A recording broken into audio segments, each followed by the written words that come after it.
Chapter 001 Awakening Red Alert. In a parallel world on Earth, at a high-end office building in M City. Qin Yin, what on earth is this proposal you've written? It's merely 30,000 words and contains 2 punctuation errors. What kind of work ethic is this? A corpulent, shiny-faced, middle-aged man hurled a stack of documents onto a young man's desk, launching into a tirade of insults. Manager, who, this punctuation can be employed in such a manner to highlight The young man at the desk looked up, revealing a fair and handsome face, one that was particularly pleasing to the eye, albeit marred by a deep frown and an expression of impatience. Shut up. Who understands better? You or me? I say it's wrong, so it's wrong. Before Qin Yin could explain, manager who rudely interrupted him, continuing with a barrage of humiliation. With your educational background, you truly think highly of yourself, don't you? Let me tell you, it is an honor for the company to employ you. You should work diligently for the company's benefit. I am your senior, and guiding you is also a privilege for you. You should be grateful and not unappreciative if you cannot handle it. You may leave. There are plenty who seek this job. Qin Yin was enraged, springing from his chair, tearing off his work badge, and slamming it onto the desk, glaring at Hu with disdain. I quit. He had been at the company for less than a month, enduring constant humiliation from his superior, who seemed to find joy in nitpicking. Whether it was criticizing his loud breathing for disturbing colleagues, or claiming he wasted time at work, even a simple burp was deemed an environmental pollution. Quit if you wish, you worthless trash. Who do you think you are? The company won't miss you. Who, hands behind his back and belly protruding, spat insults with abandon. Qin Yin stood there, turning his gaze towards another direction, specifically towards his girlfriend, He Tingting, who was seated nearby. He Tingting was his girlfriend. They had been in love throughout their 4 years in university, and upon graduation, they had even envisioned their wedding day. Qin Yin had sacrificed opportunities to advance in a larger city to accompany her in this small company.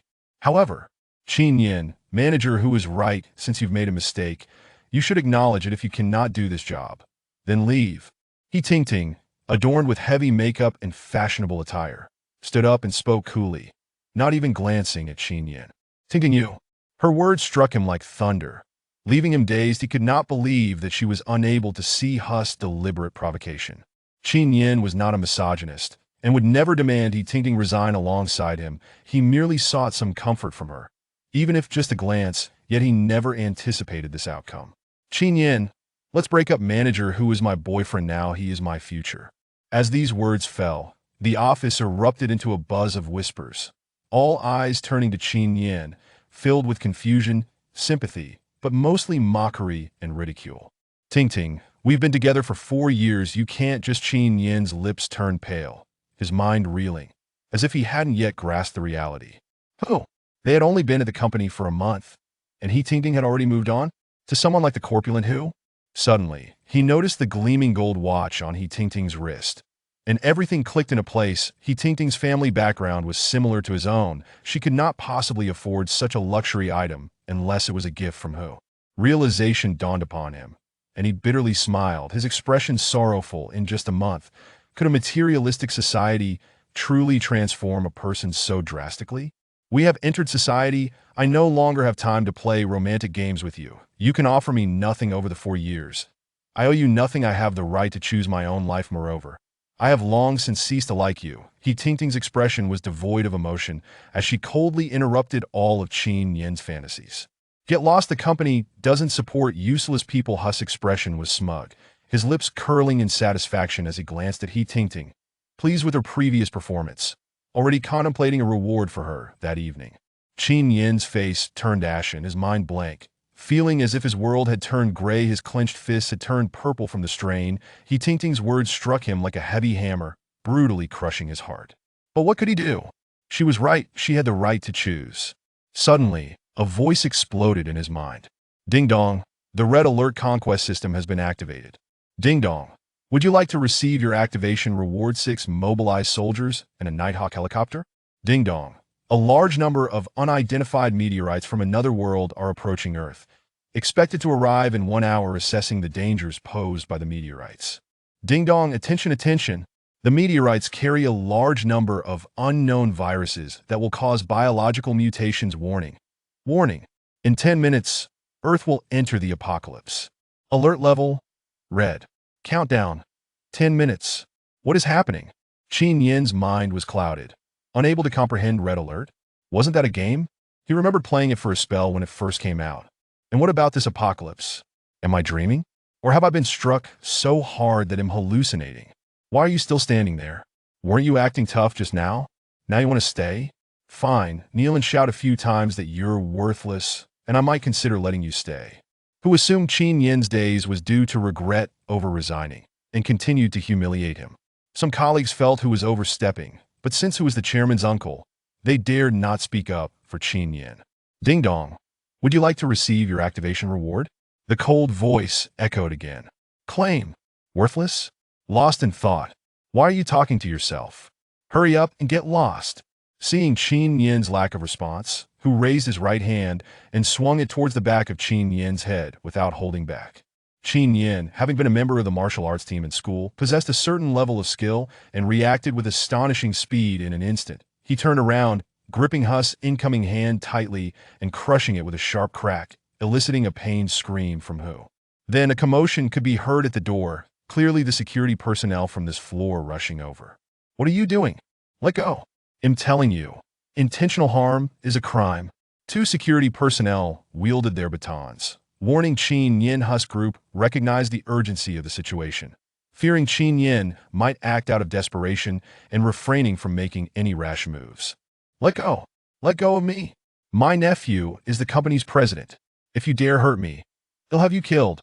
Still immersed in the echoes of the earlier voice, Qin Yin was jolted awake by Huss' threat, his eyes narrowing as he coldly replied, Kill me? Simultaneously, he swung his right hand forcefully towards Huss' right cheek. How would you kill me? A sharp crack resonated through the office. Everyone present stood in shock. Mouse Agape, did he really dare to strike? This incident was bound to escalate. Who stumbled back several steps, a red handprint rapidly swelling on his right cheek, his expression dazed. The onlookers grew increasingly unsettled, realizing that Qin Yin, usually quiet and reserved, could strike with such ferocity. Seize him. No, beat him to death. And it's on my head. Huss' face flushed. Disbelief etched on his features as he frantically ordered the two security personnel. Just as the security personnel were about to act, a loud crash echoed through the office as the glass curtain wall shattered. A black armed helicopter roared into view, hovering just outside the shattered glass, its sleek body glimmering ominously, with a massive machine gun barrel pointed ominously at them. Everyone felt a chill run down their spines. Retreating in terror from the wall, was this a terrorist attack? Only Qin Yin's eyes sparkled with a mix of depth and confusion. The Nighthawk helicopter? The red alert system was real. Did that mean the apocalypse was indeed upon them? From one side of the helicopter, four tall soldiers clad in peculiar military attire, fully armed, leaped into the office, marching straight towards Qin Yin with precise steps and saluting. Commander, the Nighthawk squad has arrived. Please give your orders. Had their faces been altered by the system? Qin Yin noticed that the soldiers all bore Eastern features. Everyone's minds felt as if struck by lightning. Standing frozen in disbelief, Commander? Was Qin Yin a military figure? No, their attire was so strange. Though none understood Qin Yin's true identity, they all recognized that who had just crossed a line. Who stood there, dumbfounded, his lips quivering, his right cheek swollen, his rotund frame trembling violently, clearly aware that he had offended someone significant. Commander, shall we proceed? The foremost soldier cast a cold glance at Hu, mimicking a throat-cutting gesture, the meaning unmistakable. A wave of dread washed over the onlookers. This was a lawful society. Surely they wouldn't actually resort to murder? Huss' face turned pale, his body shaking uncontrollably, and upon seeing the soldier's gesture, he nearly broke down in tears under the guise of his identity. He had often engaged in nefarious deeds, yet he found himself in an unprecedented predicament. With the ominous barrel of a gun aimed squarely at him, a profound sense of dread enveloped him, rendering his legs nearly unsteady. Qin Yin, too, was just being foolish. I deserve this. I'm sorry. He Tingting's gaze was filled with suspicion despite having been with Qin Yin for 4 years. She had never witnessed him broach such matters in an instant. A wave of regret surged within her, wishing she could slap herself for being deceived by the petty gains offered by Huqiu. "Let's go," Qin Yin remarked coolly. Casting a fleeting glance at them, his mind was consumed with the ticking countdown. Leaving no room for entanglements, he led the four mobilized soldiers towards the Night Eagle helicopter. But halfway there, ding dong, mission triggered. Slap yourself again. Reward, 3,000 energy points. Qin Yin was momentarily taken aback. There was such a thing as missions? He was well aware that energy points were essential in Red Alert. Without further hesitation, he pivoted and approached Huqiu. Initially, Huqiu had felt a sense of relief when Qin Yin turned to leave, but upon witnessing Qin Yin's abrupt change of direction towards him, his complexion drained of color, he feared for his life. And in a moment of sheer terror, he lost control and wet himself, collapsing to the ground as he trembled and pleaded. "Ninga, I was wrong. Truly wrong. You're magnanimous. Spare me, please. Don't kill me." The onlookers observed with mocking eyes, taken aback by Huqiu's pitiful display. Qin Yin strode forward resolutely, raising his arm and delivering a sharp slap to Huqiu's left cheek, leaving a vivid red mark upon receiving the system notification confirming the completion of the task. He turned to leave. "Qin Yin, I was only joking earlier, trying to see if you have feelings for me. I have nothing to do with that fatso. You must believe me." Qin Yin, he Ting, desperate as Qin Yin made to depart, hastily interjected, managing to squeeze out a few tears. At her words, the colleagues around them were left in stunned silence, unable to reconcile the glamorous exterior of He Ting with this vulnerable side of her. However, Qin Yin did not glance back. Having resolutely decided not to dwell on He Ting's betrayal, the deeper the love, the greater the hurt when she confessed her indifference, his heart had already grown cold towards their relationship, leaving no room for jealousy or reconciliation. With the support of the mobilized soldiers, Qin Yin boarded the helicopter, which then took off with a thunderous roar, disappearing into the distance. As she watched the helicopter fade away, He Ting was left to weep bitterly, consumed by regret. Chapter 002. The arrival of the apocalypse. The alarm blared as the base vehicle unfolded, signaling the onset of the apocalypse. In just 8 minutes, the world would transform. "Host, please deploy the base vehicle immediately." Qin Yin sat in the helicopter, his mind consumed by the system's crimson alerts. "To the east." "Yes, Commander." 4 minutes later, the helicopter landed on a vast expanse of land, specifically in the forest park of M City. The area was expansive, with the helicopter resting on a clear patch of grass, bordered by an immense forest. "System, deploy the base vehicle." A chime sounded. "Area is expansive, suitable for storing the base vehicle." Following the sound, a blinding light erupted, accompanied by the cacophony of machinery. With a thunderous crash, a black mechanical RV materialized, descending onto the open ground before him, towering 3 stories high. This was the base vehicle, the most fundamental structure in Red Alert. "System, construct a power plant." The power plant was an essential building in Red Alert. Other structures required it to function. Upon Qin Yin's command, another brilliant light burst forth, revealing a tall building with a towering chimney on the grassy area to the right of the base vehicle. Concurrently, information about the power plant surfaced in his mind. Building unit, power plant, level 1, construction cost, 500, description. Provides a continuous power supply of 1,000 points to other buildings. Subsequently, Qin Yin constructed a barracks in the same fashion. Building unit, barracks, level 1, construction cost, 500, description. Accommodates 100 soldiers, power consumption, 100. Observing the structure's design, it seemed to belong to the Soviet faction in Red Alert. Qin Yin's thoughts wandered. What man does not harbor aspirations of dominance? With the apocalypse imminent and his awakening of the Red Alert domination system, this was indeed his opportunity. At that very moment, a deafening roar echoed from the heavens. As countless points of light suddenly appeared, growing brighter and larger as they rapidly approached Earth. Without needing the system's reminder, Qin Yin understood that meteors were arriving. The apocalypse had begun. As the first meteor struck the surface, all living creatures on Earth froze in shock for a full hour. During this hour, plants grew wildly, and countless humans and animals became infected by a virus, undergoing mutations that robbed them of their sanity and turned them into zombies. Ding! The Earth has entered the apocalypse era. Mission initiated. Phase 1 mission. King of the Chaos. Description. In a world of disorder, the strong prevail. As the host harbors ambitions of kingship, the system will assist in establishing a dominion and proclaiming a nation to the world. Reward, unknown, first stage. Acquire the first city, reward. 1 million energy points. Phase 2 mission. Guardian, description.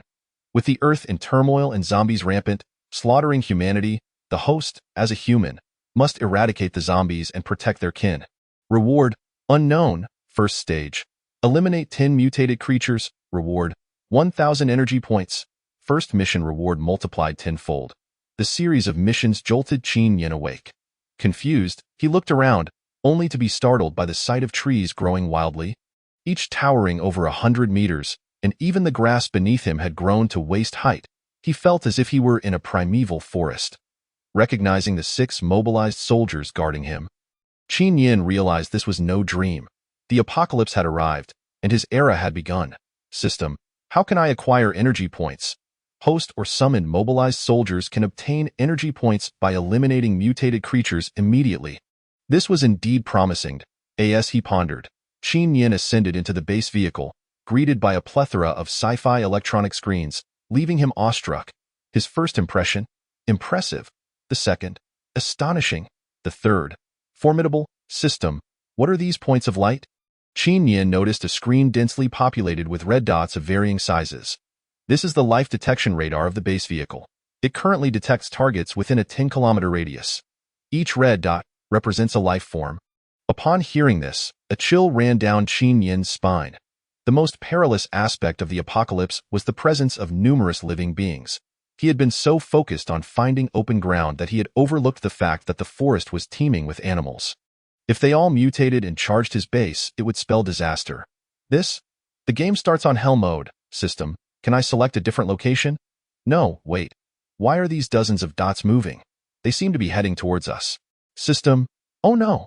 Qin Yin suddenly leapt up. This horde was charging right at them. With only 6 mobilized soldiers at his disposal, panic set in. Would they be overrun before they even began? System, how many energy points are required to summon a mobilized soldier? Summoning 1 mobilized soldier costs 100 energy points. The host can choose for them to appear beside you or in the barracks. However, vehicles and tanks can only be summoned at the factory. Unless they are obtained as mission rewards. Summon 14 mobilized soldiers. Commander! 14 mobilized soldiers suddenly appeared in the barracks and saluted. Boom, boom, boom. The ground trembled with the sound of hooves approaching from the forest. Qin Yin turned to see a flurry of white figures charging towards them. Upon closer inspection, he realized they were a horde of mutated goats, over 30 in number, their horns growing wildly to half a meter in length. Sharp and deadly, their fur shimmered with a metallic sheen. Their bodies had expanded, and blood and flesh clung to their jaws, exuding a menacing aura. Good grief. Even goats have turned carnivorous in these times. Prepare for battle. At the command, the mobilized soldiers took cover, and gunfire erupted as 20 assault rifles opened fire, bullets flying in all directions. This approach wouldn't suffice. The mutated animals had thick hides, and the soldiers' rifles could only wound them, not kill. The goats were now less than 150 meters away, and the Nighthawk helicopter was no longer an option. System, open the military supply store. Relying solely on the current firepower of the mobilized soldiers would not withstand the assault of the goats. Qin Yin needed powerful support. He quickly browsed the offerings, honing in on the weapons. I'll purchase 3 RPG, 7 40mm rocket launchers, along with 50 40mm rockets. Additionally, I'll buy 1,000 rounds of 7.62mm ammunition. The mobilized soldiers were equipped with PPSH-41 submachine guns, using 7.62mm bullets, but they had only 150 rounds remaining after the previous skirmish. Purchase successful. Each RPG costs 100 energy points, rockets are 5 energy points each, and ammunition is 1 energy point for every 10 rounds. The total expenditure was 650 energy points. With a resounding crash, 5 large weapon crates landed on the ground. These were the purchased weapons. Use these rocket launchers to eliminate them. Instantly, 3 mobilized soldiers hoisted the rocket launchers, while others loaded the rockets. With a resounding bang, the rocket soared through the air, trailing white smoke, hurtling towards the horde of mutated goats. The power of the 40mm rocket was no exaggeration. The explosive shockwave sent the goats flying, scattering steel shards in a devastating barrage. By the time the goats hit the ground, They were already riddled with holes. With the rocket launchers providing support, the mutated goats were quickly suppressed. After a fierce battle lasting over half an hour, they were finally all slain. Ding! 34 level 2 mutated goats eliminated, gaining 680 energy points. Phase 1 of the Guardian mission completed. Reward: 1000 energy points. Phase 2 mission: eliminate 100 mutated creatures. Reward: 1000 energy points. Level 2 mutated creatures. It seems that the higher the level, the more difficult they are to kill. Is this akin to the legendary bosses with thicker health pools that yield greater rewards upon defeat? Qin Yin soon understood. The goats' thick hides necessitated the use of rockets to kill them, each worth 20 energy points. Surveying the scene, he noticed only injuries among the mobilized soldiers. With no casualties, he sighed in relief and spent 100 energy points to purchase medical supplies and military rations. Allowing the weary soldiers to rest and recuperate. As he gnawed on the hard military rations, Qin Yin pondered. He had amassed a total of 4,680 energy points, but after all his expenditures, he was left with only 1530. The terrifying reality of mutated beings had stripped away his earlier excitement. It was clear that he needed to summon more mobilized soldiers and construct formidable weapons. Otherwise, facing more resilient mutated creatures would leave his base vulnerable. Setting down the compressed biscuits, he cursed the system for its greed. The military rations it provided were nothing more than these hard biscuits, inedible and overpriced, costing 1 energy point for a small bag. He resolved not to waste energy points. A sustainable food source was imperative. Otherwise, as the team expanded, the daily consumption of military rations would become a significant burden. Energy points were too precious to squander. They must be used wisely. Furthermore, eating these hard biscuits daily would challenge anyone's stomach. For the sake of a comfortable life, he had to strive for better, and then it struck him. He needed a gate. Suddenly, Qin Yin recalled that there was a small shop and a restaurant at the entrance of the park. Where there were crowds, there would surely be zombies, and it would also be an opportunity to scavenge for supplies. Yes, that was the plan. While exploring the surroundings, check the defensive weapons. Before departing, he needed to reinforce the base. Who knew how long he would be away searching the area, or how many mutated beings would emerge to cause chaos? After a thorough examination, Qin Yin decided to construct a machine gun bunker and a howitzer, positioning them at the forest's edge. He also spent 200 energy points to build an 80-meter-long, 1-meter-high, and 2-meter-thick first-level wall. Construction unit. Machine gun bunker, level 1. Construction cost, 500. Description: a large-caliber automatic defense machine gun with a firing rate of up to 1,000 rounds per minute, possessing formidable lethality against ground targets. Energy consumption, 50. Construction unit. Turret, level 1. Construction cost, 500. Description: a medium-range artillery piece capable of firing once every 3 seconds. Its 88mm shells can obliterate any ground creature, serving as the tyrant of all terrestrial beings. Energy consumption, 100.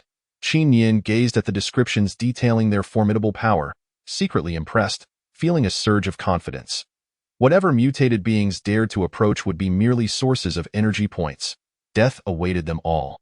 However, upon noticing the remaining 330 energy points, his enthusiasm waned. Without funds, these artillery pieces would be nothing more than ornamental after their initial munitions were depleted. He needed to acquire more energy points for the sake of overwhelming firepower. He had to strive diligently. U-10, guard the base. Qin Yin took only 10 mobilized soldiers with him, leaving behind 2 rocket launchers, while he led the remaining 10 to the entrance in search of food and to survey the area. Just then, a panicked cry for help echoed from nearby. Chapter 003. Era of Catastrophe. Help! What is happening? No, don't come any closer. Let us go take a look. Qin Yin frowned slightly and led the 10 mobilized soldiers toward the direction of the scream. Not far away, Lu Mingyue looked on in terror as several of her companions contorted grotesquely, their eyes white as they approached her. She cried out in horror, "What's wrong with you? Please, don't scare me." Lu Mingyue was a popular internet streamer. For the sake of her broadcast, she had come to the park with her team of 6 just 2 days prior. But now, after a brief moment of daze, she awakened to find 5 of her companions transformed into monsters. Just as a few zombies lunged at her, Qin Yin and his team arrived. The 10 mobilized soldiers swiftly drew their weapons, quickly disengaging the safeties and opened fire. Bullets roared through the air, tearing through flesh, and the foul stench of blood erupted as the powerful kinetic force sent the zombies sprawling. Yet, the 5 zombies, their contorted bodies cracking ominously, astonishingly rose once more. Qin Yin felt a chill run down his spine. The PPSH-41 submachine gun fired 7.62 mm rounds. Those few shots should have been enough to fell a bull. Was the human body post-transformation truly so terrifying? Bang, bang, bang. Aim for the head, Qin Yin cautioned, though he soon regretted the suggestion. Qin Yin furrowed his brow, contemplating strategies. Yet, behind them, a willow tree bore a human face upon its trunk, and the willow branches stealthily reached toward Qin Yin and his companions. "Enemies! Protect the commander!" A mobilized soldier bellowed, instantly tackling Qin Yin to the ground. In that fleeting moment, the branches narrowly missed piercing through Qin Yin's body. The mobilized soldiers opened fire. The willow branches swiped through the air in a futile attempt. Seemingly enraged, thrashing about as if in fury, while bullets soared, sending a flurry of wood splinters into the air. Use the rocket launcher to destroy this tree. Qin Yin gazed at the visage on the tree trunk, a chill racing down his spine. What the hell is this? He thought. System. Can trees mutate too? Why didn't you mention this? You did not inquire. Warning. A significant portion of Earth's biological entities has undergone mutation. Upon reflection, Qin Yin's heart sank. All creatures? How many could that possibly be? He envisioned the countless tiny insects, realizing that humanity's dominance was in jeopardy. Commander, the gunfire has attracted the zombies. At that moment, the monstrous tree exploded into fragments under the heavy artillery, bestowing Qin Yin with 20 energy points. Hearing this, Qin Yin looked up to see hundreds of zombies surging toward them. Move. Head to that restaurant building. Clear the way with the rocket launcher, Qin Yin roared, racing alongside the mobilized soldiers, firing as they advanced rapidly toward the restaurant. The zombies, sensing the presence of living flesh, were drawn by their instinctive hunger, hastening toward them, eager to feast on the warm blood. The distance from their previous position to the restaurant was a daunting 200 meters, and the cacophony of gunfire had attracted even more zombies from outside the park, their grotesque forms scrambling over barriers as they lunged toward their prey. System. Summon 5 mobilized soldiers to my side. As they forged ahead, they dispatched numerous zombies, and with the accumulated energy points, they finally broke through to the restaurant, where they swiftly eliminated a few wandering zombies. Before he could catch his breath, the glass of the restaurant shattered as a horde of zombies pressed in. Upstairs, Qin Yin commanded, disregarding his disgust as he shot down a zombie. The second floor had 2 staircases. For easier defense, he ordered the rocket launcher to obliterate the eastern staircase, positioning his men to guard the western side. In the hallway, they could only rely on rifle fire for suppression. Purchase 2,000 rounds of ammunition. After making the purchase, his energy points dropped to 0. As soon as he spoke, 2 dark green ammunition boxes crashed to the ground. Qin Yin joined the fray, unleashing a torrent of fire from 16 PPSH-41 submachine guns, finally suppressing the advancing zombies. Alert! Abnormal entities approaching the base. Just as Qin Yin was lost in the chaos of gunfire, the system's alarm jolted him back to reality. Straining his ears, he could still hear the distant sounds of gunfire from the base, which persisted for over 10 minutes, indicating that the attacking abnormal entities had been neutralized. Glancing at the suddenly increased energy points, over 800, he felt a wave of relief, grateful that he had established defensive measures prior. Otherwise, the base would have surely been overrun. The battle on Qin Yin's side raged for more than an hour, with a dense mass of zombie corpses blocking the wide building, finally providing a moment of respite. Though many still lurked nearby, growling up at the second floor. After the grueling encounter, Qin Yin felt parched and sore. The recoil from the PPSH-41 had left his shoulders aching, rendering his bones numb. You 10, hold this position. The rest, follow me. Qin Yin observed the sky darkening, realizing they would not return to the base today and would have to stay here for the night.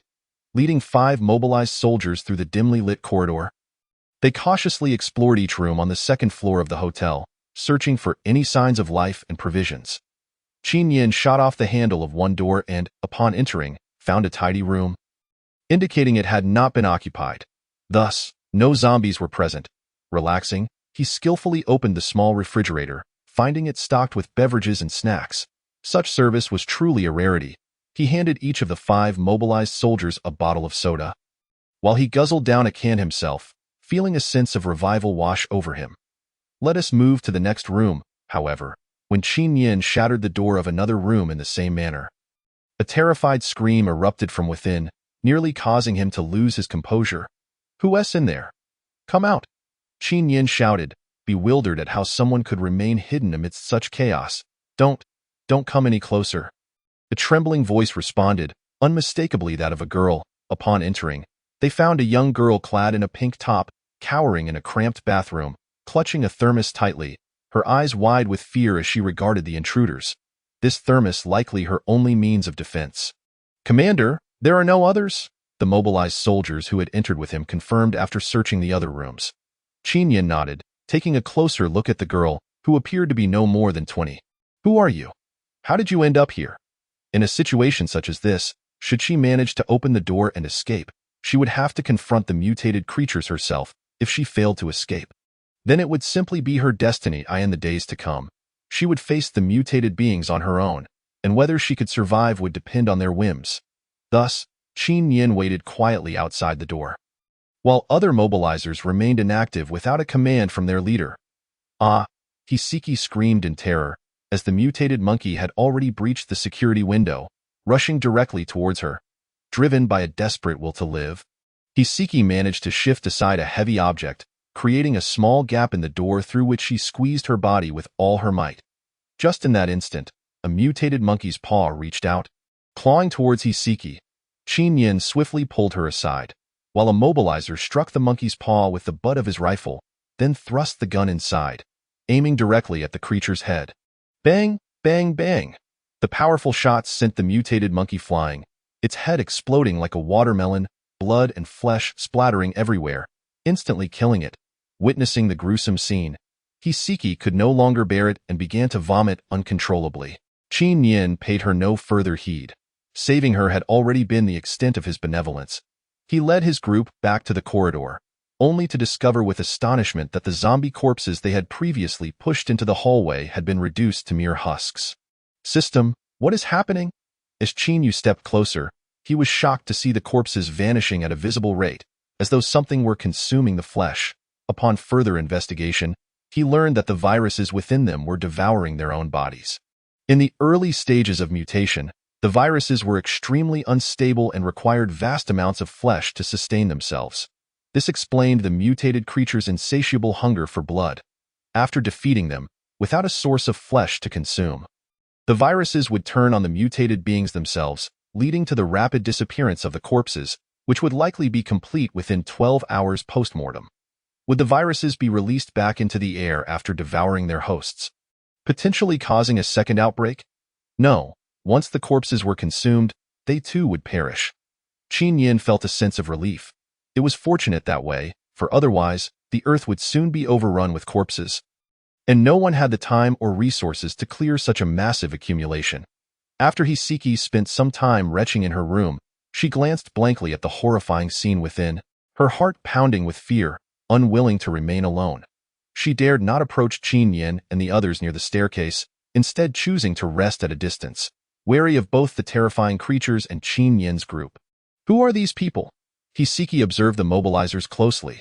Their uniforms were peculiar, unlike any military attire she had seen in Huaxia. How were they able to wield firearms within the territory without fear of the patrols or armed defense forces? Qin Yin, contemplating the matters of the impending dawn, paid her no mind. Chapter 005. New Ally. Hiseki, unbeknownst to her, a night passed, and the corpses in the corridor were completely devoured, leaving behind only a stain and a pile of tattered rags. With no bodies obstructing their way, the zombies began to surge forward once more. Qin Yin stealthily purchased an additional 2,000 rounds of ammunition, while 15 mobilizers prepared their firearms, loading bullets into the chambers. The moment the zombies appeared, they unleashed a barrage of gunfire. Bang, bang, bang. The deafening sound of the PPSH-41 submachine gun echoed through the empty corridor, mercilessly mowing down the advancing zombies. What is this?" Hiseki trembled at the sight of the humans engaging with Qin Yin's group. Their faces were grotesque, eyes glazed over, bodies twisted and unnatural. Were they still human? Bang, bang, bang. The gunfire continued relentlessly. Each zombie that charged forward had its skull shattered, transforming the corridor into a hellish battlefield. Red and white splattered across the walls as bullets tore through the undead, creating gaping holes in their forms. The gunfire resonated for a full hour before the last of the charging zombies was dealt with. Qin Yin, an enthusiast of shooting clubs with considerable experience handling firearms, found this to be the longest session he had ever endured, his shoulder aching more than the previous day. Ding! The second phase of the Guardian's mission is complete. A reward of 1,000 energy points has been issued. Second phase, eliminate 1,000 mutated beings, reward 10,000 energy points and one opportunity to draw from the Commander's wheel.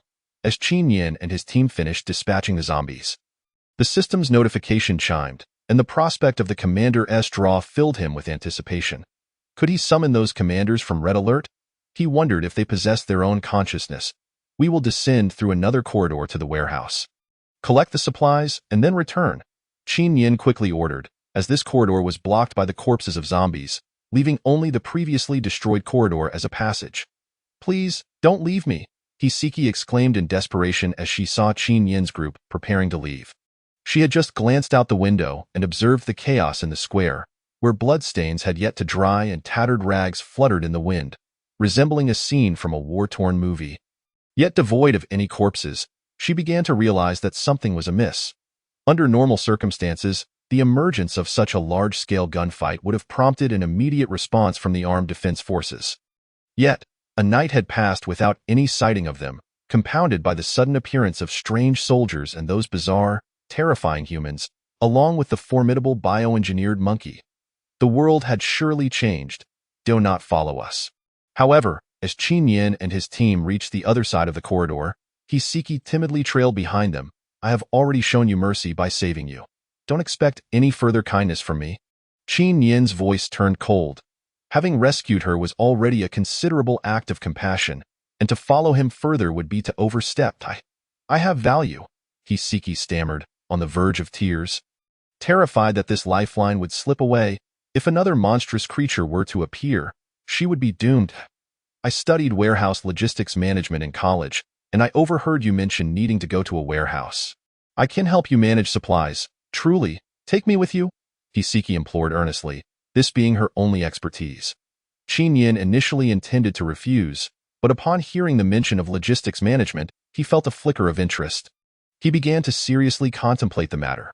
The mobilizers summoned by the system, aside from the first one who retained consciousness, were all bioengineered beings, merely obeying commands without even the capacity for basic conversation.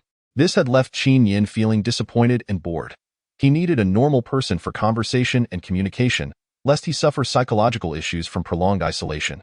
Furthermore, the base did indeed require a warehouse manager.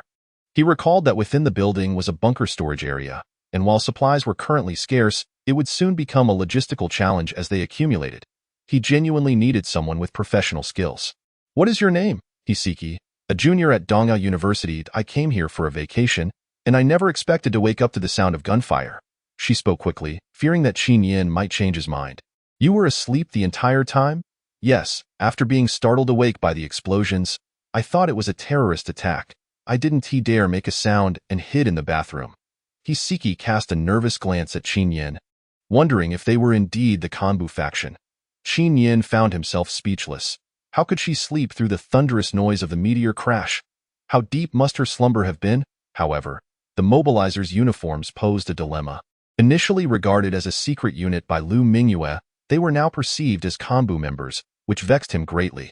Should they reach the city, he could only imagine how many more identities they would have to navigate.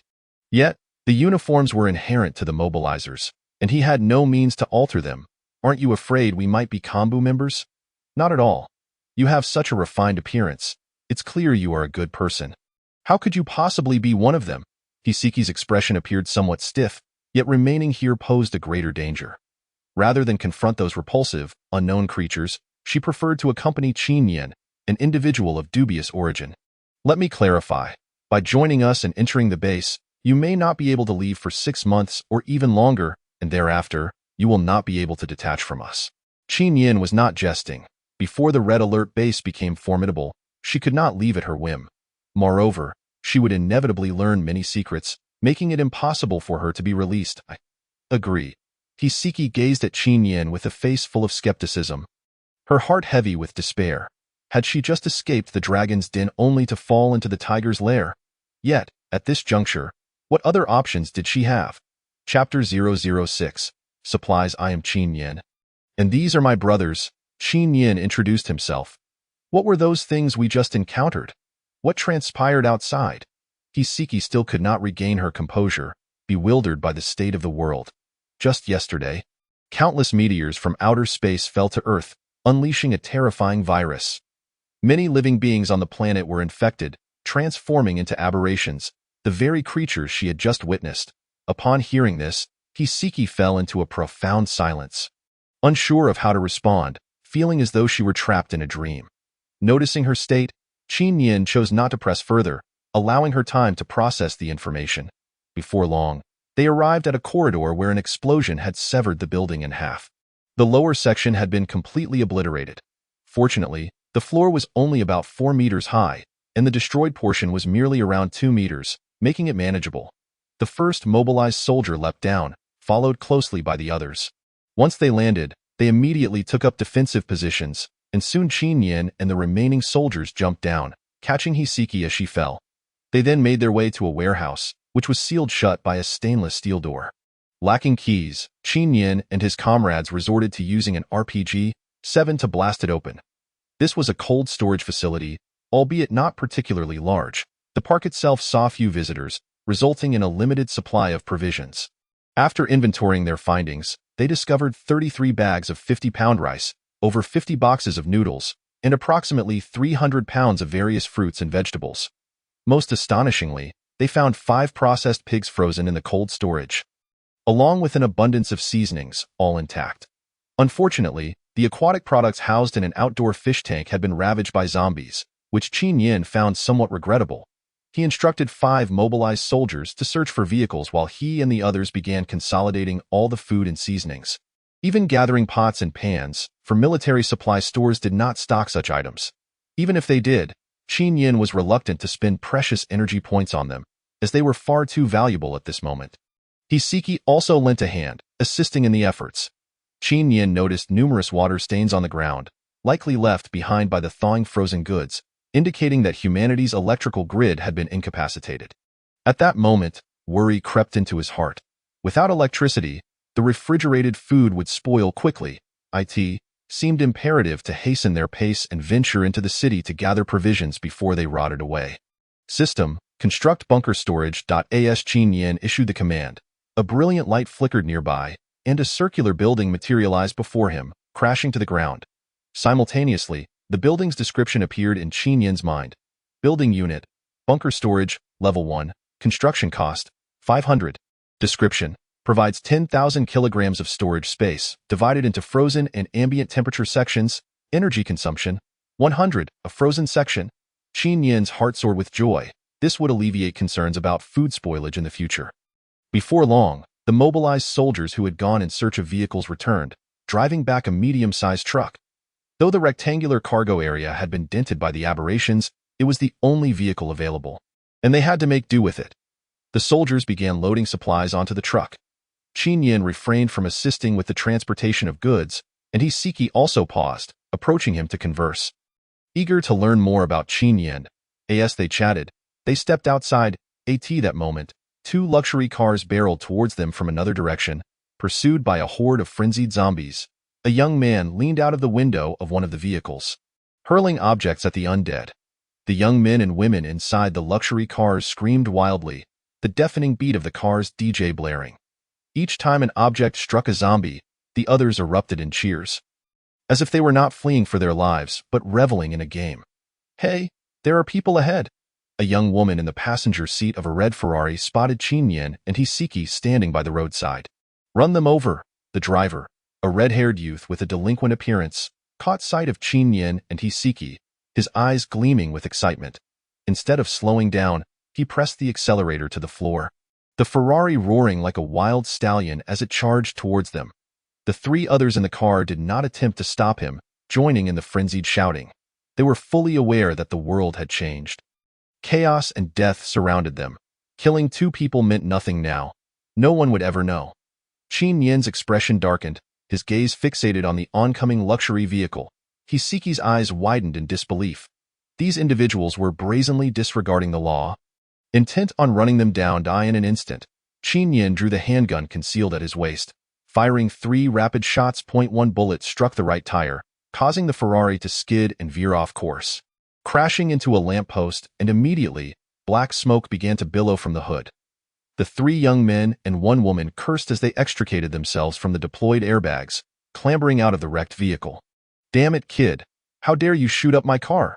The red-haired youth seethed with fury, brandishing his own handgun as he advanced towards Qin Yin. "What is going on? Why did you stop?" The driver of the following vehicle, a bald man, leaned out his window, inquiring.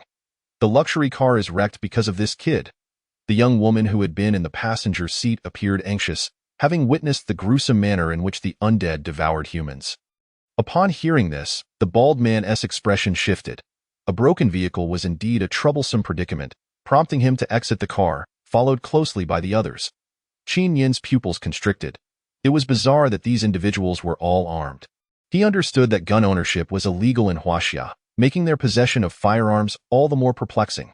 "The car is totaled." The bald man assessed the damage.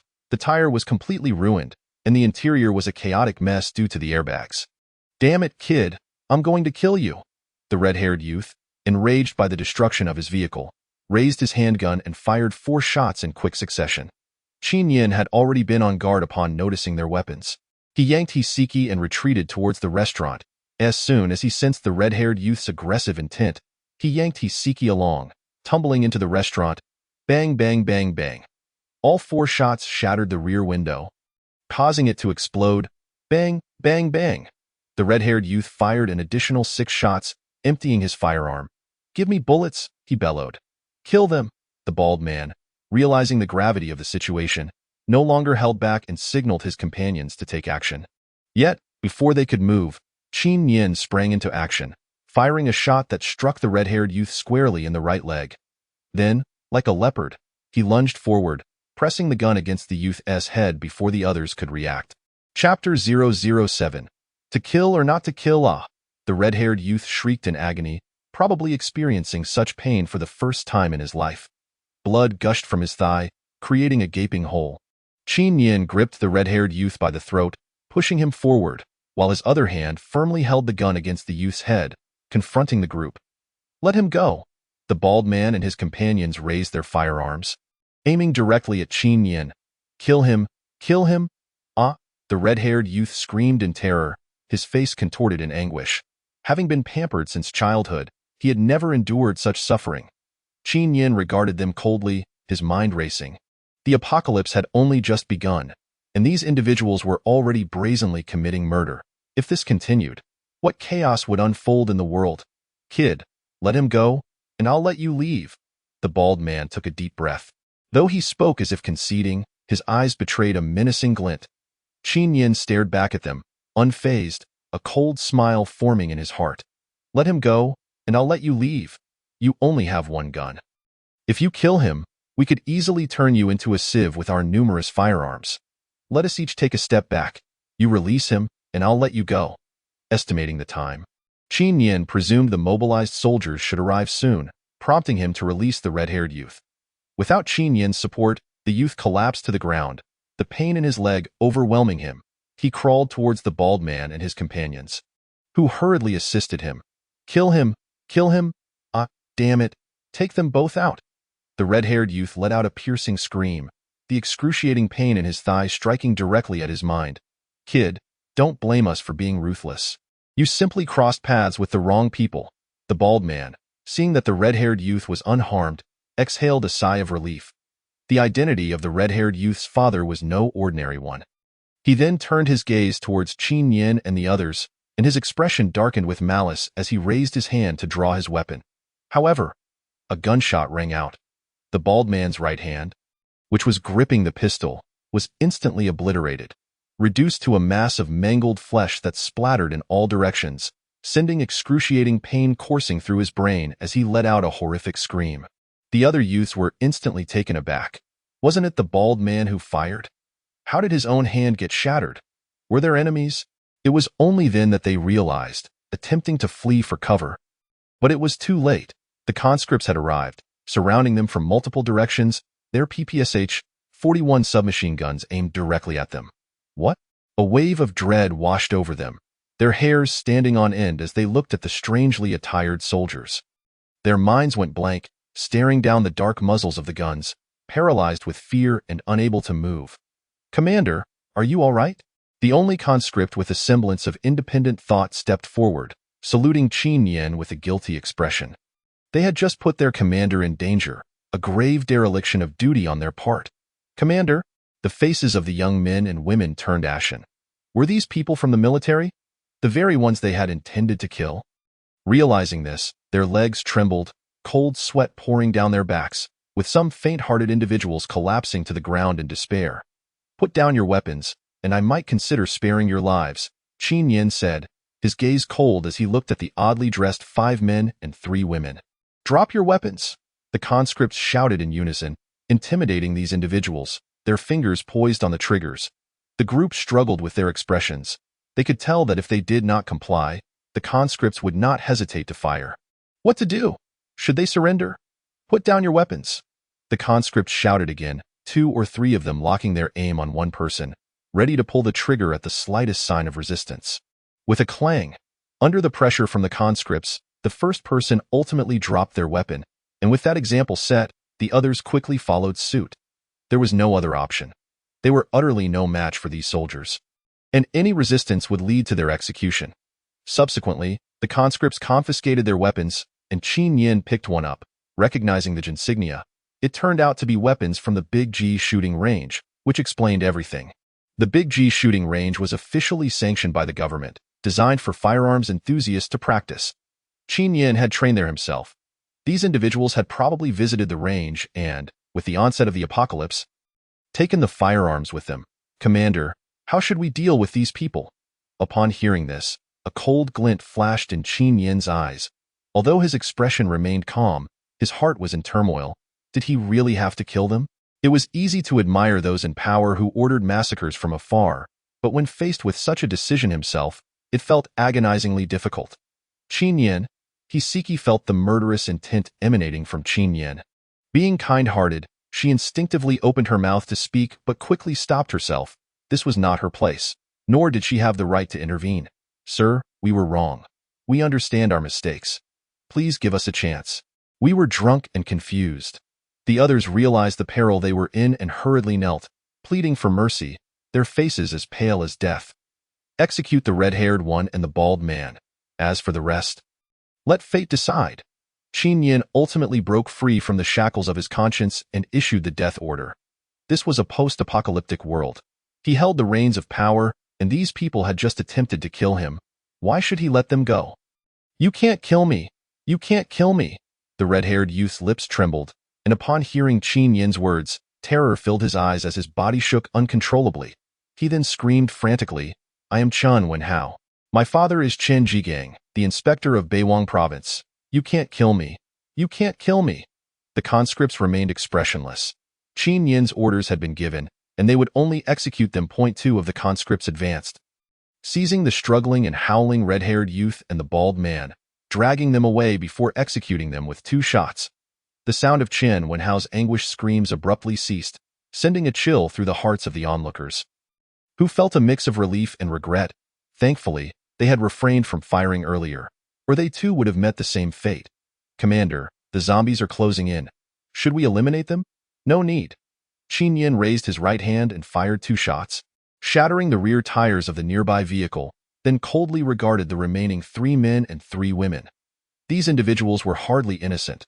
While he could not bring himself to kill them outright, he would not let them off scot-free either. The zombies behind them would be their only company, and their survival would depend on their luck. Weapons confiscated. We retreat. After completing these actions, Qin Yen led the conscripts toward the warehouse.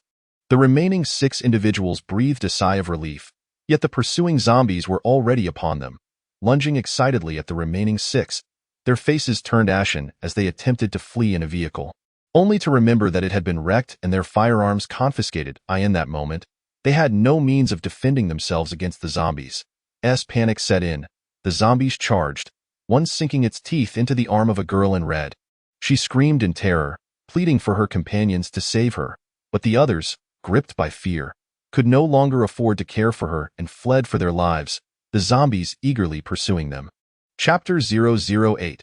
The sniper in the conscript team. Hiseki listened to the distant cries of despair, trembling within as fear of Qin Yin began to take root in her heart. He had never considered sparing those people. He had merely left them to be slaughtered by the zombies. You think I'm cruel, don't you? Hiseki lowered her head, falling into a contemplative silence, unwilling to respond to Qin Yin's words. Qin Yin, too, remained quiet, his mind clouded with uncertainty, unsure if his actions were right or wrong. He needed time to adapt to this new world. Half an hour later, all fell silent. The fate of those people was clear even without speculation. The conscripts finished packing their gear, and the group made their way back to the base in a grand procession. With only 4 seats in the truck, Qin Yin chose to walk alongside the other conscripts. However, as they crossed the square and ascended the hillside, a massive python burst forth. The giant serpent had undergone mutations, its body as thick as a barrel and measuring over 10 meters in length, its scales shimmering with a metallic sheen, appearing nearly indestructible. Its gaping maw revealed bloody fangs, its forked tongue flicking in and out as its serpent eyes fixated on Qin Yin and his companions. Holy smokes, it's enormous! Qin Yin's heart raced. Although wildlife in China had been increasingly protected in recent years, they were still only at the edge of a city park. There was no way such a giant snake could exist here. Could it be that these mutated creatures could evolve? The host's thoughts were correct.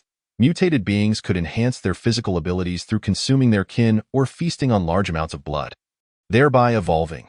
The system detected Qin Yin's thoughts, its cold voice echoing in his mind. What about humans? Could they undergo similar evolution? Currently, it seems not. Hearing this, Qin Yin's expression darkened. If humans could not evolve, they could only rely on their firearms to fend off these mutated creatures. While it was manageable in the early stages, what would happen when the mutations grew stronger? Just then, the colossal python launched a surprise attack, its massive tail sweeping toward the group. The conscripts immediately dodged while firing their weapons, the PPSH-41 submachine guns roaring with flames. The python's tail struck the truck, crumpling it instantly, sending chills down the spines of Qin Yin and Hiseki. The bullets fired by the conscripts could only chip away at the giant serpent's scales, drawing only a trickle of blood. The current weaponry was inadequate to inflict significant damage on the massive creature. Puff, bang, boom. One conscript managed to set up an RPG-7 rocket launcher and fired a shot. But the python was too agile, evading the fiery projectile. In retaliation, it whipped its tail, sending the conscript flying into the woods, leaving his fate unknown. System: recruit 4 snipers. Qin Yin felt a surge of urgency and quickly called upon the system. Snipers in the Red Alert world belonged to the British faction, wielding powerful AWP sniper rifles capable of penetrating the giant python's scales. Normally, recruiting snipers required the construction of a radar, but the system had bypassed this step, allowing Qin Yin to recruit them directly. Unit type: sniper, primary weapon, large caliber AWP sniper rifle, recruitment cost, 600, description. Snipers possess formidable lethality, acting as the harbingers of death on the battlefield. Bang, bang, bang. The sound of 4 consecutive shots rang out. A stark contrast to the earlier noise of the conscripts' PPSH-41 submachine guns. Qin Yin understood that the newly recruited snipers had begun their assault. Puff, puff, puff, puff.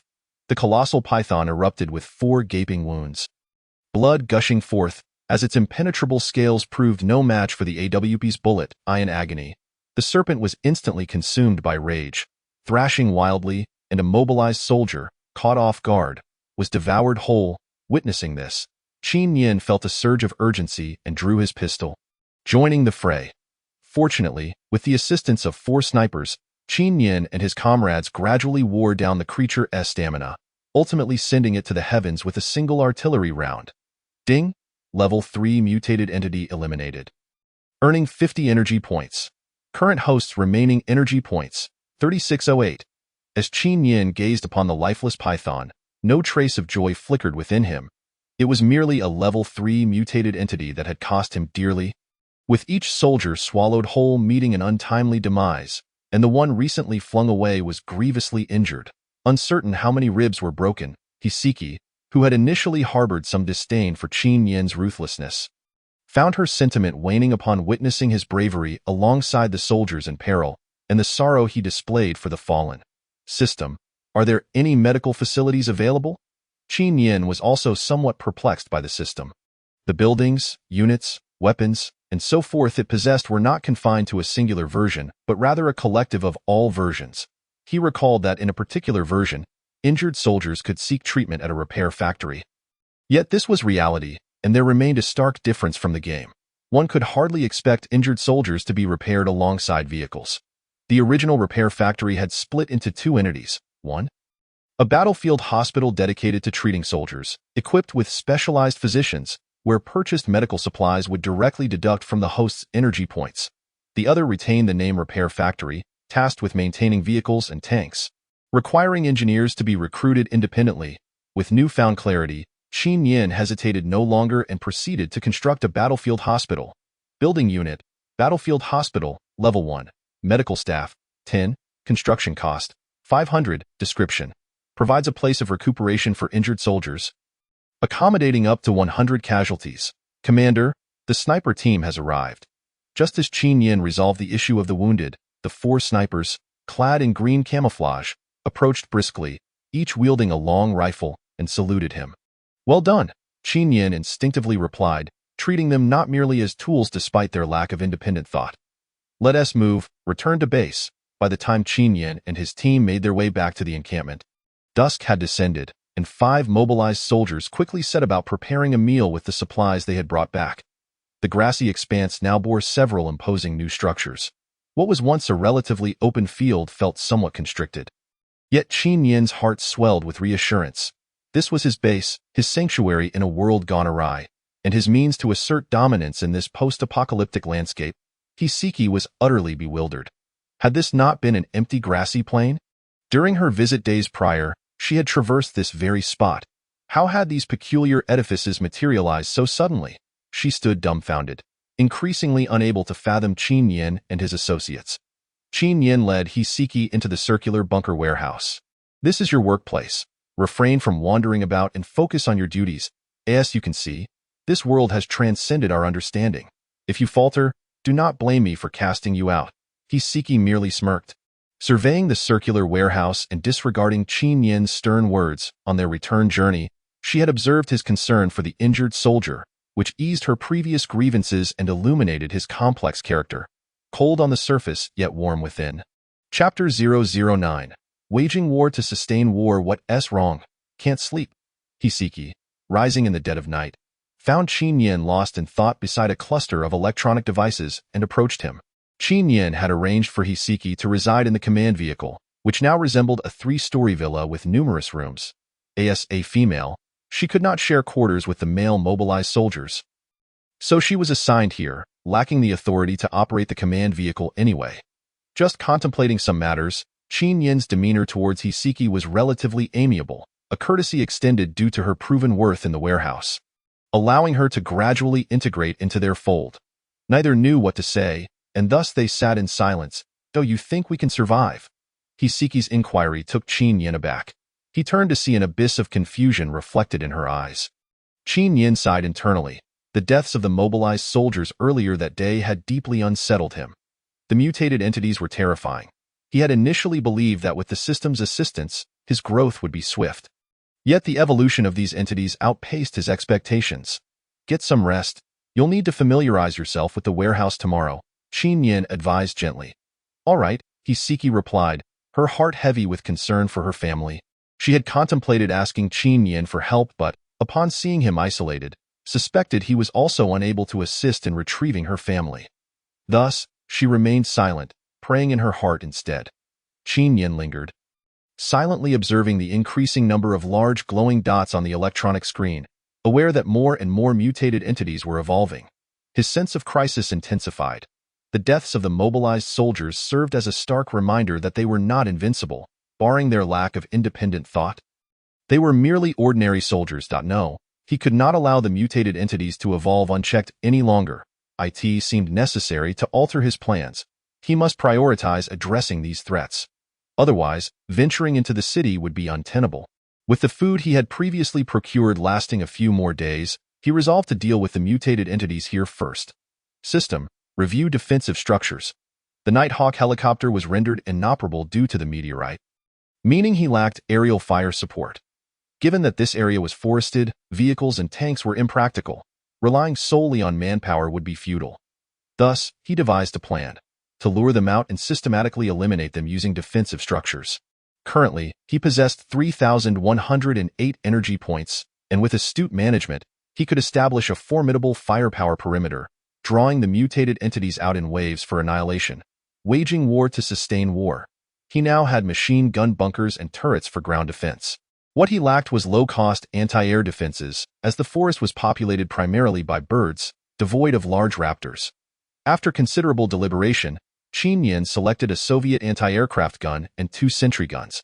The anti-aircraft gun, upon firing, would explode, capable of obliterating vast swathes of targets at a low cost, making it ideal for dealing with large numbers of avian mutated entities. The sentry guns, while also high-velocity machine guns, boasted greater damage than the machine gun bunkers. In the Red Alert universe, sentry guns could inflict substantial damage on light armor, making them well-suited for tackling thicker-skinned mutated entities. Additionally, he recruited 2 military dogs. A crucial element of his strategy: building unit, anti-aircraft gun, level 1. Construction cost: 1,000, power consumption: 100, description. A nemesis for low-altitude foes, its bursts of explosive black clouds herald the arrival of death. Proving a valuable ally, building unit, sentry gun, level 1. Construction cost: 500, power consumption: 50, description. Capable of unleashing a torrent of bullets in a short span, it is the top choice for ground defense. Unit type: military dog, recruitment cost: 200, description. A guardian par excellence. Afterwards, Qin Yin utilized his remaining energy points to procure ample ammunition, ensuring the mobilized soldiers were well stocked before finally retiring for the night. The next morning, after breakfast, Qin Yin gathered the mobilized soldiers to unveil his strategy. He designated the command vehicle as the central point, extending 100 meters backward for each batch to manage the pressure effectively. Subsequently, under Qin Yin's watchful eye, the 2 military dogs dashed into the woods, each carrying a large chunk of pork as bait to lure the mutated entities. Within a mere 15 minutes, while monitoring the life electronic screen, Qin Yin noted the green dots on the periphery beginning to converge and move, an obvious indication they were pursuing the dogs. A quarter hour later, the dogs returned, pursued by a massive swarm of green dots. "They're coming, prepare!"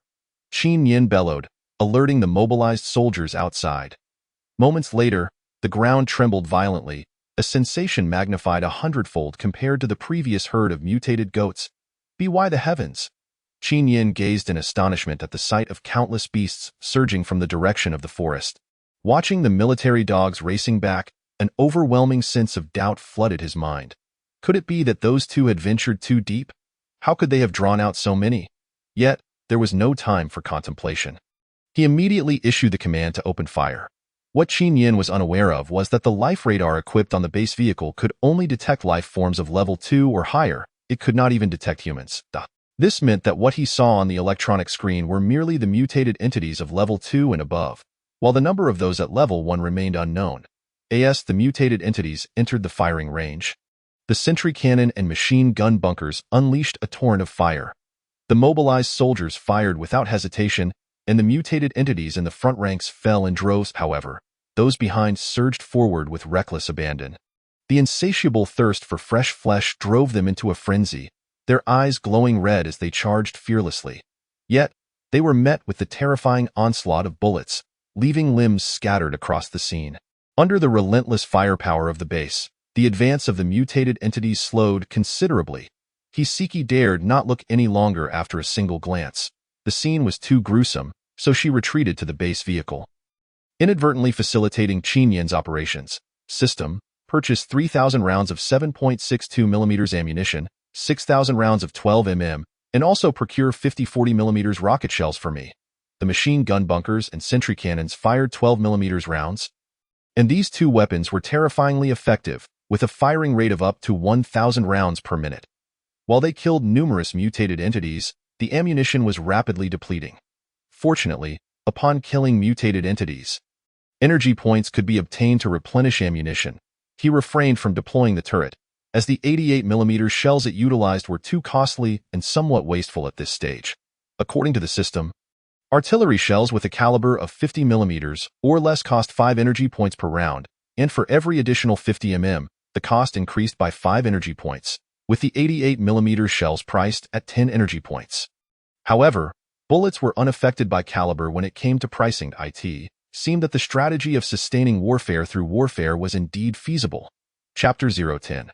Sustaining warfare through warfare 2. Although the ammunition expenditure was immense each minute, the returns were equally staggering. Initially, he spent over 600 energy points on bullets, and now he had amassed nearly 2,000 energy points, an impressive threefold return.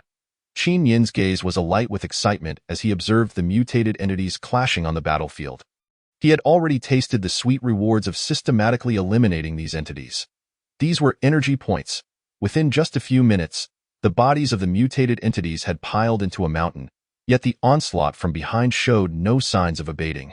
The virus had obliterated their nerves, rendering them oblivious to pain. One mutated monkey, its lower body grotesquely mangled, continued to crawl forward, driven by an instinctual hunger for flesh. What was that? Was it consuming the corpses of its kind? A chill ran down Qin Yin's spine as he disgustedly watched a mutated monkey feasting upon the remains of another deceased mutated entity.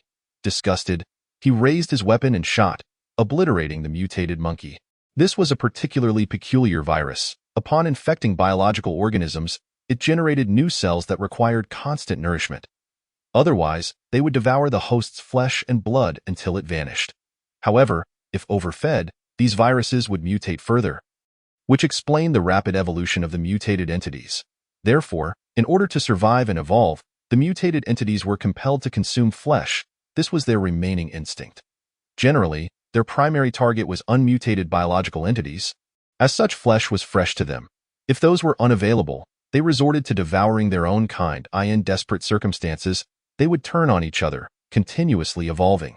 Upon hearing the system's explanation, Qin Yin suddenly understood why their evolution was so rapid. However, this cellular phenomenon ceased to consume the host's flesh once it reached level 4. Even without nourishment, it would not devour the host to the point of complete annihilation. Qin Yin sighed inwardly. Regardless of the information, it was not favorable for him. After all, with fresh flesh like his presence, mutated entities rarely resorted to consuming the putrid corpses of their kind. A sharp and resounding call pierced the air, prompting Qin Yin to look up, only to behold a dark mass. An entire swarm of bats, numbering in the hundreds, each mutated to the size of a former owl, leaving him utterly speechless. Bats. In an instant, the anti-aircraft guns opened fire, launching shells into the bat swarm, which erupted in a thunderous explosion, releasing a cloud of darkness as several bats plummeted to the ground. System. Construct another anti-aircraft gun? Qin Yin, witnessing the rapidly approaching swarm of bats, hurriedly ordered the construction of an additional gun. Otherwise, with the bats' speed, they would soon be upon him before he could even fire a few rounds. Shortly thereafter, Qin Yin commanded, with only 2 anti-aircraft guns, "Everyone, turn your weapons toward the bat swarm." The mutated entities on the ground were left to the automated bunkers for containment. The bats above posed the greatest threat, as the machine gun bunkers were ill-equipped to handle aerial assaults. Under the full force of suppression, the swarm of bats was ultimately dispersed, suffering heavy casualties, with only a few managing to escape. One mobilized soldier, unfortunate enough to be bitten on the neck by a bat, was swiftly evacuated from the battlefield and sent to the field hospital to see if the virus could be eradicated. Boom, boom, boom. The ground trembled again with a terrifying force, startling Qin Yin, who quickly looked over and gasped in astonishment. Good heavens, was that a bull demon king? He beheld a massive yellow bull, its coppery red eyes fixated on Qin Yin, its thick horns possibly half a meter long. Its body was considerably larger than the previous giants, and, most alarmingly, it was covered in blood clots resembling armor, appearing extraordinarily resilient. Qin Yin could hardly believe it could be killed. The bull's hooves pounded the earth as it charged directly toward the base, but in the next moment, a massive shell landed beside it. The horrifying explosion sent its colossal frame flying. crashing over 10 meters away and obliterating numerous mutated entities along its path. Observing the bull, which merely lost some blood clots and seemed unscathed, left Qin Yin in awe. That had been an 88mm shell fired from the turret, and all it did was shatter its blood armor. This creature was likely a level 4 mutated entity. Boom. As the bull rose to its feet, another shell struck down, propelling it once more. Without the protective blood armor, the bull was blasted open, and a mobilized soldier seized the opportunity to fire a 40mm rocket shell that embedded itself within the bull's body, detonating from the inside with a thunderous explosion. Ding dong, level 4 mutated entity killed, earning 100 energy points. Remaining energy points, 6802.it appeared that the system would announce upon the first kill of different levels of mutated entities, and it was now known that killing a level 1 entity yielded 10 energy points. Level 2 provided 20, level 3 granted 50, and level 4 awarded 100. Indeed, under the might of overwhelming firepower, all else was inconsequential. Purchased 20,000 rounds of 12mm ammunition. Despite the seemingly vast quantity, the machine gun bunkers could fire 1,000 rounds in a single minute. And with a sentry cannon boasting an even higher rate of fire, 20,000 rounds would only suffice for about 10 minutes of sustained fire. Ding dong. Purchase successful, 2,000 energy points deducted. Amid the furious resistance from various defensive structures and mobilized soldiers, a substantial number of mutated entities fell, and Qin Yin reaped a wealth of energy points. Simultaneously, the forest across from them was left in tatters, vast areas decimated, and the bodies of countless mutated entities piled high, not only obstructing Qin Yin's gunfire but also hindering the mutated entities' assault, thereby granting them a moment of respite. System: recruit 20 allied soldiers and 2 engineers. After the battle, Qin Yin still held over 7,000 energy points. Even after replenishing ample ammunition, following prolonged combat, the machine gun bunkers had suffered damage and required maintenance. The power provided by the level 1 power plant was only 1,000 points, and now only 250 remained. Upgrading the power plant would require 5,000 energy points, which he could not spare at the moment. The remaining 250 energy points were intended for constructing a vehicle factory. The Allied soldiers utilized the M60 general-purpose machine gun during their defense, boasting significantly better efficacy than the mobilized soldiers. Unit type: Allied soldier. Primary weapon: M16 assault rifle. Secondary weapon: M60 general-purpose machine gun.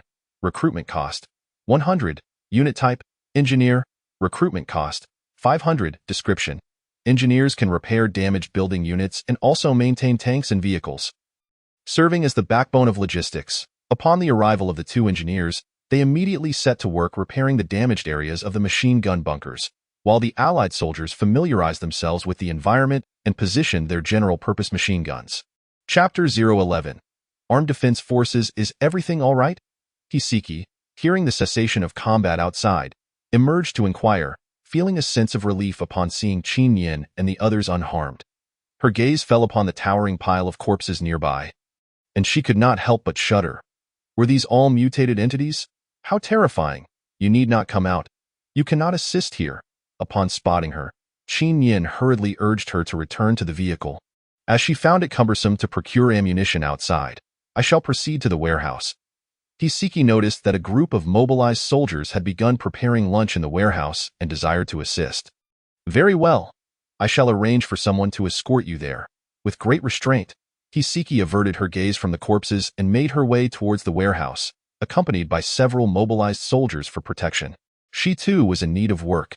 Just as she had departed from Hiseki, the mutated entities lunged forward once more. Damn it! Is there no respite for us? Qin Yin cursed under his breath. Raising his PPSH-41 submachine gun and firing at the aberrations, bang, bang, bang. The chilling sounds of combat echoed once again, as the mutated entities, oblivious to pain, charged relentlessly. Yet, under the increasingly terrifying barrage of fire, the advance of the zombies became increasingly arduous. At the intersection outside the park, a convoy came to a halt. Strange, what could be causing such terrifying gunfire? Is it the personnel from the National War Department? In the lead armored vehicle, a young officer clad in the uniform of the Armed Defense Forces furrowed his brow. His gaze coldly fixed in the direction of Qin Yin. He was profoundly shocked. Given the intensity of the gunfire, It was likely more ferocious than that of the armed defense forces stationed in M-City, who lacked anti-aircraft artillery. Could it be that the War Department was cleansing the mutated entities? No, the War Department operated externally. They could not possibly be present here, nor could they deploy such firepower in this locale. Was it our armed defense forces? No, that could not be. He was well aware of his team's circumstances, and given their recent tribulations, they would hardly possess the energy to appear here. Captain, what should we do? At that moment, a soldier stepped forward to inquire. Hearing the soldier's question, the young officer furrowed his brow deeply. The situation was unclear, and they could not afford to waste time here, especially with a multitude of matters awaiting them back at the base. After contemplating for a moment, the young officer approached the luxurious business vehicle in which several middle-aged men in tailored suits were seated. Commissioner Chan Jigang, perhaps we should retreat from M-City for now. We can arrange for personnel to wait here for your son. Given that they have left you a message, it is likely they mean no harm. The young officer addressed a corpulent middle-aged man. Commissioner Chun, having long navigated the political arena, exuded an aura of authority even in his calm demeanor. His thick brows knitted in deep contemplation, he then commanded in an authoritative tone, "Absolutely not." Wen Hao is playful. He left me a message indicating he would wait for us here, and I must find him. Captain Hao, assist me, and I shall speak favorably of you to your superior in the future. Commissioner, you must have heard the sounds of artillery. The current situation is fraught with uncertainty. We have no idea who the opposing forces are, and we cannot linger here for too long, Captain Howren urged once more. Aware that they not only faced the threat of mutated entities, but also had to remain cautious of the enigmatic forces opening fire. Whoever they are still Chinese citizens. Given the scale of weaponry they possess, they must be a secret unit of ours. Captain Hao, I believe we should seek them out. Perhaps my son Chun Wen Hao is with them. Commissioner Chun Jigang was also attuned to the sounds of cannon fire. Having had the fortune of witnessing military exercises conducted by the War Department, he recognized the intensity of such firepower. Based on the density of gunfire, it was evident that the unit that had suddenly appeared here was numerous. And he began to entertain ulterior motives. The world had evidently transformed. Chaos reigned everywhere, resembling a time of turmoil. In such times, military power was paramount. Possessing troops lent one a certain stature, enabling survival amidst the chaos. Previously, military and political powers had been distinct in Huaxia. Despite his current position as the commissioner of North Huang Province, he had no real connection to the military, let alone wielding military authority. The armed defense forces under Captain Hao Ran were merely a favor granted to him by an old classmate, and he was only to be escorted back to the provincial capital. His intent was to retrieve his son Chan Wen Hao. However, the emergence of this mysterious unit ignited a glimmer of hope within him. If he could indeed gain control over this unit, he would secure a foothold in this chaotic world. All he needed to do was locate them, reveal his identity, and claim he was there on orders from above to take command of their forces. Success seemed plausible, though he could not personally ascend the mountain. Only Captain Hao Ran and his armed defense forces could do so. Captain Hao's eyes narrowed slightly as he scoffed inwardly. He could easily deduce Commissioner Chun Jigang's intentions. However, given that the opposing unit could command such forces, they surely could not be fools. How could they possibly grant him command? Commissioner Chin, our orders are to escort you back to the provincial capital. Diverting here to retrieve your son has already exceeded our mandate. We cannot afford to encounter complications. Once we have secured your son, we will promptly withdraw, and I will report the situation here to the captain. What attitude is this? Do not forget I am the commissioner. You are merely a minor captain of the armed defense forces. As soldiers, obedience to orders is your foremost duty. I command you now to lead a contingent into this park to locate the commander of this unit and bring him to me. Commissioner Chen Jigang exclaimed, his eyes widening with indignation, attempting to assert dominance.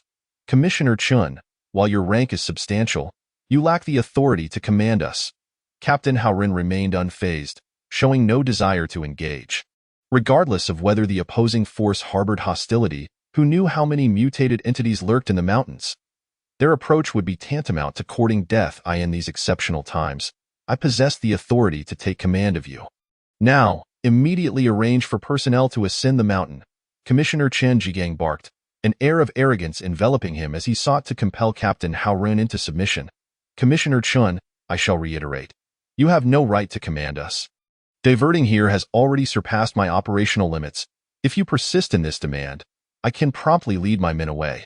I trust the captain will not raise any objections, Captain Howren replied coldly, standing firm against Commissioner Chin's bureaucratic bravado, clearly articulating his stance. The surrounding guards regarded Commissioner Qian Jigang with icy glares. They too understood that this portly commissioner was attempting to send them into a death trap. Following the meteor's descent, most of their team had mutated, and in their despair, they had been forced to open fire on former comrades. After enduring 2 agonizing days and nights, they had managed to regain control over their ranks. Subsequently, they received this escort assignment, leaving their hearts in a state of heightened sensitivity. Chapter 012. Preparation. This was a scene they wished to neither mention nor recall. During those 2 harrowing days, their former brothers had transformed into flesh-eating monsters, and they had been compelled to act against them. Now, their hearts were laden with sensitivity and sorrow. They feared witnessing further deaths among their comrades. And Commissioner Chen Jigang had unwittingly stumbled into their ire. Particularly for Captain Hao Ran, who at that time had been the leader, witnessing his unchanged brothers being bitten and infected had left him with an unending sense of guilt. It was this very guilt that prevented him from leading the remaining brothers into peril. As Commissioner Chen Jigang observed the armed defense soldiers beginning to seethe with anger, he furrowed his brow deeply but refrained from speaking further. They still required the protection of this group and could not afford to lose them. He then pondered the direction from which the gunfire emanated. "Captain, we have made a discovery," at that moment. A soldier rushed over, alleviating the tension of the situation. "What is it?" Captain Hao Ren inquired. "We have located the vehicle driven by Chan Wen Hao." But what?"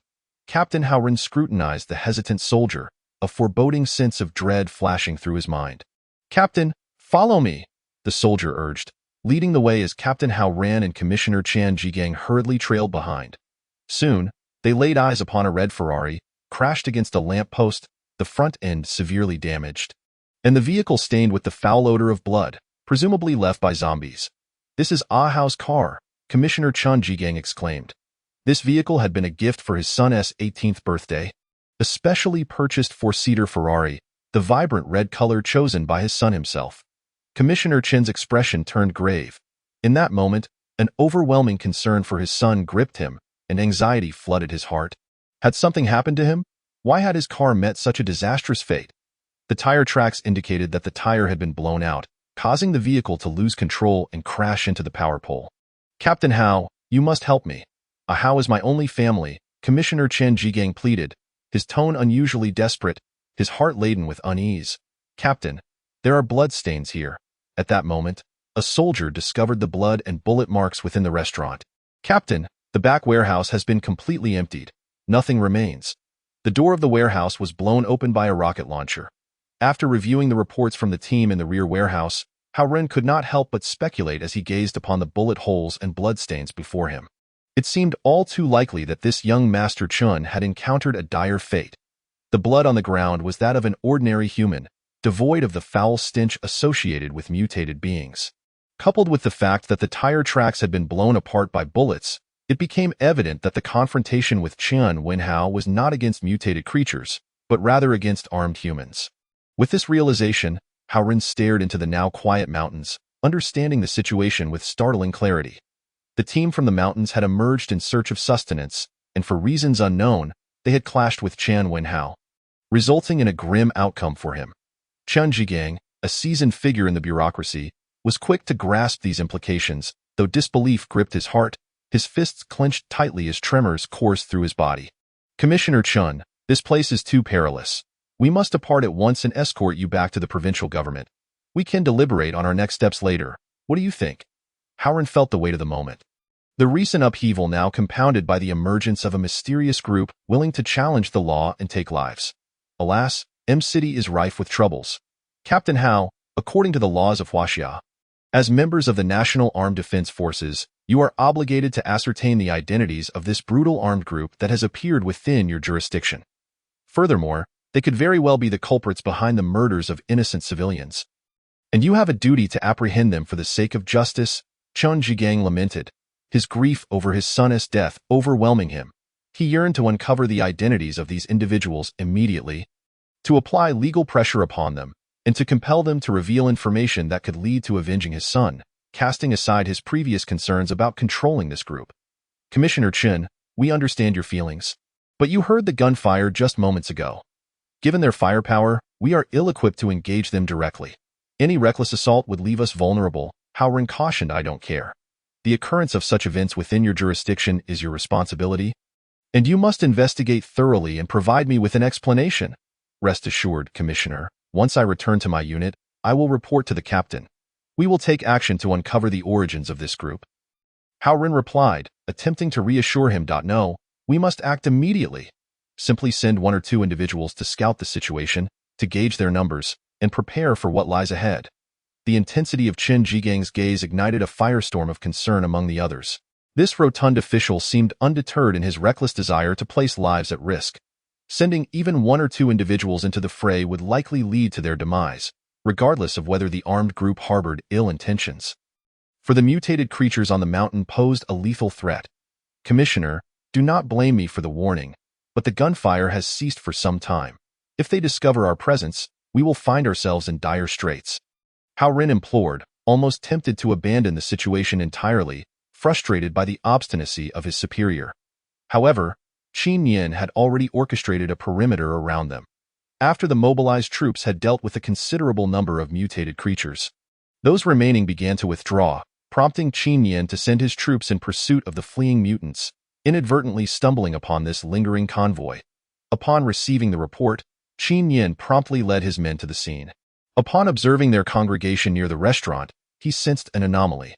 Could it be that the relatives of the earlier group had arrived? It was plausible. Had not Chun Wenhao called out to someone, declaring them his father? It had sounded quite formidable. Could that rotund, middle-aged man truly be his father?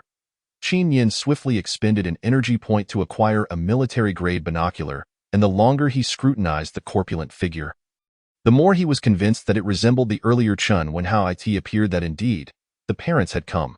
The question loomed, what should he do? Qin Yin's brow furrowed deeply as he observed the armed defense forces surrounding Chen Jigang. It was evident that his position was significant.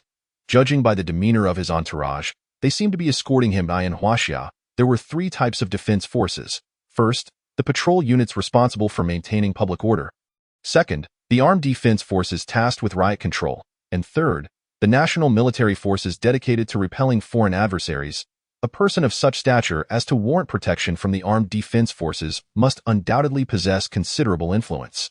No, we cannot allow these individuals to depart. By their appearance, they have likely discovered the whereabouts of Chun Wenhao, and having heard the recent gunfire, they are surely aware of their precarious situation.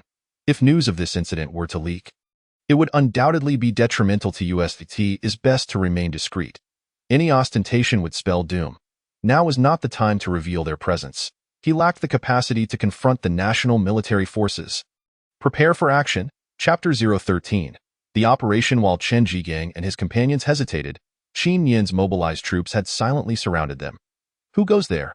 A member of the armed defense forces detected an approaching presence and immediately raised the alarm. Realizing their cover had been compromised, Qin Yin ordered his troops to reveal themselves. Over 20 mobilized soldiers emerged from all directions, weapons drawn. Encircling them completely. On this mission, he had brought forth all available mobilized troops. As the base was better guarded by allied soldiers, and he had even procured 3 rocket launchers for this operation. Who are you? Howren's astonishment was evident as he beheld the sudden appearance of this battalion. Noting their military-grade weaponry, including rocket launchers, yet their uniforms did not belong to Huaxia. Could they be foreign troops? That seemed unlikely, as they all bore the features of Huaxia nationals. Lower your weapons.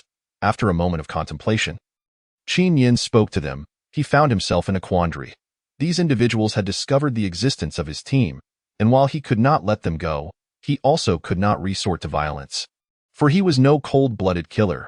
These armed defense forces had previously safeguarded the social order, deterring lawbreakers. The stability of society relied heavily upon their diligent efforts, and they had not exhibited any hostility. Who are you? Which unit do you belong to? Howren furrowed his brow, acutely aware that the situation was growing increasingly complex. With only 8 individuals under his command, they were vastly outnumbered, facing over 20 adversaries. Our identities are classified. Who are you, and what brings you here? Qin Yin pondered his next move. We are affiliated with the M-City Armed Defense Forces. I am Captain Howren, tasked with escorting Commissioner Qian Jigang back to the provincial government. At these words, Qin Yin's heart raced. He turned his gaze towards the corpulent middle-aged man, realizing he was indeed the commissioner of Beiwang province. No wonder the earlier red-haired individual had been so arrogant. He had a powerful father backing him. Why did you not take the national highway to return to the provincial government? Why have you chosen this route, which deviates from your path? Howren hesitated, considering that their earlier assumptions pointed to Chen Wenhao's demise at the hands of this mysterious group. However, upon witnessing their apparent lack of malevolence, his internal conviction began to waver. Very well, if you cannot speak, then do not. Qin Yin interrupted Howren's thoughts, already deducing their intentions. They had likely taken a detour to retrieve Chen Wenhao at the behest of Chen Jigang. Simultaneously, he felt relieved that he had intercepted them. Had they been allowed to proceed, they would have certainly reported back, prompting the military department to investigate. If those soldiers discovered their presence, they would undoubtedly take action. And a single missile could obliterate him. The provincial government was directly responsible to the core of the nation. Information would be relayed rapidly, and with the death of the commissioner's son on his conscience, he would surely spare no effort to eliminate him. It would be all too easy to frame him with a false charge, leading to his downfall. Is this the esteemed Commissioner Chen Jigang? Qin Yin's eyes narrowed. A son who dared to disregard the law and seek vengeance was surely no paragon of virtue himself. Greetings. Chen Jigang felt a chill at the sight of the dangerous glint in Qin Yin's eyes, instantly sensing the hostility directed towards him. Why does he harbor animosity towards me? Could it be that Ahao truly was killed by him, and he has uncovered my identity? Panic surged within Chen Jigang as he recognized the precariousness of the situation. He was eager to escape. Captain Hao, time is of the essence. We should be on our way, Chen Jigang urged, yet within him brewed a tempest of murderous intent. He had all but confirmed that these individuals were responsible for his son's death, and he could not bring himself to believe they were secret military operatives. Once we return to the provincial government, I will ensure this matter is reported and these troubles dealt with. Any thoughts of recruitment have vanished, replaced solely by a desire for vengeance. Yes, soldier, it is indeed late. We must take our leave. Hao Ren, jolted from his thoughts, realized the urgency, regardless of who these people were. Departing this place seemed the wisest course of action. Gentlemen, you cannot leave just yet. Upon hearing this, the faces of Hao Ren and his companions fell, their minds racing with ominous thoughts as they instinctively inquired. Why not? We are a secret military unit of the National Defense Forces, currently engaged in a covert operation. You have intruded upon our operational zone, and in the interest of confidentiality, we must detain you here until our mission is complete, at which point you may depart. First detain them, and later, when our team has grown stronger, we shall release them. This is the best course of action that Qin Yin could conceive. After all, we are amidst an apocalypse, and their absence will likely go unnoticed by their respective units for the time being. Good sir, you jest. We are utterly unaware of the situation, and we are in haste to return to the provincial capital to report our findings. The world has transformed in merely a couple of days, Chen Jigang interjected hastily, his gaze fixed on the perilous glint in Qin Yin's eyes. Internally, he was gripped by panic, fully aware that remaining here would spell certain doom. Hao Ren also sensed that something was amiss. In Huaxia, there is no protocol for the military to detain armed defense units. The rationale of safeguarding secrets holds no water. Their armed defense unit comprises soldiers who are trained to maintain confidentiality. Even if something unexpected were to come to light, it would be addressed through proper channels, rather than through direct detainment. Comrade, we indeed have pressing matters to attend to at the provincial capital. We will only report the situation to our superior and will not disseminate information recklessly, said Hao Ren. Upon hearing this, Qin Yin inwardly rolled his eyes. It was precisely the concern of reporting to the higher-ups that led to their detainment. Apologies, but this is our duty. The matters here must remain confidential. Lay down your weapons, Qin Yin commanded, gesturing for the mobilized soldiers to advance. Hao Ren and his 7 companions gazed at the encroaching mobilized soldiers. Their expressions darkened. Given their limited numbers, they had no means to resist these forces. What were they to do? Should a confrontation ensue, their unit could sustain damage, yet their comrades would undoubtedly suffer significant casualties. A mere 3 rocket launchers could shatter their defensive perimeter. Put down your weapons, and if you remain here for a month, I will grant you your freedom, Qin Yin assured them. Will you pose a threat to the citizens of City? Howran suddenly queried, resolute in his duty to protect the populace. Should these individuals jeopardize the safety of the citizens, he would not hesitate to fight. You jest. We are a secret unit of the military. How could we harm our own people? Qin Yin replied with a light chuckle, resolved to maintain this facade. In light of this, Howran ultimately chose to disarm, for they were, after all, comrades. Injuring anyone would be counterproductive. After confiscating their weapons, Qin Yin could not bring them back to the base, so he arranged for them to stay on the second floor of the dining hall, leaving 10 mobilized soldiers to guard them. The base was now relatively secure, rendering further manpower unnecessary. Once Howran decided to stay, Chun Jigang dared not suggest leaving alone. Otherwise, Qin Yin could easily send someone to eliminate him. In this chaotic time, ending his life would be a trivial matter. After settling into the hotel, Chun Jigang shared quarters with several others in suits, clinging closely to Howran, attempting to ingratiate himself, fearful that Qin Yin might turn against him. Yet, Qin Yin paid him no mind. He posed no threat for the time being. Keeping him around would provide ample opportunities in the future, and dealing with him in front of Howran could incite unnecessary concern.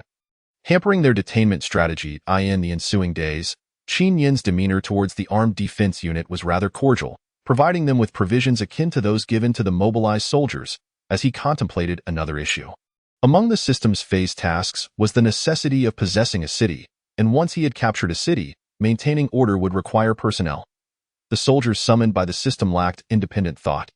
The only one with such autonomy had perished during prior skirmishes, leaving Qin Yin in a state of sorrow for a while. The biochemical soldiers summoned by the system were ill-suited for this role. The optimal solution was to recruit the previous individuals to manage the situation. He immediately set his sights on the armed defense unit, believing that if he claimed to be a secret military unit seeking their assistance to protect the citizens and restore order, they would be unlikely to refuse. As time passed, they would integrate into his system, and it was likely that even when urged to leave, they would remain. Seated in the base vehicle, Qin Yin consumed bowl after bowl of white rice, feeling a profound sense of desolation. In the days of battling the mutated entities, his team had expanded. Even the medical personnel in the field hospital were now reliant on him for sustenance. All told, his unit had grown to over 40 members, and with those in the hotel below, the number exceeded 50. The meager supplies they had left could not sustain them. Only a few bags of rice remained. Observing the bustling base and soldiers stationed on guard, Qin Yin felt a sense of security. His strength was steadily increasing. He resolved to venture into the city later that afternoon in search of food. Gazing at the sparse dots on the life radar, he made a decision. The life radar was a level 1 tool, capable of detecting secondary mutated entities within a kilometer radius, indicating that his previous battles had only dealt with the outer layers of mutated foes. For now, he had no intention or capacity to delve deeper. How naive it is to not appreciate the value of resources until one is in charge. Qin Yin sighed, setting down his bowl and chopsticks to prepare for the task ahead. System: activate the general lottery opportunity. This was the reward for his guardian's second phase task, which he had yet to utilize, alongside a reward of 10,000 energy points. His current energy points had swelled to over 24,000. As soon as Qin Yin's words fell, a spinning wheel materialized before him, displaying 5 segments labeled S, A, B, C, and D, representing the ranks of generals, with S being the highest. For a first summons, one is guaranteed an S-rank general. The system proclaimed, and the pointer landed on the orange segment marks. The screen then transformed into a wheel featuring 12 character portraits. It appeared that there were only 12 S-rank generals available. As Qin Yin pondered, the spinning pointer gradually slowed to a halt. Congratulations, you have acquired the S-rank general, Guderian. General Unit, Guderian, Specialization, Father of Armored Warfare, Description. Guderian is a principal character in the Red Alert universe. Hailed in the West as the father of armored warfare, renowned for his expertise in blitzkrieg, by the heavens, it is indeed Guderian. Qin Yin felt an overwhelming sense of elation towards this system. It was as if a pillow had been presented to him just as he was about to doze off. His current forces were primarily infantry. Acquiring an air force or naval commander would have been disastrous. As they prepared to head into the city, the multifunctional infantry fighting vehicle would serve as their mode of transport and combat platform, necessitating a leader capable of commanding ground armored units.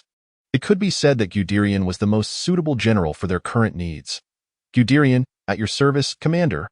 A flash of orange light heralded the arrival of a handsome young man in military attire, who stood before Qin Yin and rendered a crisp salute. The spark of intelligence in Guderian's eyes filled Qin Yin with exhilaration. He was certain that Guderian possessed his own consciousness. Excellent, Guderian, welcome. Qin Yin returned the salute. Subsequently, Guderian stood resolutely behind Qin Yin, awaiting his orders and direction. System: construct a vehicle factory. As soon as Qin Yin's words were uttered, a massive burst of light illuminated the area, and a structure larger than the barracks descended. Occupying the last available space. It seemed that future constructions would have to be directed towards the mountains. Building unit, vehicle factory, construction cost, 500, energy consumption, 100, description. This is the central factory for producing all ground vehicles. Recruit 5 multifunctional infantry fighting vehicles. Qin Yin wasted no time in enlisting the war machines, knowing that time was of the essence. Weapon unit, multifunctional infantry fighting vehicle, recruitment cost, 600, armor thickness, light.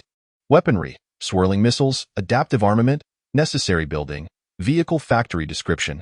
This astonishing multifunctional infantry fighting vehicle adapts its armament based on the infantry it carries. For instance, if it carries engineers, it can transform into a mobile repair vehicle capable of repairing damaged units without returning them to base. Once these multifunctional vehicles were recruited, they would remain within the factory. Each vehicle boasted a 6-barreled turret capable of launching shells, with additional combat windows positioned in various directions for engaging enemies from all angles. With a full load, they could transport 4 personnel, and the interior space was adequate. The light armor could withstand the impact of mutated entities, sufficiently meeting their operational requirements in the city. After this series of actions, Qin Yin expended over 3,000 energy points, leaving him with just over 20,000 remaining. He contemplated for a moment before deciding to invest an additional 5,000 energy points to upgrade the power plant to level 2, which would generate 10,000 energy points. He refrained from utilizing any further energy points, saving them for future necessities.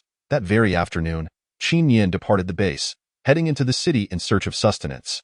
He brought along 8 allied soldiers, and the multifunctional infantry fighting vehicles carried them like 2 mobile artillery platforms, their firepower assuredly formidable, while the other 3 vehicles were occupied by mobilized soldiers. Allowing for swifter movement, Guderian was assigned to remain at the base, as it was of utmost importance. Thus, Qin Yin and his entourage set forth towards the city center of M-City, encountering numerous mutated zombies along the way, which they swiftly dispatched. In this manner, Qin Yin drew closer to the urban area. As they approached a main road leading to M-City, they encountered a barricade manned by a group of armed individuals. Dressed in a hodgepodge of attire, many donning prison uniforms, yet all sporting a uniform buzz cut. They were guarding the entrance. Brother Leopard, do you think anyone will pass through here? With the outbreak of this mysterious virus, those who survived are likely hiding away and wouldn't roam about aimlessly, right? A youth with shifty eyes approached, bowing and scraping as he inquired of the bald man at the forefront. Humph, mouse, do not speak. Does Brother Leopard need to explain himself to you? His actions are justified, so cease your unwarranted worrying. Before the bald man could respond, another fierce-looking youth retorted. Where do you get the idea that it's not far to the city? It's a full 30 kilometers. You'll break your legs trying to walk? Mouse replied hastily, feeling the sting of the insult. Enough of this bickering. We are not merely hijacking a vehicle to hasten our journey. We must also guard against those monsters. You have witnessed their ferocity. A mere scratch from them could cost you your life. We aim for the city, where even more horrors await us. Traveling by vehicle not only conserves our strength, but also shields us from their ambushes. The bald man, with a face marked by scars and a fierce glare, donned the garb of a prison guard. To his words, the group fell silent, their bodies involuntarily shuddering at the memories of those harrowing days. They were once the most hardened criminals of M-City's prison, violent offenders, drug traffickers, and even death row inmates, who had escaped amidst the chaos following the meteor strike. After the calamity, many inmates underwent horrific transformations, as did their captors. Initially, the guards believed the prisoners were merely ill and hesitated to act, but as the situation spiraled out of control, they were ordered to detain the transformed inmates. In the ensuing chaos, numerous guards were injured and infected, leading to a catastrophic outbreak. The remaining inmates, ruthless and resolute, seized the opportunity to arm themselves with the guards' weapons and fled the prison, ultimately escaping in a group of 24, taking all firearms with them. Outside, they rejoiced, realizing that it was not only the prison that had changed but the world beyond as well. They camped out for 3 days and nights, during which they encountered a passing car, killing the driver and commandeering his vehicle, managing to survive on the supplies they found. Among them, many felt no remorse. Rather, they reveled in their newfound freedom. Their criminal mentality had twisted into a sense of excitement. In this lawless new world, they could indulge their wildest impulses. Yet, one bespectacled youth, refined in demeanor, cast a disdainful glance at the others. Powerless to oppose the madness surrounding him, he felt trapped, for Brother Leopard had claimed the group as his own. And any notion of departure had been extinguished when another member was shot for suggesting it. "Shoo! A vehicle approaches!" suddenly exclaimed an elderly man with large ears, dropping to the ground to listen intently. The others fell silent, their hearts racing in anticipation. The old man possessed a unique ability to hear from great distances, having once been a lookout for illegal gambling. The refined youth's expression dimmed. He dreaded the arrival of anyone on this road, recalling how they had previously killed a driver as a grim display of power. "Brother Leopard, we're in luck. There are many vehicles," the old man chuckled. Sensing a convoy approaching but unable to ascertain its size, "Prepare for battle. We're going to hijack them." Brother Leopard's excitement surged, and he quickly instructed his crew to spread out and take positions, waiting for the convoy to arrive. "Good heavens, that's an armored vehicle. Are they from the military?" As the multifunctional infantry combat vehicle appeared in the distance, dread washed over the group. "Brother Leopard, what do we do?" Mouse asked, his face pale and uncertain. They had not anticipated such a scenario. The bald man's expression hardened as he contemplated the situation. "We'll hijack it," he declared. If he could seize these armored vehicles, his future endeavors would be vastly simplified. With such firepower, he could control resources and establish his own dominion in this chaotic world. "Brothers, there's no way military personnel are here. They're likely from the armed defense forces, and their combat capabilities are not as formidable. If we subdue them, we'll acquire their weapons and vehicles. Once we control the food supply, those desperate for survival will kneel before us. We'll live lavishly, with all the women we desire." Brother Leopard's words ignited fervor among his followers, for he had long been a leader of the underground, having spun such enticing tales countless times before. "Send a few to pose as ordinary citizens in need of assistance to lure them out of their vehicle. Then we strike." Brother Leopard quickly devised a plan. Thus, the others concealed themselves by the roadside, gripping their weapons tightly, poised to act as soon as the occupants exited their vehicle. 5 or 6 individuals scrambled toward the approaching armored combat vehicle. Appearing as ordinary citizens seeking help, the refined youth, filled with urgency, felt helpless amidst the madness. As they closed in on the armored vehicle, its hatch opened, and the soldiers inside prepared to disembark, unable to remain silent any longer. He stood up, raising his arm and shouting toward the vehicle, "Don't get out. There are enemies." His voice rang out powerfully, echoing like thunder and alerting those within the armored vehicle. Brother Leopard's expression shifted to one of fury as he realized someone had betrayed them. "You seeking death," he roared, firing a shot at the youth, who collapsed to the ground, his fate uncertain. "Charge," Brother Leopard commanded, and without hesitation, he surged forward, followed by his men, whose resolve had hardened in the face of adversity. "Fools!" Qin Yin sneered coldly as he observed the reckless advance of the assailants. He had noticed them from a distance, initially uninterested, but their aggressive approach warranted a response. He utilized the vehicle's communication system to relay orders to the Allied soldiers ahead. "Fire 3 warning shots. If they do not retreat, eliminate them all." The vehicle leading the way belonged to the Allied soldiers, equipped with M60 machine guns, formidable firepower that could decimate anything in its path. As the assailants neared, the combat window of the vehicle opened, and 3 shots rang out, causing them to halt in their tracks, swallowing hard in trepidation, unsure whether to advance or retreat. "Press on. We're just a few meters away." "They want to fire," Brother Leopard shouted from behind, rousing the group. With gritted teeth, they charged forward once more, but unbeknownst to them, Brother Leopard's pace had slackened, lagging behind the others, while the old man with large ears remained vigilant, trailing at a distance. Seeing the relentless advance of the assailants, Qin Yin's anger flared, and he ordered the soldiers to open fire. Unbeknownst to him, He had adapted well to the harsh realities of this new world, and his conscience was no longer burdened by the thought of eliminating obstacles. As the first vehicle's crew received the command, they swiftly opened fire without hesitation. The deafening roar of the machine gun unleashed a torrent of bullets that caught the assailants completely off guard, ripping through their ranks with devastating efficiency. The scene erupted into chaos, and within mere seconds, it fell silent. Qin Yin, unfazed, directed the convoy to take a detour, avoiding the sight of the carnage. "Come to a halt," he ordered. Qin Yin suddenly recalled a moment when someone had shouted loudly, attempting to remind him. Although it bore little significance, he felt a flicker of gratitude. Such enthusiastic souls were becoming increasingly scarce in this apocalyptic world. Under the protection of mobilized soldiers, Qin Yin descended from the battle vehicle and hurried to the location where they had previously set up roadblocks. There, he found a bespectacled young man lying rigidly on the ground. Perhaps sensing the presence of another, the four-eyed youth abruptly opened his eyes, rose, and rubbed his chest, from which he extracted a piece of black metal. The gunshot from the bald man had struck this very metal. But the force of the impact had rendered him unconscious, only to awaken upon Qin Yin's arrival. Observing the scene, Qin Yin found himself at a loss for words. Surely this was the chosen one. How fortuitous! Who are you? Where are those people? The four-eyed youth, taking a moment to catch his breath, gazed at the oddly dressed individuals surrounding him, bewildered.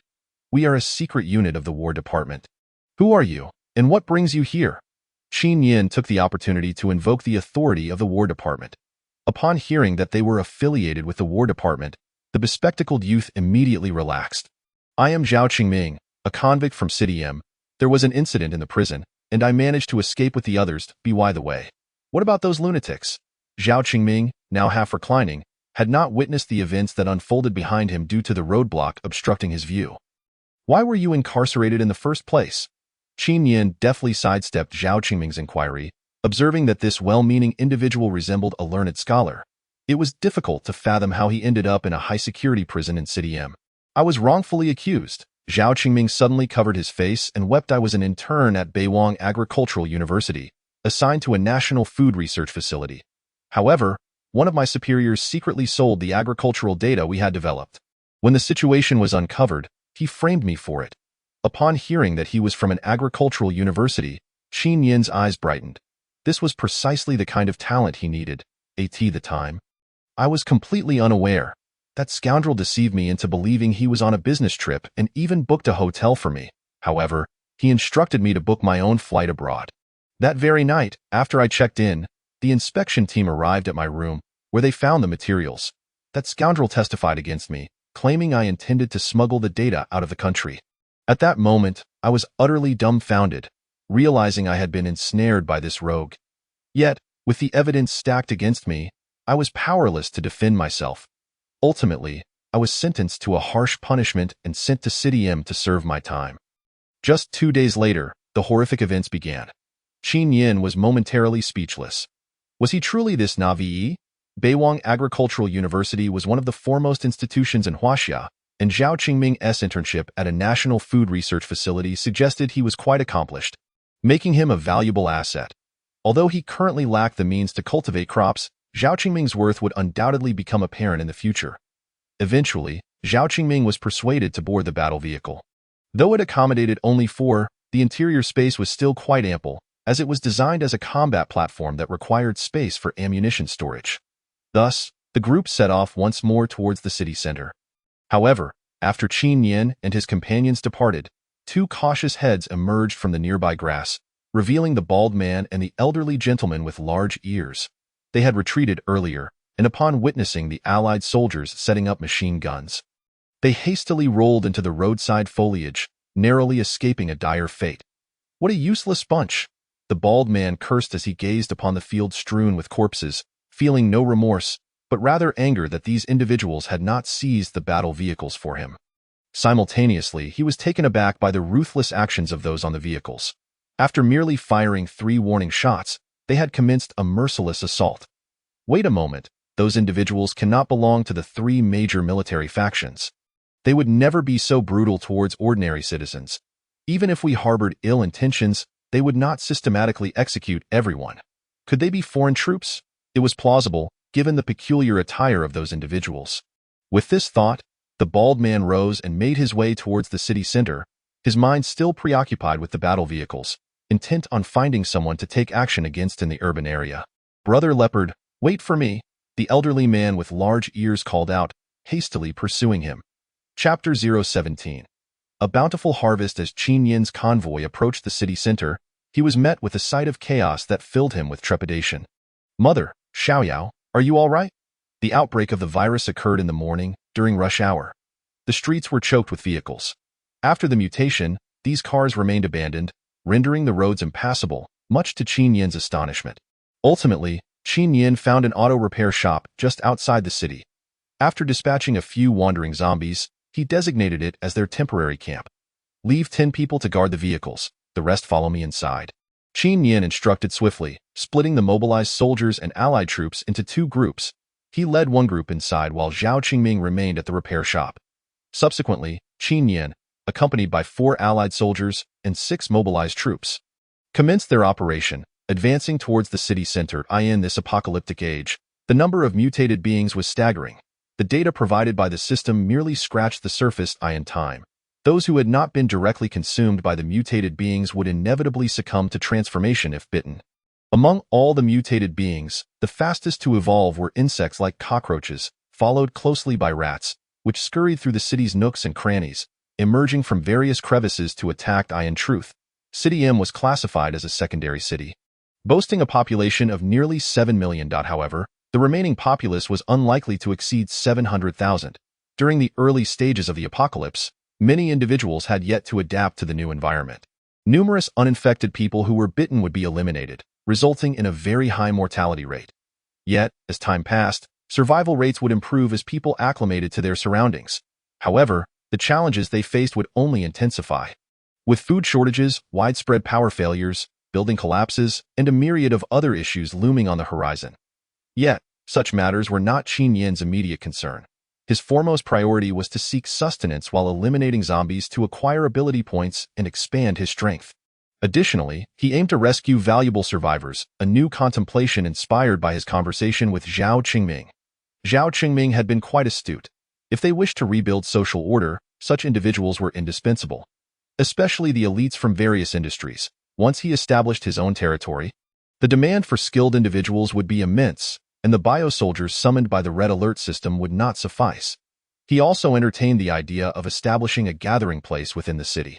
Rescuing those individuals only to send them back to the base would introduce excessive unpredictability.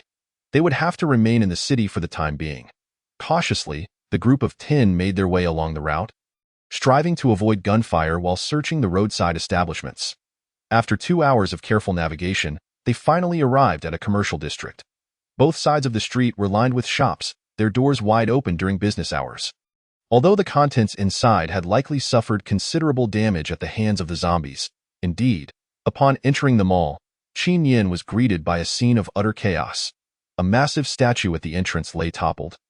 Dried blood splattered everywhere, and tattered remnants of clothing littered the ground. Leftovers from the zombies' feasting. Bang! Qin Yin raised his weapon and shot a mutated rat that had darted out from a corner, its mouth dragging a severed infant's arm, an utterly repulsive sight. Their luck was not particularly favorable. This mall primarily sold goods, and there was little food to be found. System, summon 10 mobilized soldiers to appear by my side.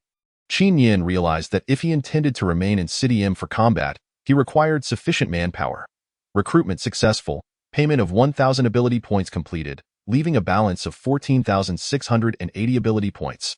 Commander, soon, the newly summoned mobilized soldiers reported for duty. Form into groups of 4 and commence a search. In an instant, 20 mobilized soldiers split into 5 groups, stealthily making their way towards the building from various directions. Qin Yin followed suit, and upon seeing the floor strewn with overturned gold and silver ornaments, he felt no stirrings within. In this post-apocalyptic world where the financial system had collapsed, such items were far less practical than a single pack of ham sausage. As he passed by a specialty store for skincare products, Qin Yin hesitated for a moment but ultimately decided to enter, selecting a few items for facial care. These were not for himself, but rather for Hiseki, who remained at the base. Throughout these days, she had never made any demands, diligently managing the warehouse and cooking alongside the mobilized soldiers, displaying unwavering dedication that truly moved Qin Yin. He took a small bag for himself and also ventured into the clothing section to choose some garments, not only for women but for himself as well. The system did not sell such items, and truth be told, he had only one set of clothing, having not changed since the outbreak began 7 days ago. Just then, a soldier returning from the 5th floor reported that they had discovered a small supermarket up there. Qin Yin was immediately elated and led his team to pursue this promising find. Adjacent to the supermarket was an arcade and an ice rink, presumably to supply food to these venues.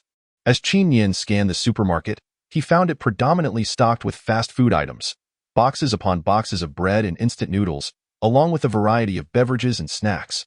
Without hesitation, he directed the soldiers to utilize the large black canvas bags found in the adjacent store to pack everything, leaving not a single item behind.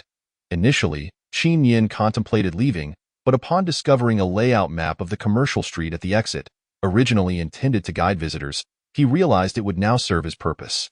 According to the map, this commercial area housed a large supermarket located in Building D. Subsequently, he marked 5 establishments, which included a large supermarket, a beef hot pot restaurant, a grocery store specializing in dry goods, a canned fruit shop, and a dried seafood store. Following the map's guidance, Qin Yin first arrived at the beef restaurant, but regrettably found that its electrical system had been destroyed early on by zombies, rendering the refrigerators long defunct. Moreover, since the beef was fresh blood food, zombies had also visited, and the expansive meat shop yielded not a single edible piece of beef. It seemed the system's words were indeed accurate. The aberrant beings consumed all fresh blood food, regardless of whether it was animal or otherwise. Consequently, there would be nothing left of the poultry at the farms, and in the future, if they wished to consume meat, they would have to raise it themselves. However, they discovered a rice noodle shop nearby and, without hesitation, packed all the rice noodles, vermicelli, and side dishes to take away. The dry goods store proved to be a significant boon. It sold primarily coarse grains, and during the transformation event, not many had been present in the store. Additionally, the aberrant beings showed no interest in these items, resulting in a substantial stock of coarse grains being preserved, over 70 bags in total. Given that they could not carry all of this back on their own, Qin Yin decided to send 5 soldiers back to the temporary camp with the recently acquired bread, while notifying the camp soldiers to see if they could bring a vehicle closer for easier transportation of the goods. Chapter 018. Abundant Harvest 2. As the 5 soldiers returned, Qin Yin remained industrious. After leaving 2 to guard, he set off for the canned fruit shop, which was located in the same building, one on the 3rd floor and the other on the 5th. Similarly, the canned fruit shop yielded a bountiful harvest, with an overwhelming variety of canned goods. They appear to have just restocked, as the back warehouse was filled with boxes, an estimated 10,000 cans, sufficient to sustain their current group for half a year as supplementary food. Qin Yin felt a swell of relief. Every morsel of food in this post-apocalyptic world was exceptionally precious, and soon fruits would become a luxury, as their cultivation cycle far exceeded that of grains. And during planting seasons, grains and vegetables took precedence over fruits.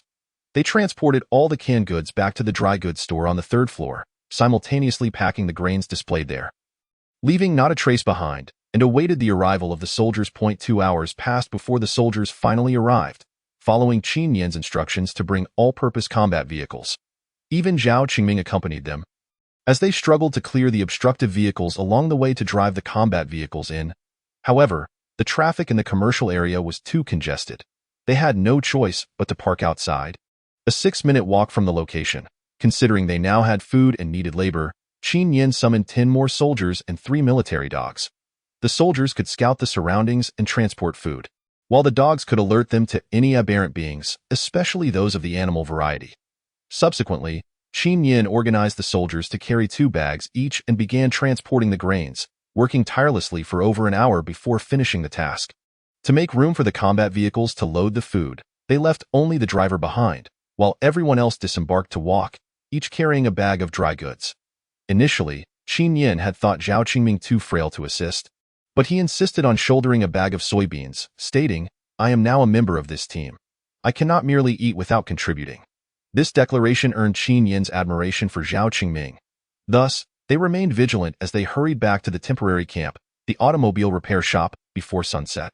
The situation here had already been assessed by the soldiers left behind, who had even set up sandbags for cover. Zhao Qingming dropped a bag of soybeans onto the ground, panting heavily, and gazed at the suddenly increased group of 20. Feeling perplexed, however, considering they were from the combat department, he refrained from questioning. The soldiers utilized the kitchen of the automobile repair shop to prepare a large bowl of millet porridge, complementing it with the bread and canned fruits, providing everyone with a delightful dinner. Zhao Qingming wept as he ate.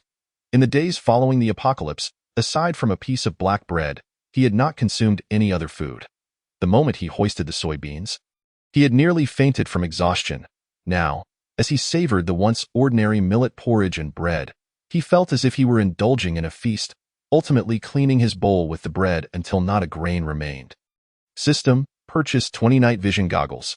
Qin Yin found an excuse to avoid Zhao Qingming, stealthily acquiring the goggles, as the city's power grid had collapsed, plunging it into darkness. Meanwhile, the aberrant beings were unaffected. Their enhanced instincts rendered day and night indistinguishable. The purchase was successful, costing 2,000 energy points, leaving him with 11,080 energy points. Heartless system. Qin Yin mentally grumbled, finding it outrageous that one night vision device cost 100 energy points, equivalent to summoning a soldier. Ultimately, he chose not to act at night, arranging for 5 soldiers to stand guard in shifts with the 3 military dogs. Exhausted, he settled down atop the bags of grain, succumbing to sleep after a long day. Zhao Qingming also enjoyed a deep slumber, for he had not slept so soundly since being wronged.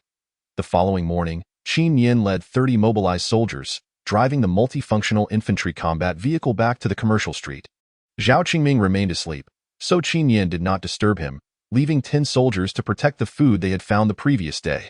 The base S supplies could last another 2 days, so Qin Yin didn't rush to return, intending to explore the supermarket first. As before, they parked the vehicle in the same location. Maneuvering through the congested commercial street was not worth the effort. After leaving 8 men to guard the vehicles, he led the remaining 22 to the dried seafood store. The supermarket was still further away, so they could only explore the seafood store first. Inside, they found a substantial haul, over 1,000 pounds of assorted dried seafood, predominantly dried fish and shrimp, along with some unfamiliar varieties. Regardless, they packed everything without hesitation. He assigned 12 individuals to deliver the goods back to the vehicle while he led the remaining 10 towards the supermarket, the very one Qin Yin had aimed for. Inside the expansive supermarket, a female patrol. I must inform you that it is only due to the Black Scorpion's regard for you that I have been sent to persuade you. When he personally intervenes, you will find yourself on this list as well. It is impossible. If you dare to take even a single step forward, I will fire my weapon without hesitation. The sound of gunfire will surely attract the monsters lurking outside. And you will not fare well then, Xu Qing shouted vehemently, steadfastly guarding those behind her. She was an inspector of the Huaxia patrol unit, maintaining order in this vicinity before the apocalypse erupted. When the mutations began, she took refuge in this supermarket. Chapter 019. Coincidentally, a group of underground forces in City M were drinking nearby. After the apocalypse, they led a band of rogues to seize control of the supermarket.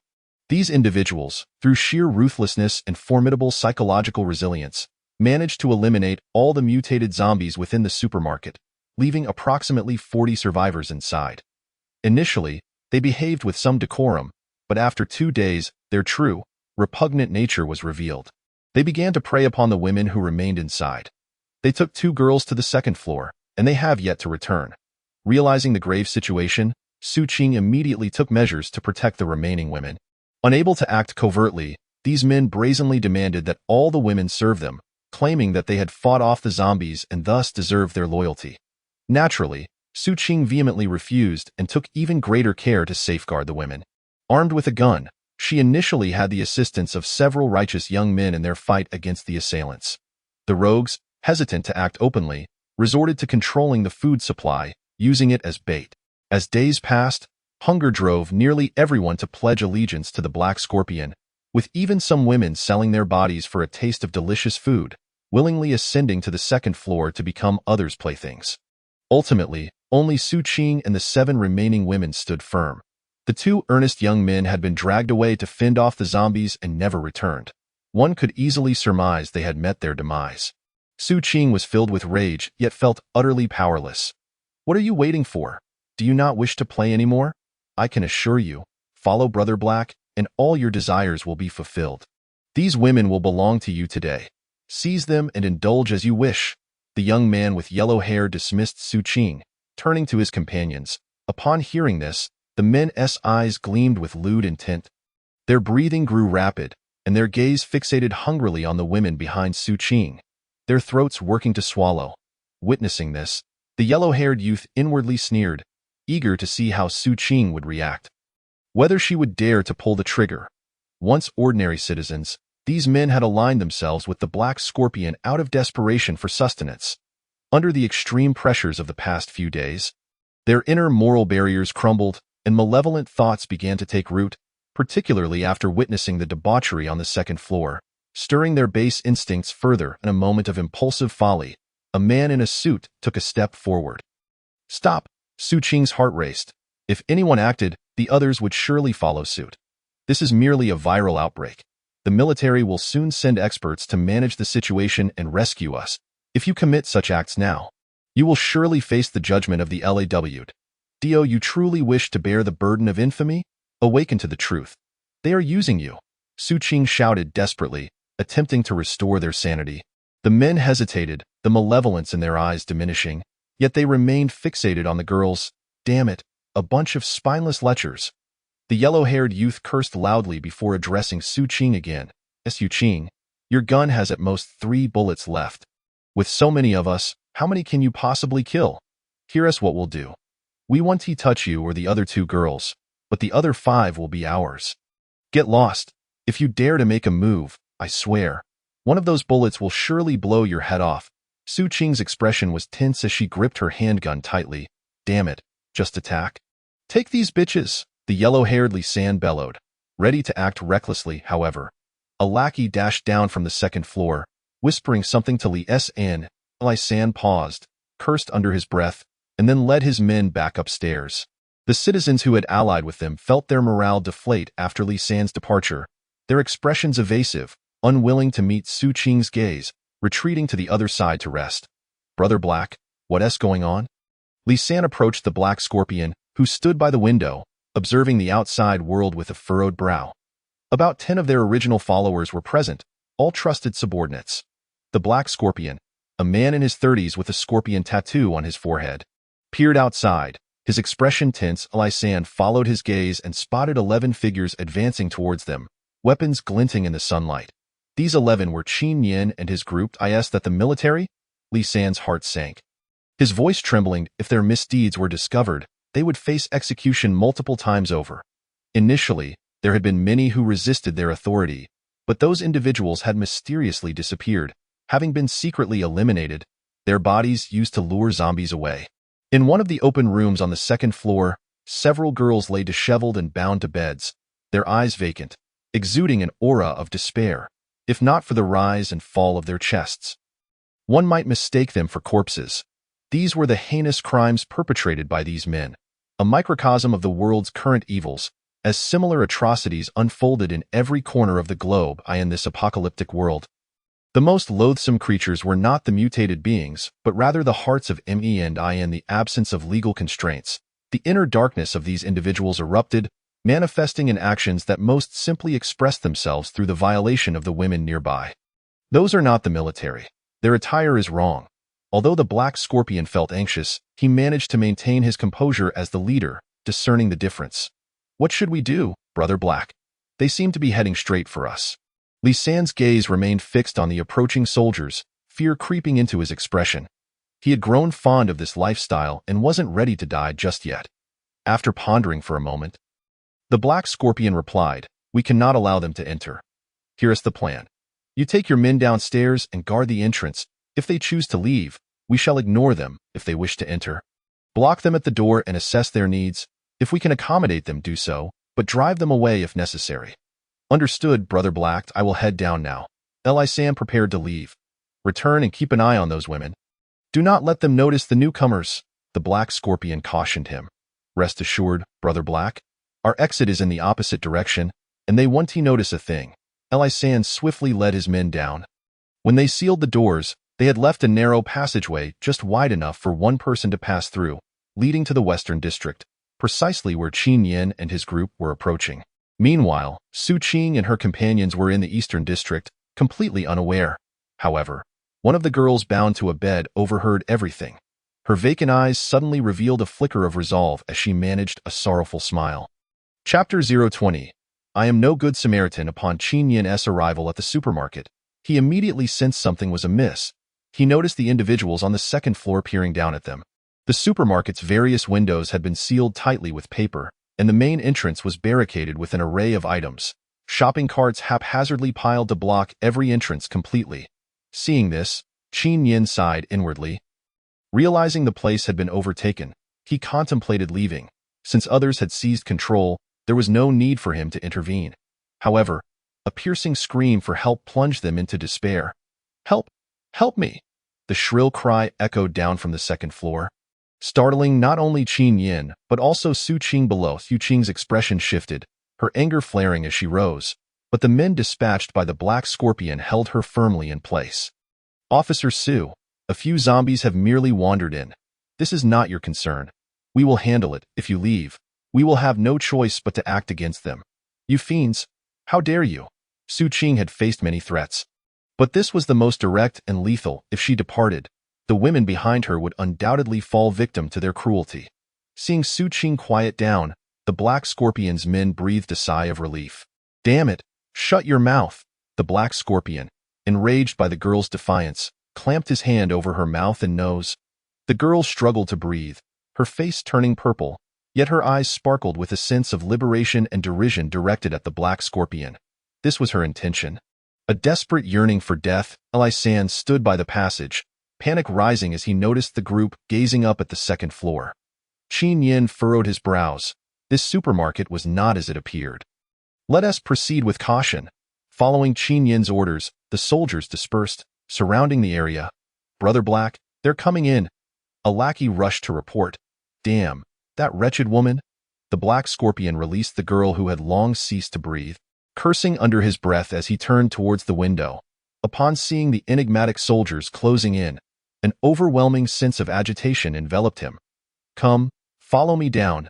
We must not allow those intruders to enter," he commanded, brandishing a hefty cleaver and leading a group of his subordinates towards the commotion. If those outsiders were to breach their stronghold, the empire he had painstakingly constructed would be obliterated. Meanwhile, Su Qing witnessed the Black Scorpion's descent and felt a flicker of concern. Was it truly a horde of zombies approaching? Yet, recalling the earlier cries for help, she quickly deduced that a significant number of individuals were indeed arriving. Compelling the Black Scorpion to take matters into his own hands, instantly, her gaze sharpened. Only 4 core figures of the Black Scorpion remained, presenting her with a fleeting opportunity to extricate herself from the dire situation. If she failed to act, it was only a matter of time before she too fell victim to their clutches. "Officer Su, what are you planning?" The 4 henchmen, sensing the peril in Su Qing's demeanor, instinctively tightened their grips on their weapons. Their anxious expressions confirmed her suspicions that outsiders had indeed arrived. Without warning, Su Qing sprang into action, her long, white legs striking like a whip at one of the henchmen.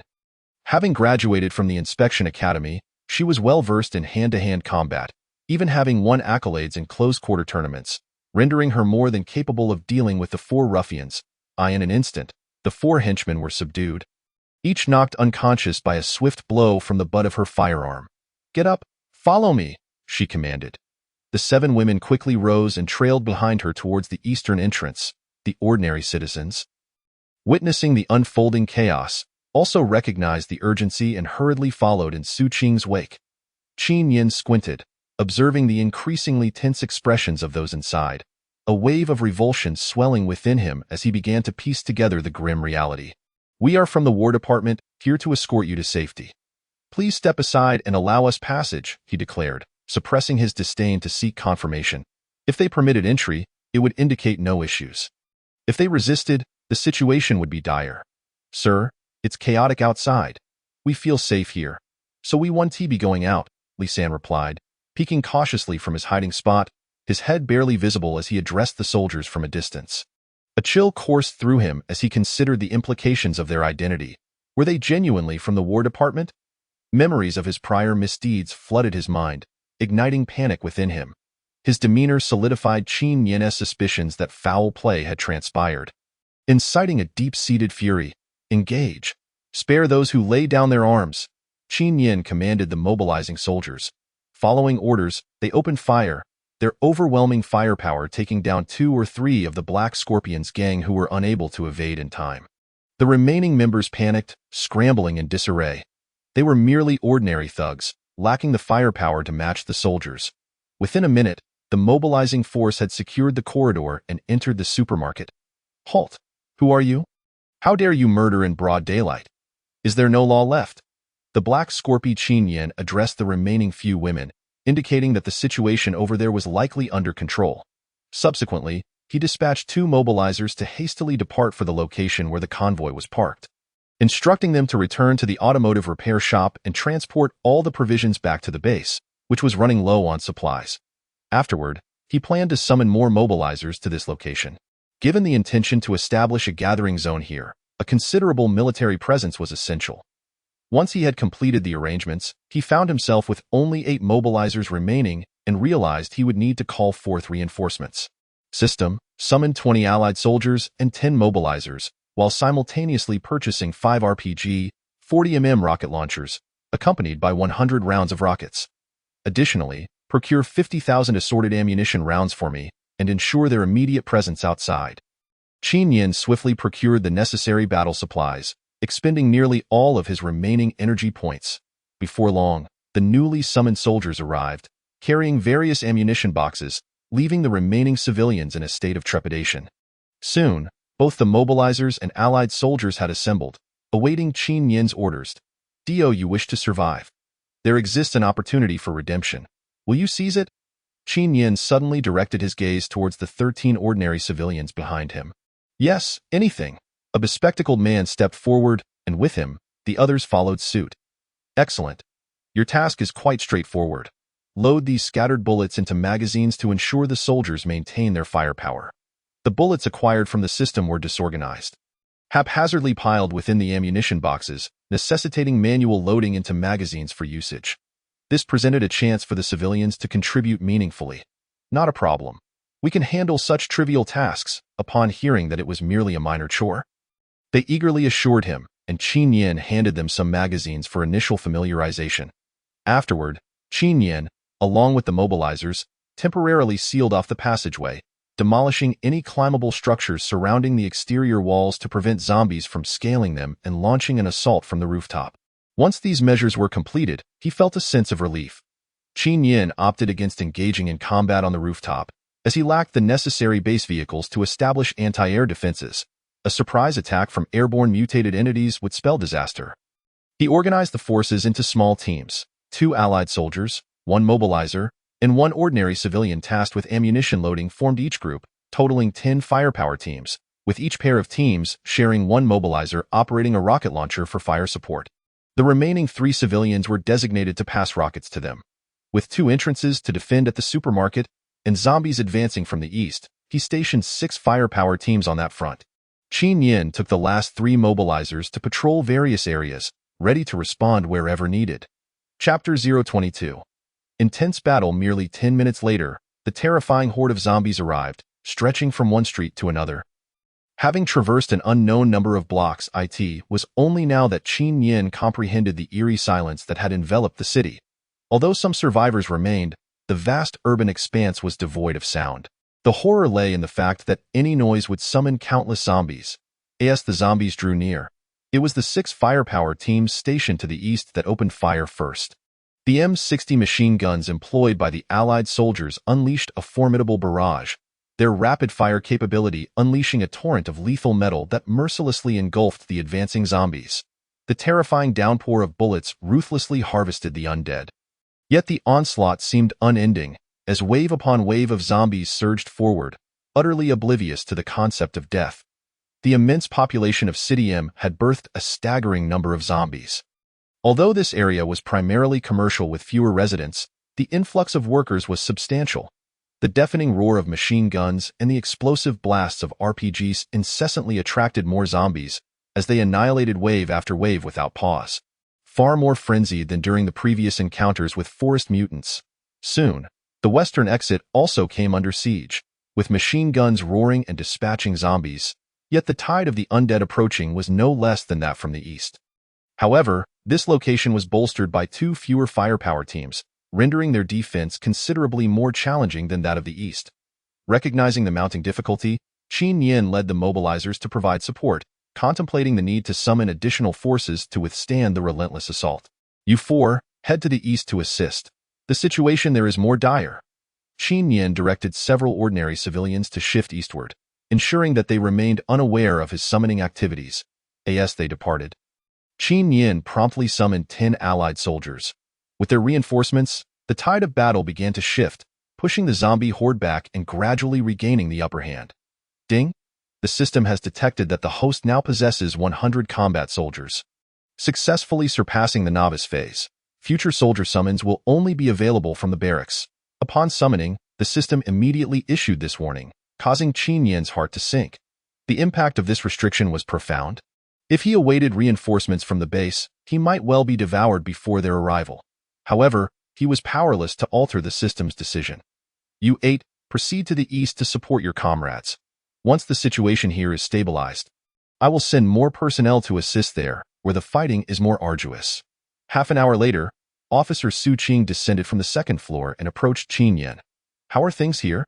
Do you require assistance? She called out, her voice nearly drowned out by the cacophony of gunfire, and it took several attempts for Qin Yin to clearly hear her in no need. You should return to the 2nd floor to protect them from any zombies attempting to climb up.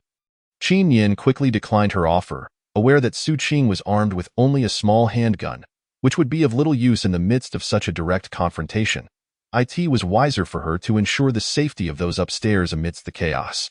After deliberating, Su Qing concluded that Qin Yin's reasoning was sound and turned back to the 2nd floor. The battle raged on for a staggering 6 hours, with the bodies of zombies piling up. Their relentless assault allowing some to climb to the 2nd floor. The windows on the 2nd floor were merely covered with cloth, offering no real barrier against the undead.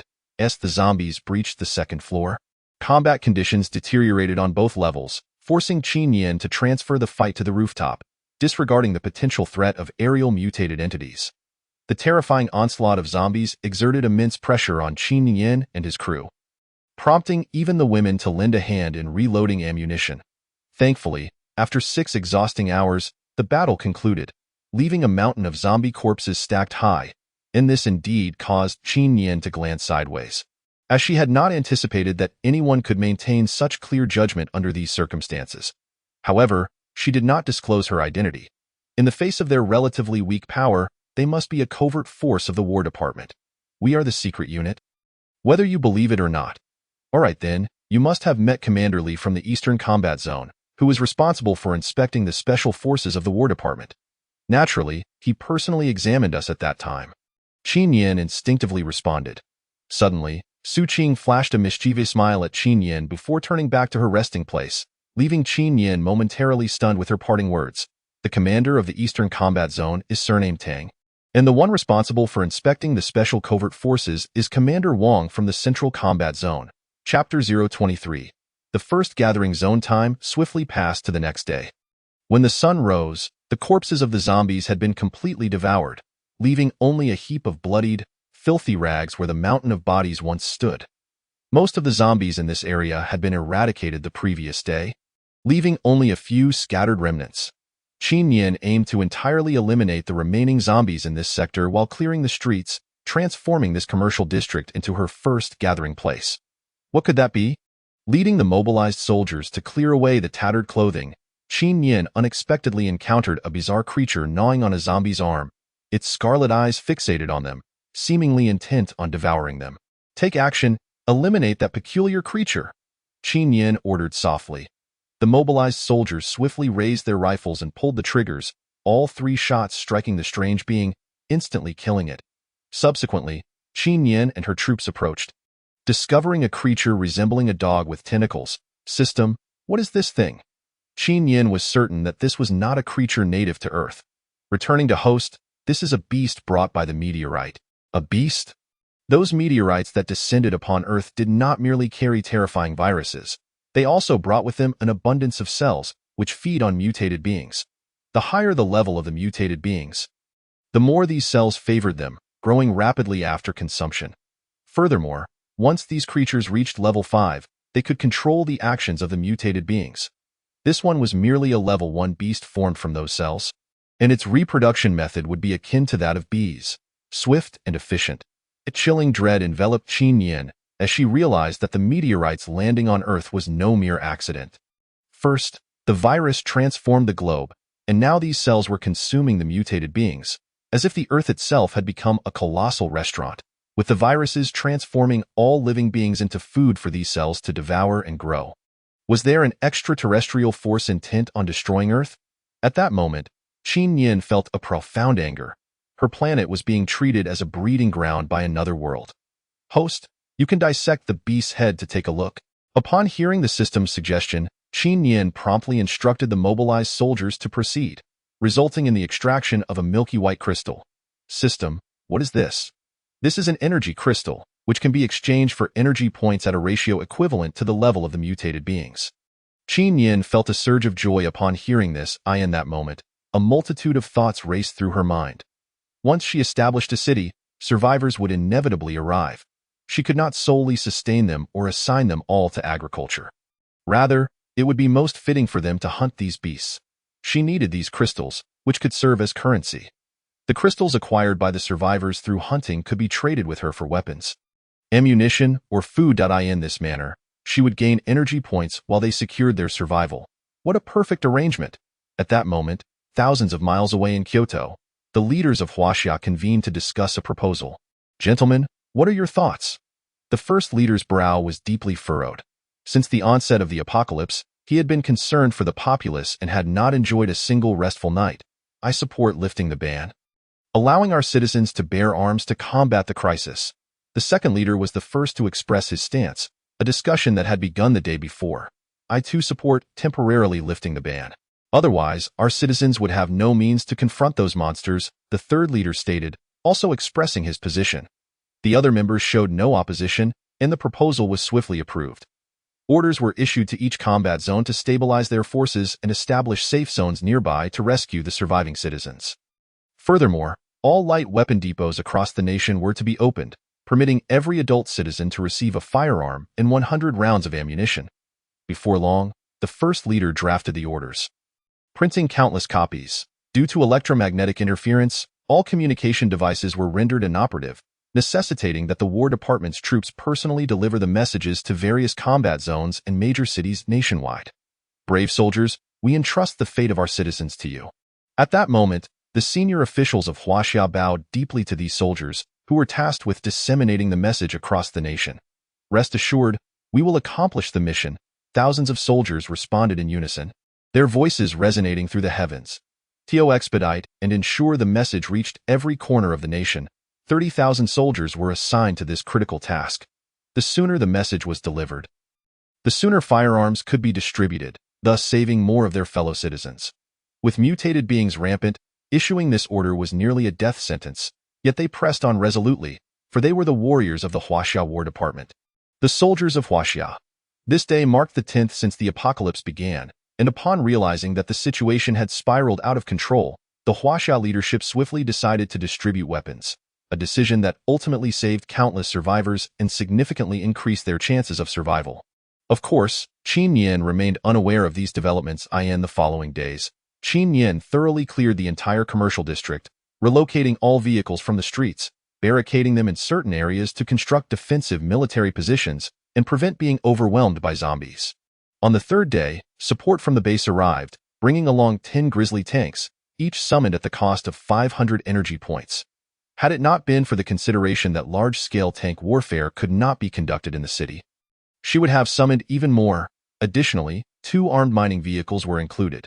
Originally intended for transporting or in the red alert world, Qin Yin repurposed them for transportation, and their massive cargo capacity proved quite suitable. This time, Hiseki, from the base, accompanied the convoy.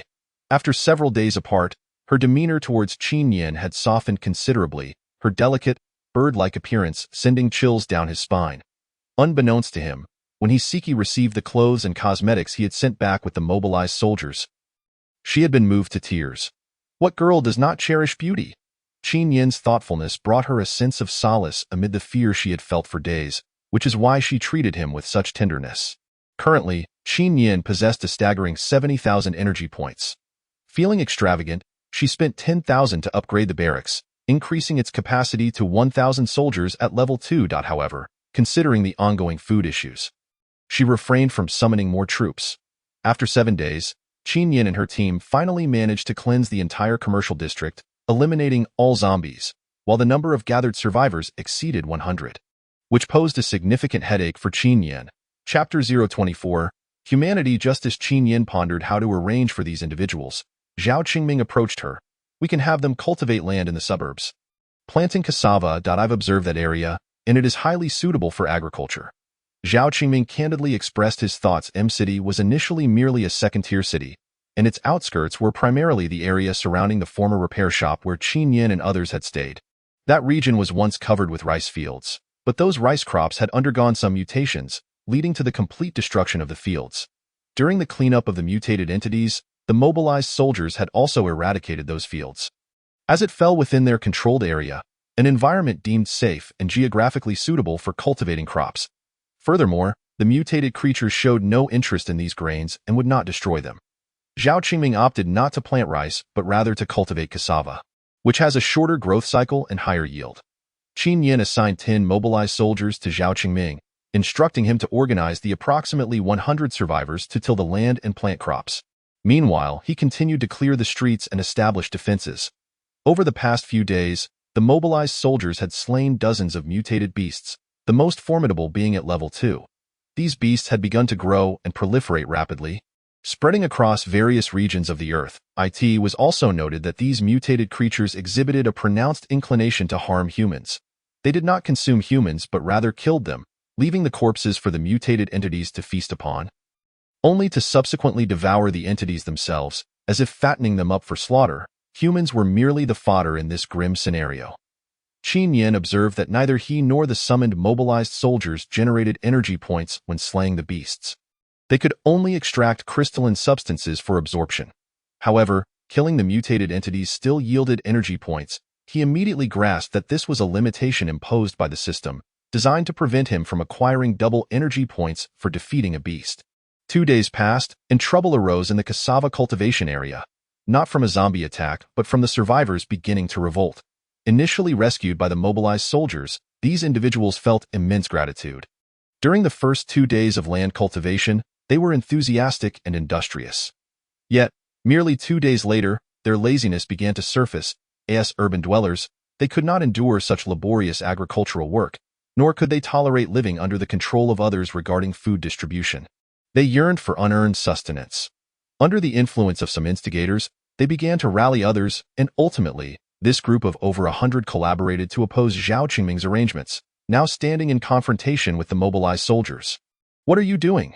Don't forget who saved you. You think you can eat without working? Zhao Qingming was furious. Over these 2 days, he had labored alongside them in the fields, planning how much to plant and other matters, exhausting himself until the early hours of the morning. They are soldiers. Saving us is their duty. We used to pay taxes to support them, and during this crisis, isn't it their responsibility to rescue us? This was a middle-aged man wearing glasses, likely a member of the corporate management, who was the first to incite the others, becoming one of the ringleaders of this uprising. Nonsense. Zhao Qingming was beside himself with rage. Struggling to articulate his thoughts, his face flushed as he fixed a fierce gaze upon the middle-aged man. What have I said that is incorrect? Moreover, that food rightfully belongs to the commercial district. It is for everyone. You gathered the food and now expect us to work for it? This is inherently unjust. The middle-aged man spoke again, striking a chord with the others, who began to murmur among themselves. Indeed, that food does not belong to them. Why should they monopolize it? Exactly. They want us to labor while they meander about with their guns. For what reason? If that food were still in the commercial district, we could find it ourselves and enjoy it at home without such exhausting toil. Thus, their discussions grew increasingly loud, igniting various greedy notions within them, and discontented voices rose, completely oblivious to the fact that it was Qin Yin who had slain the zombies and liberated them from their confinement. The mobilized soldiers patrolled with their guns, vigilant against zombie attacks, yet they were labeled as idlers. What is the meaning of this? When Qin Yin arrived, he happened upon this scene, his fury igniting. He had not anticipated rescuing a pack of ingrates. His cold voice sliced through the air, silencing the murmurs, though the middle-aged man showed no sign of retreat. "Commander, you have arrived. Pray tell, what is it you desire?" Qin Yin's tone was frigid, yet he appeared outwardly composed. The middle-aged man, mistaking Qin Yin's demeanor for concession, felt a surge of joy and promptly articulated his demands. "Our requests are quite simple. First, we seek access to the food warehouse for communal sustenance. Second, we require weapons. We are adults capable of protecting ourselves. Third, I wish to assume the position of an administrator. I was previously a deputy manager at a company, well-versed in management. You are soldiers, unfamiliar with the management and allocation of resources. And it would be most fitting to entrust this to me to enhance my efficiency. I also require a secretary. She is quite suitable." The she he referred to was Hiseki, who had been responsible for coordinating resources and managing their meals during these trying days. Given the scale of the current upheaval, she had naturally come as well. The middle-aged man's gaze lingered upon Hiseki with an unsavory glint, his desires stirred by the relaxation that followed their liberation after living in constant tension since the onset of the apocalypse. Qin Yin perceived the lecherous intent in the middle-aged man's eyes, and his murderous intent had cooled to an extreme. He spoke softly yet ominously. "Is there anyone among you who harbors further desires? This is the first and last opportunity for you to voice your requests." Upon hearing such words, the crowd erupted with excitement, and a dozen of the most vocal individuals clamored to express their demands. Some even more audacious than that of the middle-aged man, audaciously requesting that Qin Yin relinquish command over the mobilized soldiers. Qin Yin abruptly fixed his gaze upon Zhao Qingming. Zhao Qingming, upon witnessing the icy coldness and cruelty in Qin Yin's eyes, felt a shiver run down his spine and dared not utter another word. Hiseki, standing a short distance away, felt her heart sink as she recalled the events at the restaurant. Yet, the current Qin Yin appeared even more bloodthirsty. The remaining individuals trembled, paralyzed by fear, grateful that they had kept silent moments before. Otherwise, they too might have been dragged out. 7 had already been singled out and eliminated, leaving only 5, who were now so terrified that they nearly lost control of their bladders. The mobilization troops had not taken them far, merely over 300 meters, before raising their firearms and decisively pulling the triggers. Bang, bang, bang. The 7 were ruthlessly executed. Those civilians who had been spared were immediately overwhelmed by nausea, while those who managed to hold it and stared at Qin Yin with terror in their eyes. The scenes they had only seen on television were now unfolding right before them, instilling immense fear. "You are free to leave, however, should I ever catch you stepping foot in this area again. You shall meet the same fate as them." The 7 individuals Qin Yin had pointed out were those who had dared to encroach upon his authority and the command of the mobilization troops. The remaining 5 had made less egregious demands, yet there was no possibility of allowing them to remain in his stronghold. In this chaotic world, his gathering zone was already experiencing unrest due to its dwindling numbers. If he were to acquire an entire city, and those rescued behaved in such a manner, what hope would there be? Thus, he needed to establish his authority, leaving an impression of cold-bloodedness while ensuring that everyone understood the consequences of inciting trouble on his territory. "Commander, the 5 individuals, hearing they were to leave, grew anxious. They lacked the capability to confront those mutated beasts.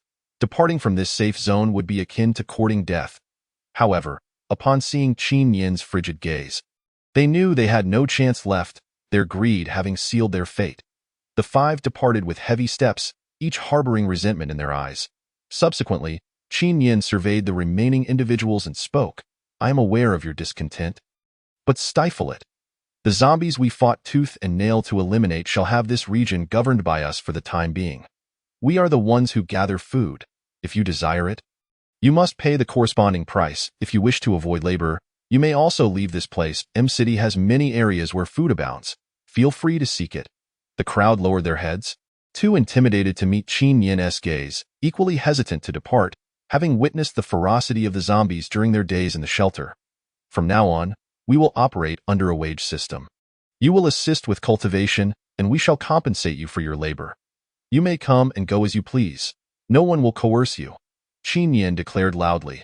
Although the excessive demands of the previous individuals had angered him, It had also prompted new reflections. He realized that the previous model of communal labor and shared meals was untenable. Instead, he needed to reinstate a work system akin to that of the pre-apocalyptic era, work for pay. With freedom and no constraints, this was the optimal approach. These crystals will serve as the provisional currency for this area. The milky white ones equate to 10 points, which can buy 1 gene of rice. The semi-transparent ones represent 20 points, and there will be various colors to come, which we will announce in due course. Qin Yin showcased the crystals he had extracted from the mutated beasts. In the future, you will have 2 choices. Point 1 is to remain here, assisting with cultivation. I will provide you with 50 points per day initially, which may increase, and we will also supply food. Our soldiers will ensure your safety during the night. The points you earn can be used to purchase other items, including medicines and weapons. We will post notices detailing what is available. Upon hearing this, the crowd exchanged glances, surprisingly finding the proposal appealing. They valued the safety of their environment. In this apocalyptic world, the prospect of a secure environment, ample food, and wages seemed remarkably attractive, almost reminiscent of their lives before the catastrophe. The other option is to leave and hunt these creatures. As Qin Yin spoke, the mobilization troops brought forth a large iron cage, within which was a first-level mutated beast. This new creature, known as a mutated beast, was extraordinarily savage and bloodthirsty, yet its head bore these milky white crystals. You may choose to depart and hunt these beasts, extracting the crystals to serve as currency. You can also purchase supplies from us. The sight of the snarling beast in the cage sent chills through the crowd. Additionally, you may purchase firearms from me. An assault rifle costs 100 points, with 10 rounds of ammunition priced at 20 points, and other weapons will also be available. In reality, an assault rifle only cost 50 points. But Qin Yin had doubled the price, as he needed to profit from the difference. After hearing this, the people fell silent, deep in contemplation over the 2 choices. Remaining to cultivate posed no danger but was laborious, while opting to hunt the mutated beasts was perilously risky, akin to gambling with their lives, albeit with potentially higher rewards. Observing the crowd lost in thought, Qin Yin took his leave, confident that many would ultimately choose to hunt. His benevolence had reached its limit. He was under no obligation to support these individuals, and their potential demise was not within his considerations. In this apocalyptic era, death was omnipresent. The mobilization troops had already lost 7 in their many days of cleansing operations. Thus, those individuals worked for 4 or 5 days before 5 young men approached to purchase firearms and ammunition, eager to hunt the mutated beasts. Chapter 026. Conception, with some taking the lead. Those unwilling to accept their fate naturally followed suit and ventured out to hunt. Within a mere 10 days, over 20 individuals had come to purchase firearms, forming their respective teams of 3 or 5. Though it remained uncertain how many would survive and succeed in hunting the mutated beasts, as these individuals departed, they would undoubtedly spread word of the safety here, and news of this haven would attract others.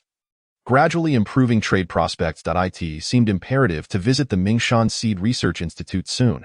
Seated in a business building that served as the headquarters of their gathering zone, a modest 11-story structure situated in a spacious area conducive to defense, Qin Yin pondered deeply. In this post-apocalyptic world, the most vital resources were food and weapons, both of which would form the basis of future trade. Weapons were self-explanatory, but food remained a pressing issue. With their current stock, they could sustain their group for only about a month, and they were severely lacking in meat. Tomorrow, he would first head to the Mingshan Seed Research Institute to procure seeds, cultivate additional land, and, if possible, establish greenhouses before visiting poultry farms to check for any remaining stock. Qin Yin swiftly arranged his itinerary, then sighed ruefully. The situation remained dire, and he had not rested since the outbreak. System: recruit 5 multifunctional infantry fighting vehicles. Recruitment successful, 2,500 energy points deducted, remaining energy points, 47600. The journey to the Mingshan Research Institute was approximately 70 miles. Despite possessing the Grizzly tank, it was impractical to drive it such a distance. They would have to utilize the multifunctional infantry fighting vehicles. Just then, some unexpected visitors arrived. Qin Yin, this is our district head, Director Wang Shan. Su Qing led 7 individuals clad in inspection unit uniforms. At the forefront stood a middle-aged man radiating righteousness. Hello, Director Wang. Qin Yin cast a brief glance at Su Qing, somewhat displeased that she had brought them here. He was aware that Wang Shan and his group had been admitted to the gathering zone by Su Qing days prior. Yet he had not anticipated their visit. "Commander Qin, greetings. We have long heard of your remarkable qualities from Su Qing, and it is a pleasure to finally meet you." Wang Shan grasped Qin Yin's hand. His laughter hearty. "You flatter me, Director Wang. What brings you here?" Qin Yin felt a headache coming on. He had not expected to encounter official personnel so soon. "Oh, nothing much. We heard that Commander Qin has cleared the zombies in this area and rescued our compatriots. We hold you in high esteem and simply wanted to come meet you, while also inquiring if we could offer any assistance." Wang Shan's sincerity was evident. Such earnestness alleviated some of Qin Yin's initial dissatisfaction, prompting him to seriously consider how he might utilize them since he was still publicly affiliated with the War Department. After much contemplation, Qin Yin finally made a decision. "How about this? Director Wang, you continue with your previous duties, helping us maintain order within the gathering zone, and I will provide you with daily wages." This was the earliest conception of Qin Yin in the future. The population in the gathering area would inevitably increase, making the maintenance of order increasingly troublesome. Various conflicts would arise. While mobilized soldiers could charge into battle, they were ill-equipped to handle such matters. This necessitated a more specialized team to address these issues. The most proficient of such teams would undoubtedly be the inspection units, who held great prestige among the populace and were beloved by the people. As long as their development was not allowed to accelerate too swiftly, there would be no cause for concern regarding them usurping power. Moreover, on this occasion, he was to lead a contingent to Minshan.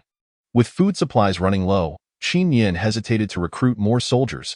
Should he take personnel away, the protective strength of the area would be severely diminished. Their inclusion would be beneficial. "Very well, you can rest assured that this will be entrusted to us. As for matters of compensation, let that be forgotten. We are, after all, a brotherhood in arms, dedicated to serving our kin." Upon hearing such arrangements, Wang Shan smiled with delight. To continue fulfilling his duties in such an environment was indeed a stroke of fortune. That is not permissible. The current system within the gathering area operates on a basis of free trade. Without wages, how will you sustain yourselves? Free trade. Very well. Wang Shan had already been here for 3 days and had a basic understanding of the situation. Implementing a system of free trade in such an environment was indeed the most prudent choice. Only thus could the gathering area function, providing safety for its inhabitants. The only thing that puzzled him was Qin Yin's desire for those milky white crystals. Thus, a team of 8 inspection personnel, including Su Qing, formed the first inspection unit of the gathering area, tasked with resolving various disputes and conflicts among the survivors. Currently, Qin Yin commanded 120 combat soldiers. Aside from the 20 allied soldiers stationed at the base, the remainder were here, 100 soldiers stationed at the cassava fields, the temporary headquarters, and the defensive perimeter constructed from vehicles. This time, Qin Yin drew 40 soldiers, evenly dividing them between mobilized soldiers and allies. To compensate for the withdrawal of firepower, he transferred 5 Gray Bear tanks from the base to fortify the defensive perimeter against potential zombie incursions. On this journey to Minshan, Qin Yin brought along Hiseki, who would categorize and collect seeds upon arrival. Their group drove 10 multifunctional infantry fighting vehicles and 1 armed mining vehicle toward the Minshan Research Institute. They traveled along the provincial road, encountering a fair number of vehicles along the way. Fortunately, the roads were sufficiently wide, allowing them passage. Thus, they navigated the route with considerable difficulty, needing to disembark to adjust their vehicles periodically. A 50-mile journey took over 4 hours, and they still had more than 20 miles to go. During a detour, Qin Yin unexpectedly spotted several plump pigs foraging by the roadside, which filled him with immense excitement. Instead of shooting them, he quickly surrounded and captured all 7, each weighing an estimated 500 to 600 pounds. It seemed these pigs had escaped during transportation, either due to a driver's mutation or that of their companions. Yet they had been fortunate enough to evade capture. Now benefiting Qin Yin, after loading the pigs into the mining vehicle, they resumed their journey. Not long after, they noticed a creature charging towards them. Initially, Qin Yin thought it was another pig and exclaimed his gratitude to the heavens. But upon closer inspection, he was taken aback to find it was a mutated beast. Given its size, it must have reached level 3. Qin Yin's expression turned grave. These mutated beasts had begun to mature within just 10 days. Exhibiting such rapid growth was alarming. Prepare for battle, however, there was little time for contemplation, as the beast was already upon them. Chapter 027. Seed Vault. At that moment, the level 3 mutated beast charged forward. colliding violently with the lead vehicle, leaving a significant dent that exceeded expectations regarding its physical resilience. The front line was composed of Allied soldiers, who quickly mounted their machine guns and unleashed a torrent of fire upon the creature. Bang, bang, bang! The bullets penetrated less than halfway, becoming lodged against its tough hide. Qin Yin was astonished. How could it possess such formidable defensive capabilities? The last time he encountered a creature resistant to bullets was with that massive python, which had required a sniper to take down. Unlike mutated entities, this beast could feel pain. Although the bullets did not penetrate its body, they inflicted considerable agony. The beast let out a chilling roar, directing its fury at the vehicles and charging from another angle. While its defenses were stout, its intelligence appeared lacking. After a moment of observation, Qin Yin reached this conclusion. The multifunctional infantry fighting vehicles had no blind spots in their combat windows. No matter from where the beast attacked, it would be met with a hail of bullets. It seemed oblivious to this fact, intent only on its reckless assault. As it bled profusely, the creature realized it could not breach their defenses and attempted to flee. However, the mobilized soldiers would not let it escape, quickly taking aim and firing once more. Under the relentless barrage, the beast eventually succumbed. Watching the fallen creature, Qin Yin's brow remained furrowed. If a level 3 beast posed such difficulty to eliminate, how would they contend with those of even higher tiers in the future? Do not worry, host. Once the base vehicles are upgraded, the summoned weapons will also receive enhancements. At that point, their firepower will significantly increase, making it much easier to deal with these threats. However, the energy points required for ammunition will also escalate. Upon hearing the system's explanation, Qin Yin felt a sense of relief. Otherwise, they would be in dire straits. With their current firepower, a horde of level 3 beasts charging would spell certain doom. The remaining 20 miles presented no further complications, and they soon arrived at the Minshan Research Institute. The institute was perched halfway up the mountain, surrounded by the residential quarters of researchers. However, the trees had grown tall, obscuring the sky and hiding those quarters from view. Disembark and proceed on foot. Leave one person with each vehicle, the rest, follow me. Qin Yin commanded via the vehicle's communication system, which, for reasons unknown, was unaffected by interference and allowed communication within a 3-kilometer radius, saving him considerable trouble. The roads here had been ruptured by tree roots, preventing the vehicles from advancing. Qin Yin parked the vehicles in a circular formation in the plaza at the mountain's base, creating a defensive perimeter for unforeseen circumstances. Siki, stay here. The situation above is uncertain. Do not take unnecessary risks. Qin Yin cautioned Hiseki before disembarking. Be careful. If things go awry, retreat first, Hiseki replied, filled with concern. Rest assured. The 5 men positioned themselves at the front, mirroring the formation on both flanks, maintaining a distance of 50 meters as they cautiously advanced. Given the presence of residential areas, it was certain that zombies lurked nearby, and with the proximity to the forest, mutated entities would be inevitable. Thus, Qin Yin led 30 soldiers cautiously up the mountain. As they passed the residential area, he chose not to investigate. There was no time for exploration. Along the way, they encountered several wandering zombies, which they dealt with meticulously, taking 2 hours to clear the area. Is this the research institute? Qin Yin gazed at the angular white structure. Upon entering, the lobby was a chaotic scene. Blood splattered everywhere, and glass shattered violently. However, the staircase leading to the second floor was inexplicably sealed. Were these barricaded by survivors? Are there still people alive here? Qin Yin's heart soared at the thought. Those working here were specialists in seed research, high-value personnel he desperately needed. Is anyone here? We are from the War Department. Come to escort you to safety. Qin Yin called out gently, but silence met him, the stillness palpable. Split up and search. Pay attention to find the seed storage area. The mobilized soldiers then formed 10 small groups, each selecting a direction to investigate.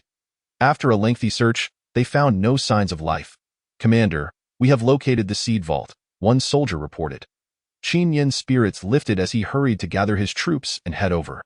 The vault resembled a bank's strong room, with the inscription clearly stating seed storage.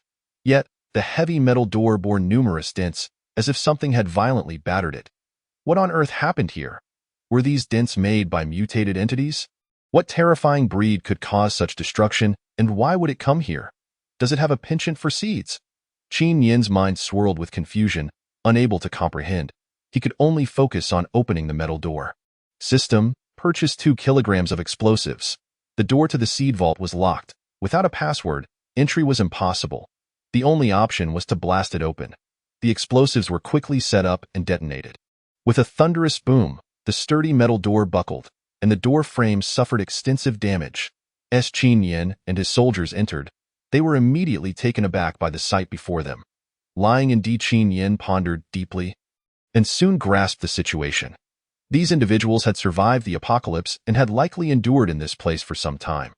The barricaded stairs above were presumably their handiwork, but not long ago. They were discovered by a terrifying mutated entity.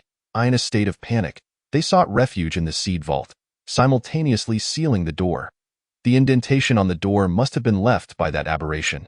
However, these researchers overlooked the fact that the seed vault was sealed and lacked oxygen.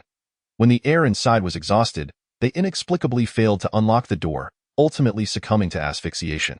Alas, Qin Yin sighed deeply, initially believing he could recruit some talented individuals, only to find the outcome so tragic.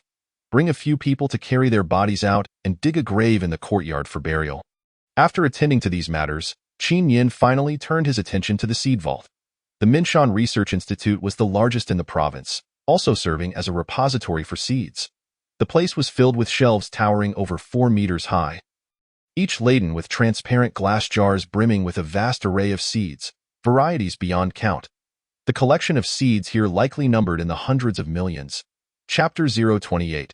Midnight Battle. The sheer volume of seeds was staggering, with each type represented by at least one large jar, collected not merely for research but to prevent species extinction, a purpose that was now particularly relevant. It was impractical to transport all these seeds at once. So Qin Yin led his team directly to the food crop section, where they encountered various seeds, including rice, soybeans, and yellow beans, staple crops with substantial reserves, each in ample supply. The seeds housed in this vault were of the finest quality, and they had now become a boon for Qin Yin. They organized into groups of 3, 2 to assist in transporting the seeds, and 1 to remain vigilant, prioritizing safety. Qin Yin swiftly issued orders, and soon, the mobilized troops began their operations. Having familiarized themselves with the terrain and neutralized the wandering zombies, they could make a round trip in just about 10 minutes. Without hesitation, Qin Yin himself hoisted a large jar of soybean seeds and descended the mountain alongside the mobilized troops. They made 5 trips, successfully bringing back 100 jars of seeds. Had it not been for the limited capacity of the mining vehicles, they would not have ceased their efforts on the final trip. Qin Yin sealed the collection room's door, planning to return for additional trips later, utilizing 5 armed mining vehicles each time to transport the seeds back. The door had been compromised, and with the sealing systems damaged, the seeds would spoil if left behind. The bunker warehouse offered preservation, making it an ideal location. These seeds would become invaluable treasures for restoring Earth's ecology in the future. By the time Qin Yin and his team finished their tasks, night had fully descended. Reluctantly, they had to remain there overnight. 12 vehicles formed a circle, leaving an open space in the center. That evening, they shared a meal in the clearing, after which 2 members from each vehicle stood guard while the others fell into a deep slumber aboard the vehicles. "Commander, we have a situation." In the dead of night, a mobilized soldier roused Qin Yin. That moment, all soldiers were on high alert, equipped with night vision goggles, surveying the surroundings. Upon hearing this, Qin Yin instantly became alert, taking the night vision binoculars. What he saw startled him. Lurking outside were dozens of enormous mutated creatures, each the size of a calf, their eyes glowing with a green luminescence. They appeared to be mutated wolves, cautiously approaching their location. Damn it, how could there be a pack of wolves here? These wolves seemed unaware that Qin Yin had detected them, continuing their stealthy advance, preparing for an ambush. Prepare for battle. We will eliminate these mutants using the Viper rocket launchers. Qin Yin quickly organized the combat strategy. The sheer size of these mutated beasts rendered the armored vehicles vulnerable to their assault. They needed to be dealt with immediately. Prior to arriving, he had procured these rocket launchers, each costing a hefty 200 energy points, with ammunition priced at 10 energy points per round, designed to track targets and effectively counter these swiftly moving mutants. As the wolf pack approached within 200 meters, the combat windows of the multifunctional infantry fighting vehicles opened, and soldiers leaned out, launching their rocket-propelled grenades. Boom, boom, boom. In an instant, 20 explosions erupted, each strike precisely hitting a giant wolf, decimating 20 of them. The remaining wolves paused momentarily before quickly regaining their composure and charging towards the vehicles. Based on their speed, they could have covered the distance in mere seconds, but the mobilized troops unleashed a hail of gunfire while reloading the rocket launchers, successfully suppressing the wolves' advance. As the wolves closed in to within 50 meters, the rocket launchers finished reloading and fired again. At such a close range, the wolves could not evade, resulting in another 20 being taken down. However, by this moment, the remaining wolves were already upon them, leaving no time to reload the launchers. They could only resort to suppressive fire against the rest. These mutated wolves had reached a level 2 status, and their thick fur provided substantial protection, rendering bullets ineffective. With a fearsome roar, one giant wolf lunged with its gaping maw towards a mobilized soldier. The soldier, startled yet composed, thrust his assault rifle into the creature's mouth and fired relentlessly. The wolf could not withstand the onslaught of bullets and fell dead. Yet, on the opposite side, 2 mobilized soldiers were caught off guard and severely injured by the wolf's attack. Ram them with the vehicles. Witnessing the casualties, Qin Yin's fury ignited. After 2 rounds of rocket fire, only about 10 wolves remained, no need to maintain formation. He ordered a full frontal assault with the vehicles. Boom, boom, boom. The wolves' bodies, not as resilient as the armored vehicles, were sent flying, only to be met with a barrage of bullets, resulting in their swift demise. The others remained vigilant. Qin Yin grasped the night vision binoculars, meticulously observing the surroundings. She was acutely aware that Hiseki was not one to speak lightly. When she claimed there was something amiss, it carried significant weight. The mobilized soldiers, too, peered through their night vision goggles, fingers poised on the triggers, ready for an imminent confrontation. Yet, after a prolonged watch, nothing emerged. No sign was detected. "Did you catch a glimpse of that thing?" "No. It zipped past too quickly," came the reply, a pause in Hiseki's voice suggesting something more. "What is it?" "I have a sense that something has been trailing us this entire time." "Really?" Qin Yin felt a surge of anxiety. A woman's intuition often proved to be remarkably accurate, sensing danger before it fully materialized. "Fire a flare," Qin Yin commanded decisively. The night vision equipment offered only a limited range, severely restricting their view. The combat window of the lead vehicle opened, and a flare shot up into the night sky. As it ignited, the magnesium core burned fiercely, casting an intense light that illuminated the area as brightly as day. Revealing the scene outside, to their astonishment, surrounding their convoy was a dense throng of various pale, otherworldly beasts. The forms of these creatures were not fixed. They adapted their shapes based on the organisms they encountered during their growth. Upon seeing a dog, they would take on a canine form, yet all shared a common feature: antennae resembling a hand's length atop their heads, varying in number and size according to their rank. At least several thousand gathered here, most with a single antenna, indicating they were of the first rank, yet there were others of higher tiers amongst them, all gazing curiously at the flare. "Hiss!" Qin Yin inhaled sharply, an icy chill coursing through her as cold sweat broke out on her back, utterly stunned. After regaining her composure, she observed that these creatures lay quietly on the ground, seemingly waiting for something. "Strange, what are they doing? Why are they not attacking?" Hiseki, too, was drenched in cold sweat. "They are waiting for us to leave. Damn it, they want us to lead them to the city." Qin Yin's expression darkened. She had just grasped their intent, realizing they had likely been fixated on her convoy for some time. In truth, these beasts had set their sights on them as soon as they reached the Minshan Seed Research Institute. The giant wolf had been driven towards them with the same aim, to force Qin Yin and her team to depart. Once they left, the beasts had followed closely behind in that moment. Qin Yin pondered deeply, piecing together various clues. These creatures had noticed them, but the scant number of people she brought could not satisfy the appetites of such a multitude. They intended to follow them back to the city. This suggested that among these beasts, some possessed evolved intelligence. Otherwise, their actions would not be so perplexing. Intelligent beasts. This was troubling. The wave of concern washed over Qin Yin. How advanced could such intelligent creatures be? Level 4 or 5. System: summon 30 grizzly tanks and 50 mobilized soldiers. The summoning succeeded, costing 26,000 energy points. In that moment, Qin Yin disregarded any potential strain on resources, expending every last energy point to recruit. While the data for the Grizzly tanks flooded his mind, weapon unit, Grizzly tank, level 1, recruitment cost, 700, armor thickness, heavy, armament, 105 mm cannon, required facility, armored vehicle factory, description, the Grizzly tank is a standard allied tank, highly effective for assault. It is a versatile vehicle, suitable for both attack and defense. Guderian, can you hear me? The generals recruited by Qin Yin could communicate through brainwaves, allowing him to issue commands regardless of distance. Initially, he marveled at this extraordinary ability, but soon became accustomed to it, though the soldiers still struggled with it. Commander, I am here. Guderian quickly responded. Lead the troops and tanks from the base to my location for support. Act swiftly and ensure you arrive with utmost speed. Qin Yin ordered urgently. These beasts could not be allowed to return unchallenged, lest the entire city of M become their hunting ground. Understood, Commander. Guderian acknowledged the command and commenced mobilization, leading the tanks from the battlefield factory in a formidable advance. Why are there more tanks? How Ran and others, previously detained at the restaurant, were astonished to see another line of tanks descending from above. They exchanged bewildered glances, wondering if this was a state weapons depot. Just a short while ago, only 10 tanks had emerged, and now another line appeared.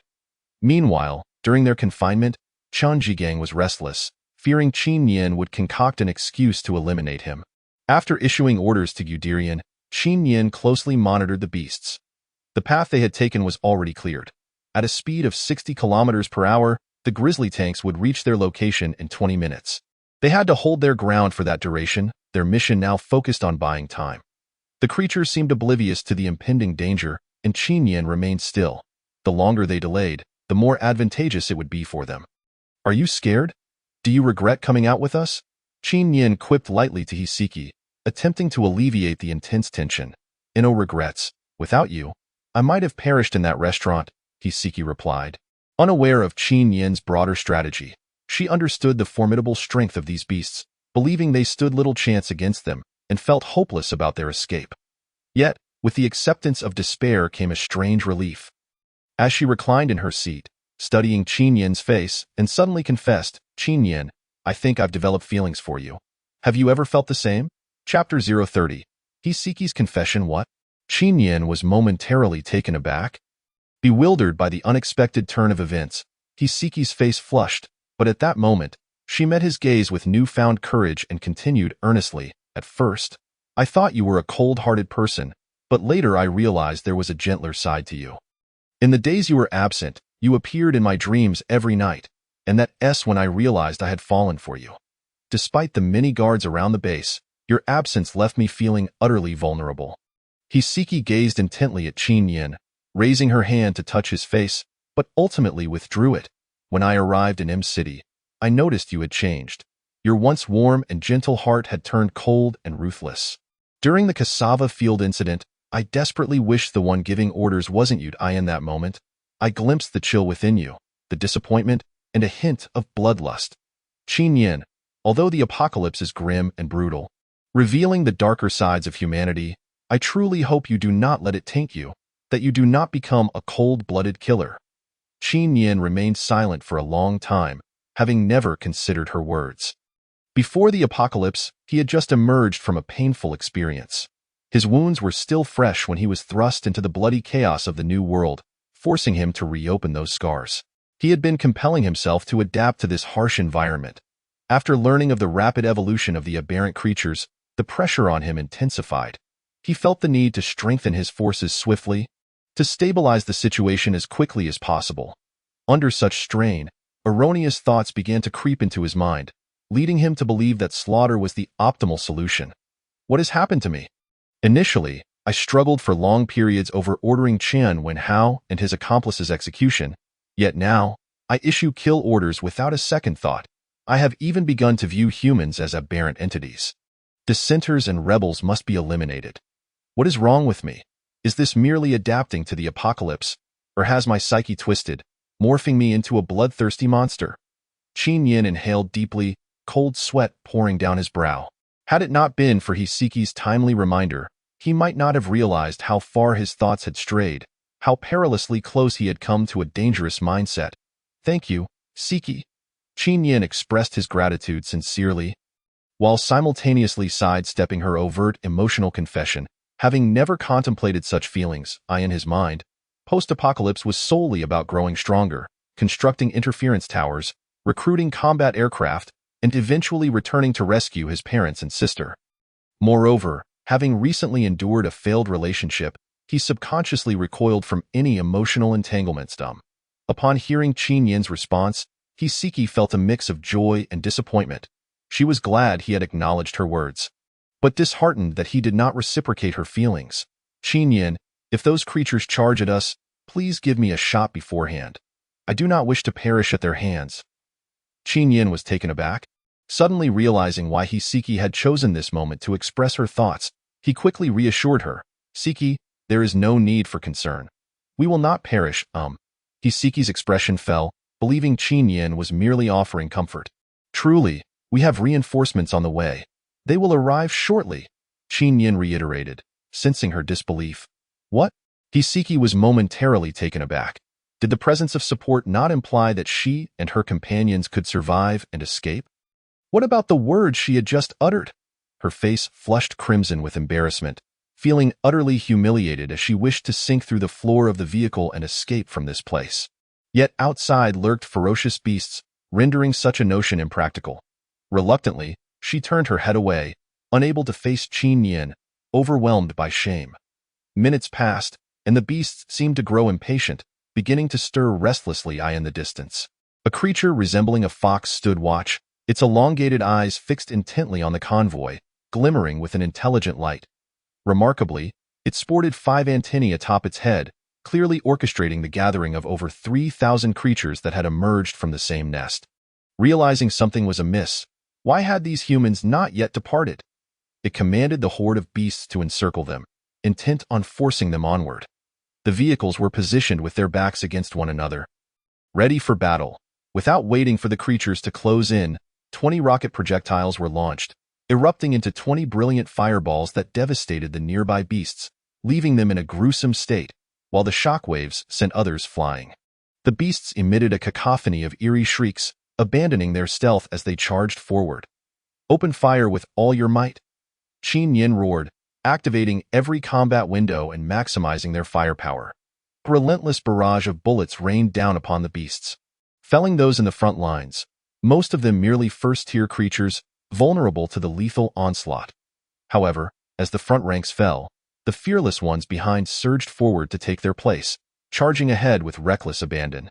Fortunately, the beasts had initially distanced themselves to avoid detection, which granted the defenders a brief opportunity to retaliate.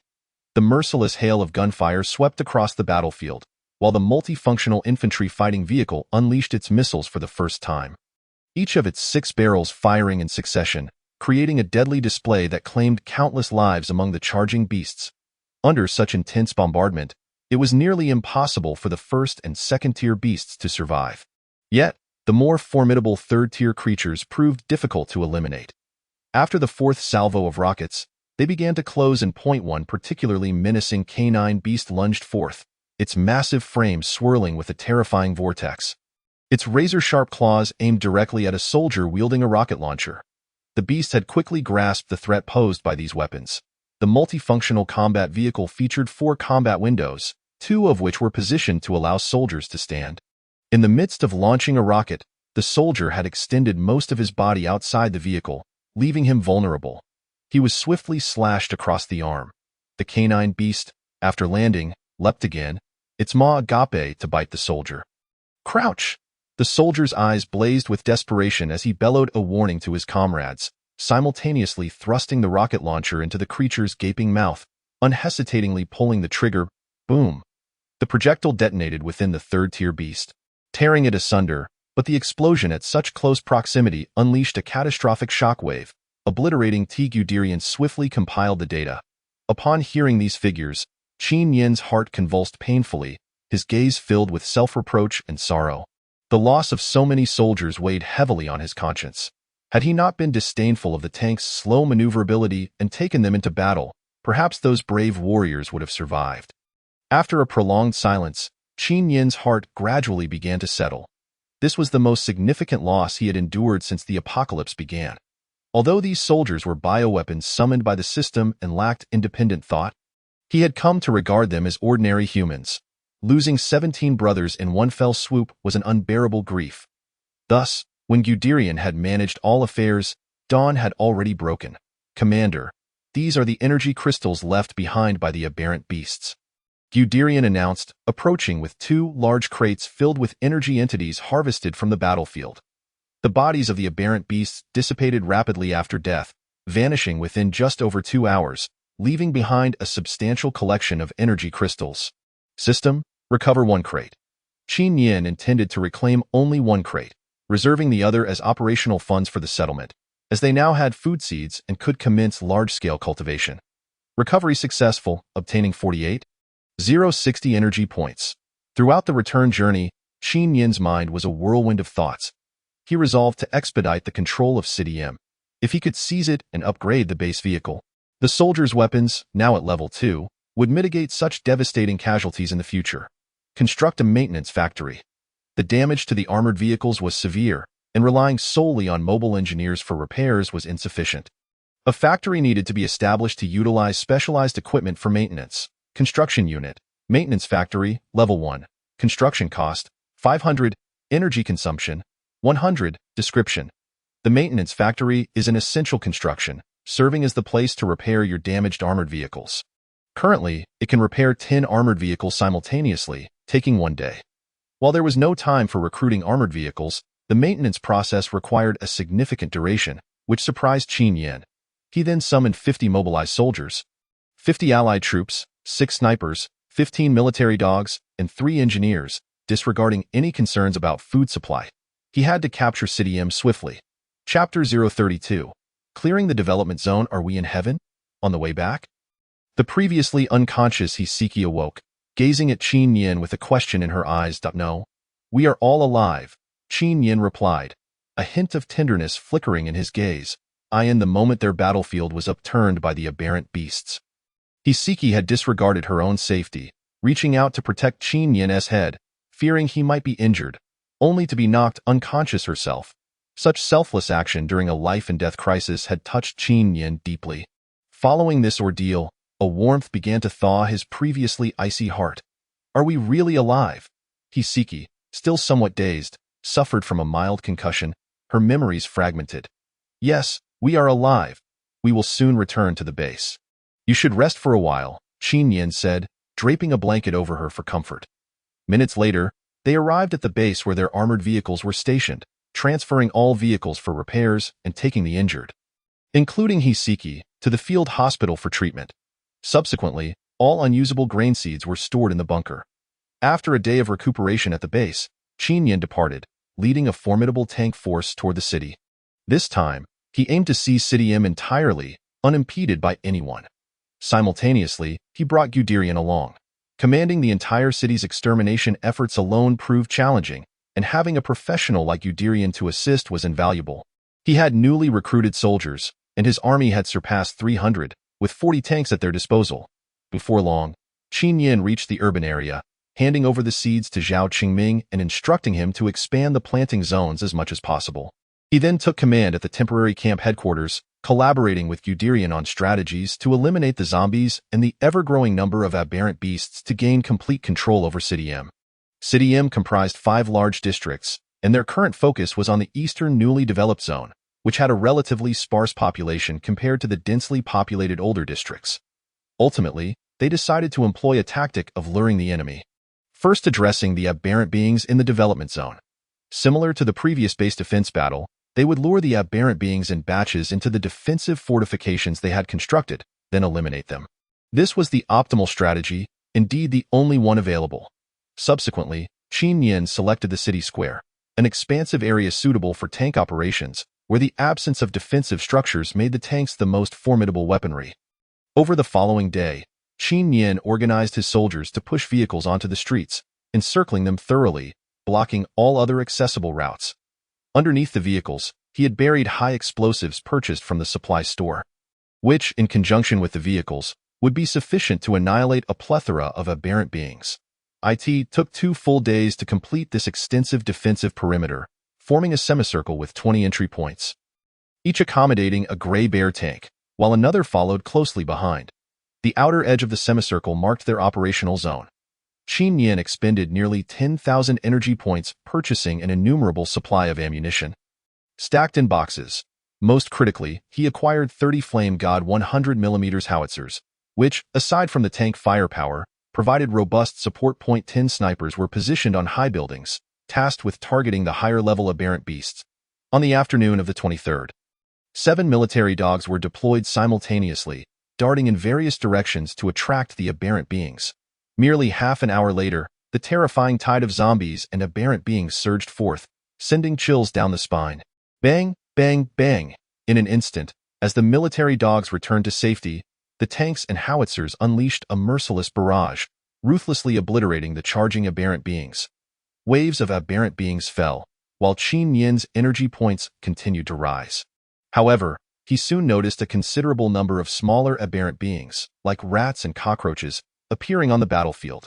Without hesitation, he summoned 40 more military dogs and recruited 20 new troops, flamethrower soldiers. Unit type: flamethrower soldier. Recruitment cost: 200. Description: equipped with 2 large tanks of flame, capable of unleashing powerful flames, they are the most effective warriors against smaller aberrant beings. The flamethrower soldiers are the humanoid version of the flame towers in defensive structures. Their flamethrowers cannot effectively combat zombie-type aberrant beings, as these creatures cannot be incinerated quickly and are immune to pain, continuing to assault the defenses even when ignited. However, they are perfectly suited for annihilating smaller aberrant beings like cockroaches, far surpassing the efficiency of mobilized soldiers. Indeed, on the afternoon when the flame soldiers and military dogs arrived, an endless swarm of aberrant rats and cockroaches emerged from every corner, intent on breaching the defenses. The transformed rats were now the size of kittens, yet against the ferocious military dogs, these aberrant rodents stood no chance. Crucially, the military dogs were immune to the viruses brought by the meteorites.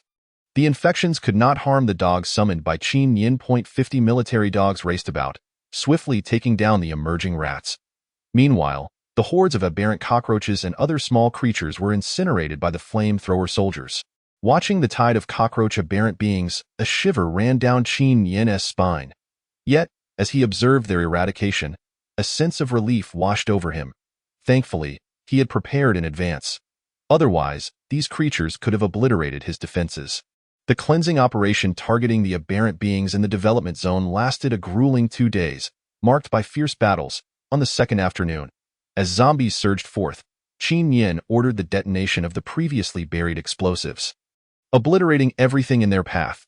Following this, with 40 tanks as a foundation, they formed 40 firepower circles, advancing under Guderian's command to clear the remaining aberrant beings. 2 days later, a substantial number of aberrant beings in the development zone had been eliminated, leaving only a few scattered zombies roaming about.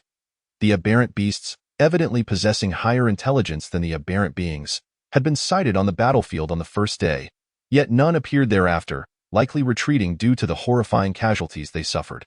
Subsequently, Qin Yin dispatched all soldiers, organizing them into groups of 10, each responsible for different areas to clear the remaining zombies while collecting any consumable items.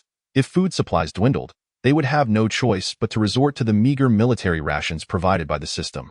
The search operation took a total of 3 days, during which they eliminated nearly 100 zombies and returned with a significant quantity of food, sufficient to sustain them for a considerable period.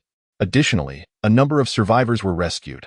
Some had initially resisted Qin Yin's regulations in the gathering zone, but after he forcefully expelled a few dissenters, the others complied and adhered to the established rules. After experiencing Hiseki's counsel, Qin Yin's temperament softened considerably. He only expelled disobedient individuals instead of resorting to lethal measures. Chapter 033. A surge in power. Commander, our next plan is to cleanse the southern district. Guderian is currently collaborating with Qin Yin to strategize their next target for clearance. Oh? Why? Qin Yin is somewhat taken aback. He originally intended to focus on the northern district, a hub for the city's warehouses. Securing this area would grant them access to a substantial portion of supplies, which could sustain numerous troops. The southern district, being an older area like the eastern district, is still replete with farmland. By gaining control there, They could utilize the agricultural land to cultivate food. The two hold differing perspectives, with Guderian contemplating the long-term issue of food supply, while Qin Yin focuses on the immediate provision of sustenance. After careful consideration, Qin Yin ultimately agrees to prioritize the clearing of the southern district, recognizing the advantage of early food cultivation. Following the recent battle in the eastern district, Qin Yin's energy points have surged to a remarkable 370,000, partially owing to the completion of the third phase of the Guardian, which rewarded him with 100,000 energy points. The fourth phase entails the extermination of 100,000 mutated entities, offering a reward of 1 million energy points along with a chance for a commander lottery. This prospect fills Qin Yin with excitement and envy. Having only one commander for such a prolonged period seems inadequate, and in the face of this localized warfare, he has begun to appreciate the significance of leadership. In the midst of this minor conflict, unexpected complications frequently arise, as the mobilized troops lack the capacity for independent thought, leaving them to report issues to Qin Yin for resolution. Had it not been for Guderian's assistance, his mind might have been overwhelmed by the chaos of battle. He is in dire need of a commander to oversee operations. Consequently, he expends a considerable amount of energy points to recruit soldiers and armored vehicles. His current combat forces have reached 600, comprising mobilized troops, allied soldiers, tank divisions, and transportation units based on armed mining vehicles. Given his current food supplies, they can only sustain themselves for a month. Therefore, Qin Yin has resorted to alternating between regular meals and military rations of compressed biscuits to alleviate the food crisis. That afternoon, a formidable tank battalion spearheads the advance into the southern district. Where the number of zombies is relatively low, there is no need for baiting. They can simply enter and bombard the area. The only complication lies in clearing vehicles from the streets to allow the tank's passage. The entire clearance operation in the southern district is completed in 5 days, after which all mutated plants in the farmland are eradicated. He assigns Zhao Qingming to organize personnel for the cultivation of necessary food crops. While Qin Yin and Guderian are deliberating their next course of action, a group of individuals brazenly attempts to breach their temporary camp. What are you doing? What authority do you have to stop me? Summon your commander to meet me. A rotund Mediterranean man stands outside, hands clasped behind his back, his corpulent figure bellowing at the mobilized soldiers on guard. Surrounding him are several well-dressed individuals, resembling bureaucrats. Mayor Ma, do not blame me for failing to warn you. This is no longer the olden days. You cannot afford to offend certain individuals. Wang Shan, the former director of the Inspection Bureau, observes with a pained expression as Mayor Ma continues to shout. After receiving Qin Yin's approval, they have re-established the Inspection Bureau, tasked with managing various conflicts within the gathering area. Under their administration and Qin Yin's military deterrence, the gathering zone remains orderly, with everyone adhering to the established regulations. The Inspection Bureau holds a prominent position within the gathering area, currently boasting nearly 100 inspectors, all under Wang Shan's unified command. Thanks to his diligent governance, the Bureau has remained stable, but the arrival of Mayor Ma has changed the dynamics. Mayor Ma, the mayor of City M and one of the survivors rescued from the southern district, has taken advantage of his position to reside in the Inspection Bureau. Subsequently, he has begun to sway public opinion, forming alliances and seeking to usurp power from Wang Shan to control the Bureau. Wang Shan is acutely aware of Ma's intentions and will certainly not acquiesce. In light of this, Mayor Ma has come to Qin Yin, hoping to secure his consent to become the director of the Inspection Bureau. Ma, do not overstep your bounds. Providing you free accommodation and meals in the Inspection Bureau is already our utmost restraint. Su Qing remarks disdainfully, struggling to comprehend how such a foolish individual could attain such a position. Not only is he insatiably greedy, seeking to control their finances, but he is also a lecher, constantly harassing female inspectors in the Bureau, and when rebuffed, resorting to violence, injuring one female inspector. This has incited the Bureau's wrath, yet they dare not voice their anger due to his influential status. I am the mayor, recognized by the system. Even if the sky were to fall, I would still be the mayor. You all should obey me, Ma Qi declares, his small eyes narrowing as he fixes his gaze on the inspectors. Behind him stand 8 middle-aged men, likely his supporters, positioned at his side. Xiao Li, Xiao Chun, are you truly prepared to stand with him? Wang Shan, unwilling to continue engaging with Ma Qi, turns to the other 4 young inspectors. Initially members of the Inspection Bureau, they have been swayed to Ma's side. Return now, Do not be deceived by Ma Chi's empty promises of wealth and power. He lacks the qualifications for such positions. And given the current environment, are you still foolish enough to trust in his status? Su Qing admonishes the young inspectors, frustrated by their gullibility. What environment are you referring to? Su Inspector, let me make it clear. I, Ma Chi, am always the mayor of City M. Once the soldiers have cleared the zombies, they will withdraw from the city, and City M will once again be under my control, at that point. None of you shall have a say, Ma Chi retorts with confidence and arrogance. Having been rescued for 2 days, he has grasped the situation here. Although the soldiers' uniforms appear strange, he believes them to be secret military forces. According to Huaxiao law, military personnel cannot exercise administrative authority. Thus, he is certain that the administrative power of City M will ultimately revert to him. Today, he intends not only to seek the commander's approval to take over the inspection bureau, but also to gauge the situation and caution against excessive interference in administrative matters. What is happening? Qin Yin emerges with his entourage, frowning as he observes the standoff between the two factions. So this is the esteemed Commander Qin Yin, who has rescued our compatriots from peril.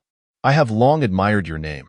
I am Ma Chi, the mayor of City M, but upon seeing that his opponent is merely a youth in his 20s, Ma Chi's heart swells with delight. The younger they are, the easier they are to manipulate. A mere scare might compel him to relinquish his power. What is it? Qin Yin, preoccupied with strategizing the extermination of zombies and the complete control of City M, lacks the time for petty squabbles. There is nothing else. I simply wish to express my gratitude on behalf of the citizens of City M to Commander Qin Yin and his brave comrades. If it were not for Commander Qin and the soldiers' efforts to eliminate the zombie mutations, City M would still be a hellish landscape. Therefore, I assure Commander Qin that after you rescue the other regions of City M, I will organize the citizens to construct a memorial hall to commemorate your and the soldiers' benevolence. Ma Chi is certainly too astute to reveal his true intentions outright.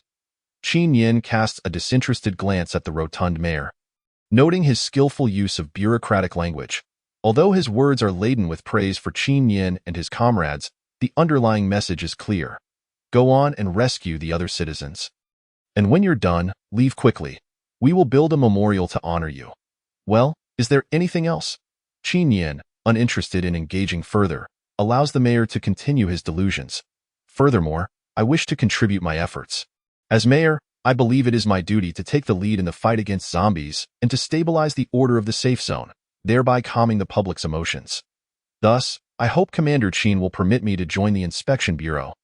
I shall diligently and responsibly manage the conflicts within the gathering area, ensuring that with the rear stabilized, Commander Qin can focus on the frontline extermination of zombies. MHE's speech is filled with righteous fervor, making it seem as though he genuinely intends to serve the populace. This fool seeks death, Su Qing mutters under her breath, her gaze towards Ma Chi filled with utter disdain.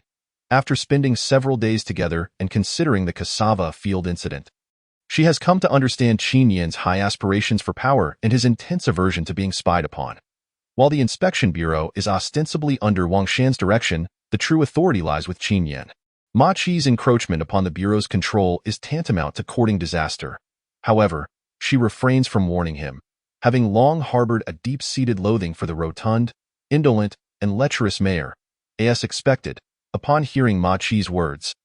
Qin Yin's eyes narrow dangerously, a glint of peril flashing within. After a brief pause, he replies coolly, "You may return for now. I will consider your request and provide you with an answer tomorrow."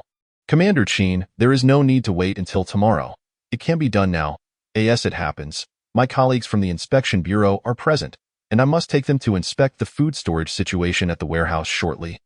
Originally, Ma Chi was quite astute, yet today his impatience and arrogance overwhelmed him. Eager to seize control of the secured area he had captured and to hoard provisions for his own indulgence. He had not savored a feast since the onset of the apocalypse. He had heard whispers of several plump pigs in the granary, which had long ignited his appetite. Thus, under the onslaught of various desires, his clever mind became clouded, and he unwittingly revealed his intentions. Qin Yin, guided by Hiseki's counsel, experienced a shift in mindset.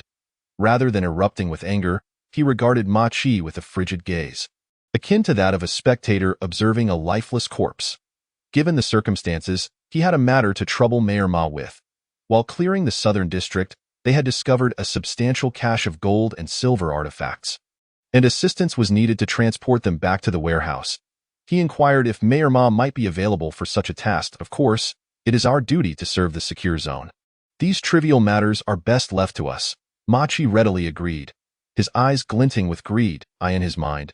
He believed that this chaotic era would eventually conclude, and the financial system would be restored, rendering gold and silver as future wealth. Subsequently, Ma Chi, accompanied by his subordinates, headed to the southern district to retrieve the treasures. Director Wang, you all should return to your duties. The newly integrated individuals from the southern district are not yet accustomed to the current environment and require your assistance. Qin Yin remarked with a faint smile to the remaining personnel from the patrol bureau. Understood, Commander Qin. We shall handle matters there. We cannot simply collect salaries without contributing, Wang Shan cheerfully replied. Upon hearing this, Qin Yin's gaze softened. Wang Shan was indeed a perceptive individual. His mention of salary served to express that they were merely hired hands, while Qin Yin remained the true master of this domain. Su Qing cast a complex glance at Qin Yin. While he possessed many admirable qualities, his insatiable thirst for power was disconcerting. He resembled a lion guarding its territory.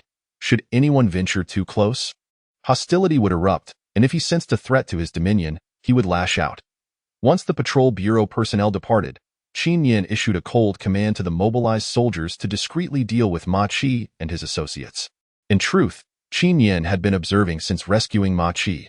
All the activities he undertook in the patrol bureau were reported back by the vigilant soldiers, and Ma Chi's actions had sickened him. However, due to Ma Chi's status, Qin Yin had turned a blind eye. Yet today, Ma Chi had overstepped, meddling in matters he ought not to have touched. Sealing his own fate, it appeared that a restructuring of the patrol bureau was in order. To bestow upon them a new identity, transforming them into his own force, that moment, the thought took root within Qin Yin's mind. With the establishment of the gathering zone, fundamental regulations had been set, order stabilized, and his authority established. There was no longer a need to rely on the patrol bureau's name to pacify the populace. Simultaneously, he needed to guard against individuals like Ma Chi, who sought to exploit their status to interfere in the patrol bureau's affairs.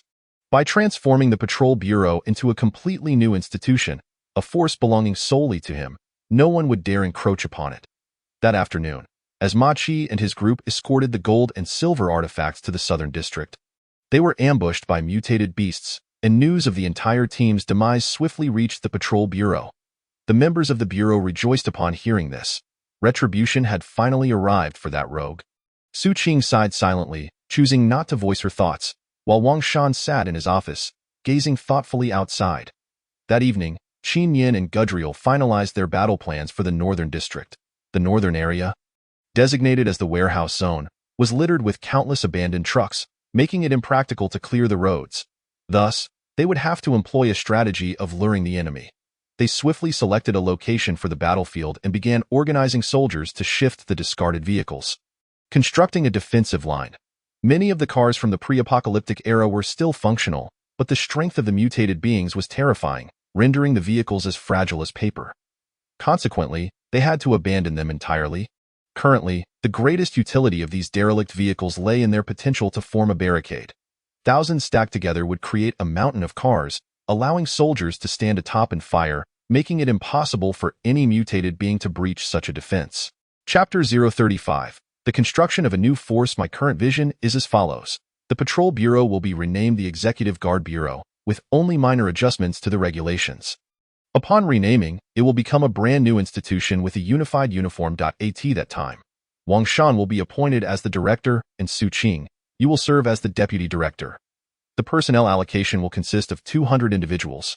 With salaries transitioning to monthly payments, I will also arrange for a communal cafeteria within the Guard Bureau, where members can dine. From now on, the Executive Guard Bureau will report directly to me. What do you think? In the command center of the temporary camp, Qin Yin laid out his ideas before Wang Shan and Su Qing, marking a significant step in enhancing his control over the gathering zone. In his vision, the force responsible for internal affairs and order control would be named the Executive Guard Bureau, recruiting ordinary individuals, while the force tasked with external combat and the elimination of zombies and mutated beings would be dubbed the Special Operations Force, primarily composed of systematically recruited soldiers. Once the Executive Guard Bureau was established, the Patrol Bureau would be transformed, preventing former officials from meddling in its affairs, thus averting a recurrence of incidents like those of the previous day. Wang Shan pondered for a moment before readily agreeing. Very well, we shall proceed as Commander Qin suggests. In these extraordinary times, we must act accordingly. I will return and inform the brothers in the team. And I will also expedite the establishment of the 200 personnel for the Guard Bureau, striving to immerse them in work as soon as possible. Excellent. Your efforts are appreciated. Qin Yin nodded in response. Then, Commander Qin, if there are no further matters, we shall take our leave and begin scouting suitable candidates. Wang Shan rose to take his leave. Please. Qin Yin gestured for him to go ahead. Xiaoqing, let us go. Wang Shan reminded Su Qing, who was still sitting in a daze. Upon receiving no response after calling her twice, his expression turned stern as he approached and pulled her up from the chair. Child, why are you still daydreaming? Once outside, Su Qing could no longer contain herself and exclaimed, Uncle Wang, how could you agree to his renaming of the Patrol Bureau? I cannot believe you did not foresee Qin Yin's intentions. What does this lead to? A rebellion? Xiao Su, silence. Wang Shan's expression shifted dramatically. Only when he confirmed the absence of onlookers did he exhale in relief. He then forced a smile and replied, Xiao Su, let us not concern ourselves with what Qin Yin intends to do. We shall simply proceed as directed. Regardless, he has cleared the zombies and mutated beings, saving the compatriots of the eastern and southern districts. And the other districts will also rely on him for salvation. The rules of the gathering zone have been established, and there have been no excessive demands or coercion. This is sufficient. This is his merit. But he is currently undermining the influence of the system, bolstering his control over M-City, aiming to transform the gathering zone into his own domain. He seeks to amass power, and to put it bluntly, this is akin to a military coup or, at the very least, warlordism. Su Qing was utterly disappointed in Qin Yin, unable to fathom his descent down such a path. Xiao Su, you are just like your father, upright and loyal, but the environment has changed. You have seen what happened with Ma Qi. What if we encounter more individuals like him? What if they hold even higher positions? Should we truly hand the Patrol Bureau over to them for command? To bring ruin upon us? In this apocalypse, you have witnessed the ugliness and greed of human nature. Without strong control, the entire situation would descend into chaos, and the ones to suffer would be our compatriots. What is wrong with the current state? The surviving compatriots can exist in a secure environment, begin working to earn food, and sustain themselves. They can strive through their own efforts to thrive in this apocalypse. What more could we ask for? Xiao Su, have you not observed that during these past days, none of Qin Yin's people have oppressed or coerced the surviving compatriots? No, right? Let this matter rest. As long as they treat our compatriots well, they have not strayed from our original intentions. We shall stand by his side, and as for right and wrong, let time be the judge. After a long sigh, Wang Shan's gaze turned resolute. Regardless of the circumstances, he remained steadfast in his duty, to serve and protect his compatriots. Su Qing remained silent for a prolonged period, yet the fury etched between her brows had notably diminished, and she began to adopt a more positive perspective on the situation. Subsequently, she turned and departed. After arranging matters on this end, Qin Yin, under the protection of the mobilized soldiers, commenced his journey to the base. The route from the park, where the base is situated, to the M-City development zone spans a total of 40 miles, an essential corridor connecting the base with M-City, which holds significant importance for Qin Yin, and is now firmly under his control. Along this 40-mile stretch, 8 major checkpoints have been established, with one located every 5 miles, each manned by 5 soldiers along with a military DOG in addition to their personal arms. Heavy weaponry includes a small artillery piece and a rocket launcher, equipped with ample ammunition. Furthermore, 2 tanks and 4 multifunctional infantry fighting vehicles are stationed here, designated to address any unforeseen circumstances. Presently, Qin Yin possesses 10 armed mining vehicles responsible for transporting supplies back and forth, as well as ferrying injured soldiers to the base's field hospital for treatment. New recruits are also required to be transported in this manner. Through communication with the system, Qin Yin learned that upon gaining control of M-City, it would be incorporated into the base's list, automatically becoming a sub-base, allowing for the construction of facilities such as field hospitals and armored vehicle factories, which are urgently needed at the front lines. However, buildings for the sub-base can only be erected after the main base is established, and their level can only be one tier lower than that of the main base.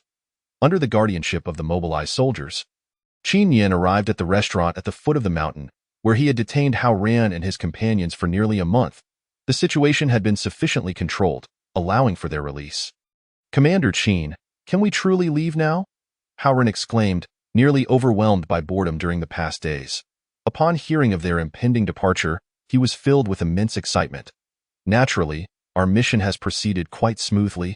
Thanks in large part to Commander Hao's previous cooperation," Qin Yin replied calmly, stepping aside to indicate they were free to go. "Ha ha ha, that's wonderful." Hao Ran and his armed riot squad erupted with exhilaration. "Commander Hao, I must remind you, it is extremely perilous out there. Please exercise caution on your journey." Qin Yin felt a twinge of guilt for having detained them for a month, but the circumstances had necessitated such actions. "Commander Qin, we will not head to the provincial capital. We will first return to our unit to consult with the captain." Hao Ran, deeply concerned about the situation in his squad, insisted on checking in first. After all, they had already delayed for so long. A couple more days would not matter. Chapter 036. The plea for help from Dongyao University. "Commander Hao, how can this be permissible?" Chun Jigang had been restless for the past month, remaining close to Hao Ran and gripped by intense fear, dreading that Qin Yin might have ulterior motives against him, while simultaneously harboring deep resentment towards Qin Yin. Upon hearing that they could leave, he was filled with joy, but now the prospect of not going was disheartening. "Chief Inspector Qin, you heard Commander Qin. The roads are fraught with danger, and it is likely that venturing out would be tantamount to walking into death. It would be wiser to return to the unit and consult with the captain first," someone suggested. "How can that be? We have already lingered here for far too long. Failing to return to the provincial capital would be a dereliction of duty on my part." Chun Jigang exclaimed anxiously, feeling that every additional minute spent here only heightened the peril. "Perhaps I should arrange for someone to escort Chief Inspector Chun back to the provincial capital," Qin Yin offered kindly. Scrutinizing Chun Jigang closely. No, there is no need to trouble yourself, Commander Qin," Chun Jigang hastily declined, joking that if he were escorted, he would only end up stranded halfway. Thus, Chun Jigang ultimately accompanied Hao Ran back to the armed riot squad in M City. Afterward, Qin Yin returned to the base vehicle to retrieve Hisiki, bringing her back to M City. Following the recent events, a peculiar bond had formed between them, transcending the initial collaborative relationship. Upon returning to the city, they encountered a group of approximately 10 students from Dongyao University, Hisiki's alma mater, who had come seeking refuge and assistance, 2 of whom were her classmates. "Li Ling, please speak slowly. Have some water first," Hisiki offered, handing water to the fleeing students and taking the hand of a young girl to calm her nerves. "Siki, you must save everyone. Please help Dongyao University," the girl named Li Ling cried, her expression frantic. "Do not rush. Take your time," Hisiki reassured her, gently patting her back to help her catch her breath. Eventually, they managed to relay the entire situation. It turned out that after the apocalypse erupted, the armed riot squad, having gained control over their internal affairs, commenced operations to rescue their fellow citizens. Their station was mere walls away from Dongyao University, and they had also cleared the university campus, saving many students. They barricaded several dormitory buildings with tables and chairs, transforming them into makeshift shelters to conceal the students within. Simultaneously, they used Dongyao University as a base to search for and rescue nearby citizens, successfully bringing many back to the university campus over the course of several days. While rescuing individuals, the armed riot squad also trained some young students to join them, enhancing their overall self-defense capabilities. Concerned about attracting a massive horde of zombies, they conducted their rescues with utmost caution, and thus far, everything had proceeded relatively smoothly. However, 2 days prior, they were discovered, resulting in an overwhelming surge of zombies and mutated beings that besieged the residential buildings. And the riot squad's firepower proved insufficient to fend off such a multitude. Consequently, the building where Li Ling and the others were staying was breached this morning, and they managed to escape by mere luck. Now that considerable time had passed, they were uncertain about the status of the other buildings. Previously, the individuals Qin Yin had sent to hunt mutated beasts had indeed relayed information about this place, which is why these students knew there was a safe haven and potentially a team capable of rescuing Dongyao University. Thus, upon their escape, they made a beeline for this location. The zombies attacked in a manner akin to a military formation, systematically advancing. The armed riot squad had suffered significant losses at the onset of the apocalypse, and their forces were incapable of withstanding such a horde. "Commander, you must save them. There are thousands of people there," Li Ling implored, her eyes glistening with tears. Qin Yin's brow furrowed deeply. Attacking like an army? Could it be that high-level mutated beasts are controlling those zombies? Wait, could it be that high-level mutated beast from that fateful night? The one that stealthily followed our convoy back. During the battle, the highest-level mutated beast crystal collected was level 4. According to the system's information, only those of level 5 or higher can control groups of mutated beings. Hence, that high-level mutated beast must still be alive. He never anticipated that it would find its way here, and a distance of over 20 miles was insufficient to deter its advance. Yet, this presented an opportunity. The vendetta from that night could finally be avenged today. Qin Yin vividly recalled that night, when the forces he led nearly met their demise. "Rest assured, everyone. We will resolve the situation there," Qin Yin assured them, whether out of a desire to save lives or to exact revenge. The high-level mutated beast must be dealt with swiftly.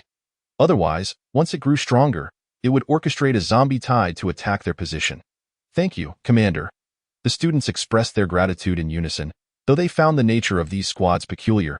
Their hearts felt a sense of relief upon witnessing the Commander's agreement to take action. Subsequently, Qin Yin dismissed them and summoned Gadiriang, instructing him to temporarily set aside the matters concerning the Northern District and prioritize the rescue of Dongyao University.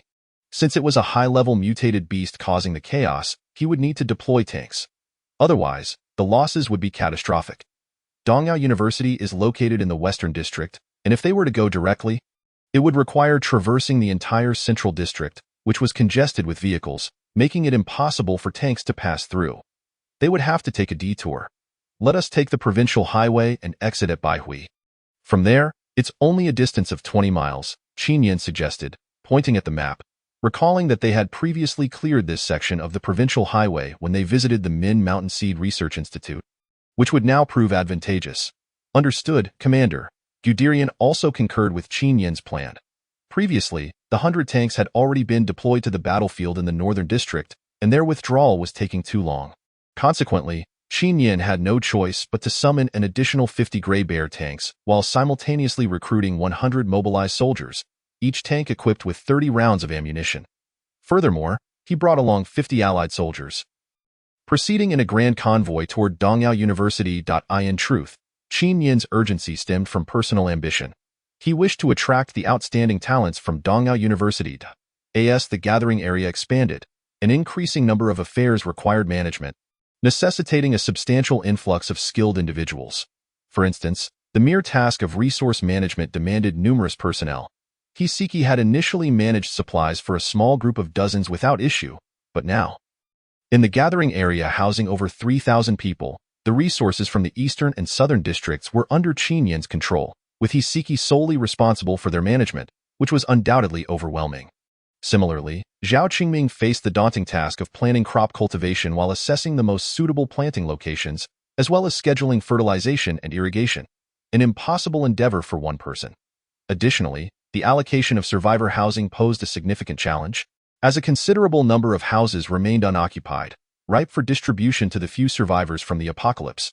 Furthermore, other industries needed to gradually resume operations, all of which required a wealth of talent. By integrating these individuals, the reconstruction efforts in the post-apocalyptic world could commence, restoring at least a semblance of normalcy to life. Chapter 037. Reinforcement at Dongyao University. Over 10,000 zombies surged in relentless waves, encircling 7 dormitory buildings with gaping maws, howling at those above. Captain Jiang Chong reported urgently, "Building 7 can barely hold out. Ammunition is nearly depleted." Nearby, a soldier from the riot control unit rushed forward to relay the message. "Signal them to retreat while holding the line. We must endure. The captain will surely devise a means to rescue us." A middle-aged man wielding a heavy machine gun fiercely repelled the encroaching zombies. They had been trapped there for 3 days, their ammunition dwindling.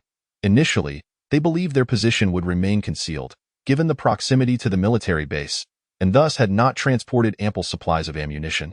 Meanwhile, the riot control unit was equally frantic, besieged by even more numerous and ferocious zombies.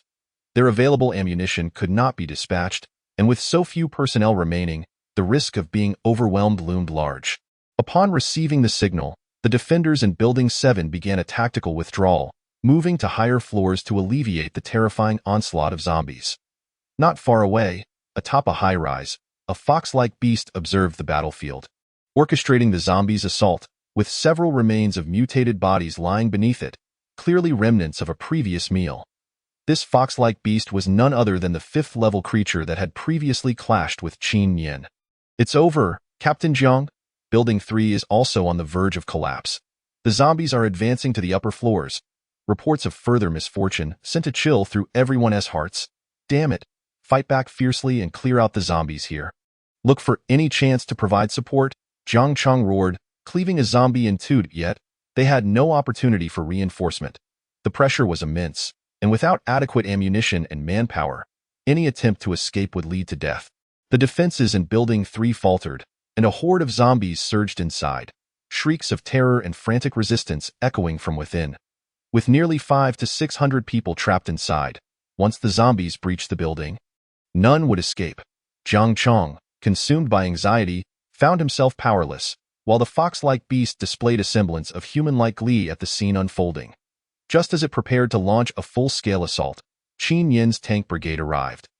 And once again, 40 tanks unleashed a barrage, creating a chaotic display in the midst of the zombie tide. The fox-like beast narrowed its elongated eyes toward the distance, recognizing and fearing the familiar sound. It was these very individuals who had nearly obliterated the horde it commanded last time. Anger flickered in its gaze as it directed the zombies to charge at the tanks, eager to eliminate these intruders. Have we been saved? Is it the captain and his team? As the tide of zombies receded significantly, the pressure on Qin Yin's tank army diminished, allowing them to unleash a torrent of fire upon the zombies that continued to advance. No, it's not the captain. Those sound like tank cannons, Jiang Cheng pondered, straining to listen closely, confirming his suspicion. Indeed, the ferocity of the cannon fire hinted at considerable numbers. The armed riot control unit was not equipped with tanks. Could it be the forces from the combat department? Notify all teams to intensify firepower. Unleash everything we have and don't hold back on ammunition. We will sandwich these zombies between us and our brothers in the combat department and clear them out.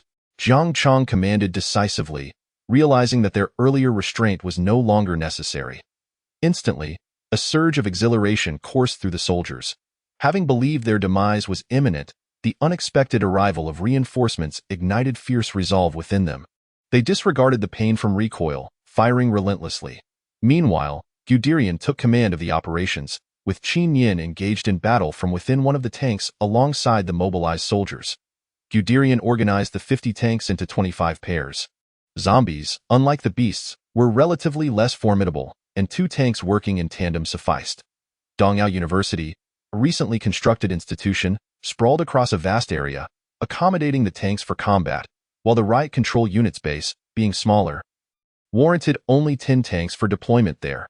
The 40 tanks advanced into the campus from multiple directions, obliterating the zombies in their path, rendering them invincible as the current wave of zombies could not breach the armored vehicles. Inside a dormitory, several young women huddled together in fear, anxiously observing the outside. Should the soldiers falter, they would face certain death. Lacking weapons, they could offer no assistance, only praying for survival. Quickly, look, those are tanks. Upon hearing this, the other girls rushed to the windows and indeed, tanks were visible, prompting an outburst of tears of joy. Thank goodness. It must be the combat department coming to rescue us. I knew they would come. They exclaimed, overwhelmed with relief, embracing one another in tears. On the other side, the zombie tide posed no hindrance to the tank's advance.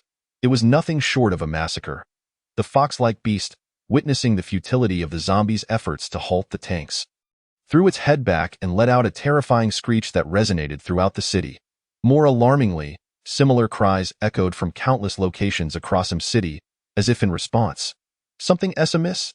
Qin Yin's brow furrowed deeply. That screech was too eerie. Could it be summoning all the beasts and mutated creatures in the city? The mere thought startled him, yet upon further reflection, it indeed seemed plausible. No, we cannot allow them to gather en masse. Otherwise, it would spell disaster. While Qin Yin had managed to clear the zombies from 2 districts, the entrances to these areas accounted for less than 10% of the total.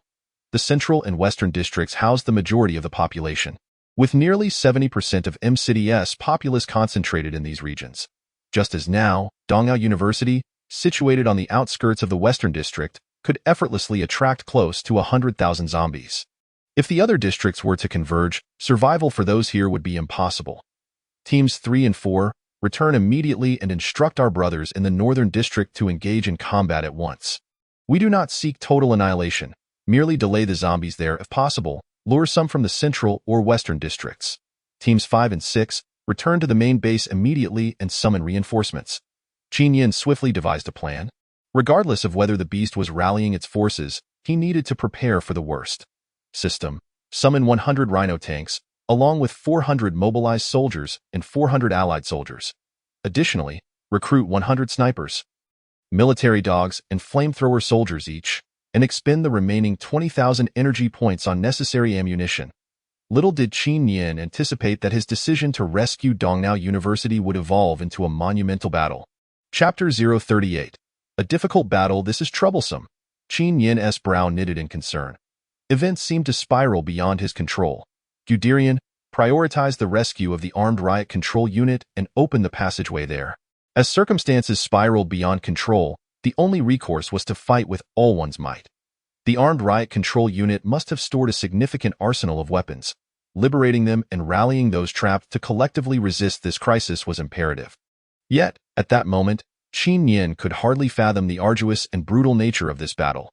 Upon receiving Qin Yin's orders, the forces at the northern battlefield commenced their efforts, employing military dogs as bait to lure the zombies into their meticulously arranged firing zone. Simultaneously, they attracted tens of thousands of zombies from the central and western districts, now facing an overwhelming horde exceeding 100,000, amidst countless mutated beings and aberrant creatures.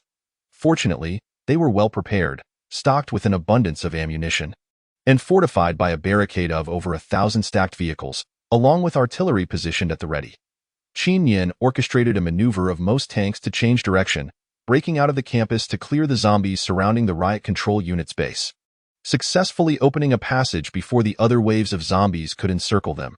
Subsequently, under the cover of the tank brigade, Qin Yin managed to enter the interior of the armed riot control unit. Colleagues, which team from the battle department do you belong to? Were you the ones who rescued our brethren from the eastern and southern districts? As Qin Yin stepped through the gates of the riot control unit, a captain emerged to greet him, a man exuding an aura of righteousness. His name was Gu Zhangyi, the captain of the armed riot control unit in City M, boasting 8 years of service in the battle department. It was under his leadership that a portion of the riot control unit had managed to survive. There was no time to dwell on formalities. The zombies and mutated creatures from the entire city could converge here at any moment, and preparations were essential. How many brothers do you have left? We have 43 remaining, but we have selected nearly 100 robust survivors from the students and citizens, equipping them with firearms and teaching them how to use them, making them capable of combat.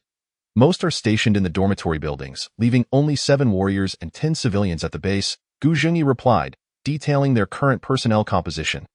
Yet, this number was utterly insufficient against the terrifying zombie tide. The situation is not as dire as it seems. Qin Yin nodded lightly, surprised to discover such a combat force still existed. He then inquired, is there any defensible terrain or structure here? None, Gu Zhengyi replied. Resigned. This area consists of flat terrain, which is why we chose to house our rescued comrades in the dormitory buildings. City M is an inland city, and given the stability of the world order, there were no bomb shelters or similar defensive structures constructed. What about weapons? How many do you have? We have a considerable stockpile of weapons and ammunition, all piled in the main hall. We were trying to figure out how to send ammunition to our comrades in the dormitory area, but it was simply impossible to get out of here. Thankfully, you have arrived. Gu Zhengyi gestured toward the back, where the city's only military facility was stationed, housing a substantial cache of weaponry. Following his indication, Qin Yin beheld hundreds of various firearms alongside dozens of large crates filled with ammunition. While only a few boxes of grenades represented their heavy firepower, there were no large-scale destructive weapons like mortars present. Can we take command of this battlefield? All soldiers will follow our orders. Of course, Gu Zhengyi acknowledged, a man astute enough to recognize that only Qin Yin and his team could save their comrades. Moreover, the battle department was indeed adept at combat. Gather everything here, abandon this place, and let us all relocate to Dongyao University to establish a defensive zone. Agreed. Gu Jingyi promptly organized his men to transport all weapons and ammunition into the tanks, along with any stored food supplies. While a tank could typically accommodate 3 personnel, they were now only carrying 2, thus providing ample space for cargo. Close to 40 tanks encircled the area, simultaneously resisting the zombie onslaught while assisting with the loading of ammunition, a process that took over an hour. However, a portion remained unloaded, and the zombie tide from the Western District had already arrived. With no time to spare, they had to abandon the rest and commence a full retreat to the campus of Dongyao University. The armed riot control unit had cleared the first 7 dormitory buildings of Dongyao University, positioned beside the campus lake, thus only 3 sides needed to be defended. The 7 dormitory buildings were arranged in parallel, with odd-numbered structures on the outside, making the 1st, 3rd, 5th, and the breached 7th dormitories the primary battlegrounds. 15 teams blocked the streets between buildings 1 and 3. Another 15 between buildings 3 and 5. The remaining teams will block the area between buildings 5 and 7, ensuring all zombies inside are eradicated. Qin Yin swiftly commanded, transforming the area into their own combat zone, preventing any zombies from returning. A portion of the zombie tide from the Western District charged first, driven by the cunning of the fox-like aberrant beasts, launching a frenzied assault. Meanwhile, the zombies trapped within abandoned their assault on the buildings and turned their fury upon the encircling tanks. Qin Yin aimed to execute a pincer movement alongside the warriors within the dormitories to eliminate the tens of thousands of zombies, while the fox-like aberrant sought to command both inside and outside zombies to swallow the entire tank brigade. Seeking revenge for prior affronts, thus ensued a fierce battle, with both sides clashing relentlessly. Although the zombies outnumbered them, they could not breach the tank's armor and were treated as expendable resources. However, the corpses of the fallen zombies piled high, severely restricting the tank's mobility. Under the relentless onslaught of the zombies, the operational space for the tanks dwindled, until finally, one tank was completely overwhelmed and overturned, leaving its occupants helpless, and such incidents continued to multiply. 2, 3, 7 tanks. All teams, heed orders. Form a triangle with the rear 3 tanks. Do not allow them to overturn the tanks. Qin Yin commanded through the vehicle's communication system. This formation implied vulnerabilities in numerous areas. Should the zombies abandon their assault on the tanks and redirect their focus toward the occupants of the dormitory buildings, they would be unable to mount an effective defense. Unfortunately, the fox-like aberrant's intelligence paled in comparison to that of humans, its singular focus being the destruction of the tanks, believing that the spoils would then belong to it. The 3 rear tanks, interlocked, offered an impenetrable barrier against the zombies. Tank cannons roared as countless shells erupted from their barrels, indiscriminately bombarding the zombie horde. In that instant, the scene grew horrifically brutal, limbs flying as the tanks unleashed their terrifying firepower. Even a level 4 aberrant beast would succumb instantly to a direct hit, let alone these mere level 1 zombies. Each artillery round that detonated claimed a significant portion of the undead, but proximity rendered them unable to fire. And so, the standoff persisted. Chapter 039. The grueling battle 2 for a full 20 minutes. The zombie tide from the Western District surged in, frantically joining the fray and obstructing the tank brigade, while the combat forces atop the dormitory buildings had depleted their ammunition and could offer no further assistance. Each tank squad found themselves in a suffocating encirclement, utterly immobilized, as the zombies sought to find a way to breach the armor. The aberrant creatures relentlessly pounded the tanks, shaking the warriors within. At last, amidst this perilous situation, the newly recruited forces arrived. 100 Rhino tanks, invincible, barreled forth. Unlike the Gray Bear tanks, the Rhino tanks boasted heavy armor with a greater tonnage, making it exceedingly difficult for the zombie tide to topple them. And their artillery was exceptionally formidable, albeit slower than the Gray Bear tanks. With the arrival of the Rhino tank brigade and a substantial number of soldiers, Qin Yin's forces swiftly gained the upper hand. With external support, Qin Yin turned his attention to cleansing the interior of zombies, first eradicating the undead within, then sending ammunition upstairs to allow the warriors to provide fire support from above. This was the optimal strategy. Massive and formidable, the Rhino tanks excelled in their ramming capabilities compared to the Gray Bear tanks. They formed 2 rows, revving their engines, pushing inward while their machine guns blazed, denying the zombies any chance to approach. However, The zombie tide from the Western District continued to surge, expanding the battlefield, rendering the entire Dongyao University campus overrun with zombies, a horrifying sight that sent chills down the spine.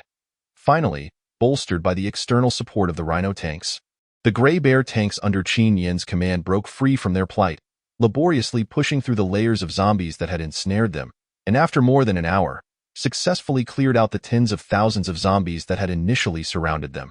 All the ammunition and supplies from the Gray Bear tanks were transported upstairs, distributing the ammunition to those capable of wielding firearms. Qin Yin bellowed through the vehicle communication system, then turned to Gu Zhengyi beside him. Captain Gu, I entrust the command of those warriors upstairs to you. Provide fire support for us. Understood. Proceed with utmost caution.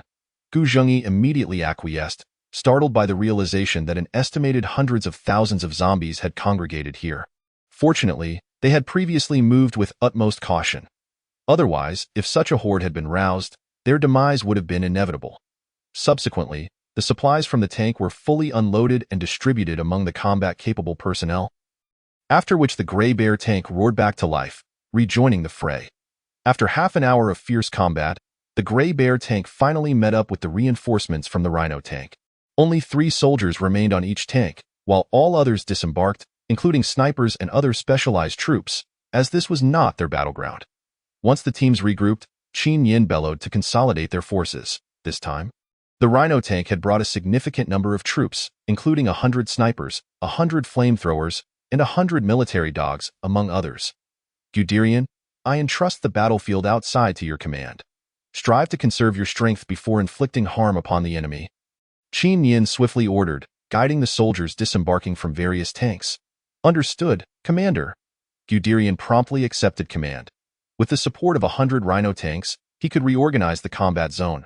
Follow me. Form groups of 10 to begin the extermination of the remaining zombies between the buildings. Let us transform this area entirely into our controlled zone. Divide. Qin Yin furrowed his brow deeply. At this rate, even the tank's cannon would not withstand the strain of such frequent firings within such a short span of time. Another 4 hours had elapsed, and the East Yao University campus was littered with severed limbs and remnants, resembling a hellish battlefield. The survivors, particularly those of lesser fortitude, dared not gaze upon the horror. Countless female students huddled together in their rooms, embracing one another in a bid to alleviate their terror. Meanwhile, the tank battalion began to show signs of damage, as the aberrant beasts seemed to have discovered a method to counter the tanks by targeting their tracks. Utilizing their overwhelming numbers, they ambushed the tanks, employing their formidable claws and bodies to directly dismantle the tank tracks, rendering them immobile. They then seized the opportunity to flip the tanks over, sending them tumbling outside, thereby isolating them from any potential support. This rudimentary tactic proved remarkably effective. Within a mere 10 minutes, more than 20 tanks had been overturned, with some even pushed as far as 300 meters away. Even the heavily armored Rhino tanks were not spared. Lacking robust propulsion, they were merely heavier than the Grizzly tanks. The tanks formed into groups, coordinating their defenses.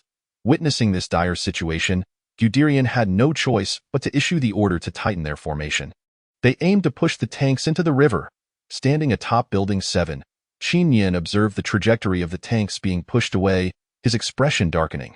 This truly struck at their weak point. The warriors trapped inside the overturned tanks would be submerged by the terrifying tide of zombies. If they remained inside, they would suffocate. Damn those aberrant beasts. Qin Yin's face contorted with rage, his fury soaring. Yet he was unable to contact Guderian to inform him of the beast's intentions, leaving him to trust that Guderian would discern the situation and act to rescue their comrades. With over 20 tanks fully manned, should they all be plunged into the lake, it would mean the loss of more than 60 warriors, a devastating blow. Guderian, a true commander, exhibited keen observation of the battlefield, swiftly recognizing the problem. He ordered all tanks to form a circular formation, grouping 8 tanks together, their rears facing each other and their fronts outward. This arrangement minimized the gaps between tanks, preventing the zombies from overwhelming them or flipping them again. Subsequently, 2 small groups focused on a single tank being pushed away, advancing slowly to provide support. Upon arrival, they shattered the surrounding zombies, then reformed into a larger group of 16 tanks, still with their rears together and fronts outward, safeguarding the overturned tank in the center. Thus, the crisis was averted. They merely needed to wait for the zombies to retreat before extricating their brothers from within. From his vantage point atop Building 7, Qin Yin exhaled a sigh of relief upon seeing the large circle of tanks, thankful that they had managed to halt the advance. However, this also meant that the tanks could no longer move, confined to their positions. Taking the binoculars, he surveyed the distant western district, only to be met with an endless sea of zombies. Causing his heart to tighten, he realized that with his current resources, it was impossible to clear all these zombies unless he recruited more soldiers. But what of food?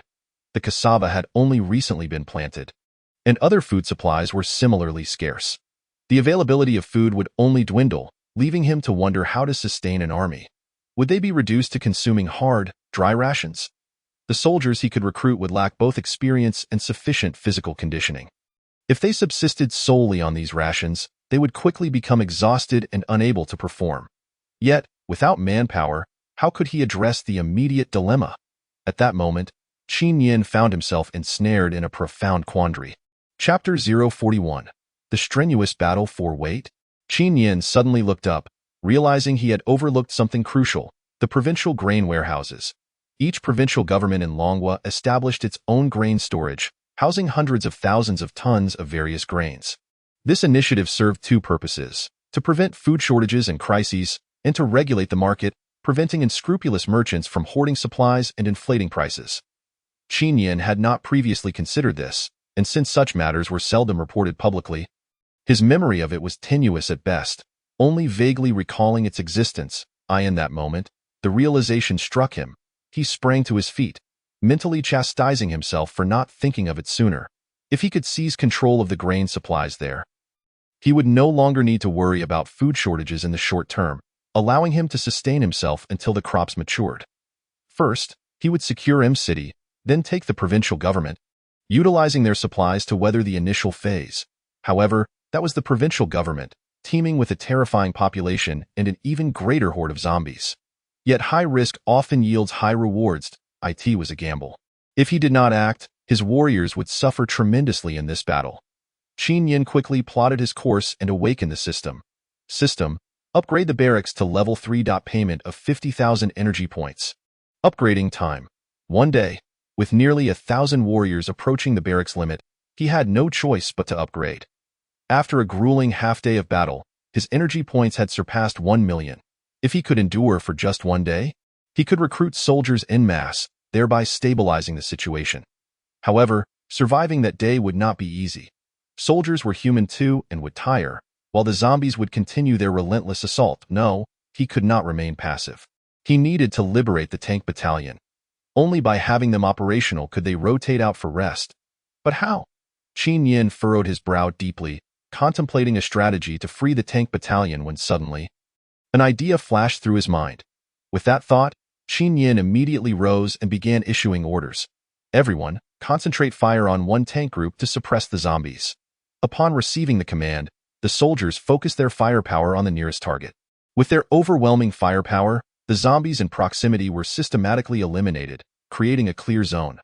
Guderian, understanding the commander's intent, swiftly seized the opportunity, ordering several soldiers to exit the tanks and rescue their comrades trapped inside the overturned vehicles. The operation proceeded smoothly. Within a mere 10 seconds, the warriors were freed and squeezed into other tanks. With the tanks now unencumbered, they began to mobilize, pairing off to support the other circles, denying the zombies any chance to flip them again. Meanwhile, Qin Yin did not remain idle. After rescuing this group, he redirected his fire to support other teams. By the time he reached the 6th tank, the fox-like aberrant beast finally realized something was amiss. Enraged, it howled in fury, aware that the actions from above were affecting the battlefield, issuing new commands to the horde of zombies. Countless zombies surged past the tank battalion, charging toward the building. Although the zombies had shifted their focus back toward the structure, the liberated tanks began to regroup, drawing close together to prevent the zombies from flipping them again. Ultimately, they rescued over 40 warriors from the more than 20 overturned tanks, while the rest met their unfortunate demise. Under Guderian's command, the tank army began to retreat. On the other hand, the increasing number of zombies besieging the building placed immense pressure on the defenders stationed in buildings 1, 3, and 5. The armed riot control units and the first batch of trained survivors adapted to the battlefield. mounting a counteroffensive against the zombies. However, the majority of the newly trained students hesitated to fire their weapons. The armed riot control units had been trained in 2 phases. The first group consisted of only 30 individuals, possessing a higher mental fortitude. They had previously participated in rescue missions alongside the riot control units, having engaged zombies before, and due to their prior experience in battles, they adapted well to the battlefield and demonstrated considerable combat effectiveness.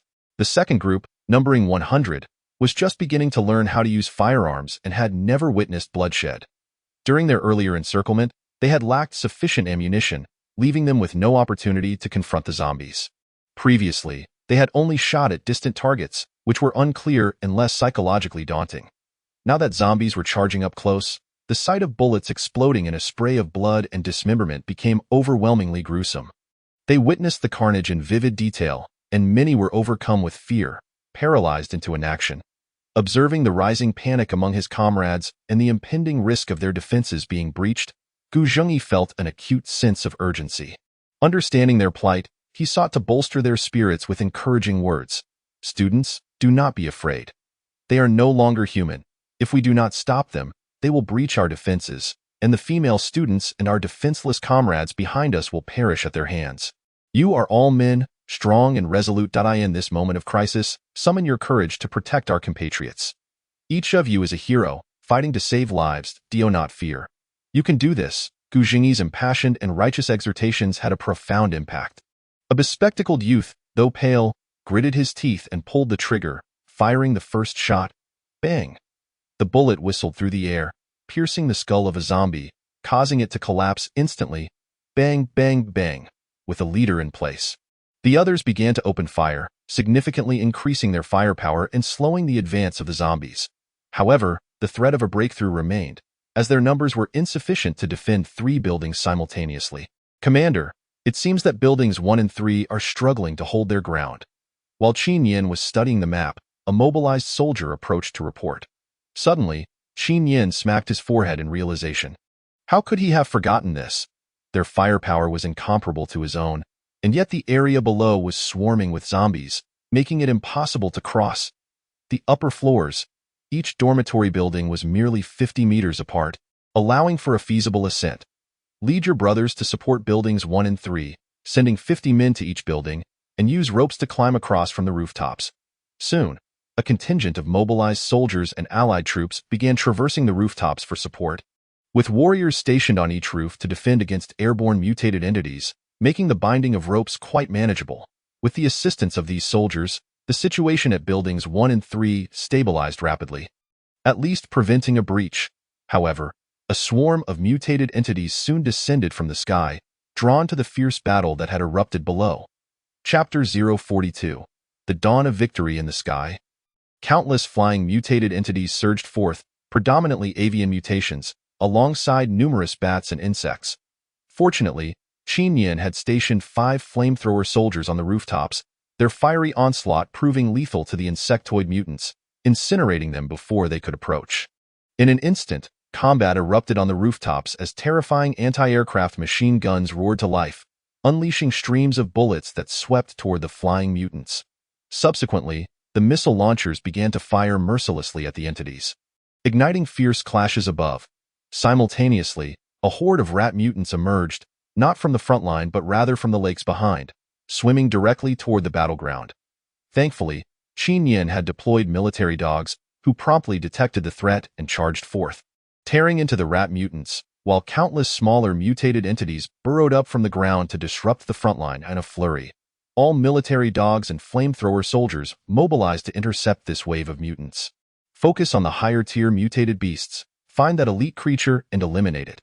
Qin Yin understood the principle of capturing the king before the thieves, yet the elite beast concealed itself too well to be spotted, leaving him to assign snipers to lie in wait for an opportunity. Thus, battles erupted in every direction.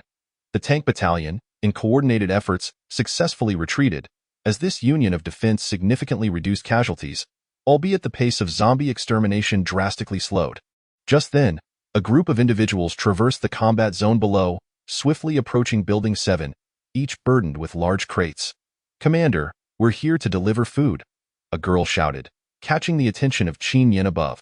Surprised, he stepped out to observe the students braving the peril outside. Do you not realize that there are numerous mutated entities out there? If you get bitten, no one can save you. Commander, your soldiers have been fighting for 7 hours and require sustenance. It is worth the risk if we can assist you. The girl replied assertively, assessing Qin Yin as she spoke, thinking to herself how young this commander appeared. What is your name? Reporting, Commander, I am Chen Mengjia, a third-year student majoring in culinary arts at Donga University. And these are my classmates. She introduced herself with a salute, having been chosen as the student representative responsible for food preparation. We accept your food. Thank you. In the future, signal us when you arrive.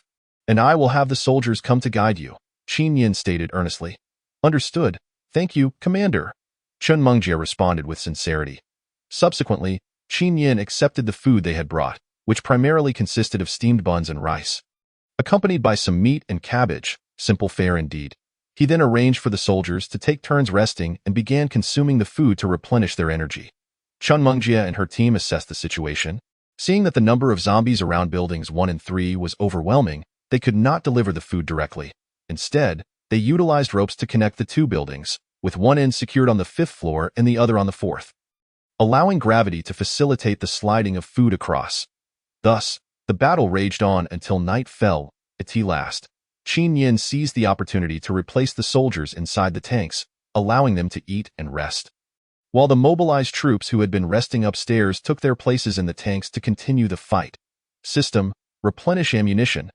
This was an indeterminate number of times Qin Yin had requested ammunition replenishment, each time requiring nearly 100,000 energy points, yet his energy reserves continued to grow. The immense pressure of the large-scale battlefield also brought considerable gains. However, the zombies seemed to multiply endlessly, showing no signs of abating. Fortunately, the forces in the northern district had dealt with their 10,000 zombies, rendering them unable to lure any more. They began to advance westward, gradually eliminating the zombie horde from behind. 18 hours passed, and suddenly, several massive mutated entities launched an assault. Originally zoo animals that had grown enormous post-mutation. 7 tiger-like mutants wreaked havoc, demolishing 6 or 7 tanks with their terrifying strength. They had likely evolved to level 3. Their thick skin and immense power allowing them to blend into the zombie horde and launch surprise attacks on the tanks, crushing them with terrifying force, plunging the battlefield into chaos. Qin Yin immediately ordered all snipers to target them and unleash a barrage of fire. Ultimately, with the coordinated efforts of the tank battalion, they succeeded in taking down the beasts, albeit at the cost of several destroyed tanks and the lives of the soldiers within. Damn it, Qin Yin cursed, realizing that just 7 of these tiger-like mutants had cost him nearly 20 soldiers. 20 hours passed, and the battlefield remained as brutal as ever. All soldiers were utterly exhausted, yet they persevered through their fatigue to continue fighting. Another 6 hours elapsed, and finally, Qin Yin received word that the barracks had been upgraded. The level 3 barracks would allow him to recruit 10,000 soldiers, a sufficient number indeed. System: recruit 500 tanks, with equal numbers of rhinos and grizzlies, along with 1,000 mobilized soldiers, 500 allied troops, 200 snipers, and 300 military dogs, as well as 300 flamethrower soldiers. Qin Yin boldly embraced the situation. With the current military strength at his disposal, the supplies he controlled would suffice for merely a month. If he could seize the provincial food depot by then, it would sustain them until the crops matured. Otherwise, they would be left with nothing but the system's compressed biscuits. Merely 40 minutes later, the newly recruited soldiers rushed from the base, as expected, to commence a fierce counteroffensive against the horde of zombies. Under the relentless bombardment of 500 tanks, countless zombie limbs were sent flying, utterly unable to withstand the onslaught. With the support of this newly formed battalion, Qin Yin swiftly regained control of the situation and began issuing orders for a counterattack. After several hours of intense combat, over 50 tanks had been lost, yet nearly 600 remained, uniting to launch a counteroffensive against the zombie tide. 29 hours elapsed. Another 7 tanks were destroyed. The soldiers within, realizing escape was futile, detonated their ammunition, taking themselves and the tanks along with a multitude of nearby zombies into oblivion. 33 hours in, the initial fighters had exhausted their strength, leading to mistakes that caused them to veer off course and inadvertently plunge into the heart of the zombie swarm, where they were swiftly overwhelmed. Witnessing this, Qin Yin hurriedly ordered the withdrawal of the earliest tank units for much-needed rest. 39 hours had passed when the first jubilant report came from the rooftop anti-aircraft team, which had expended 9 rounds of ammunition provided by Qin Yin, successfully eliminating aerial aberrations. The seemingly endless stream of mutated rodents emerging from the water also suffered devastating losses. Initially, a mere 100 military dogs, supplemented by a few flamethrower soldiers, found themselves outmatched as the rodents claimed many canines. However, with the subsequent addition of 300 military dogs and a sizable increase in flamethrower personnel, the tide shifted and the forces began a merciless sweep, promising victory in due time. Chapter 043. Victory. 45 hours had passed, and the students in the first and third dormitories could no longer endure. Days of unrelenting combat had left them utterly drained, with some collapsing on the battlefield. The immense psychological and physical strain had rendered them weary to the core. Fortunately, Qin Yin had anticipated this and swiftly dispatched reinforcements to fill their positions, preventing the zombie tide from breaching their defenses. After 53 hours of arduous fighting, Qin Yin's forces finally secured control of the battlefield and initiated a counteroffensive, gradually clearing out zombies. However, of the 150 tanks that had initially joined the fray, only a little over 60 remained, as their barrels could no longer withstand the strain. Thus, Qin Yin ordered their withdrawal, leaving the remaining task to the 500 newly arrived tanks. Sensing the tide turning against him, the fox-like aberration unleashed a desperate howl, not to summon more zombies, but to rally its fellow mutated beasts of the same kind. Hearing this ominous sound tightened Qin Yin's chest. Such a call was never a harbinger of good tidings. He immediately ordered an intensified assault, determined to eradicate the zombies and deny them any chance for a counterattack. The artillery fire from the 500 tanks was far beyond what the zombies could withstand. With each barrage, vast swathes of territory were cleared. Though the zombies had been enhanced, they still could not resist such formidable firepower.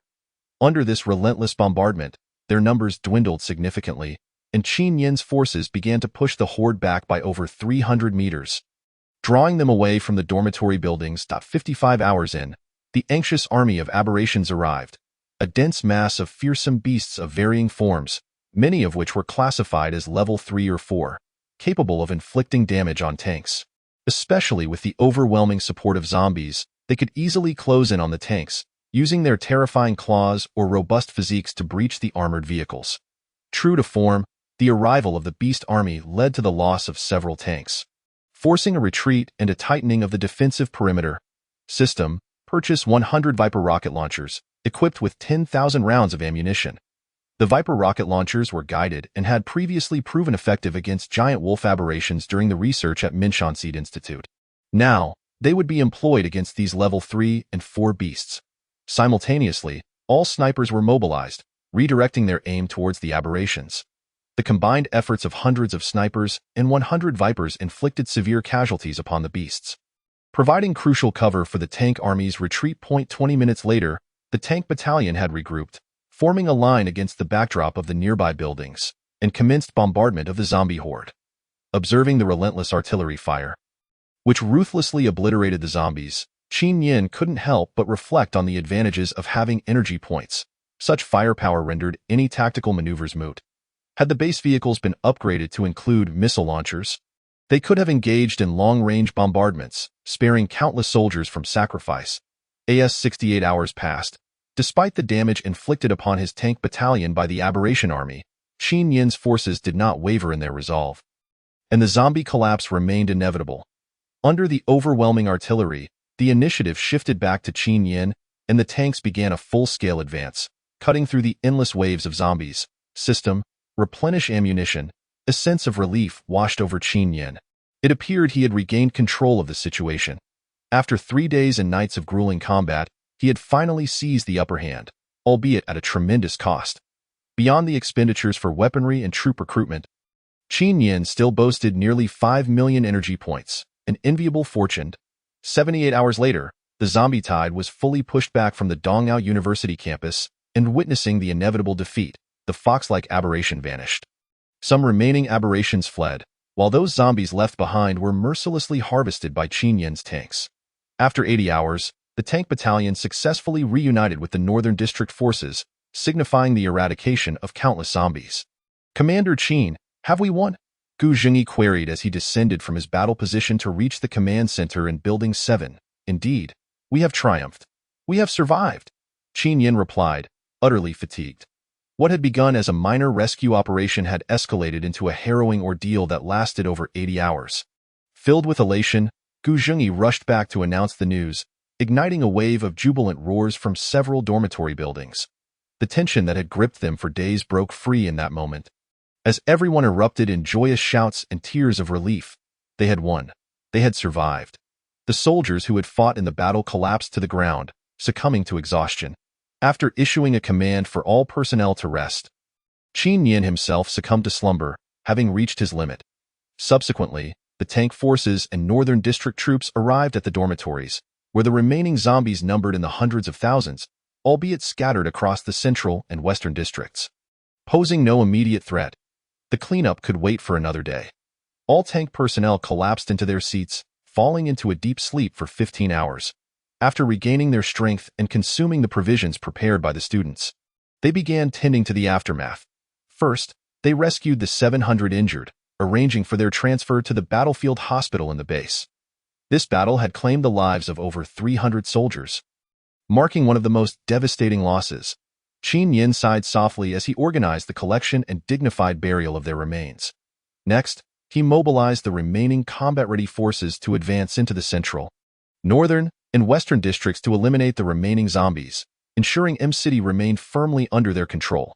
Shortly thereafter, Qin Yin summoned the remaining 3 captains of the armed riot squad, Gu Zhengyi, Jiang Chong, and Hao Ren. Following this battle, only around 20 members remained, a grim reality of war. "Captain Gu, what is your perspective on the forthcoming situation?" Qin Yin cut straight to the point. "Next, I believe we should organize our compatriots to focus on survival first. While awaiting directives from the core leadership, I trust the central government will not forsake its citizens. Their policies will arrive soon," Gu Zhengyi asserted, clinging to his convictions. With communication on Earth compromised, waiting for the central government to deliver policies could take an indeterminate amount of time. "It would be more prudent to operate according to my strategy," Qin Yin declared, unreservedly revealing his intentions. NO1 could obstruct his control over M-City. It was a matter of survival for the future. "Your strategy?" Chapter 044. General Tanya, I trust Captain Gu has heard about the developments in the eastern and southern districts. We have established safe zones there and formulated new regulations to ensure the smooth operation of resources throughout the region. Subsequently, Qin Yin began to elucidate the novel regulations concerning the safe zone. Jiu Jingyi and the others listened attentively, ultimately nodding in silent agreement, believing that the model of exchanging labor for sustenance, thereby ensuring survival or even an improved quality of life, was indeed the most viable approach. In this apocalyptic era, the population had drastically diminished and food supplies had equally dwindled. All cultivation bases and farmlands had been utterly devastated.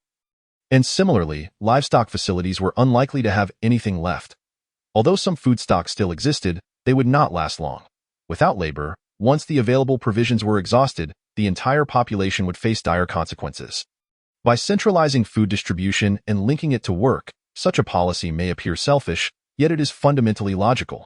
It is only through this mechanism that individuals would be motivated to labor, to cultivate crops, thus ensuring the long-term operation of the safe zone and preparing for the rescue of more souls. If survivors could indulge in food without contributing labor, who would be inclined to work? They would simply lounge in the safety of their quarters, indulging in excess, and when all provisions were depleted, they would meet their collective demise. Therefore, adopting a work-for-food compensation model is the most prudent course of action, mirroring the survival practices of previous human societies. If one wishes to live, and to live better, one must labor. Seeing that Gu Zhengyi and the others endorsed his new regulations, Qin Yin felt a wave of relief wash over him. He truly wished to avoid resorting to coercive measures. "Captain Gu, I extend an invitation for you to join the Executive Defense Bureau to contribute to the stability of the safe zone." Qin Yin formally presented the invitation, which included those students and compatriots who participated in the combat, coinciding with the expansion of the safe zone, thus necessitating personnel for the Bureau. "Very well, on behalf of my colleagues, I accept and agree to join the Defense Bureau." Gu Zhengyi concurred, aligning perfectly with his previous responsibilities. Subsequently, Gu Zhengyi assumed the role of another deputy director within the Bureau, leading the surviving armed riot control forces and the trained students, over 120 individuals, to report to the bureau in the Eastern District. Thereafter, Qin Yin approached the students and cooks who had previously prepared meals, inviting them to join their ranks as part of the culinary team, as the safe zone was in dire need of chefs for the communal dining facilities serving both the combat troops and the defense teams. Recognizing the promising future of the young commander, these individuals readily agreed to join, after which Qin Yin appointed Chen Mengjie as the team leader and arranged for the mobilization troops to escort them back to the safe zone. The remaining food supplies at their location dwindled to about 1,000 jin. Qin Yin refrained from taking any, leaving it for the several thousand people there to prevent future grievances from arising. Although he was unafraid, he could hardly endure the incessant troubles that such matters would bring. Afterward, Qin Yin left a few words for the thousands residing in the 6 dormitory buildings before returning to the temporary camp, awaiting the mobilization troops to clear away the remaining zombies, at which point M-City would officially fall under his control. Following a few hours of revelry, the occupants of the dormitories gradually calmed down, only to realize that all combat forces had withdrawn. They noticed the sign left by Qin Yin, acknowledging that the Eastern District was now a safe zone, prompting them to set off in that direction. In the ensuing days, the mobilization troops incessantly operated in the central, northern, and western districts, exterminating a significant number of zombies and rescuing many survivors. However, upon arriving at the safe zone, these survivors began to express dissatisfaction and grievances merely a day later, showing defiance against management and discontent with the work system. Thousands began to voice their discontent, even rising in opposition to the mobilization troops that had rescued them, directly assaulting the food warehouses. Qin Yin, exhibiting no mercy, issued an order to execute 17 instigators and expel over 30 radicals, ruthlessly controlling the situation. Consequently, the remaining individuals refrained from further dissent, resolutely adhering to the regulations of the safe zone. 10 days later, Qin Yin successfully eradicated all zombies in M-City, thus bringing the city under his control. The first phase of the Rule and Chaos mission was deemed successful, rewarding him with 1 million energy points. The second phase of the mission commenced. To possess 10 cities of his own, reward 10 million energy points and one's grade commander.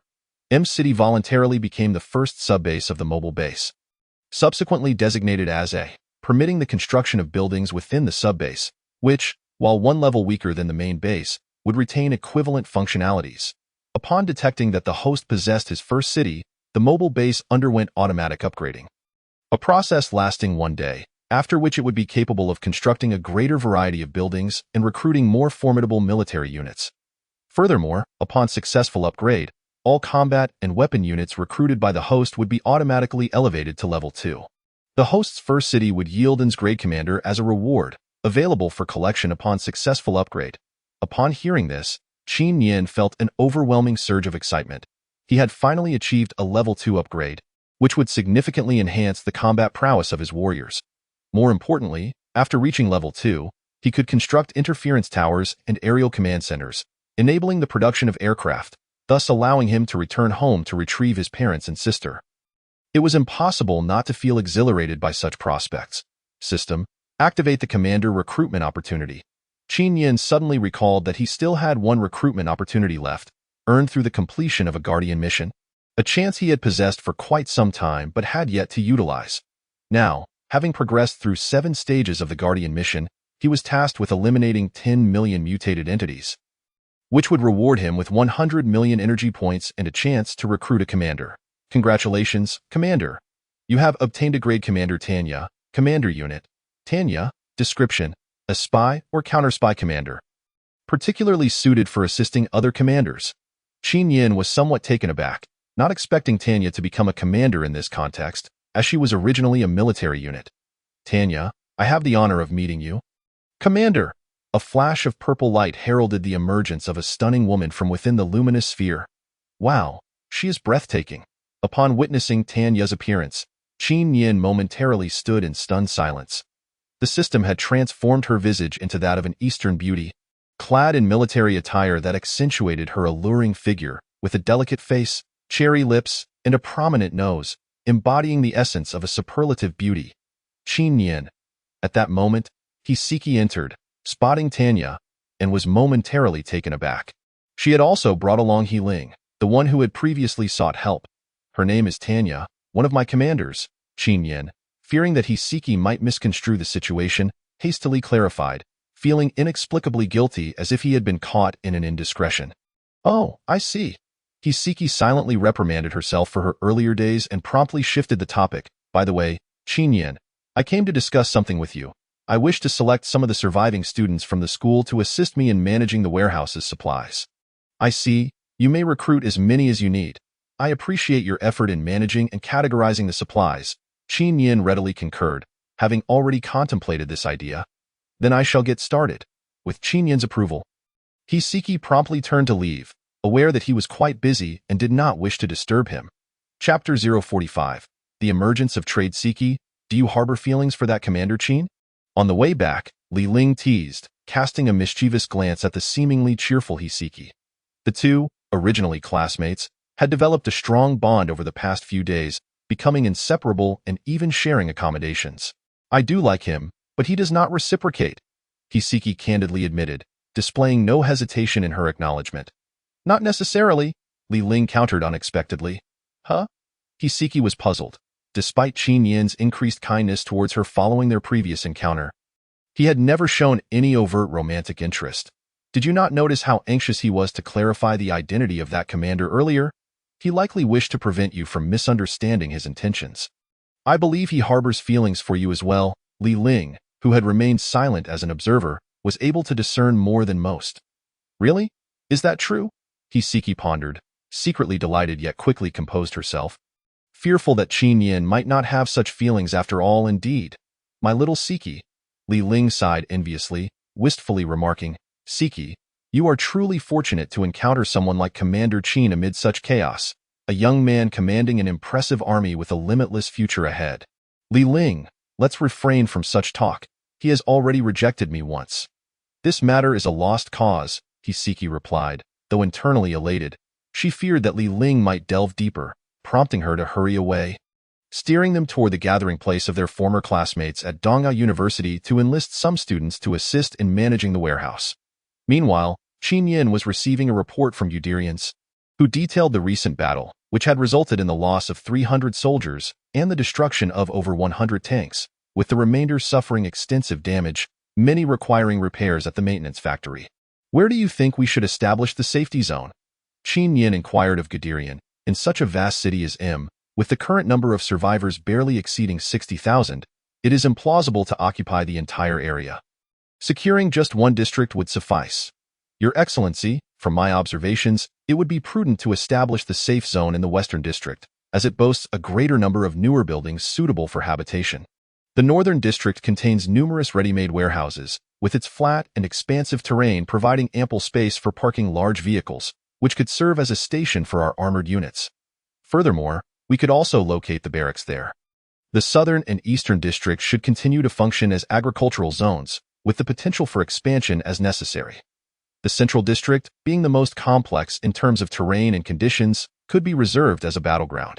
The aberrant beasts, much like ordinary wildlife, will encroach upon the safe zone if deprived of their habitat. Thus, it would be wiser to allocate a portion of land for them, which would ultimately benefit the safety of the zone. Those who prefer not to engage in conventional work could venture into the Central District to hunt these creatures. Guderian, having witnessed the conditions of each district, possesses a profound understanding of human nature after all this time. By designating a battleground, we are also providing an alternative outlet for the populace within the safe zone. Those disinclined towards regular employment may find purpose in hunting aberrant beasts, thereby contributing to the stability of the safe zone. Tanya listened attentively from the side, having just been recruited and lacking familiarity with these matters, relying solely on Tong Zhe's reports. Let us proceed as you suggest, but we must prioritize the safety of the Eastern and Southern districts, enhancing vigilance to ensure the security of those working there. Qin Yin believed this outcome to be optimal. By defending only the Western District, the construction of defensive structures would be considerably less burdensome. That afternoon, after the new safe zone was established, the garrison began organizing the relocation of survivors to that area, distributing all available housing in the Western District in the aftermath of the apocalypse. Housing was in abundance, with each survivor assigned a dwelling, all duly recorded by the garrison for ease of management. With so many individuals within the safe zone, naturally, some astute individuals formed groups to venture out and scavenge for supplies left behind. such as clothing, shoes, and cosmetics. When Qin Yin had previously collected supplies, he had focused solely on food, disregarding other items. Upon their return to the safe zone, these individuals sold the goods to those in need, thus reaping profits. Qin Yin paid little heed to this situation. His aim was to restore the safe zone to its pre-apocalyptic state. As long as these individuals did not cross the red line, he would not intervene, and in fact, he even supported such endeavors. He lowered the prices for bulk purchases of supplies, encouraging a trade chain to develop within the safe zone, believing that only through this means could it flourish and yield crystal benefits for him. Some individuals utilized the crystals gained from their labors to acquire substantial supplies, subsequently opening restaurants or convenience stores to profit from their endeavors. Thus, the trade within the A-level safe zone began to flourish, with the currency uniformly being the crystals previously stipulated by Qin Yin. Zhaoyang community served as the residence assigned to the surviving students of Dongyao University. Following the promotion from those who had fled to seek assistance, these surviving students recognized that their peer, Hisiki, held considerable influence with the current administrators. Consequently, when the call for warehouse managers was announced, they quickly gathered around. Siki, does it really require only logistics majors? I'm a physical education major. I could handle transporting goods, a bespectacled youth inquired. For now, that's the case, Hisiki replied, somewhat embarrassed, as she had originally intended to discreetly recruit a few individuals and leave, not anticipating the commotion that ensued. With Dongyao University already boasting a large student body, coupled with the timely rescue by armed riot control forces, the number of surviving students, along with their instructors, had swelled to over 1,000. These students, being academically adept and proficient in problem-solving, recognized that the safe zone was beginning to restore the semblance of pre-apocalyptic society, prompting them to seek employment. Each individual aspired to secure a position that was both easy and lucrative in terms of crystals. Li Ling, equally dismayed, pondered how their arrival had become known to so many. Upon careful reflection, her gaze fell upon her former friend, Tang Hong. Tang Hong had been one of the girls who escaped from Building 7 and had accompanied them to meet Qin Yin. She had also mentioned that Hisiki would recruit students from Dongyao University for assistance. Upon noticing Li Ling's stare, Tang Hong immediately felt guilty, her eyes darting away in avoidance. It turned out that Tang Hong was a student of film studies, and upon entering the safe zone, she realized the necessity of laboring as before. She sought Li Ling's help to secure a position in warehouse management, but due to her lack of relevant qualifications and frequent laziness at work, Li Ling had turned her down. Why was it that Li Ling and Hisiki, both hailing from Dongyao University, could occupy such comfortable positions while she was relegated to arduous tasks? Jealousy consumed Tang Hong, clouding her judgment. Consequently, she divulged Hisiki's identity among the Dongyao University students, fabricating tales of her relationship with the commander and orchestrating a gathering to pressure Hisiki into securing favorable positions for them. Chapter 046, Dongyao University. Siki, please help us. We truly need jobs right now. Yes, senior. You're also from Dongyao University. You must assist us. Senior, look, we share the same mentor. You can't forget old ties. Thus, the students clamored, each eager for Hisiki's assistance. Having learned about the crystal currency employed for transactions, and knowing that working for the safe zone's overseers would yield such currency, to survive here, they were compelled to work, and thus, they sought to leverage connections to secure important positions, with the role of managing supplies being the most coveted and lucrative. Everyone, I truly cannot assist you. I am also working under Commander Qin Yin and lack the authority to make decisions. I am here only to recruit 20 warehouse managers as per his orders. Other positions will depend on Commander Qin's arrangements. There will be announcements, so please pay attention to the information released by the garrison, Hisiki declared. Exasperated, Siki, please help us. You must have a way. Yes, Siki, we're all from the same school. You can't ignore us. The students began to appeal to their shared camaraderie. I'm truly sorry, but I have no power to make decisions. Logistics management students interested in joining, please step forward, Hisiki reiterated, emphasizing the reality that she could not recruit arbitrarily. Upon hearing this, nearly 40 logistics students eagerly stepped forward to the designated area for interviews. Meanwhile, the remaining students expressed their discontent, some cursing under their breath, yet they had no choice but to watch and see who would be selected. Hisiki surveyed the 40-plus students, feeling overwhelmed. She had intended to quietly recruit 20 individuals and leave. Never anticipating such an outcome at this juncture, no matter who was chosen, the others would harbor resentment. But there was no turning back. She steeled herself, suddenly appreciating Commander Qin's ruthless approach, which at least ensured absolute fairness, leaving no room for dissent. Subsequently, under the protection of 10 mobilized soldiers, Hiseki began interviewing the candidates, focusing primarily on their willingness to work diligently in the wake of the apocalypse, with artificial intelligence rendered inoperative. All resource management relied on manual labor. Every item's entry and exit required meticulous documentation, and once stored, workers had to categorize the supplies and transport them to their designated locations using forklifts. This work was tedious and monotonous, requiring immense patience, making it suitable for those who were steady and composed. This was the criterion they sought. After more than 2 hours, Hiseki had interviewed all candidates but cleverly withheld the results, instructing them to await further notice. Once outside, the students surrounded her once more, pleading anew.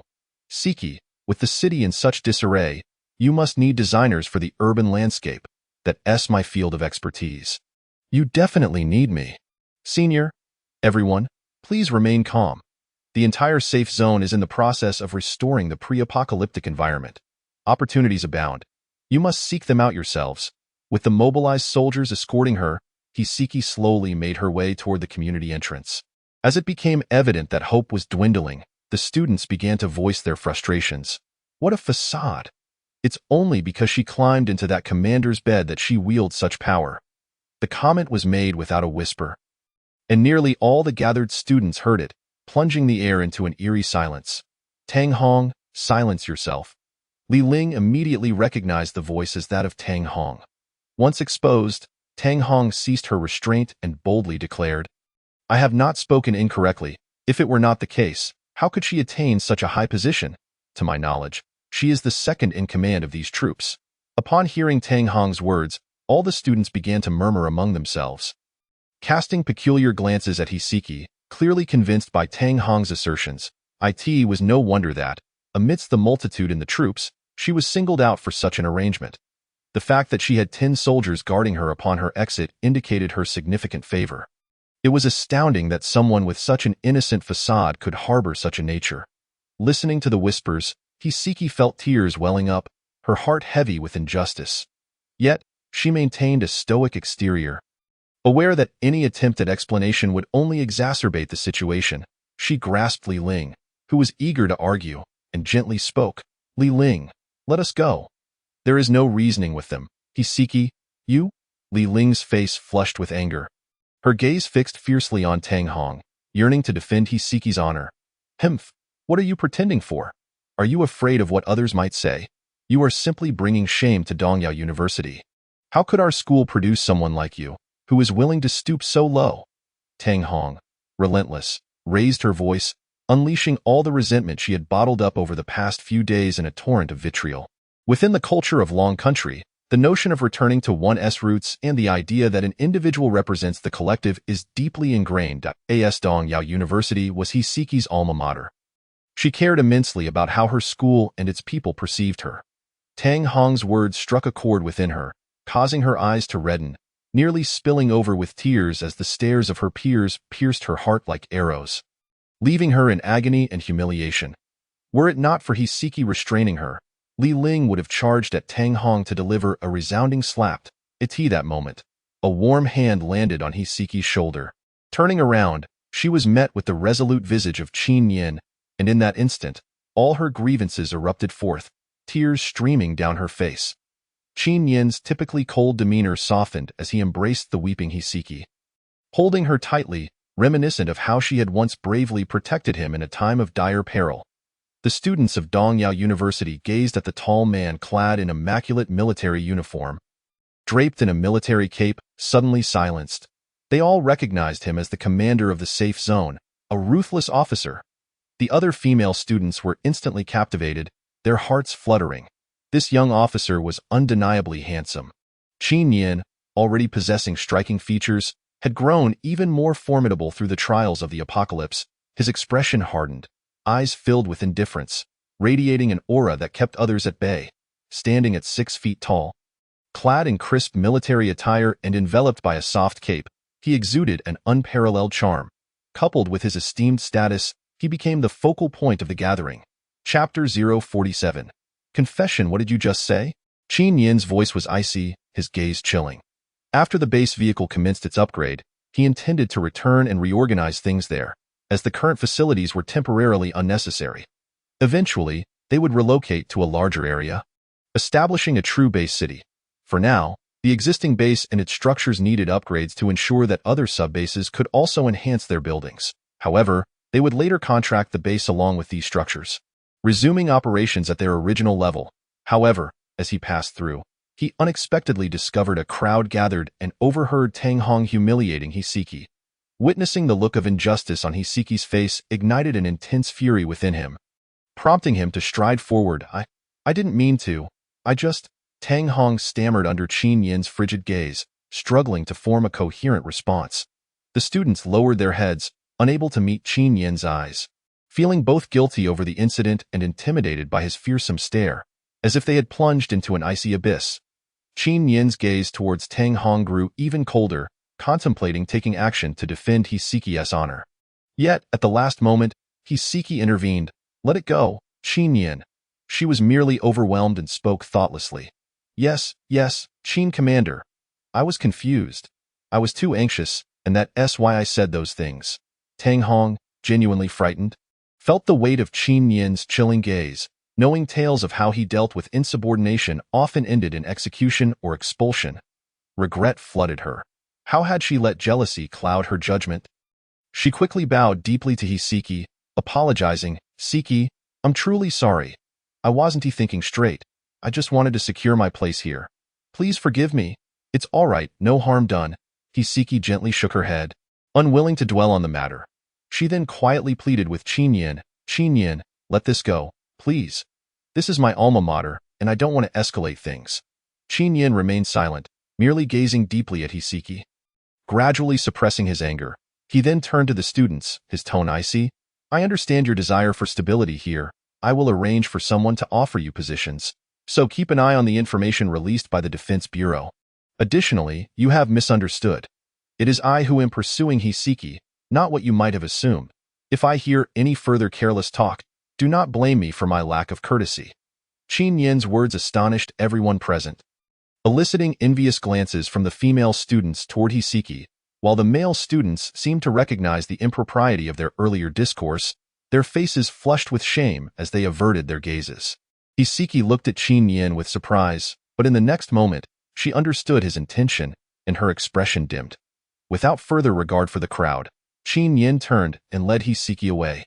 The students watched the departing pair, filled with envy. Back in the multifunctional infantry vehicle, Qin Yin remained silent. Qin Yin, thank you. Hiseki, feeling a twinge of disappointment, recognized that Qin Yin's declaration was meant to protect her. In the future, as the safe zone expanded, positions involving resource management would be crucial, likely attracting scrutiny, and given her youth and beauty, she would inevitably face gossip. Qin Yin's announcement effectively severed any rumors before they could take root. Qin Yin did not respond, instead staring out the window for a long time. Seki, give me some time, will you? I once loved a girl for 4 years, from university through to work, contemplating marriage, but she ultimately chose to let go and succumb to reality. Shortly after that, the apocalypse began, and you are aware of what followed. I am not ready to embrace new feelings yet. Please allow me time to bring our parents here safely, and then we can start afresh. Qin Yin spoke these words to himself, recalling his visit to his former workplace, now stained with blood, likely devoid of survivors. The grievances he once harbored now seemed trivial. All he desired was to wait for the system upgrade to complete. Recruit battle machines, return to retrieve his parents, and protect them as they navigated survival in this new world. All right. Hiseki felt a surge of excitement, surprised by Qin Yin's confession, which indicated he held feelings for her. Yet, the thought of her parents soon dimmed her enthusiasm. The apocalypse had begun over a month ago.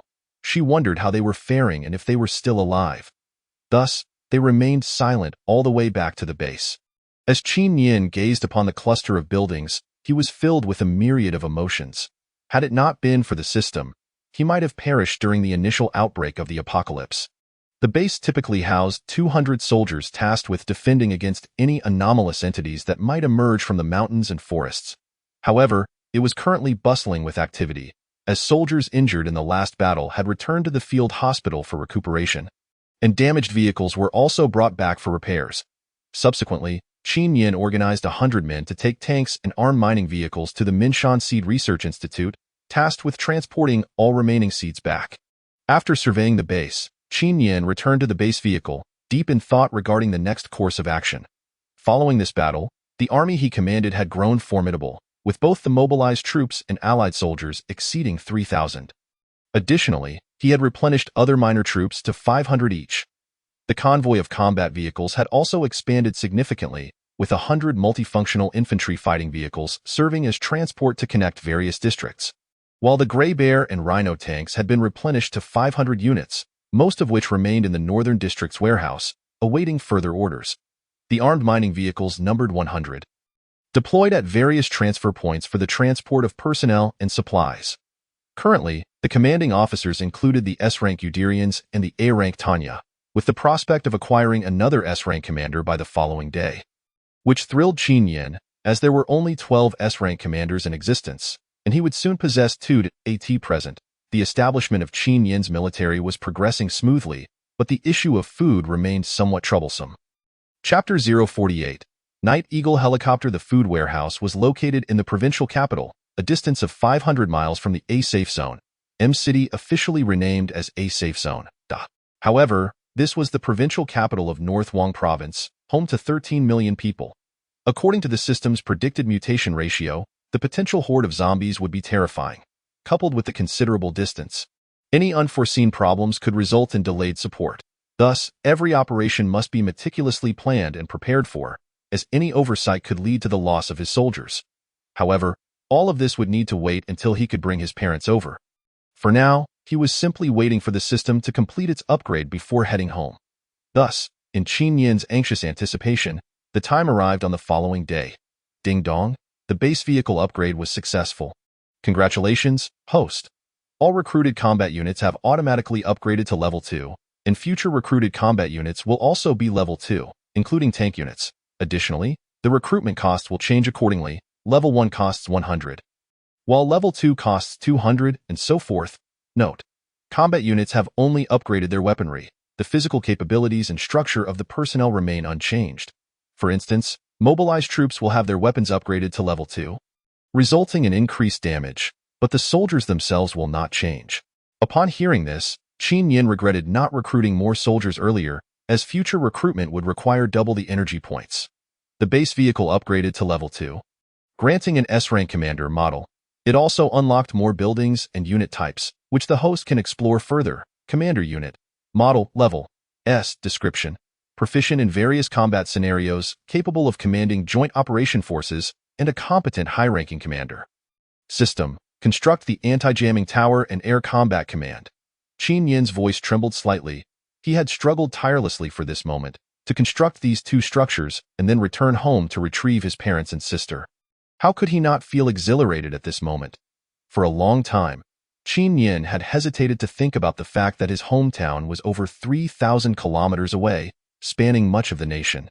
Without aerial support, returning home was utterly unrealistic, so he had to suppress his anxious feelings and focus on building strength. Although he was unsure whether his parents could endure this month, he was determined to return and see them. Building unit, Air Combat Command, Level 2.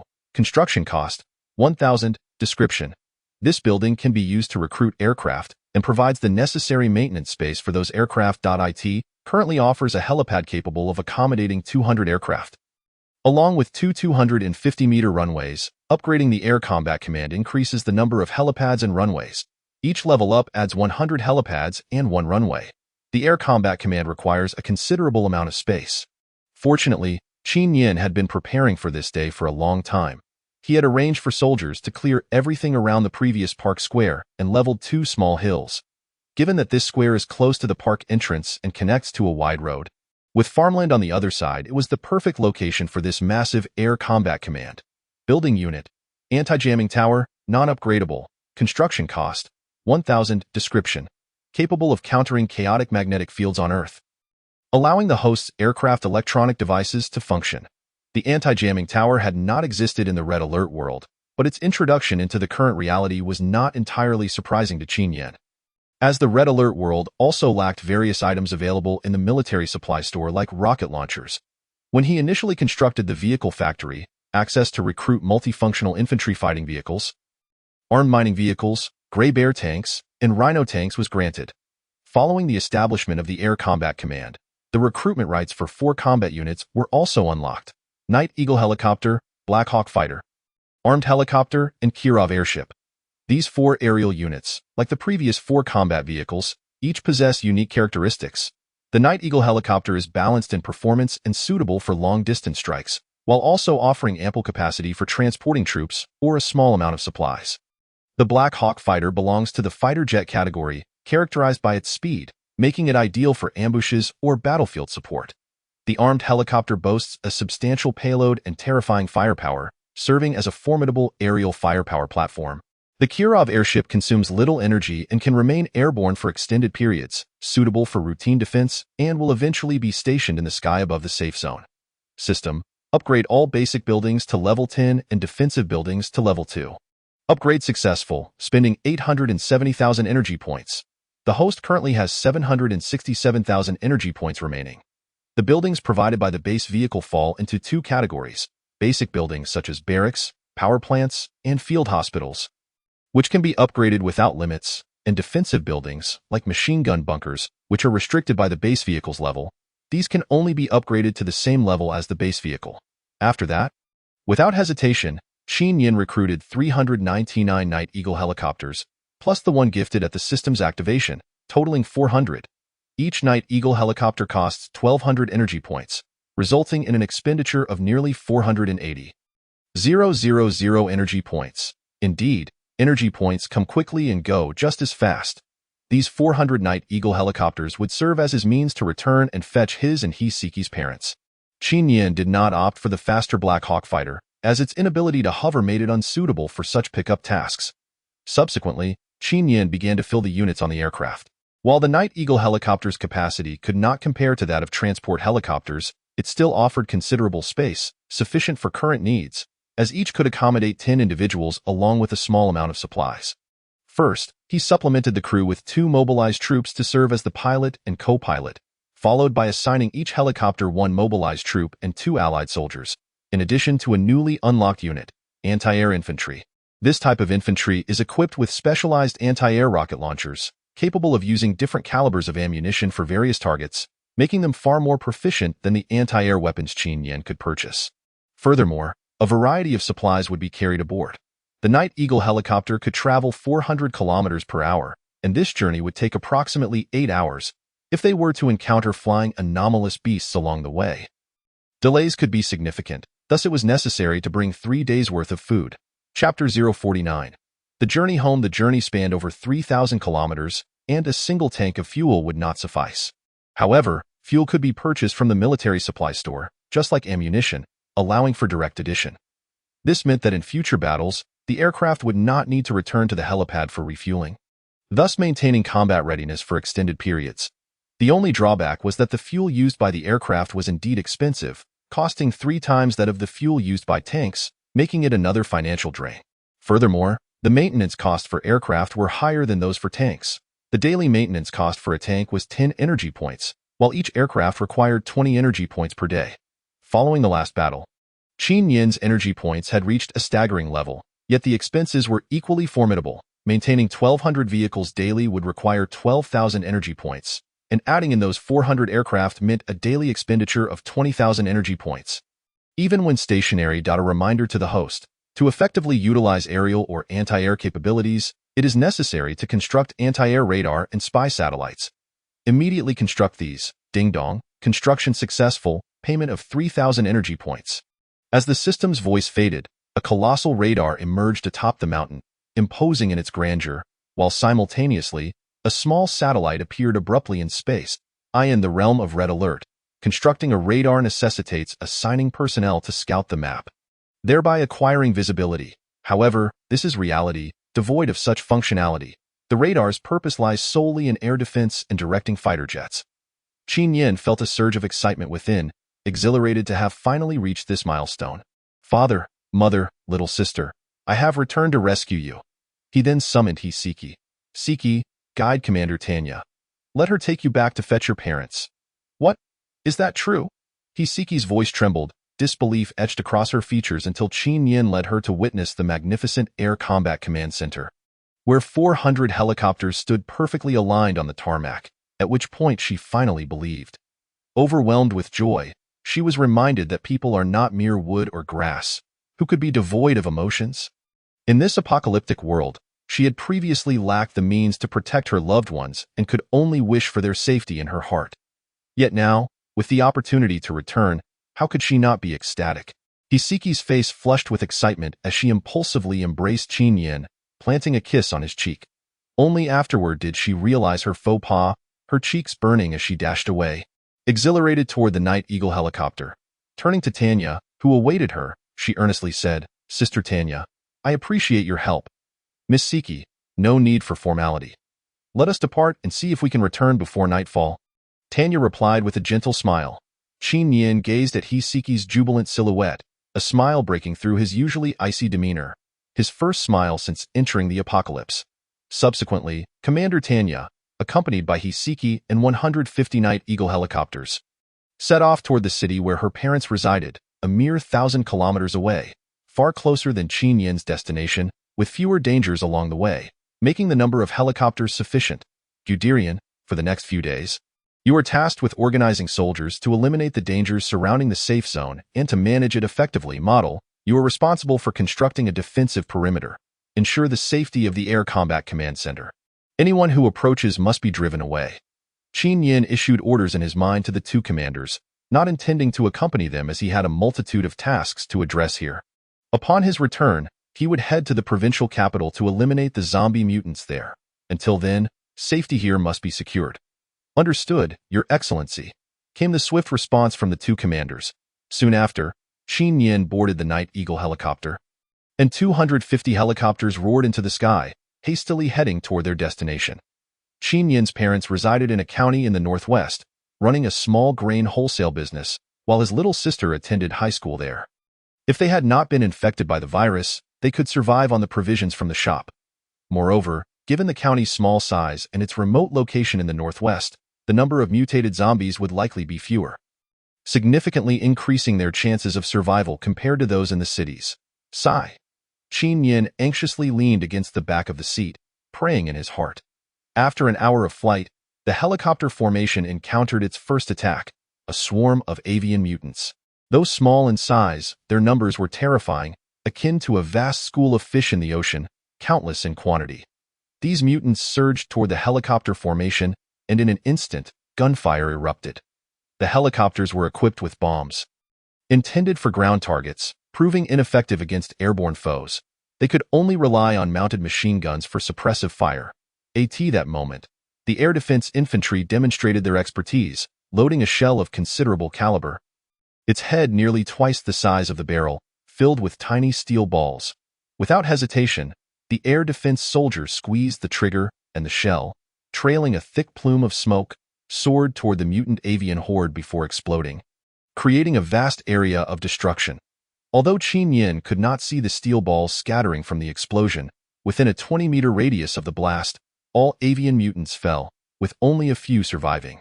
Likewise, each of the 200 Night Eagle helicopters had an air defense soldier on board, and in one volley, 200 of such shells were unleashed, clearing a significant swath of the sky. However, the sheer volume of mutants was overwhelming, and in the aerial battlefield, they exhibited remarkable agility, attacking from all directions, making defense nearly impossible. Particularly concerning were the assaults from above and below, exploiting blind spots. Mutants approached from below and infiltrated the fuselage, engaging the onboard soldiers in brutal close combat, leading to cries of despair. Ultimately, the soldiers he had recruited were merely stronger than ordinary people. Their greatest reliance lay in their formidable weaponry. The melee combat against such ferocious mutants was simply untenable. The Night Eagle helicopters, while armored to a degree, faced a critical vulnerability. The rotor blades .1 helicopter found itself besieged as dozens of mutants relentlessly battered the rotor. which spun rapidly, shredding the attacking mutants. Nevertheless, the sheer number was too great, and on the 43rd impact, a mutant became lodged in the rotor. The Night Eagle helicopter ceased operation, plummeting from the sky with a thunderous crash, erupting in flames upon hitting the ground, claiming the lives of all 5 soldiers aboard. Following the first crash, a second and third helicopter fell almost simultaneously. Some soldiers aboard helicopters that had been breached by mutants, recognizing their impending doom, leaped from the aircraft mid-air, detonating explosives to take the mutants down with them. On the grassy ground below, 20 helicopters formed a group, swiftly landing under cover in the span of just 2 minutes. Such heavy losses among the soldiers darkened Qin Yin's expression. The tenacity of these creatures caught him off guard. Thus, fierce combat erupted here. After the helicopter landed, it merely utilized surface-based anti-aircraft rocket launchers for bombardment, significantly reducing casualties. Following over an hour of battle, they finally eradicated the airborne aberrations in this area, albeit at the cost of 7 brave warriors, 4 of whom were anti-air infantry. The thunderous roar of the Nighthawk helicopters filled the air as they took off once more. Resuming their journey. In light of the recent skirmish, Qin Yin slightly altered his strategy. He decided to station 70 helicopters at intervals of 1,000 kilometers to remain vigilant and promptly eliminate any airborne aberrations detected, thereby ensuring the safety of their route and avoiding the direct confrontation experienced earlier. An hour later, the first batch of 70 Nighthawk helicopters departed, leaving only 5 hovering in the air for continuous patrols to monitor for any remaining aberrations, while the remaining 65 descended into the desolate wilderness below, awaiting the emergence of such entities. At that moment, the voice of Tanya echoed in Qin Yin's mind, reporting that their side had encountered no difficulties and had reached their destination without encountering any airborne aberrations. Hiseki's parents, engaged in business in Hangzhou, owned a commercial building. On the day of the apocalypse, they were fortuitously in the office of that building, and thankfully, they remained unscathed. They sheltered within, utilizing the provisions available in the company to survive until now. Upon their arrival, Tanya and her team hovered above the rooftop, entering from there to retrieve her parents. When they saw their beloved daughter was safe, their joy was boundless, and they commenced their return to Safety Zone A. Simultaneously, they rescued nearly 100 individuals trapped within the building. In Safety Zone A. Following the establishment of the subbase, various constructions began to recover, housing nearly 60,000 survivors. Within just a few days, Qin Yin amassed a considerable amount of energy points through trading weapons and food. This demonstrated the vast potential for the Safety Zone's development. As the team expanded, the daily maintenance costs would reach terrifying levels. Thus, it became imperative to develop the Safety Zone, leveraging trade there for profit to sustain the group. The larger the population, the greater the potential for profit. Consequently, Qin Yin shifted his perspective, striving to rescue as many individuals as possible, albeit only to the extent of saving their lives. To survive in this harsh environment, one must rely on their own efforts. Upon learning that Hiseki's parents were unharmed, Qin Yin felt a genuine sense of happiness and hoped fervently that his own family remained safe. After traversing another 1,000 miles without incident, another 70 aircraft departed, landing at this waypoint to guard the route. The areas chosen by Qin Yin were all wilderness. Even if helicopters passed overhead, no one would notice. Thus, the journey continued smoothly. However, during the final 200 kilometers, they encountered a small-scale attack from airborne aberrations, numbering only in the thousands. 2 rounds of artillery fire obliterated them entirely. Subsequently, they set off again, continuing their journey. What was that? A meteorite crater? Suddenly, Qin Yin spotted a massive pit from the aircraft, its diameter stretching several dozen kilometers. At its center lay a colossal dark shadow, resembling a gigantic stone. Qin Yin seized the binoculars for a closer look, and an icy dread coursed through him as he realized the shadow was the very harbinger of the apocalypse, a meteorite, from a distance. It appeared merely as a stone, but upon adjusting the binoculars to their maximum range, he discerned that the surface was riddled with hexagonal chambers, resembling an enormous beehive. Indeed, it was a beehive, an enlarged version of one at that. Within those small chambers, separated by a thin membrane, life was being nurtured. Qin Yin could clearly see movement within. The apex of the shadow rested a gargantuan aberration, reminiscent of a queen bee. Its abdomen swollen. From its tail, it extruded a white substance, which was immediately taken by a nearby aberration and placed into one of the small chambers. Surrounding the hive were countless figures, varying in size but identical in form. Resembling a species of oversized ants, these were the matured aberrations that had emerged from the hive. A chill gripped Qin Yin as he recalled the system's prior warnings. IT had mentioned that aberrations evolved from cells brought by meteorites. However, as they evolved, they developed into reproductive forms capable of procreation. If a cell from a meteorite gives rise to an aberration, it returns to the meteorite to construct its breeding nest and commence reproduction. Proliferating at an astonishing rate, the offspring, upon maturation, would bear an identical form to the original aberration, thereby establishing its own colony. This particular aberration had evolved from an ant-like form, regardless of the form it took. Its reproductive methods remained consistent, akin to the bees on Earth, different species, yet similar reproductive strategies. At that moment, the previously silent system resumed its explanation to Qin Yin. Chapter 051. The Terrifying Fleet in Essence. Every meteorite that falls to Earth will give rise to an aberration, which will then return to its meteorite to construct a nest and reproduce, forming its own colony, correct? Indeed, host. Each meteorite that descends upon Earth is laden with numerous cells that generate based on interactions with other life forms. Ultimately, through competition, only one aberration will survive, while the others perish in the struggle. Survival of the fittest. A total of 11,342 meteorites have fallen to Earth, each poised to birth its own aberration and establish nests.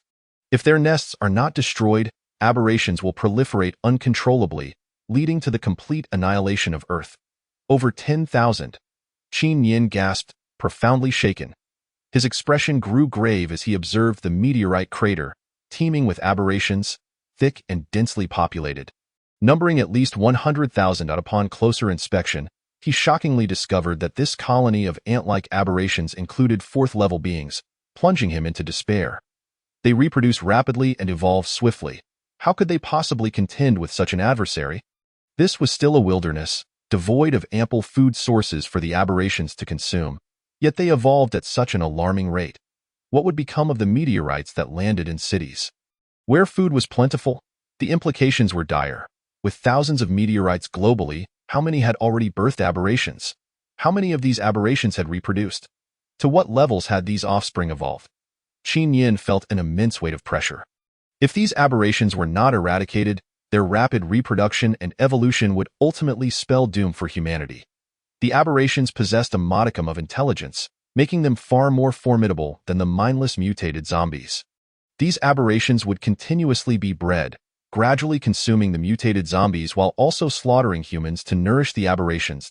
At this rate, within a decade, all life on Earth would be extinguished, leaving only these alien species, these aberrations. Suddenly, Qin Yin recalled the recent surge of aberrations in the Min Mountains.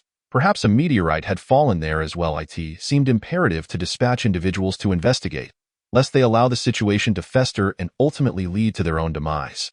All units prepared to deploy missiles. Qin Yin, utilizing the onboard communication system, commanded the remaining aircraft to split into two groups, with approximately 100 helicopters still operational. The Nighthawk helicopters were equipped with high-velocity machine guns and numerous ground-targeting missiles, among which the most formidable was the Hellfire 3 missile, an anti-ground missile of terrifying power capable of obliterating anything within 30 meters of its explosion. A simultaneous launch of 100 Hellfire 3 missiles would suffice to annihilate the aberrations within this nest. After giving the order, all helicopters swiftly reloaded their munitions, activating their launch safeties while approaching the aberrant nest. As they neared within a kilometer, the aberrations detected the massive aerial fleet. Whether they sensed danger or not, all the aberrations became agitated, howling towards the approaching helicopters. Open fire! Qin Yin exhibited no hesitation, issuing the command. The mobilized troops responded without faltering, pressing the launch buttons without delay. Over 100 Hellfire 3 missiles, trailing flames, hurtled toward Qin Yin, intended to return home first to fetch his parents, planning to collect the energy crystals from the exotic beasts after their corpses had vanished. The timing would be just right on the way back. Otherwise, with so many crystals to dig up, he could not fathom when it would end. However, the might of the Hellfire was indeed terrifying. It was no wonder it commanded a price of 200 energy points. with only 3 missiles equipped on a Nighthawk helicopter. Just as Qin Yin decimated this exotic beast, a vast fleet loomed in the boundless darkness of the universe, with the central warship being nearly larger than a planet.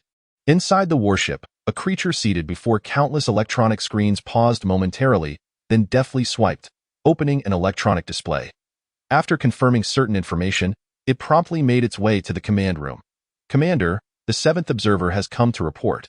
The life signal of experimental subject number 6873 on the 3rd-tier civilization has vanished. It seems to have been exterminated. This creature cautiously relayed its report upon entering the command room. Oh? Isn't the 3rd-tier civilization merely a nuclear civilization? Did we not already interfere with their magnetic field when we deployed the experimental subjects? How could they still possess the capability to eliminate one? A languid silver being seated in a high position inquired. Well, I am uncertain. According to the magnetic field probe records, the magnetic field there remains in a state of chaos. What is the status of the experimental subjects? How many have hatched, and to what level has the highest queen evolved? Reporting to the commander, the currently deployed experimental subjects have hatched 4,675. With the highest queen evolving to level 9, currently the most formidable entity among all experimental subjects, commanding a population exceeding 1 million. Not bad. Accelerate the progress. We must retrieve this batch of experimental subjects before engaging in battle with those scoundrels, allowing them to witness firsthand. Understood, Commander. The 7th observer executed a peculiar bow before attempting to take leave. Wait. The silver being contemplated briefly before speaking again. Deploy the giant seed directly. The mutation seeds have been released for quite some time, and there should be enough mutated into food by now. Yes, Commander. Subsequently, the 7th observer returned to the control panel, commencing the input of codes. Target: 3rd-tier civilization planet in the solar system. Deployment code: 302. Cargo for deployment: giant seeds. Quantity: 100. Estimated arrival time: 2 months. After pressing the deployment button, 100 colossal meteors were hurled beneath the warship, surpassing the speed of light, their destination being Earth. Qin Yin could never have anticipated that the destruction of one exotic beast would trigger the next wave of apocalypse, a cataclysm that would irrevocably alter the landscape of Earth. Chapter 052. Familial bonds. At this moment, Qin Yin's emotions were a tumultuous blend of exhilaration and anxiety. He was thrilled to finally be home, yet apprehensive about the current plight of his family. Amidst this anxiety, the helicopter swiftly approached the modest 3-story house belonging to Qin Yin.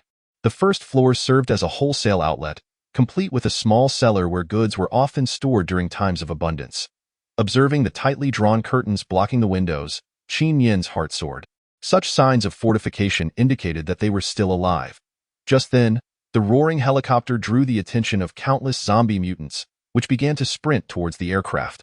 Within the dim confines of the 2nd floor, 7 individuals huddled in silence, straining to listen to the tumult outside. Xiao Yao, don't go out.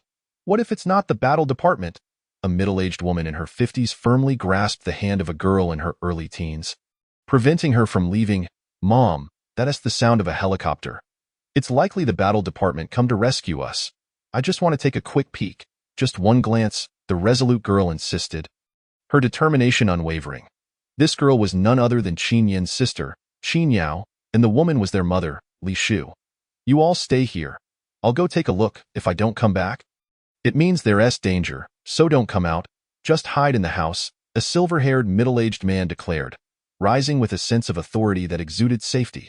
He was Qin Yin's father, Qin Shan, a straightforward and honest businessman. Uncle Qin, don't argue. I'll go. A boy of similar age to Qin Yao suddenly dashed out from a corner of the room, intent on rushing up the stairs. However, he was swiftly apprehended by Qin Shan, who pulled him into an embrace, reprimanding him in a hushed yet fierce tone. What are you thinking, child? You're the last of the Zhao family. If anything happens to you, how can I explain it to your father? This boy belonged to the Zhao family, their neighbors with whom they shared a close bond, often dining together. During the calamity, the entire Zhao family had been transformed, and in a moment of despair, old Zhao had failed to evade the attack, sustaining a bite, ultimately entrusting his son to Qin Shan in the last moments. Uncle, let me go.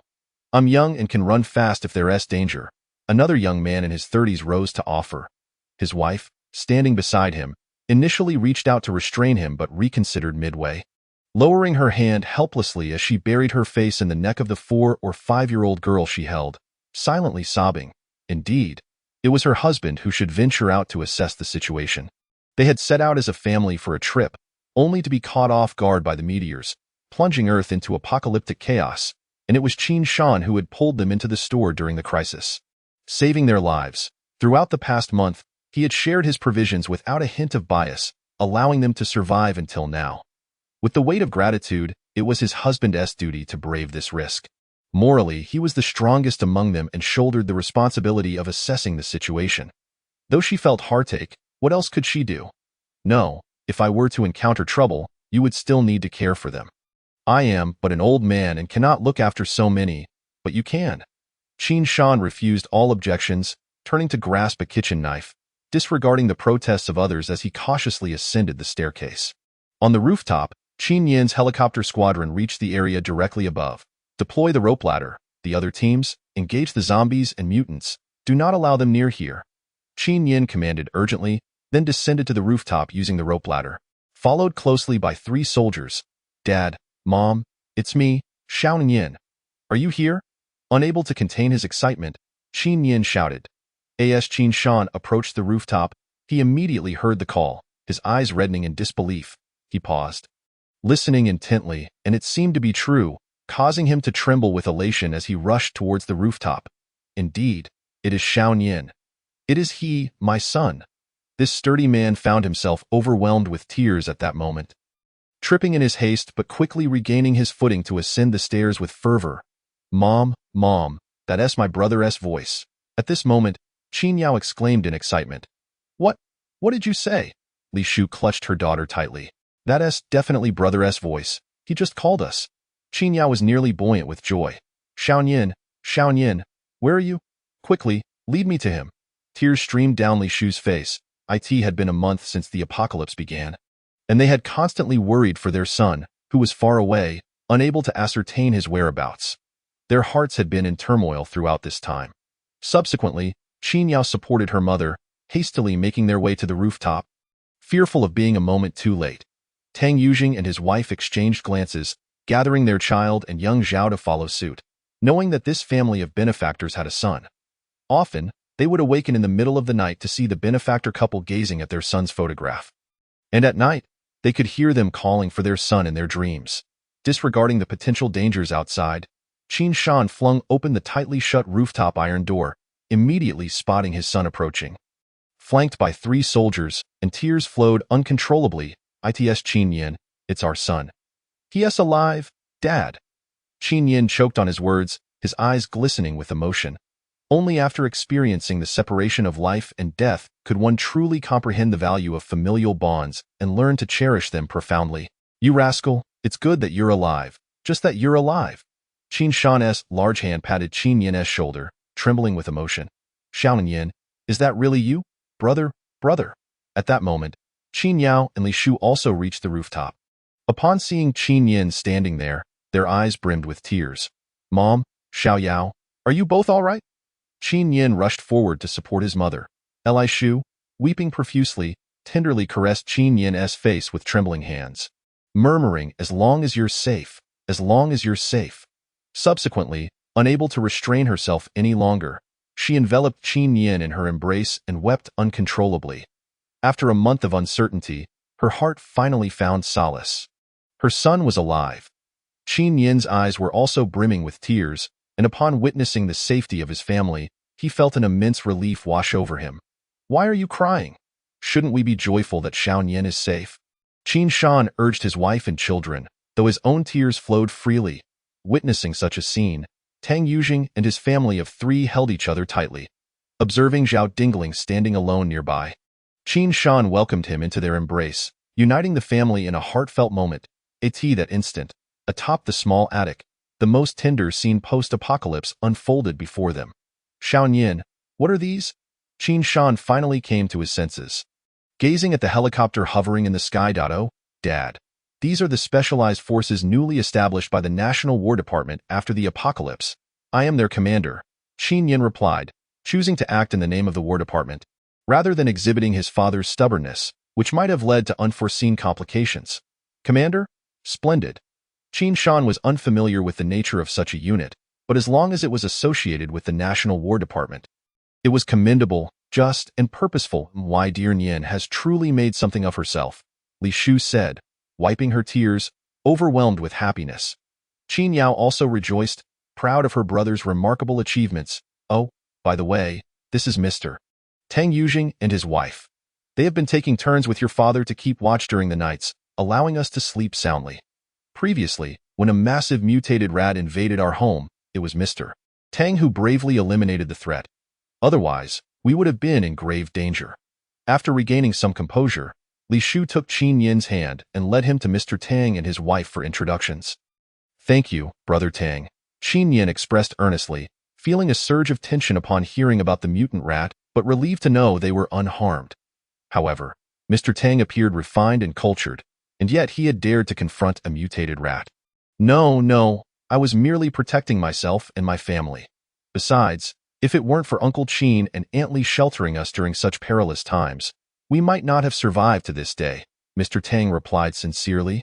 Expressing profound gratitude towards Qin Shan's family, he was equally astonished by Qin Yin's status, gazing at the helicopter above, pondering the significance of such a fleet. Not just anyone could command that level of authority within the War Department. This exchange endeared Mr. Tang to Qin Yin, who realized how fortunate they were to have him. Otherwise, under such immense pressure, caring for so many others would have been an insurmountable challenge for his father alone. This is your Uncle Zhao's child. You haven't seen him in over a year, have you? He has grown quite tall, and he is also a pitiable child, Li Shu remarked, pulling Zhao Dingling into her embrace and gently stroking his head. Noting that he and Qin Yao were of similar age. After graduating from university, Qin Yin had been preoccupied with work and had not returned home for a year, barely recognizing the boy who used to play with Qin Yao. Hello, Brother Qin, Zhao Dingling said, having often visited Qin Yao to play, yet due to Qin Yin's reserved nature and preference for solitude, they had never become particularly close. With more than a year since their last meeting, they felt somewhat estranged. Keep up the good work, Qin Yin encouraged, gently patting his shoulder, sensing that Uncle Zhao's family might have encountered misfortune, which filled him with sorrow as he offered comfort to Zhao Dingling. Mom and Dad, everyone should gather your belongings. The War Department has established a safe zone in the city where I work, and they are currently rescuing survivors to usher in a new era of living. We should be on our way soon at a safe zone? Wonderful. We will pack up right away. There isn't much to gather. Everyone, let us head downstairs to collect our things, Li Shu exclaimed, filled with joy, directing everyone to begin their preparations. Tang Yujing, being well-educated, understood that society would be transformed, yet he was equally elated at the prospect of living in a new safe haven. Only Qin Shan lingered on the rooftop, contemplating for a moment before addressing Qin Yin. Nianer, could we also bring along the surviving elders from the county? Surely, there are still many alive. This would count as part of your rescue mission. Rest assured, Dad, they will all be brought along. You should start packing now? Qin Yin reassured him. Qin Yin has lived in this small county, filled with the warmth of human existence, since childhood, and is well acquainted with the various uncles and aunts who reside here. In his youth, he frequently visited their homes. Upon entering the county town, he had already dispatched helicopters, which flew across various locations in search of other survivors. At that moment, a horde of zombies converged. But with the helicopters at their disposal, eliminating these aberrations became remarkably effortless. A mere 10 Hellfire, 3 missiles were unleashed, resulting in the complete obliteration of the zombie monstrosities. 2 hours later, all the helicopters dispatched by Qin Yin returned. Having rescued over 100 individuals from what was once a county populated by thousands, within just a month, the number had dwindled to around 100, a terrifyingly low survival rate. At this moment, the rescued individuals, from the safety of the helicopters, shouted exuberantly, congratulating Qin Yin's parents and praising their son's accomplishments. Half an hour later, the helicopters took off, commencing their return journey. Simultaneously, shortly after the Corps of Kyoto had issued the decree to lift the ban on firearms. News of this decision rapidly spread across the nation. Light weapons from various arsenals were distributed, and Kyoto re-established contact with 3 combat zones in the north to begin the establishment of multiple safe zones for the rescue of fellow compatriots. After a week of rescue operations, the survival rate was alarmingly low. Ultimately, In a bid to save more of their kin and preserve the nation, they passed a new resolution, which formally recognized Qin Yin as the overseer of a safe zone. In the fourth week following the outbreak, the Huaxia nation mandated that capable organizations could independently establish safe zones to rescue survivors. Provided they did not enslave them, resolution was passed to delineate the rights and obligations of these safe zones. Known as the Common Agreement on Safe Zones. This agreement stipulated that organizations creating safe zones could levy taxes and establish rules, but they could not coerce fellow survivors into servitude and must strive to rescue as many compatriots as possible while preserving the social order that existed prior to the apocalypse. Once the situation stabilized, the Ministry of War would conduct comprehensive assessments and investigations of these organizations' safe zones. Any zones found to be in violation of the agreement or receiving excessive complaints from survivors would have their status revoked. With management transferred to the National Court in this extreme environment, humanity underwent a remarkable evolution, not in physical capabilities, but in intellect. Kyoto discovered the first evolved individual, a young man in his 20s, whose intellect was extraordinary. He devised the first new firearm of the post-apocalyptic era, which no longer relied on traditional gunpowder for propulsion, but instead utilized the crystalline substances found within the aberrant creatures. This advancement significantly enhanced the weapon's power and lethality against mutated entities. After careful consideration, the National Corps disseminated the construction blueprint for this firearm, ensuring that all safe zones would know how to manufacture it, thereby bolstering their capacity to combat the aberrations. Consequently, the crystalline substances from these creatures became indispensable resources, evolving into a form of currency within the various safe zones. Chapter 054. Red Alert forces Qin Yin return to the meteorite crater, enlisting the help of the county's elders to collect the energy remnants left behind by the vanished aberrant creatures, the quantity of which was unknown. Without hesitation, Qin Yin distributed 100 level 1 energy units to each participant, equivalent to 1,000 energy points. This was both the first and only occasion he would provide such support, as they would need to become self-reliant within the safe zone thereafter. He explained that these energy units represented currency in the apocalyptic era, allowing them to appreciate their value and hastily secure their possessions. Qin Yin converted other higher-tier energy units into energy points, causing his total to surpass 8 million. He retained the remaining level 1 energy units to be used as currency in the safe zone, where such resources remained scarce. Shortly thereafter, Qin Yin and his group continued their journey, soon reuniting with the second batch of helicopters that had separated earlier. They had encountered a minor skirmish half an hour prior, involving an aerial assault by aberrant creatures, but fortunately, there were no casualties. The subsequent journey proceeded smoothly. However, it was fortunate that Qin Yin had organized the journey in batches, as several flying aberrations attempted to disrupt their passage, all of which were efficiently dealt with by the station teams. After 2 hours, Qin Yin's convoy successfully returned to the safe zone, settling his family in a nearby residential area that had been fortified with security personnel. Simultaneously, Hiseki's parents paid a visit to express their heartfelt gratitude for Qin Yin's life-saving efforts. After a quiet conversation, they departed. Observing his joyous family, Qin Yin felt an immense sense of relief. After such a prolonged struggle, he could finally find peace in the following 2 days. He arranged for helicopters to retrieve Zhao Qingming's parents, showing concern for this second companion who had joined him. Zhao Qingming was profoundly touched, nearly bowing in gratitude. The remainder of his time was spent in the company of family, enjoying a brief respite before returning to the pressing matters of the safe zone. Upon entering the temporary command center, Qin Yin found 3 generals awaiting him. Commander, the scattered aberrations surrounding the safe zone have been eradicated. However, the number of aberrations and mutated creatures congregating in the central area is steadily increasing. Reported Guderian, who had been overseeing this task. That is acceptable. Strive to keep their numbers below 10,000 and ensure that all level 4 and above aberrations are eliminated. Furthermore, aside from essential areas requiring guards, all other regions should withdraw their defenses, allowing survivors to venture into the wilderness for exploration. This conclusion stemmed from Qin Yin's careful deliberation. This was an era rife with conflict and turmoil, and these individuals must adapt to their environment, confronting the aberrations to enhance their survival skills. Understood, Commander. Commander, the defensive arrangements around the Air Combat Command Center have been completed. We have also set up minefields in the vicinity, complete with warning signs. Any human should avoid crossing them, reported Model, who had executed his responsibilities with remarkable efficiency, having also established defenses in the vehicle parking area within the northern zone. Commander, we obtained these documents unexpectedly while retrieving Hiseki's parents. Tanya presented a stack of papers. Upon reviewing them, Qin Yin discovered they were the 2 decrees issued by the National Corps. The city where Hiseki's parents resided was located in the east and had received the information earlier. The news instantly exhilarated him. Excellent. Fortune favors me. Qin Yin was filled with excitement. Although the first piece of information was not particularly advantageous to him, he no longer needed to rely on selling system weapons to acquire ability points. The latter decree was most beneficial, permitting capable organizations to establish safe zones. Was this not tailor-made for him? Thus, one can rightfully establish a safe zone without relying on the name of the War Department any longer. At the same time, he felt an immense sense of emotion.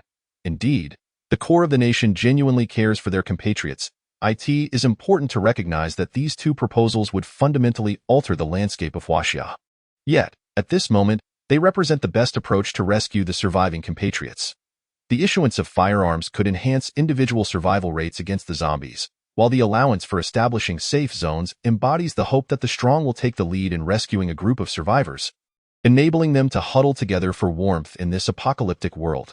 After days of searching, Qin Yin deeply understood that the chances of human survival in such dire circumstances were exceedingly low, nearing less than 1%.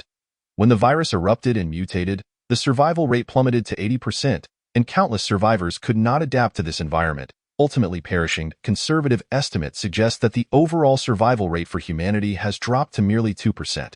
These 2 proposals would significantly enhance the survival rates of compatriots, yet they would also give rise to a series of adverse effects, such as underground forces.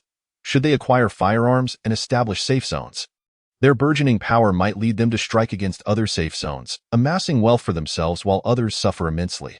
However, given the current situation, this is a course of action that must be embraced. In light of this, Qin Yin was compelled to consider a name change. It was no longer appropriate to continue using the name of the War Department. After discussions with 3 generals, they formally decided to rename it the Red Alert Corps. With the safe zone designated as Red Alert Zone A, the announcement of the name change was issued by the Executive Guard Bureau, and the survivors paid little heed to it, viewing it merely as a change of name. Currently, many industries within the safe zone have begun to recover. Some individuals, through their diligence and ingenuity, have amassed considerable wealth and are flourishing within the safe zone, setting an example for others. 1 individual, named Guofugue, astonishingly located over 100 intact hens and some roosters outside. Through breeding and nurturing, he successfully expanded his flock and opened the first poultry supply store, utilizing the feed he had retrieved. His business thrived exceptionally well.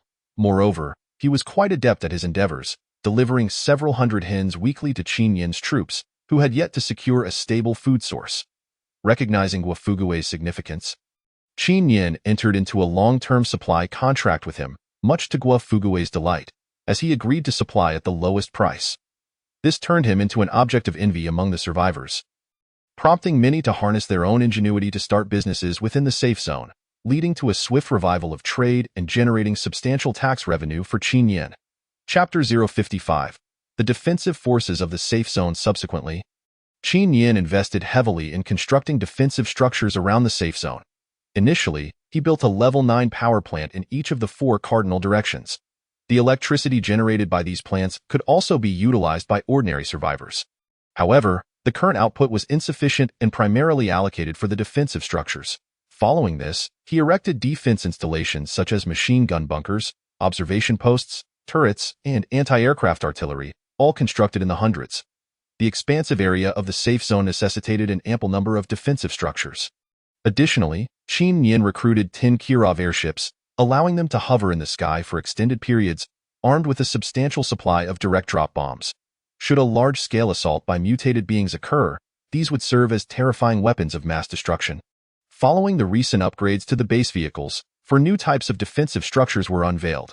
Colossal cannons capable of large-scale ground destruction, light towers specifically designed to combat high-level mutated entities, Patriot missiles for precise aerial defense, and the most fearsome of all, the magnetic storm coil, also known as the Tesla coil.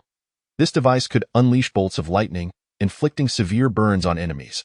While the mutated zombies lacked pain receptors, making them less vulnerable, It would prove deadly for smaller mutated entities, serving as a formidable weapon. Qin Yin first constructed these in the main base, then built 20 of the remaining 3 types in the 4 cardinal directions at the subbase. Excluding the colossal cannon, which conflicted with the functions of other weaponry and could be omitted. After these operations, Qin Yin's energy points dwindled by 2 million. Once the construction was complete, he returned to the temporary camp. Intending to confer with Guderian and the others regarding their next steps in forging a route to the provincial capital, that moment, Qin Yin's mother, Li Shu, arrived. Yinner, this is the chicken soup I made for you. Please drink it while it's hot, she said, placing the soup on the table and taking a seat. Thank you, Mom. Qin Yin's demeanor relaxed as he sat down to chat with his mother for a while. Yinner, do you have feelings for that girl, Siki? Li Mu inquired, leaning in and whispering. Qin Yin's expression faltered. Mom, who told you that? Not denying it means it's true, Li Mu chuckled, grasping Qin Yin's hand and speaking earnestly. Yinner, your father and I have observed Siki over the past few days, and we both quite like her. I can see you have feelings for her as well. Otherwise, you wouldn't have been so quick to send people to fetch her parents. Qin Yin had not disclosed the previous matter concerning He Tingting to his parents, having initially planned to introduce her during the new year, but the unexpected events had thwarted that plan. You are a man. Don't be shy. If you like her, go after her, Li Mu urged sincerely. Mom, I understand, but now is not the right time. Qin Yin replied with a wry smile. What do you mean it's not the right time? Siki is a wonderful girl. I've seen her working diligently these days. She's industrious and treats others well. You must put in the effort. Mom, this really isn't the time to discuss that. The world is so chaotic. I can hardly think about such things. Don't make excuses. These are trivial matters. Yinner, your father and I have never imposed strict expectations on you, but you must make an effort in this regard. Your father and I have also spoken with Siki's parents, and they share the same sentiment. Both families are in agreement, and I will soon inquire about Siki's feelings. Wait, Mom, please don't rush. Let's take our time with this. Such matters cannot be hurried. Qin Yin interjected. No, you have procrastinated on everything else too much. Seeing that his mother was intent on continuing the conversation, Qin Yin resorted to his trump card, saying, Mom, you see, I'm currently on duty. I need to fulfill my responsibilities. Let's discuss this in the evening, shall we? Oh, right. You are now a national warrior and must be responsible for your compatriots. I've lost track of time. Go ahead and work. We'll chat later tonight, Li Mu exclaimed, suddenly realizing her oversight. After offering Qin Yin a few more reminders, she departed for her residence. Watching his mother leave, Qin Yin chuckled softly, never anticipating that he would be pressed into a marriage proposal during such tumultuous times. He then turned his gaze toward the nearby circular building, which was the bunker warehouse. After the A-Zone safe zone was established as a subbase, Qin Yin promptly constructed the bunker warehouse, which had since reached level 10. Boasting an impressive storage capacity, the management team led by Hisiki operated there, overseeing all supplies. Currently, the safe zone occupies the western district of the previous M-City, and Qin Yin's chosen temporary camp is situated slightly to the north, within an office building that offers a clear line of sight, making it suitable for defense. Not far away lies a residential area where Qin Yin and other key personnel reside, including Zhao Qingming's mother. Commander, at that moment, Guderian and the 2 other generals, Modert and Tanya, arrived. Everyone, please share your thoughts on how we should cleanse the zombies from Beiwang City and establish a second safe zone there. Beiwang City serves as the provincial capital of Huaxia's southwestern province, renowned for being the most prosperous and densely populated area in the province. Commander, I believe we should set out from the provincial road, with the tank corps leading the charge, directly entering Beiwang City to eliminate some zombies before establishing our temporary camp. The distance from here to Beiwang City via the provincial road is over 700 kilometers. And at our tank's marching speed, it will take approximately 10 hours. However, we must also factor in the time required to clear abandoned vehicles along the way, so we should be able to reach there in a day. Furthermore, should any unexpected events arise, we can utilize air support. The straight-line distance from here to Beiwang City is 500 kilometers, which means our aircraft could arrive in just an hour. Guderian, recognized as the father of the armored vehicle, based all his operational philosophies on the advancements stemming from armored warfare. The method he proposed resonates with the thoughts previously entertained by Qin Yin, and it is indeed one of the most valued strategies. Although taking the provincial road may extend the distance, it undoubtedly proves to be swifter than a direct route, which would traverse through 3 county-level cities, the circumstances of which remain uncertain, leaving us in the dark about the time required for passage. Time is of the essence, for with the provisions currently at our disposal, we can sustain ourselves for merely a week, and that is contingent upon the intermittent supplies procured from the system. Without such provisions, we would find ourselves bereft of sustenance in a matter of days. Establishing a safe zone in Baywang City and seizing control of the food warehouses there is imperative. Chapter 056. A new plan, Commander. I believe a cautious and steady approach would be prudent. We can sweep through, commencing with the capture of these 3 county cities, purging them of the zombie aberrations, thereby transforming the area into our logistical hub. In this manner, our forces would form a cohesive chain, alleviating concerns about potential ambushes from aberrations in our rear. Furthermore, the final county city lies a mere 100 miles from Baywang City. Allowing for a continuous influx of reinforcements, General Guderian's method appears overly audacious. Should any unforeseen events arise during the clearance operations, particularly if aerial support is compromised by airborne aberrations, the situation would become perilous. The 500-mile distance remains a formidable challenge, and we cannot afford to leave it unguarded. At this juncture, Model's opinion emerged, a general adept at leveraging terrain and infrastructure in combat, embodying a methodical approach. While General Model's perspective holds merit, we lack the luxury of time. According to his assessment, clearing the zombies from the 3 county cities would conservatively require 10 days, a duration our food supplies cannot support. Guderian countered, acknowledging that he had contemplated this strategy as well. We need not eradicate all the zombies within the county cities. Merely a partial clearance would suffice, ensuring our armed forces can traverse the route unhindered. This could be accomplished in just 6 days. Model resolutely maintained his stance, disfavoring any risky maneuvers that could result in loss of life.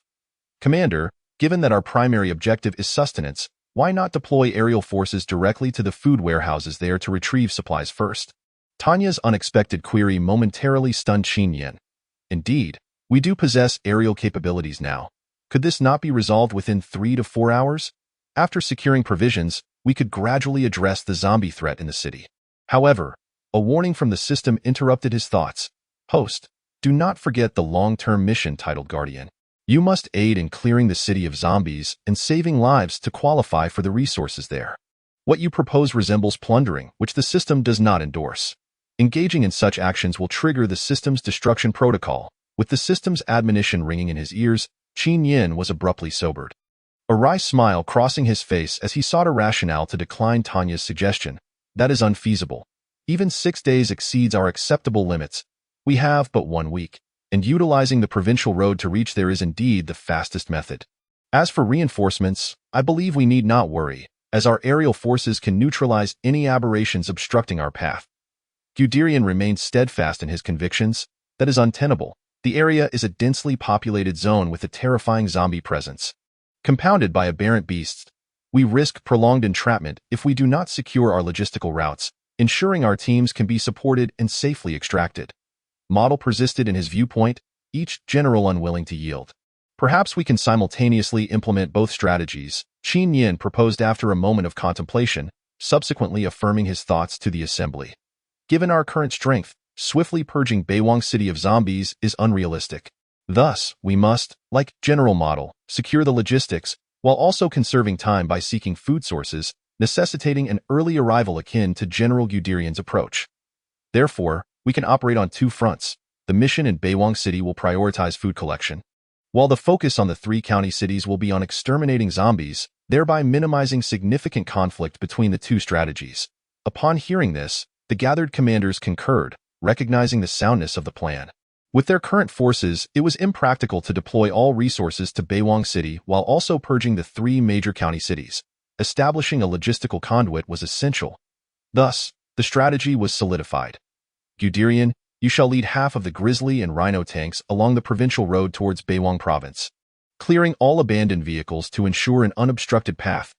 Model, you will command the remaining tank forces to advance on County 1, expeditiously cleansing the area of zombies and establishing our presence. Currently, Qin Yin possessed 1,000 tanks, 500 of each type, and with the defensive structures in place within the safe zone, there was no need for these tanks in combat. They could be fully deployed. Tanya, you will oversee the safe zone, carrying a greater responsibility. You must direct the newly recruited soldiers and arrange their deployment to support the front lines. Qin Yin will also proceed to Beiwang City. As communication systems aboard the vehicles and aircraft become ineffective over long distances, all support commands must be relayed through the commanders present. Thus, it is vital to retain a general here. Understood, Commander. The three responded in unison, promptly preparing to mobilize and equip the vehicles for battle. System: recruit 100 armed helicopters and 50 Black Hawk aircraft, while also mobilizing 500 soldiers from both our forces and allied troops. In that instant, detailed information regarding the two aircraft types appeared in Qin Yin's mind. Aerial unit, Black Hawk aircraft, recruitment cost, 1200 LV. 2. Necessary structures, Air Command Center radar, description. The Black Hawk is exceptionally fast, serving as a rapid response unit, capable of providing swift support in emergencies. Aerial unit, armed helicopter, recruitment cost, 1100 LV. 2. Necessary structures, Air Combat Command Center radar, description. Armed helicopters are equipped with formidable firepower, boasting a substantial payload capacity that enables prolonged aerial combat. Following the upgrade of the base vehicle, all recruitment costs are directly multiplied by the level, currently level 2, resulting in steep prices. Ding, recruitment successful. 660, 000 energy points deducted. Remaining energy points, 4, 730, 000. Qin Yin allocated all armed helicopters to Guderian. As the area required substantial firepower, while Model, tasked with clearing the county cities, received a squadron of Night Hawk helicopters, though the initial batch comprised only 50 units due to the exorbitant cost of aviation fuel, which was rapidly depleting his energy points. The Black Hawk aircraft were retained at the base, prepared to take flight at a moment's notice in case of emergencies, providing immediate support to the front lines. Followed by the Night Hawk helicopters as needed. Chapter 057, Planting Base. Following this upgrade, the tank category unlocked 2 new vehicles, an anti-aircraft tracked vehicle and the light tank. Recruit 100 anti-aircraft tracked vehicles. Vehicle unit, anti-aircraft tracked vehicle, recruitment cost, 500 LV. 2.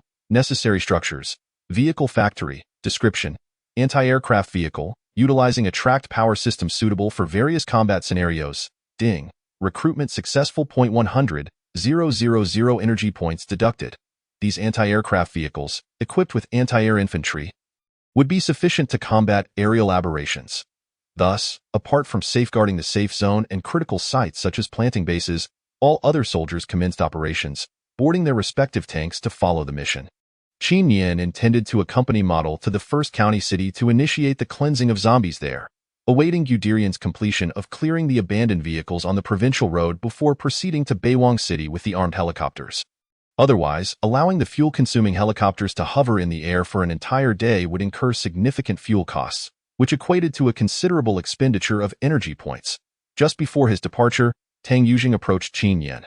Commander Qin, Tang, what brings you here? Qin Yin inquired politely, harboring considerable goodwill toward Tang Yujing, albeit with a hint of curiosity. Tang Yujing was the kind of astute individual who, upon arriving at the safe zone, had not rested, constantly wandering and observing this new environment.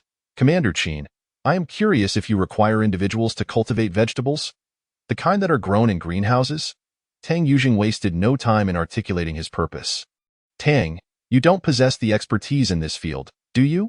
Upon hearing Qin Yin's words, he was taken aback.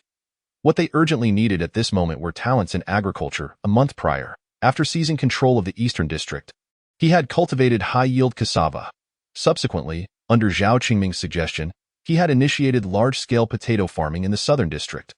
The potato seeds were of superior quality, procured from the Minshan Seed Research Institute, and were of an early maturing variety. Requiring merely 60 days to reach maturity. In another month, the potatoes would be ready for harvest, alleviating concerns regarding staple food supplies, while meat was temporarily secured through Guo Fugui's chicken supply. The pigs he had brought back from the Minshan Research Institute had also successfully conceived, establishing a foundational guarantee for future meat supplies. However, vegetables remained unaddressed. Now, when Tang Yujing mentioned this, Qin Yin felt elated. I have specialized knowledge in this area. To be frank, I resigned from my previous position before the meteor strike, intending to travel with my family and then return home to start greenhouse farming. Yet, I never anticipated society would devolve in such a manner. Brother Tang, I will provide you with labor and crop seeds. You shall undertake this endeavor, focusing initially on planting crops with short growth cycles and high yields. Without hesitation, Qin Yin made his decision. Very well, I shall ensure the vegetables are planted in the shortest time possible. Tang Yujing, having surveyed the entire safe zone, recognized that this was the most pressing need. Ultimately, Qin Yin arranged for personnel to escort Tang Yujing to Zhao Qingming's location, where he was clearing land suitable for greenhouse construction. After completing these arrangements, Qin Yin bid farewell to Hisiki, instructing her to commence the transportation of supplies, before setting off toward County 1. County 1 was a mere 100 miles from their safe zone A. With a population only 1/10 that of the original City M. Given the current circumstances, there could be hundreds of thousands of zombies lurking, a truly terrifying prospect. The journey of 100 miles took 2 hours, and as they approached the outskirts of the county, the scene was disheartening. The streets were filled with wandering zombies, while the interiors were eerily silent, devoid of any sound. Form a formation. We will lure the zombies out and eliminate them here. The battle was commanded by Modeler, with Qin Yin merely observing. Following Modeler's orders, 500 tanks swiftly mobilized, arranging themselves into formation. Heavily armored Rhino tanks led the charge, with Grizzly tanks following behind, creating a semicircular firepower encirclement. Concurrently, 100 military dogs were deployed into the urban area. Within half an hour, tremendous commotion erupted from within as the horde of zombies surged forward. With their eyes glazed over and rotting flesh visible, they lunged eagerly at the sight of fresh prey. However, in the next moment, they were met with the devastating firepower of the tanks, which easily dispatched these first- and second-tier zombies. As the tanks upgraded to second-tier status, the efficiency of zombie extermination markedly increased. After more than 3 hours, the area was strewn with zombies, their decaying bodies piled high on the streets, the stench of putrid blood permeating the air. Resembling a hellscape, system, replenish ammunition according to specifications. In just 3 hours, Qin Yin had purchased ammunition twice, each time replenishing 2,000 energy points per tank, totaling 1 million for 500 tanks, an astonishing rate of consumption. War is fought with wealth, and in his case, it was energy points. Should all his combat forces unleash their full might, the ammunition consumed within an hour could reach 3 million energy points. A staggering figure. Yet, remarkably, his energy points did not diminish. Rather, they surged as the zombies were eradicated, replenishing his expenditure and adding over 1 million points, bringing his total to 7 million energy points. This exemplified the allure of waging war to sustain war. Once his gains exceeded his expenditures, Qin Yin could launch unrestrained assaults on the zombies. At this juncture, his energy points continued to climb rapidly. It appeared that battles were also occurring on Guderian's front. The conflict on Qin Yin's side had essentially concluded, with insufficient energy points generated. Only another team was engaged in battle. He remained vigilant, observing fluctuations in energy points. Any change signaled ongoing combat, necessitating ammunition resupply every half hour. Following the battle at Dongyao University, he had yet to spot the elusive high-tier aberrant beast, which had likely fled once more, possibly returning with its aberrant minions or commanding a horde of mutated zombies to assault him. Necessitating constant vigilance. All teams take a detour, divide into 50 small groups, and engage in coordinated operations to eliminate the zombies. Vehicles obstructing the road can be directly crushed. Modeler promptly issued orders, dividing the 500 tanks into 50 groups, charging in various directions toward County 1 to commence the extermination of remaining zombies. Over these 3 hours, it was estimated that they had eradicated over 300,000 zombies, yet approximately 100,000 remained in the urban area, still posing a significant threat, warranting cautious handling. Chapter 058. A change in plans. The survivors, who had been hiding in their homes and struggling to survive, were overwhelmed with emotion upon hearing the sounds of gunfire. Tears streaming down their faces. Wonderful! The military is here to rescue us. We have hope. We can live. In the following hours, the armored tanks advanced relentlessly, clearing out zombies while also rescuing survivors and searching for any edible food. Every little bit counted. After 6 hours, they had cleared the eastern part of the county and rescued around 700 survivors, who had resorted to various means to stay alive, many of them having risked venturing out in search of sustenance to endure this harrowing period.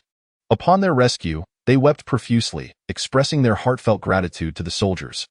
The soldiers also discovered supermarkets, collecting all the edible provisions within.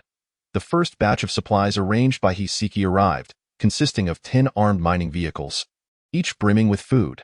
Qin Yin and his team transported the provisions to the newly established camp, subsequently preparing a meal, inviting the survivors to join them for a feast. However, this would be the only meal provided. Henceforth, they would need to fend for themselves within the safe zone. After enjoying lunch, Qin Yin instructed the survivors to board the armed mining vehicles for their return to the safe zone. He did not intend to establish a safe zone in this area. Firstly, the cost of deploying defensive weaponry was exorbitant, and secondly, the number of survivors was insufficient to foster a new trade ecosystem. According to his plan, each safe zone should accommodate between 100,000 to 200,000 individuals. Too few would result in expenditures exceeding income, leading to a deficit for his defense forces, which could not be sustained long-term. Conversely, an excessive population would complicate management and heighten risks. Should an incident occur, and the aberrant entities scatter his forces into the safe zone, it would spell doom for the survivors. Qin Yin understood the wisdom of not placing all eggs in one basket. As the creator of the safe zone and a recipient of its benefits, he bore the responsibility of safeguarding its security. Subsequently, Qin Yin received a report from Guderians, indicating they were under heavy assault from a large number of aberrant entities and could only engage in defensive maneuvers. They had only advanced a little over 100 kilometers and found themselves stalled. No need to rush. Prioritize safety. I will arrange for armed helicopters to support you. Understood, Commander. Following this, Qin Yin severed communication with Guderians and reached out to Tanya. Tanya, arrange for 50 armed helicopters to follow the planned route and provide support to General Guderians. Understood, Commander. Upon receiving the order, Tanya immediately set to work. Meanwhile, 50 armed helicopters thundered into the sky from the Air Combat Command Center, heading toward the battlefield. Their massive frames were adorned with ominous cannons, capable of unleashing formidable firepower from every direction. With immense payload capacity and specialized ammunition bays, their firepower was both fierce and enduring. Typically, the standard ammunition replenishment for tanks is 2,000 energy points per vehicle, with the primary cannon shells costing 40 energy points each, allowing for a total of 30 shells, equating to 1,200 energy points, with the remainder allocated for purchasing ammunition for heavy-caliber machine guns. However, armed helicopters differed significantly. Their munitions were exceedingly costly. For instance, a single direct-drop high-explosive bomb could cost as much as 200 energy points, with a capacity to carry 4, and when combined with other bombs and ammunition, a single resupply could require 5,000 energy points. This does not even account for fuel consumption. Their extensive payload capacity meant that their fuel consumption per kilometer was alarmingly high, 3 times that of the Nighthawk for the same distance, leading to an equivalent tripling of energy points. While the firepower of armed helicopters was indeed formidable, they were also voracious consumers of energy points, which is why Qin Yin dared to recruit only 100. He simply could not afford more. 20 minutes later, the armed helicopters arrived at the location where Guderian had been intercepted, initiating an intense barrage of fire support in the skies above. The explosive power of the bombs reached its zenith, allowing for the direct deployment of high-explosive ordnance onto areas densely populated with zombies. Upon their arrival, the armed helicopters immediately joined the fray, unleashing terrifying explosions that obliterated everything in their vicinity, with shrapnel violently slicing through the air and shattering the nearby undead. Such high-explosive bombs, when deployed against ordinary humans, would ensure no survival within 100 meters of the blast. The ferocious shockwave could rend a person's innards asunder. However, now the adversaries were zombies, and the shockwaves, while still formidable, were not fatal, resulting in only those within 50 meters being utterly annihilated. The potency was effectively halved, yet it remained sufficiently horrifying. With the addition of 50 armed helicopters, Guderian promptly launched a counteroffensive, regaining full control of the situation within half an hour and beginning an all-out extermination of this group of monstrous canine-like aberrations. Upon receiving Guderian's report, Qin Yin became increasingly convinced that a meteorite had fallen near his secure zone, giving rise to a pack of evolved beasts resembling dogs. According to Guderian, a significant portion of these entities had already reached the 4th level of evolution. Furrowing his brow, Qin Yin felt an urgency. If he delayed until he resolved the situation in Beiwang City, these creatures might evolve to the 5th or 6th levels. Truly, plans fall victim to unforeseen changes. Model, Guderian, Proceed with your respective plans. I shall investigate the meteor crater and will rendezvous with you once my task is complete. Qin Yin resolved to seek out the meteorite first, refusing to allow their unchecked evolution. Understood, Commander. After organizing the actions of the two commanders, Qin Yin personally led 50 Nighthawk helicopters back to the Air Combat Command Center. All Nighthawk units, heed my orders, divide into 200 small teams. Using this location as your base, and conduct a dispersed reconnaissance with a diameter of 300 kilometers, focusing primarily on the direction of Minshan, and ensure you locate the site of the meteorite's landing. This time, Qin Yin only dispatched the Nighthawk helicopters for reconnaissance. The armed helicopters and Black Hawk fighters remained grounded, as their deployment would incur exorbitant costs. Only once the meteorite was located would he consider sending them into action. Thus, the Red Alert forces embarked on their first triadic operational split, each executing their designated missions 200 kilometers from Minshan. A colossal meteorite crater emerged, featuring a massive hive at its center, upon which rested a gigantic dog-like aberration. Surrounding it were 4 other beasts, each the size of a small car, exuding an overwhelming sense of intimidation, their vicious canine faces displaying exposed, menacing teeth. Beneath the enormous meteorite lay a pristine white aberration. The very fox creature that had assaulted Qin Yin on 2 occasions. At this moment, it lifted its diminutive head, its snow-white mouth opening and closing, seemingly engaged in negotiation with the beast atop the meteorite. After a moment of contemplation, the beast atop nodded, as if conceding to an agreement. Subsequently, 2 of the massive canine aberrations led a throng of creatures away. Chapter 059. Longsword Special Operations Team. More than an hour after dispatching the reconnaissance team. Commander, we have discovered a combat unit, seemingly members of the Huaxiao Warfare Department, who are currently being pursued by mutated entities in pursuit of investigating the meteorite crater. Qin Yin boarded a Nighthawk helicopter to accompany the mission and issue commands promptly. Members of the Huaxiao Warfare Department? Qin Yin felt a flicker of surprise. What were troops from the Warfare Department doing in Beiwang Province, where no such forces were stationed? Could they be from Nanfang Province? Immediately, he ordered support to rescue them. I shall arrive shortly, Qin Yin commanded, leading his squad toward the location. The rescued soldiers of the Warfare Department numbered 5, adorned with insignias bearing a longsword, identifying them as the Longsword Special Operations Team. A historically significant unit known for its long-standing operations in Nanfang Province, combating drug trafficking and transnational underground forces. After being rescued, Qin Yin's team lingered, witnessing the spectacle of a dozen black helicopters above. Their eyes glimmering with astonishment and excitement. Captain, which unit do you think this is? Why are their helicopters still operational? A lieutenant officer, cradling a Type 79 sniper rifle, gazed up at the helicopters, expressing envy. He was the team's sharpshooter, namely Chong, codename Longgun. If only our helicopters could fly, we wouldn't have fallen into such dire straits. Sanner wouldn't have had to die. Another officer, wielding a light machine gun and holding the rank of second lieutenant, bore a somber expression, echoing his sentiment. Clearly, he was the team's machine gunner, Wu Tian, codename Long last, we are soldiers and must be prepared to sacrifice for our country. Our actions affect the lives of countless citizens. The sacrifice of Sanner was noble, and as long as we can relay the message, our sacrifices will be worthwhile. At that moment, a lieutenant officer seated atop the engine hood, exuding a resolute demeanor, declared passionately.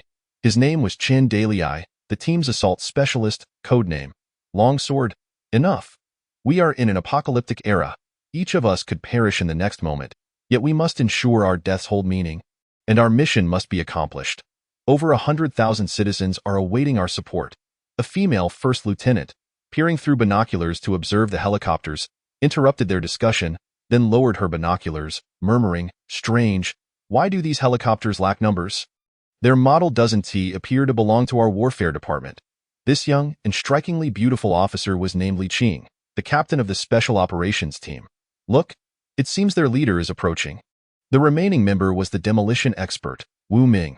Upon hearing this, everyone turned their gaze, witnessing 5 Nighthawk helicopters safeguarding the central aircraft as they began their descent. By the time Qin Yin arrived, the battle had already concluded. The pursuers of these Special Operations Team members were several hundred wolf-like aberrations, part of the same aberration species. The helicopters did not land, but instead hovered 10 meters above. dropping ropes for Qin Yin and the onboard soldiers to descend. We are the 3rd Squad of the Longsword Special Operations Team, part of the 36th Group Army's Special Operations Brigade. I am Squad Leader Li Qing. And these are my team members. Li Qing and her team stood tall and saluted with precision, introducing themselves. I am Qin Yin, of the new Armed Forces, Red Alert Corps. Qin Yin returned a standard military salute. Introducing himself for the first time using his designation, Li Qing and her team were momentarily taken aback, standing in stunned silence. What is this? New Armed Forces? They gawked at the officer clad in peculiar military attire. With a resolute countenance, you are the Longsword Special Operations Team, are you not? Are you not stationed in Nanfang Province? What brings you here? Qin Yin inquired, ignoring their astonishment. Huh? You know of us Longsword? Li Qing's mind was still somewhat muddled, pondering the implications of the Red Alert Corps. Was this new armed forces newly established by the Warfare Department or an independent formation? However, upon deeper reflection, Li Qing concluded it must be a new establishment by the Warfare Department. Created to address the current crisis, such personal formations, regardless of legality, would not possess access to military helicopters, especially not in such quantity. I've seen it on television. Captain Li. Why are you here? We are here seeking assistance. At this moment, the faces of Li Qing and her team turned grave, tinged with sorrow. Seeking assistance? Indeed, Commander Qin. How much strength do you possess? Can you provide aid to us here in Nanfang Province? We are trapped in the Nanfang safety base with over 100,000 people. Subsequently, under their explanations, Qin Yin came to understand the situation in Nanwang. Nanwang Province is the southernmost provincial capital of Huaxia, sharing borders with foreign nations, which necessitates the stationing of a group army from the War Department there. Following the outbreak of the apocalypse, the group army reacted swiftly, suppressing their grief while stabilizing the morale of their soldiers, and subsequently commenced rescue operations for the survivors. After a month of relentless effort, they successfully saved hundreds of thousands of compatriots and established a secure base, with everything proceeding smoothly. However, over a week ago, wolf-like mutated creatures appeared in the vicinity of the base, their numbers rapidly multiplying alongside a surge of zombies and other mutated beings. They relentlessly assailed the secure base, which found itself unable to withstand such an overwhelming onslaught. Plunging the situation into peril. 4 days prior, the secure base was surrounded, under constant attack, with the lives of hundreds of thousands of civilians hanging by a thread. Consequently, the commander of the group army dispatched 4 special operations teams, known as the Long Sword Teams, to break through the encirclement under the cover of armored vehicles, seeking assistance from other forces. Among them was Li Qing and her team. Presently, all electronic devices on Earth have become inoperative, including aircraft, leaving them with no option but to utilize vehicles. Originally, they comprised 7 team members with 3 vehicles. However, after their departure, they were relentlessly pursued by several hundred wolf-like mutated beasts, leading to the overturning of 2 team members' vehicles, which were subsequently engulfed by the horde, leaving them unable to effect a rescue. They were continuously chased by these wolf-like beasts, and had it not been for the intervention of Qin Yin and his helicopter, they might not have managed to escape far. Commander Qin, we are all part of Huaxia's War Department. Our duty is to safeguard our homeland and our people. You must find a way to provide assistance to Nanwang. Or else, once the defenses are breached, those hundreds of thousands of civilians will become fodder for those beasts. Li Qing's voice was choked with emotion, her urgency palpable. After fighting for so many days and witnessing comrades fall one by one, their hearts ached deeply, yet they were powerless. As soldiers, their responsibility was to protect their country and its people. Chapter 060. Triggered mission. Upon hearing her words, Qin Yin sighed inwardly, contemplating a refusal to Li Qing's plea. Yet considering the possibility of sending a few helicopters to assist her in seeking aid elsewhere, it was not that Qin Yin was cold-hearted and unwilling to help. Rather, he felt utterly incapable of providing assistance. The sheer scale of the mutated beast tide that could encircle an entire group army was staggering. Sending his limited forces would be tantamount to sending them to slaughter. Moreover, he currently lacked the manpower to offer support. As all soldiers were focused on reaching Beiwang City to address the food crisis, if he diverted resources to rescue them, his own troops would inevitably face starvation. Thus, he resolved to send a few helicopters to her, enabling her to promptly relay the message to other group armies, urging them to dispatch reinforcements. If circumstances allowed, he could lend a hand himself. Captain Lee, it's terrifying. Ding. Triggered mission. Rescue Nanwang's secure base. Mission attributes. Triggered. Mission duration. 30 days. Description.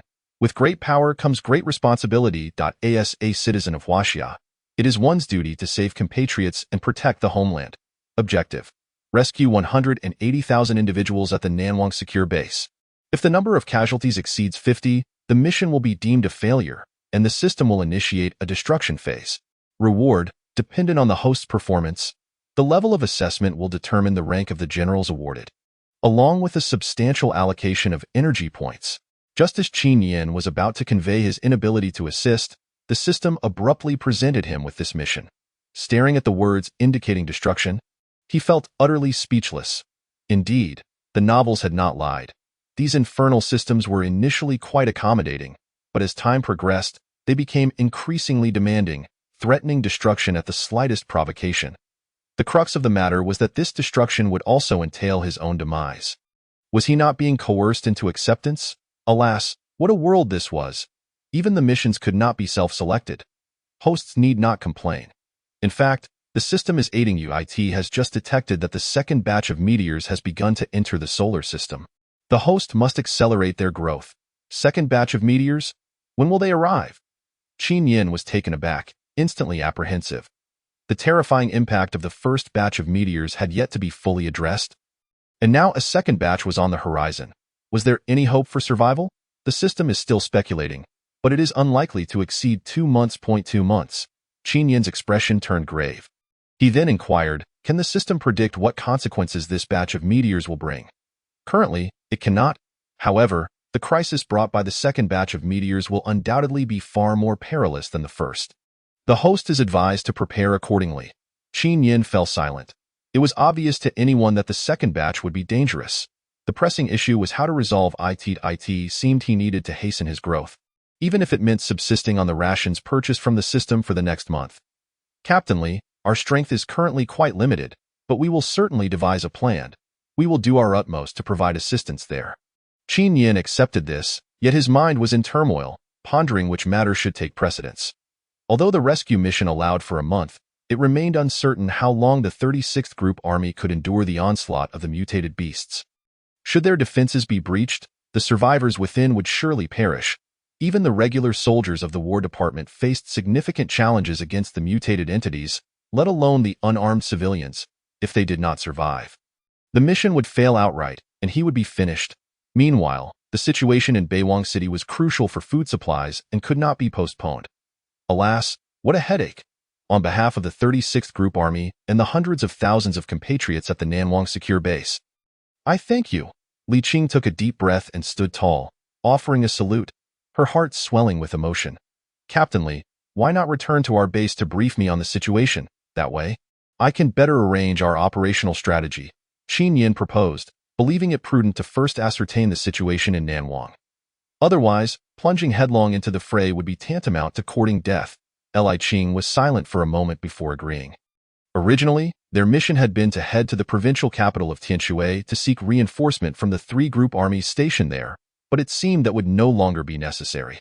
These newly established special forces might be more adept at handling the mutated beasts, given their expertise.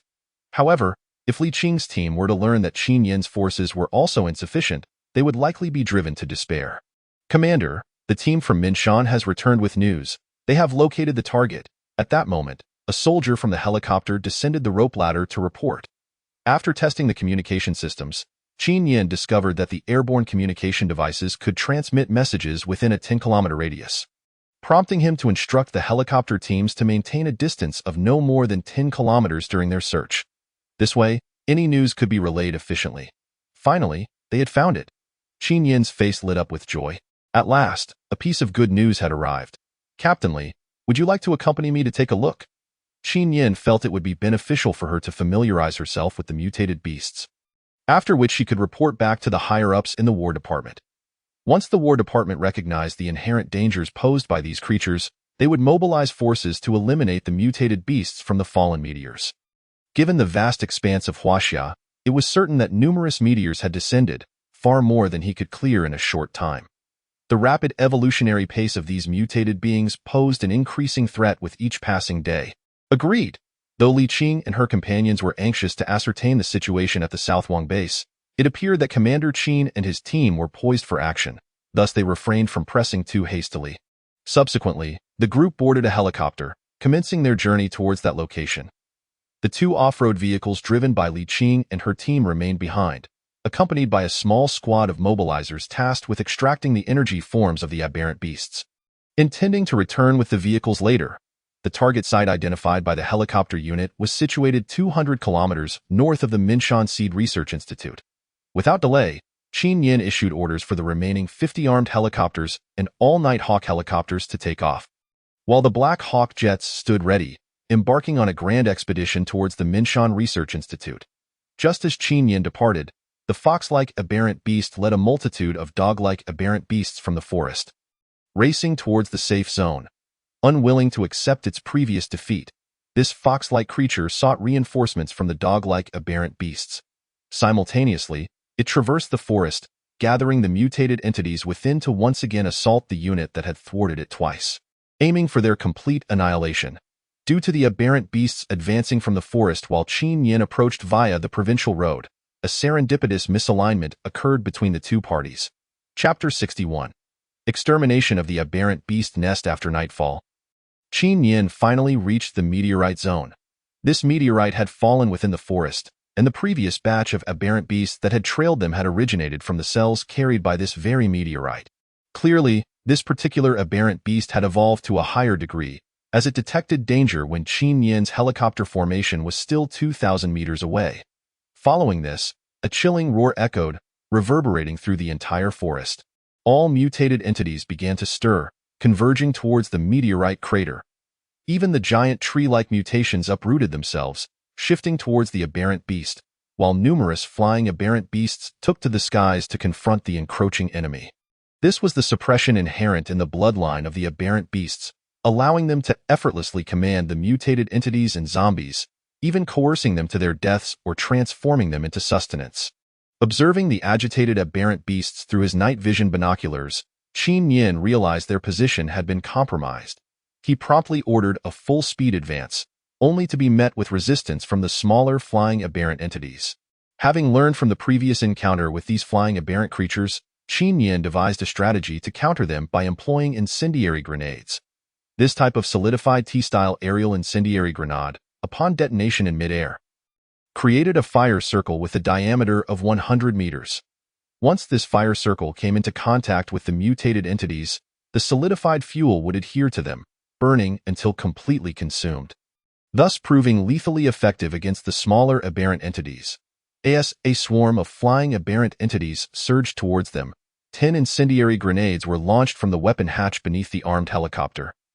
Exploding mid-air, the intense fire circle illuminated the night sky, transforming darkness into daylight.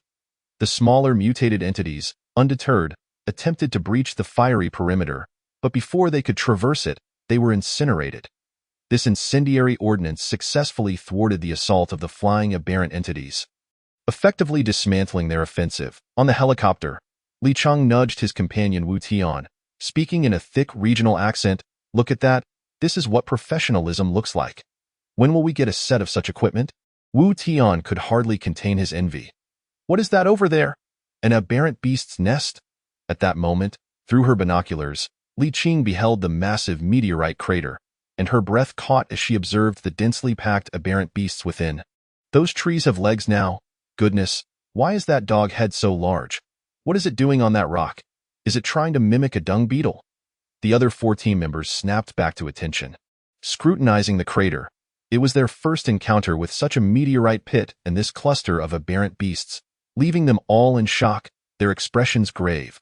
Simultaneously, Qin Yin also spotted 2 enormous aberrant beasts. Their colossal forms akin to 2 compact cars, standing sentinel over their kin. The weight settled in his heart. These were likely 6th-level mutated entities. All Night Hawk squads loaded their Hellfire U-shaped ground missiles, while the armed helicopters prepared their Breaker 7 missiles, awaiting further orders. Qin Yin, through the communication system, bellowed, 3, 2, 1, launch. Instantly, hundreds of high-caliber projectiles, trailing fiery tails, barreled towards the meteorite crater. In the next moment, a conflagration erupted, illuminating the sky. The deafening explosion rendered many momentarily deaf, but it delivered a devastating blow to the aberrant horde. Countless aberrant entities dissolved into vapor, while the tree-like mutations shattered, debris soaring skyward in all directions. The remaining aberrant beasts suffered catastrophic damage, directly disintegrating, as over 400 ground missiles effectively blanketed them all. The aberrant leader let out a furious roar, and Qin Yin discerned a hint of sorrow in that cry, indicating that this beast had evolved to possess emotions. This was an ominous sign, suggesting that the aberrant beasts were increasingly gaining emotional depth and intelligence, making them ever more formidable adversaries. The violent shockwave of the artillery tore through everything, even affecting helicopters over 1,000 meters away, causing them to shake violently. However, before the flames could dissipate, two enormous fireballs suddenly surged forth, racing across the ground for hundreds of meters with an uncanny speed. Before leaping into the air to directly assault the helicopters ahead. "Watch out! Evade!" Qin Yin roared, his heart sinking. These two fireballs were the colossal dog-like aberrant beasts, classified as 6th-level entities. Such terrifying firepower had failed to obliterate them. Their fur ignited, they were engulfed in flames, and despite Qin Yin's urgent warning, the helicopters in front were clearly unable to react in time. The two fireballs crashed into two Nighthawk helicopters, their massive claws striking the rotors with tremendous force, shattering them as the helicopters plummeted to the ground, resulting in instant destruction. Yet the two fireballs did not relent, springing back from the ground to launch another assault on two more helicopters. Now, however, they were prepared. In a split second, one helicopter ascended rapidly, narrowly avoiding the fireball's charge. The other veered sharply to the right, also managing to evade the onslaught just in time. As Qin Yin breathed a sigh of relief. He commanded all helicopters to ascend. They had just been hovering at nearly 150 meters, yet these aberrant beasts had leapt to attack them, defying gravity itself. At that moment, the fireballs extinguished, revealing their charred forms. The two dog-like aberrant beasts fixed their fierce gazes upon the aerial convoy, their bared white teeth glistening, seemingly eager to obliterate them. Good heavens, is this what extraterrestrial dogs look like? They can leap 150 meters. Wu Tian and the others were left in shock. Thankfully, such aberrant beasts had not appeared at their safe base. Otherwise, the defensive line of their structures would likely prove inadequate. This meteorite had fallen during the last incident. After the helicopter ascended to 250 meters, Qin Yin released a breath of relief and began briefing Li Qing and the others on the origins and dangers of these meteorites through the communication system, aiming to relay the perilous situation to the higher-ups of the military. My goodness, this is merely a 6th-level entity. How would we contend with 7th or 8th-level ones? Wu Tian and Li Cheng shivered, gripping their weapons tightly, deeply shaken by the revelations. The 3rd, 7th, 16th, and 93rd Armed Helicopters, load UYT, 99 armor-piercing grenades. Qin Yin ordered once more, his gaze steely as he focused on the two 6th-level aberrant beasts. The UYT-99 armor-piercing grenades were specifically designed to combat heavily armored structures, making them the ideal weapon against these two aberrant entities. Fire. Chapter 62. Annihilation of the dog-like aberrant beasts. Bang, bang, bang, bang. Sizzle, sizzle, sizzle, sizzle. 4 slender missiles were launched, emitting a fierce tail flame as they hurtled toward the monstrous creatures. The two canine beasts seemed to sense the immense power of these projectiles and attempted to evade them at the moment of their approach. However, evasion proved to be far from easy. The armed helicopters selected by Qin Yin were positioned perilously close to the beasts. The missiles were swiftly delivered upon launch, striking the creatures in an instant. One beast was hit head-on, its massive form pierced through, the searing warhead melting its innards, and the resulting high-temperature shockwave and splintered debris utterly obliterated its body. The remaining beast, in a moment of desperate agility, twisted its body and leapt into the air, narrowly avoiding the direct impact of the armor-piercing round, yet was still sent tumbling by the explosion. The limited explosive charge of the armor-piercing round required a direct hit to unleash its full potential. The force of the blast was insufficient to inflict fatal damage upon a level 6 beast. The creature flipped mid-air before crashing heavily to the ground. The canine beast howled at the sky, intent on launching another assault against the helicopters. No. Qin Yin suddenly realized that if even the level 6 beast guards could survive such an explosion, then the higher-ranked beasts would likely endure even more easily. As he gazed at the raging inferno below, unease crept over him. Suddenly, a more terrifying roar emerged from the flames, revealing an even larger figure leaping forth. It was the beast matriarch. The colossal form of the matriarch surged into the sky, aiming directly at the nearest helicopter. Ascend! Qin Yin bellowed, but it was already too late. The massive figure collided with the aircraft, the terrifying impact caving in the fuselage and causing the helicopter to sway violently. The pilot fought to stabilize the helicopter, but the force of the collision was overwhelming, causing the entire craft to rock precariously. The beast matriarch roared, using its hind claws to launch itself off the aircraft, propelling toward another helicopter. That helicopter, struck by the matriarch, was like a final straw for a weary camel. It could no longer maintain stability, spiraling out of control and crashing down with a thunderous roar, exploding into a fireball that soared into the sky. Although the distance between the helicopters was substantial, over 50 meters, the gap was negligible for the leaping beast matriarch. It crashed into another helicopter, which could not evade in time, resulting in a similar outcome as before. The craft crumpled under the impact. However, the soldiers inside understood they were trapped and detonated the helicopter. The Nighthawk helicopters were laden with numerous munitions, including powerful high-explosive bombs. In an instant, a massive mushroom cloud erupted into the sky, and the terrifying energy shockwave radiated to the surrounding aircraft. But the crew valiantly fought to regain control and ultimately stabilize their machines. Yet the beast matriarch suffered dire consequences, caught directly in the blast of such a powerful bomb, its immense body plummeting like a meteor into the mountains. The previously guarding beast, witnessing its matriarch's fall, rushed over to shield her. With its grotesque maw agape, it roared at the aircraft above. Armor-piercing rounds prepared. Fire! Obliterate them! Qin Yin's expression was icy. He had not anticipated that despite his thorough preparations, 4 Nighthawks would be lost in the effort to eradicate a beast's nest. This time, 50 armor-piercing rounds were fired in unison. 50 whistling rounds darkened the sky as they surged toward the 2 beasts. The rounds, covering all angles, engulfed the beasts and their guardian, and no matter how resilient their forms, they could not withstand the onslaught, being torn to shreds by the armor-piercing projectiles. In those final moments, Qin Yin perceived a flicker of sorrow in the vast eyes of the beast matriarch, akin to the mourning of a species facing extinction. Yet he felt no remorse. Allowing such beasts to persist meant death for humanity. As Qin Yin eliminated the second beast, the same cosmic fleet observed from afar. Observer number 7 detected another experimental subject's life signal vanish, causing a cold sweat to break out as he hurried to report in the command room. Sir, the life signal of experimental subject number 3643 on the level 3 civilized planet has disappeared. Observer number 7 kept his head bowed, afraid to breathe, fully aware of the preciousness of these experimental subjects. Otherwise, so many personnel would not have been assigned to monitor them. Yet, why was he so cursed? With 2 signals disappearing on his watch. What? The leader seated in the command chair stood up, towering at a terrifying height of 4 meters, and seized observer number 7, demanding loudly, "Are you certain the magnetic field of the level 3 civilized planet has been disrupted?" "Why, yes, sir," he stammered. The signal observation station just reported back that their magnetic field is still in a state of turmoil. What level has the vanished experimental subject evolved to? Based on the analysis of the life signal's intensity, it is level 7. Impossible. The silver being hurled observer number 7 aside in fury. It is merely a level 3 civilization. Their most powerful weapons are nothing more than nuclear and hydrogen bombs.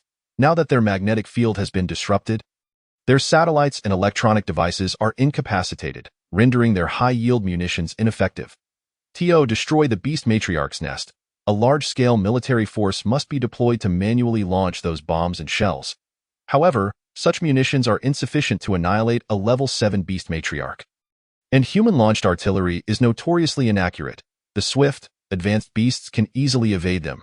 Moreover, the level 7 beast matriarch's progeny can number up to 200,000, capable of breeding level 6 nest guardians. Without aerial vehicles, a level 3 civilization cannot hope to approach that location, let alone obliterate it. Damn it. We've lost another experimental subject. The silver being checked the signal, confirming the subject's demise, and slammed a fist down onto the control panel, causing it to dent and emit a cacophony of sparks. These experimental subjects had cost him a fortune. Each was invaluable, and he relied on them to grow into war beasts to deploy on the battlefield and earn military accolades. Losing one experimental subject could be attributed to an accident, but now, barely days later, another had vanished. He now seriously suspected that something on this level 3 civilized planet posed a threat to the growth of the experimental subjects. How long until the giantization seeds arrive? About 2 more months, Sir. 2 months. No, that's too long. Who knows how many experimental subjects will perish in the meantime? The Silver Being immediately ordered, notify the power team to create a spatial tunnel along the route of the giantization seeds. They must be delivered within a month. Yes, sir. Chapter 063. Situation at Nanwang. After annihilating the beast nest, Qin Yin began his return, leaving a small team behind to collect the energy remnants left after the beast's corpses disappeared. Commander Qin, what is the evolutionary limit of that beast matriarch you mentioned? Li Qing inquired, still shaken by the terrifying matriarch. There were no such fearsome creatures at the Nanwang safe base. If Qin Yin's method of classifying their level based on the antennae on their heads was accurate, then the highest level they had encountered there was only level 4. This was the most formidable level they had discovered or slain. I am uncertain, but perhaps they can evolve indefinitely. Qin Yin responded with an air of nonchalance, his mind preoccupied with subsequent actions. According to the tasks assigned by the system, he was compelled to head towards Nanwang, and the more survivors he managed to rescue, the more fortified the safe zone would become. Once the gains outweighed the losses, he could establish a new safe zone. The task titled King of the Chaos essentially revolved around constructing safe zones. Each safe zone equated to a city. In order for his base vehicle to upgrade to level 3, he needed to possess a second city, which meant setting up a second safe zone. The system stipulated a minimum requirement of 20,000 living souls in each city. However, Qin Yin had meticulously calculated that the energy points required to maintain the guarding team for a single day amounted to at least 20,000, given the current scale of trade. Earning 20,000 energy points in a day necessitated a workforce of at least 100,000 individuals. To facilitate the upgrade of his base vehicle, the establishment of a safe zone was imperative. Similarly, to ensure the stability of such a safe zone, he needed to recruit warriors to serve as the guarding force. Furthermore, to sustain this guarding team, he had to rescue survivors, allowing them to form a trade chain from which he could reap taxes, thus creating a complete closed loop. This was the reason for his fervent enthusiasm for rescuing survivors. Qin Yin reclined in his airplane seat, having always been a self-serving individual. Were it not for the need to upgrade his base vehicle and grow stronger to confront the impending meteorite threats, he would have considered abandoning the safe zones altogether. Wouldn't it be better to return and focus on developing his main base? Alas, he could not. The dangers posed by future meteorite showers would only escalate. And once those mutated beasts discovered his location, a single onslaught could wipe everything out. Thus, he had no choice but to press on relentlessly. Nonetheless, the current situation was rather troublesome, with food supply remaining a significant concern. Captain Li, how many warriors are left in the 36th Army Group? Upon hearing this, Li Qing and the others fell silent. The entire army group had only 2,000 soldiers remaining. Wu Tian, after a moment of silence, choked out a response.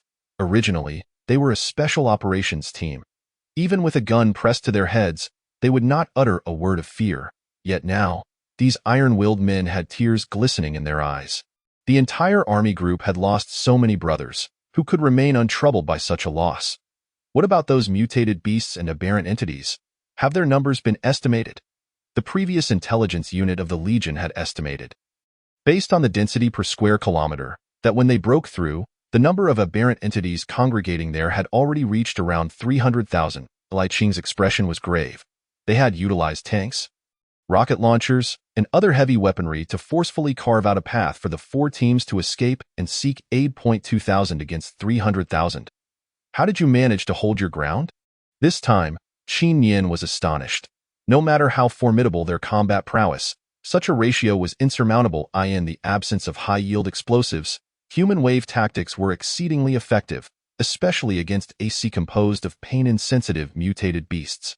While the army group possessed a plethora of terrifying munitions, these could not be launched by mere manpower. Without satellite guidance, high-yield missiles would be shot into oblivion. The heavy firepower they could employ was limited to man-portable rocket launchers. You must have heard of rapid-setting concrete, haven't you? Qin Yin nodded. This material had been around for quite some time and differed from ordinary concrete in that its setting speed far exceeded that of conventional mixtures, making it ideal for swiftly constructing defensive fortifications typically assigned to frontline legions. Could it be? Indeed. The 36th Army Group was equipped with an ample supply of rapid-setting concrete. Following the apocalypse, the Chief of Staff promptly proposed the construction of defensive lines. Ultimately, a massive defensive wall was erected in just 2 days, both its thickness and height proving exceedingly reliable. In subsequent encounters with zombies, they posed no threat to the safe zone. However, once those wolf-like mutated beasts appeared, the zombies and aberrant entities seemed to move with a coordinated intelligence, specifically targeting several locations and attempting to breach the walls rather than simply climbing over them. You know well that their claws are incredibly hard. No matter how thick the concrete, it could not withstand such extensive digging. Initially, we managed to conduct repairs, but as time wore on, the effectiveness of those repairs diminished. By the time we evacuated, one section had suffered a breach, costing the lives of over 30 warriors. To seal it once more, Li Qing provided an account of the situation. Qin Yin nodded. It appeared they had encountered mutated beasts that had evolved intelligence. He had analyzed that aberrant entities reaching level 7 would exhibit signs of intelligence, much like the dog-like entities he had just dealt with, which had developed emotions. However, some aberrant entities were peculiar.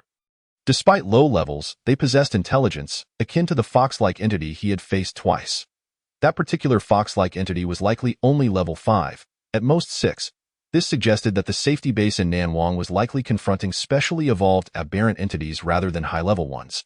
Otherwise, it would be improbable for only level 4 aberrant entities to appear on the battlefield.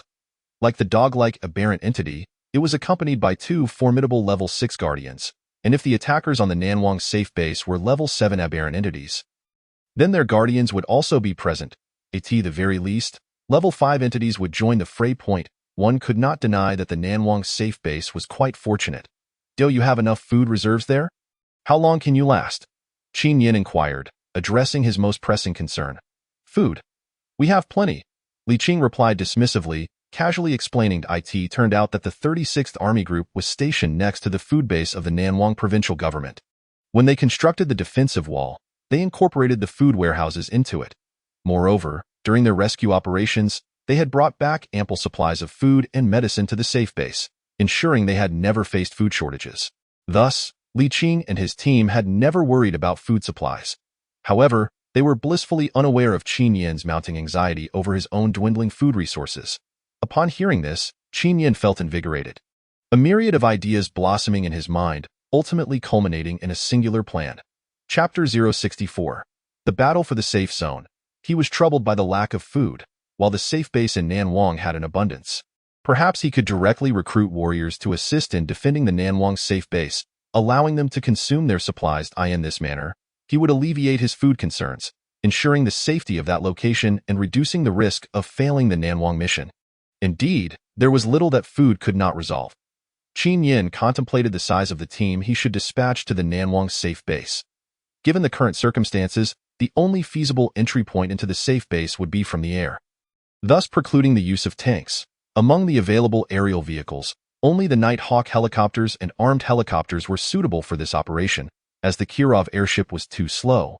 By the time it reached Nanwang, it would be too late. Furthermore, the 36th Army Group had not established runways, rendering Black Hawk jets unsuitable for this mission.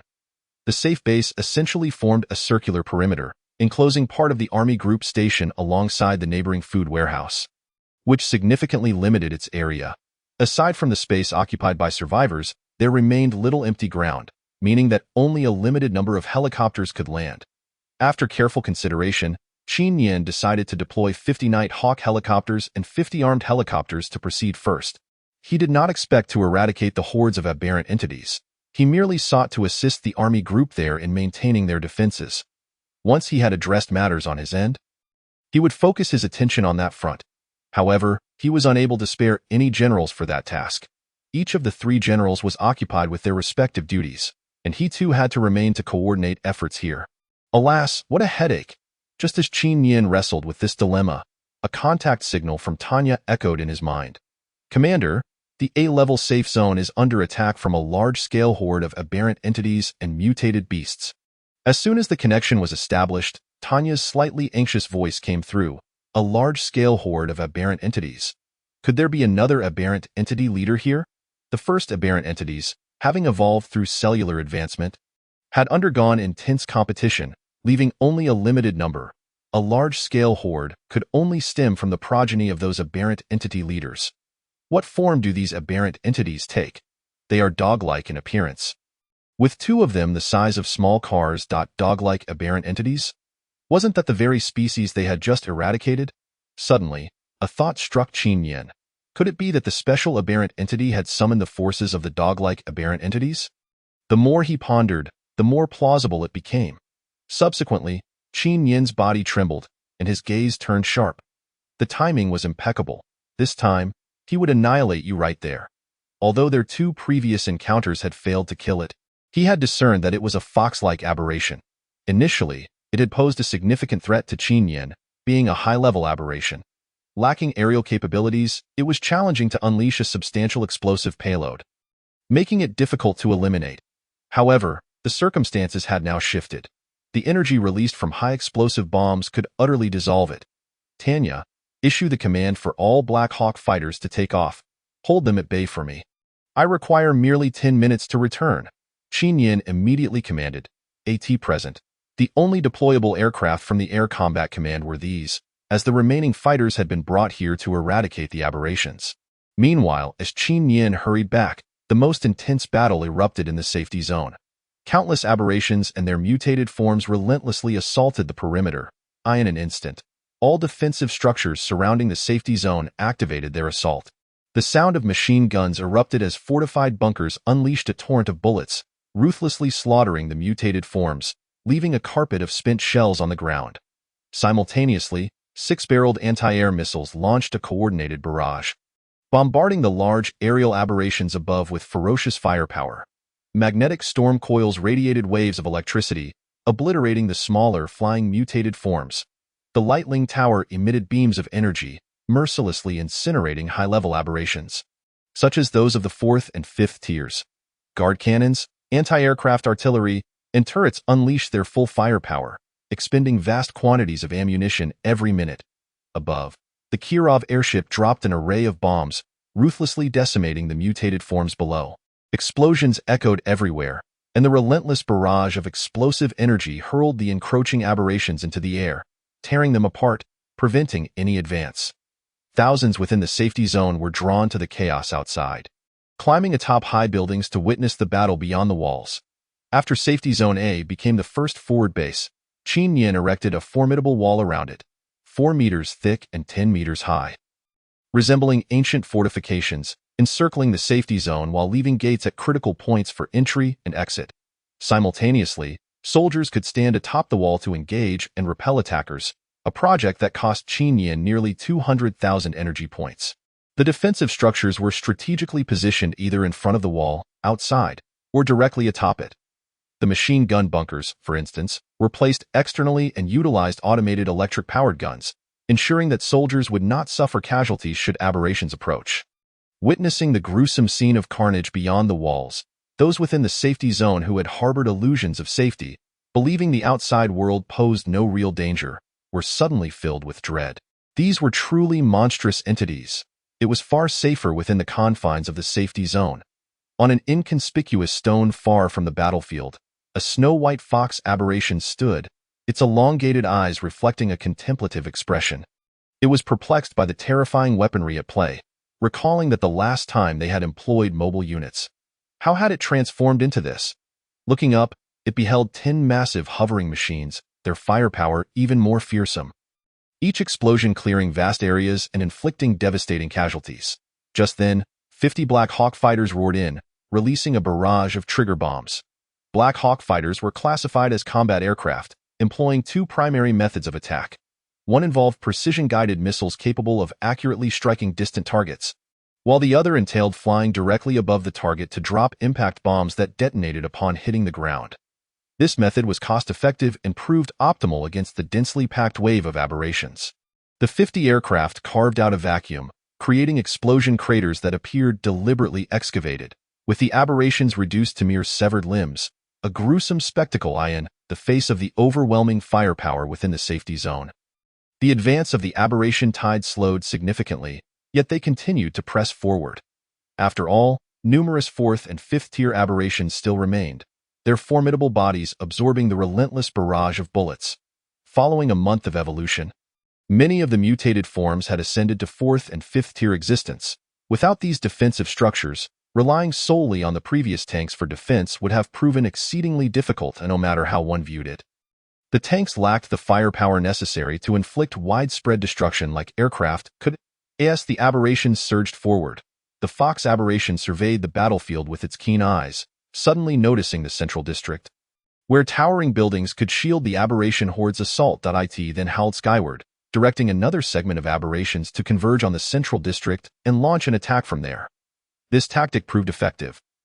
As the buildings in the west and central districts had initially been relatively close together, however, to achieve a clearer line of sight and prevent the zombie aberrations from the central district from breaching, many structures had been demolished during the construction of the walls, leaving a nearly 200-meter open space. Originally, this distance had been sufficient to deter the zombie aberrations, but the current tide of aberrations was far more numerous and of a much higher threat level, rendering the 200-meter gap utterly ineffective. The speed of the mutated forms was astonishing as they violently assaulted the safety zone, quickly surpassing the advance speed from another direction and breaching the vicinity of the walls. Upon witnessing this, the Fox aberration's elongated eyes gleamed with delight. Meanwhile, atop a tall building in the central district, a cautious team lay in wait, led by Hao Rian of the armed riot squad. Accompanied by another captain, Jiang Chong. In truth, Mo Deer's prior suggestion had proven highly successful. The number of aberrations and their mutated forms remaining in the central district was substantial, prompting many individuals to form teams and venture into the central district to hunt the aberrations and acquire energy bodies. This not only provided them with a new method for obtaining energy bodies, but also enhanced their abilities to confront these extraterrestrial threats. Such hunting endeavors yielded commendable rewards, becoming a viable path for many capable individuals, who formed small groups to navigate the central district, gaining notoriety as they hunted aberrations. Following the incident at Dongyao University, Qin Yin had arranged for the remaining members of the armed riot squad to join the Defense Bureau. However, unwilling to remain in the safety and comfort of the safety zone, 7 of them resigned and formed their own team to venture outside and hunt. Leveraging their inherent advantages, they quickly established a reputation, becoming known as the Crimson Tooth Hunting Team, one of the top 3 elite squads within the safety zone. Old Jiang, why do you think that little Fox aberration isn't participating in the assault? Hao Ren inquired softly, observing the aberrations below. Why are you asking me? How would I know? Jiang Chong replied curtly. They had initially been hunting aberrations in the central district when the tide of aberrations unexpectedly surged, igniting an immediate battle. Before long, a massive influx of aberrations flooded into the central district and launched an assault on the safety zone. Fortunately, they had managed to evade detection by quickly hiding atop a tall building. It was then that they inadvertently spotted the aberration standing atop a small ruin. There was no way to overlook it, as its snow-white fur stood out prominently, especially at a time when other aberrations were fiercely attacking the safety zone. Only this one remained distanced from the fray. Could it be their leader? Hao Ren speculated, observing the Fox aberration through the scope of his large-caliber Barrett sniper rifle. Following the conclusion of the Dongyao University incident, Qin Yin had refrained from intervening in the arms and equipment of the armed riot squad, allowing their captain, Gu Zhengyi, to retain control.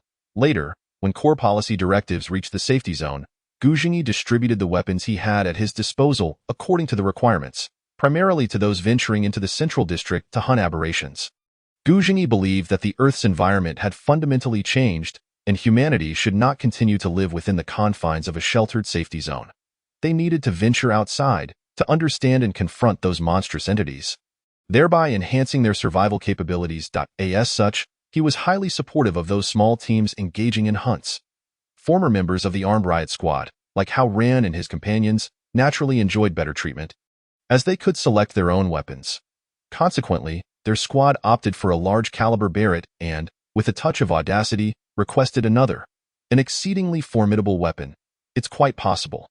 Otherwise, There's no explanation for why the other aberrations are fighting fiercely while it remains at ease. Howren nodded in agreement, increasingly convinced of the possibility. How about we take it down? Jiang Chang chuckled. High-level aberration energy bodies are quite valuable. Damn it. All you think about is money. Howren lightly kicked him, though a hint of intrigue sparkled in his eyes. Hey, Captain, don't blame Jiang. Who doesn't know that raising a wife requires funds? He joked. I thought Jiang wouldn't join us for this operation. At that moment, the other team members chuckled mischievously, teasing their leader, Jiang Chong. Third brother, you certainly have a sharp tongue. Despite his words, the joy in Jiang Chang's eyes was unmistakable. As life in the safe zone resumed its normal rhythm, countless young men and women rediscovered their beloved partners and began to marry and have children. Naturally, the weddings were exceedingly modest. Jiang Chang was also in the process of forming his own family, which elicited a wave of envy from his teammates, who seized every opportunity to jest about it. Brothers, how about we take it down?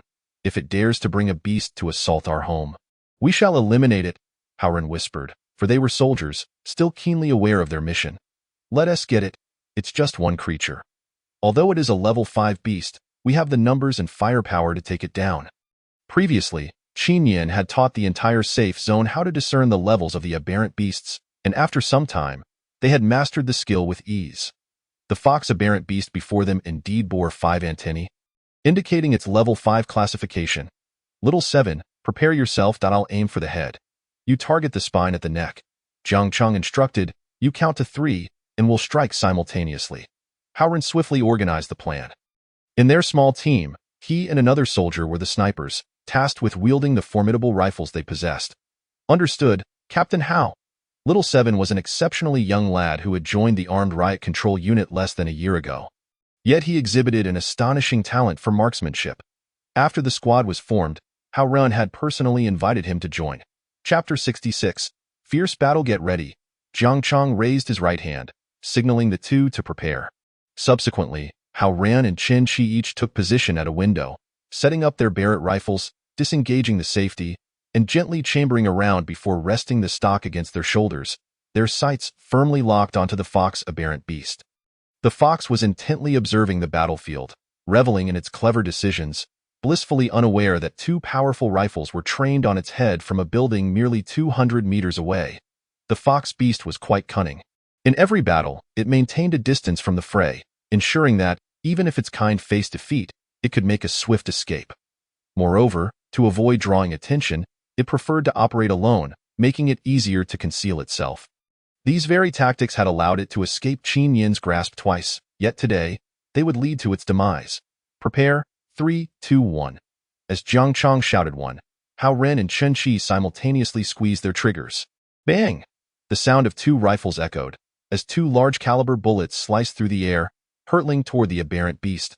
Upon hearing the gunfire reverberating nearby, the fox sensed danger instinctively and leaped upward, causing both bullets to miss their intended targets.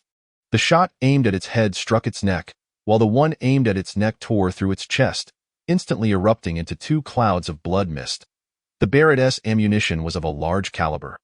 Upon impact, it detonated like a small cannonball, creating 2 gaping wounds in the creature's body. Its neck was nearly severed, and its chest was obliterated, with internal organs shredded and blood spraying everywhere. After Krashen taking advantage of the opportunity, Jiang Chang hurried over to Howren's side and pulled him away. Damn it, you lunatic! Howren muttered under his breath, realizing that if Jiang Chang had hesitated for just a moment longer, the grenade would have obliterated him. Heh, aren't we all the same? Jiang Chang chuckled. Shao Qi's Barrett is a new model, just introduced, with only a 40 recoil that transfers to the shooter. But the Barrett Howren is using is an old relic taken from the storeroom, lacking advanced cushioning structures. Each shot brings immense recoil, and improper handling could shatter his shoulder blade. After emptying 2 magazines in quick succession, the pain was all too evident. Their riot control unit had limited heavy sniper rifles, so Captain Gu Zhengyi had only issued 1 to each squad, and they had shamelessly requested a second old weapon. As the canine beast was sent flying, the entire squad quickly retreated to a nearby shop. This was an old 2-story building, and they barricaded the ground floor against the swarm of beasts, ultimately forced to ascend to the rooftop. Looking down at the throng of creatures below, Howren cursed, Damn it, I told you to leave. Now we're all going to die. Enough of that. Even if we had fled just now, you wouldn't have lasted 3 seconds in front of these beasts. A few seconds are worthless. We might as well fight them head-on and take one down with us, Jiang Chong replied, feigning indifference. But deep within him lay a profound sense of guilt towards his wife. Yanzi, I'm afraid I won't make it back. Captain Jiang is right. Let us take these things down. The other team members echoed, their spirits rising, fully aware that they might not survive the day. They were coming. At that moment, the beasts charged, led by a formidable level 6 canine creature. It had its right eye shattered by a shot and was blasted away by a bomb, igniting its fury as it lunged toward the second floor. These level 6 canine guards could leap at helicopters soaring 150 meters high, let alone the mere 3 to 4 meters of the second floor. They fired frantically, ammunition flying like it was free, buying time in search of a glimmer of hope for survival. But in this critical moment, a small caliber missile struck, precisely hitting the canine beast and sending it flying once more.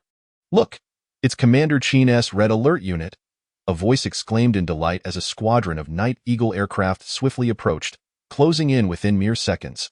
Open fire with machine guns, suppress the beasts, and lower the rope ladder to assist those in need. At that moment, Qin Yin's squadron returned just in time, spotting the chaos from afar. The enormous canine beast stood out like a sore thumb.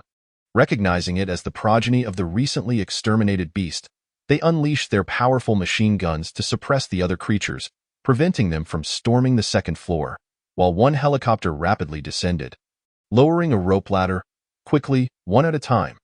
Hao Ren commanded loudly. As members of the riot control unit, they were trained for rapid ascent via rope ladder, and within a minute, they had all boarded the helicopter. After ensuring everyone was on board, Qin Yin gave another order. Team 01, deploy Hellfire U missiles. Team 020304, load armor-piercing rounds and take down that level 6 beast. With no one left below, they could utilize these large-scale weaponry. Soon, the Hellfire missiles were released, and the deafening explosions obliterated the gathered beasts. A minute later, the level 6 canine creature was shattered under the barrage of dozens of armor-piercing rounds. Although it was quite clever, using the buildings to evade the rounds, its numbers were overwhelming, and it couldn't dodge them all. Thank you, Commander Qin, for saving our lives. Hao Ren expressed gratitude through the communication system to Qin Yin, reflecting that this was the second time he had been rescued by him. Captain Hao, how did this beast fixate on you? Qin Yin inquired, perplexed. According to Tanya's report, the beasts were still assaulting the safe zone. Yet one of their guards had inexplicably abandoned the attack to pursue this small squad. It seemed illogical. We took down a level 5 fox beast, and before it died, it howled, summoning this horde. If it weren't for Commander Qin, we'd likely have met our end here, Jiang Chong said, barely containing his excitement. A level 5 fox beast? Qin Yin's voice rose. Was its fur snow white? Indeed, it was snow white, probably a coward. While the other beasts charged the battlefield, it distanced itself and was easily sniped by us with 2 shots. Hao Ren and the others recounted, unaware they had taken down a significant threat. What the hell? Even the composed Qin Yin couldn't help but express his astonishment. He hadn't expected the fox beast, which had caused him so much trouble, to perish so humiliatingly. No wonder it had repeatedly evaded the battlefield. It had never truly engaged in combat. With this hidden threat eliminated, Qin Yin felt immense relief. All helicopters, spread out in formation, and eradicate this horde of beasts and mutants. Qin Yin began to shift the formation, fully advancing toward the safe zone to harvest the beast tide. Meanwhile, the mutant horde continued to assault the safe zone, the terrifying canine beast nearly leaping over several times. But the abundant and potent firepower kept it suppressed outside the walls. Subsequently, the helicopters began to converge, bombarding the horde in waves. Under the terrifying firepower from the defensive structures in front and the relentless artillery from the helicopters behind, the mutant beasts were systematically eradicated. With various high-yield bombs unleashed, no amount of beasts could withstand such overwhelming firepower. Chapter 068. End. Meanwhile, Tanya's side intensified the firepower, relentlessly dropping bombs. 4 out of 10 Kirov airships participated in the battle, deploying direct drop bombs instead of guided missiles, opening their hatches to unleash a torrent of explosives, mercilessly drowning everything in fire. Surrounded and bombarded, this batch of mutant beasts faced their inevitable fate, and within half an hour, the assaulting horde from the central district was entirely cleared. After exterminating the beasts in this area, Qin Yin replenished ammunition before heading to the other side, where the scale of the beasts was even greater. He hadn't anticipated such a secure gathering place would be constructed here. The helicopters returned the Long Sword Special Operations Team and the Red Tooth Squad to the temporary camp within the safe zone. Qin Yin refrained from allowing them to witness the ongoing battle, as it was inappropriate to replenish ammunition with outsiders present. "Captain, why are those firepower-releasing turrets so strange? When were they developed?" Wu Tian asked curiously, marveling at the astonishing firepower of the peculiar constructions. While machine guns, turrets, and anti-air missiles were somewhat understandable, what was that tall tower releasing beams? And what about the enormous floating craft that had supposedly been retired? Why were there remnants of such oddities everywhere? "I have no idea." Li Qing scanned the surroundings, equally bewildered. Her gaze toward the airships now tinged with a different kind of awe. The current helicopters were rendered useless, lacking aerial capability, but what if they utilized hot air balloons? Hot air balloons ascend using the simplest principle of air density, completely unaffected by magnetic fields. If they could construct these, could they not load bombs onto them to serve as aircraft, providing aerial firepower?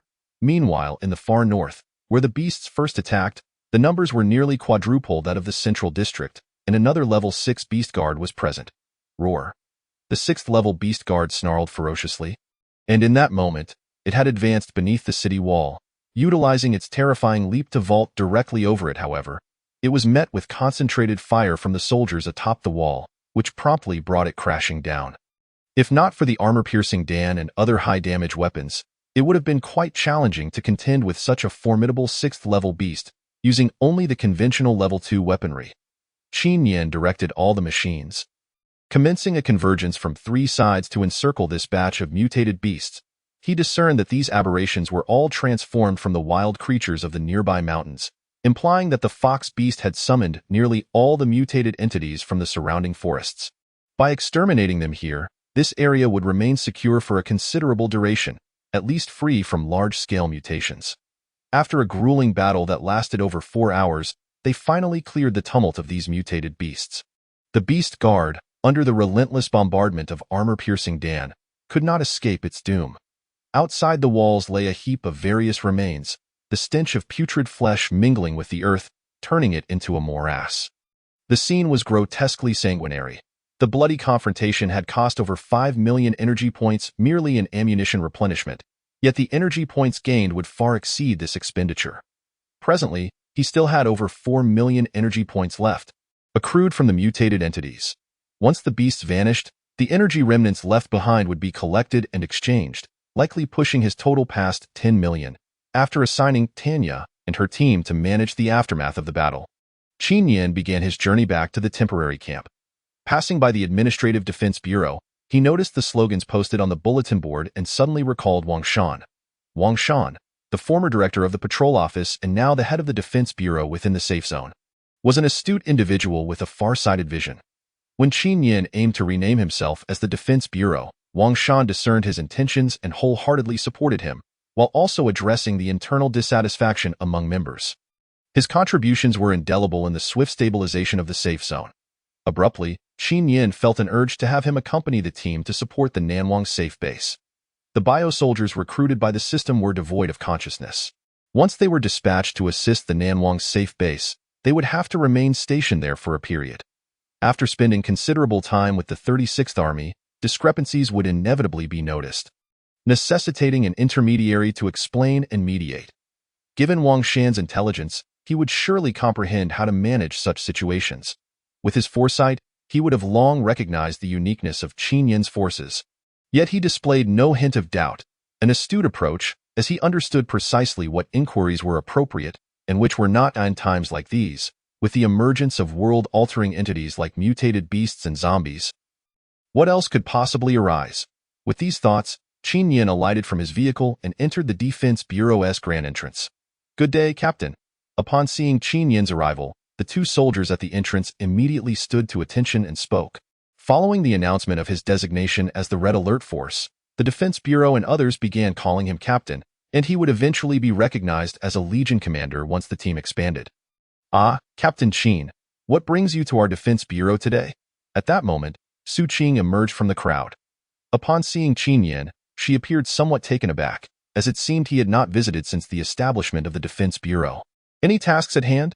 Qin Yin smiled slightly, harboring a deep respect for the justice-driven Su Qing. Encouraged by Wang Shan, Su Qing had taken on the role of deputy director of the defense bureau. Later, she realized Wang Chong was correct. Qin Yin had not coerced any of his compatriots. Thus, she diligently attended to every matter, earning considerable respect within the entire safe zone. There's a dispute in the east that needs addressing. I see. Qin Yin nodded, then inquired, is Director Wang available? Director Wang is on the second floor, discussing matters with Director Gu. I must head to the east, as I've heard tensions are escalating there. After speaking, Su Qing hurriedly led 3 Defense Bureau members away. Qin Yin shook his head with a smile, then made his way directly to the second floor. Director Wang, Director Gu, both are present. Upon arriving at the director's office, Qin Yin pushed the door open to find the two engaged in an intense discussion. Captain Qin? The two stood up with joy upon seeing him. Captain Qin, your timing is fortuitous. We have a new concept we wish to discuss with you, said Gu Zhengyi, who had become the deputy director of the Defense Bureau following the Dongyao University incident. Oh?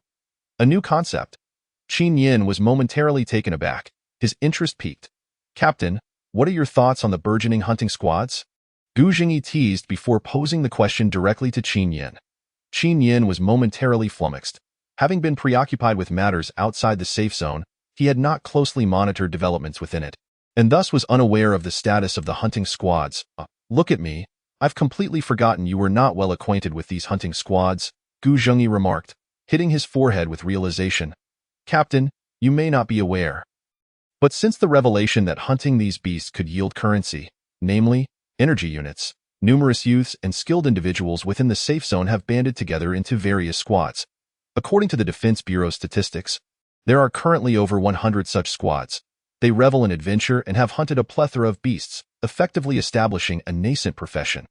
Upon hearing Gu Zhengyi's account, Qin Yin finally comprehended why his weapon replenishment shop was thriving.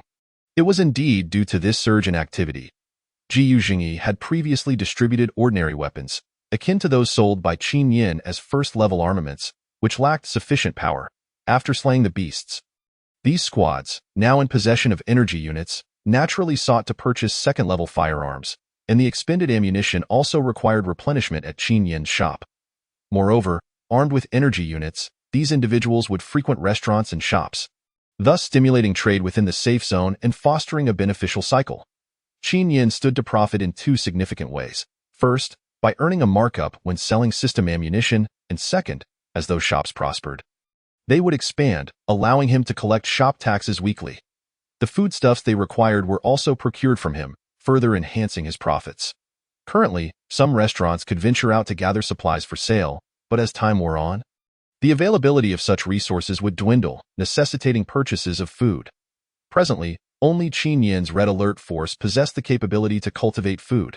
Without the protection of weaponry, venturing out to till the land would leave one vulnerable to the beasts, which could easily devour them. Furthermore, if one were to plant crops, constant vigilance was required. Otherwise, by the time they matured, survivors might stealthily steal them away. Food was indeed the hard currency in this chaotic world.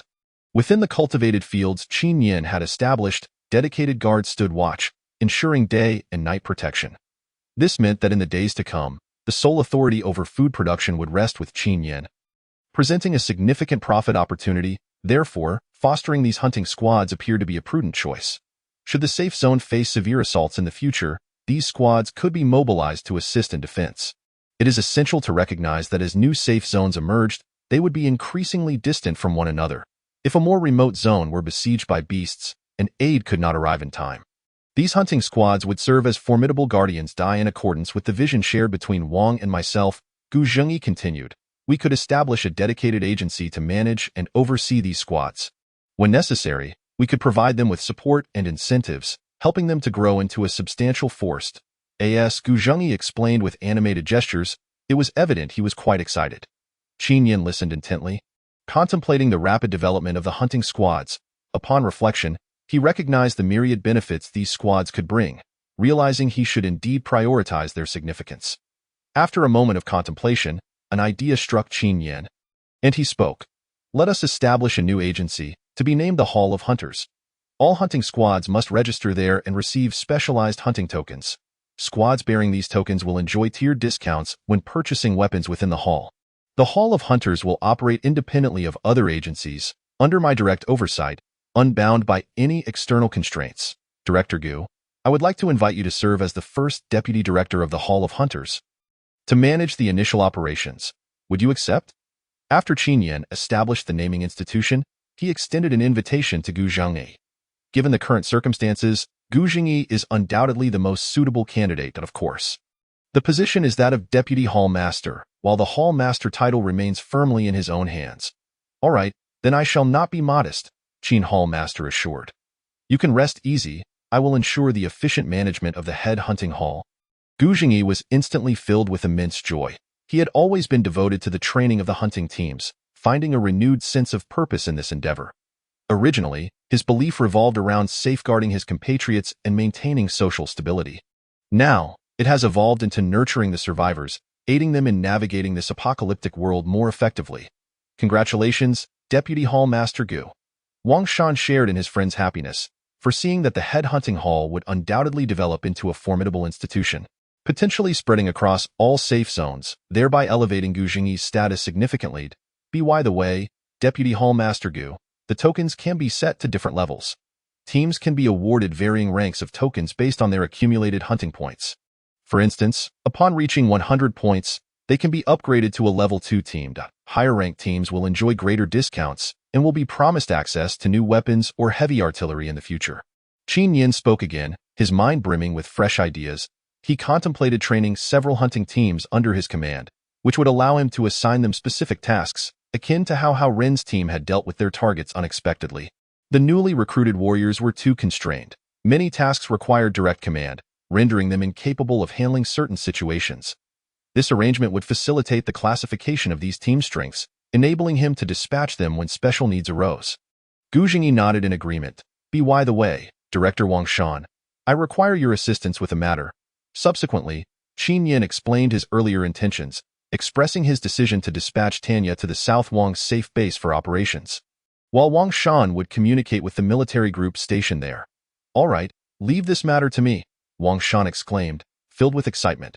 Qin Yan's arrangement for him to accompany the troops signified a deep trust in his capabilities, and this task was crucial for the survival of over 100,000 individuals in South Wang, an obligation he was eager to fulfill.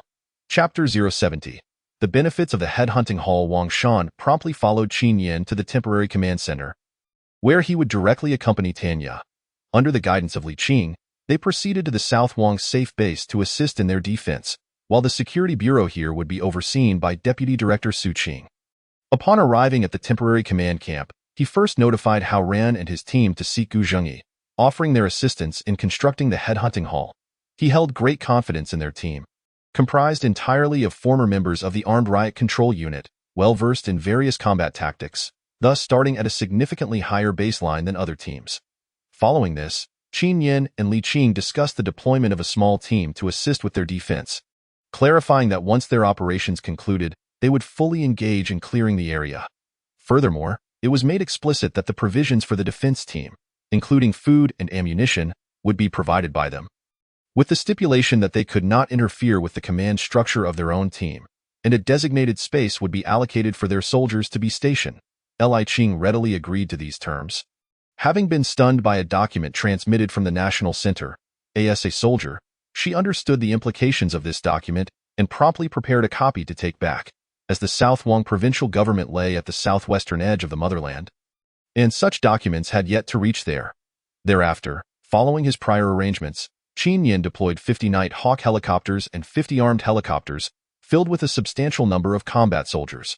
Upon reaching South Wang, Qin Yan would not directly replenish ammunition and fuel, but rather utilize the resources of the military group stationed there, as failing to do so would be inexplicable. As for fuel, any type of aviation fuel could be supplied to the helicopters, and both types of helicopters could carry a variety of missiles and bombs, with compatible munitions available at their location. After all, the aircraft of the 36th Army Group were no longer operational, and leaving their munitions unused would be wasteful. Thus, he would assist in depleting their stockpiles. Soon, Tanya and Wang Shan, guided by the Long Sword Special Operations Team, led 100 helicopters thunderously towards South Wang to support the safety base there. Over the following 2 days, Qin Yin remained in the safe zone, collaborating with Gu Jingyi to establish the headhunting hall. A complex of over 20 commercial buildings was directly transformed into the headquarters of the headhunting hall. And the weapon shop was officially relocated there, as these weapons would primarily serve the hunting teams. During this period, Qin Yin and Gu Jingyi discussed and finalized the criteria for team upgrades, which required 2 conditions to be met. First, the accumulated hunting points must reach the stipulated amount. Second, they must hunt beasts of the same level, using energy entities as proof. For example, to achieve a level 5 team, they would need to accumulate 5,000 hunting points and hunt a level 5 beast. After careful consideration, Qin Yin decided to open a field hospital for these hunting teams, with the safe zone becoming a subbase. A field hospital was established there, eliminating the hassle of transporting injured soldiers back to the main base for treatment. However, this hospital was not open to the public. It was exclusively for their soldiers and personnel from the Security Bureau. Once settled in the safe zone, doctors also opened a hospital there to treat survivors, who, of course, were required to pay with energy entities. The most notable among them was the Dongyao University Medical College's Dongyao-affiliated hospital, which sourced its medications from Qin Yin. These medications were procured by Qin Yin from the field hospital. Although this hospital was constructed through the system, everything within it operated just like in reality. Soldiers required surgery and medicine for treatment, but these consumables could also be replenished with energy points. Qin Yin bought medications from the field hospital and then sold them to these hospitals, without marking up the prices in this instance. The first time was with the field hospital's medications. He sold them at the same price the system offered. As word of this news spread, the hunting teams were tremendously excited, flocking to certify their team levels. With the tokens, not only could they purchase weapons at a discount, but they could also gain access to the Red Alert Field Hospital for treatment. This was the most exhilarating aspect for them, as injuries were a common occurrence in this apocalyptic world, and receiving treatment from the most professional field hospital was an irresistible temptation. Ultimately, the 3 top teams, Chia, Yu Ying, and Tu Fu, successfully obtained level 4 team certification. Although Chiya's team had slain a level 5 beast, their accumulated points fell short. After upgrading to level 2 within the base, Qin Yin discovered a new medication, an antiviral serum. Upon inquiring with the system, he learned that this was a product developed after analyzing zombie blood samples during the system's upgrade. The serum's efficacy was such that if injected within 4 hours of being infected by the virus, it could eliminate the virus and prevent transformation into a zombie. Without hesitation, Qin Yin listed this serum for sale at the headhunting hall shop, prioritizing profit.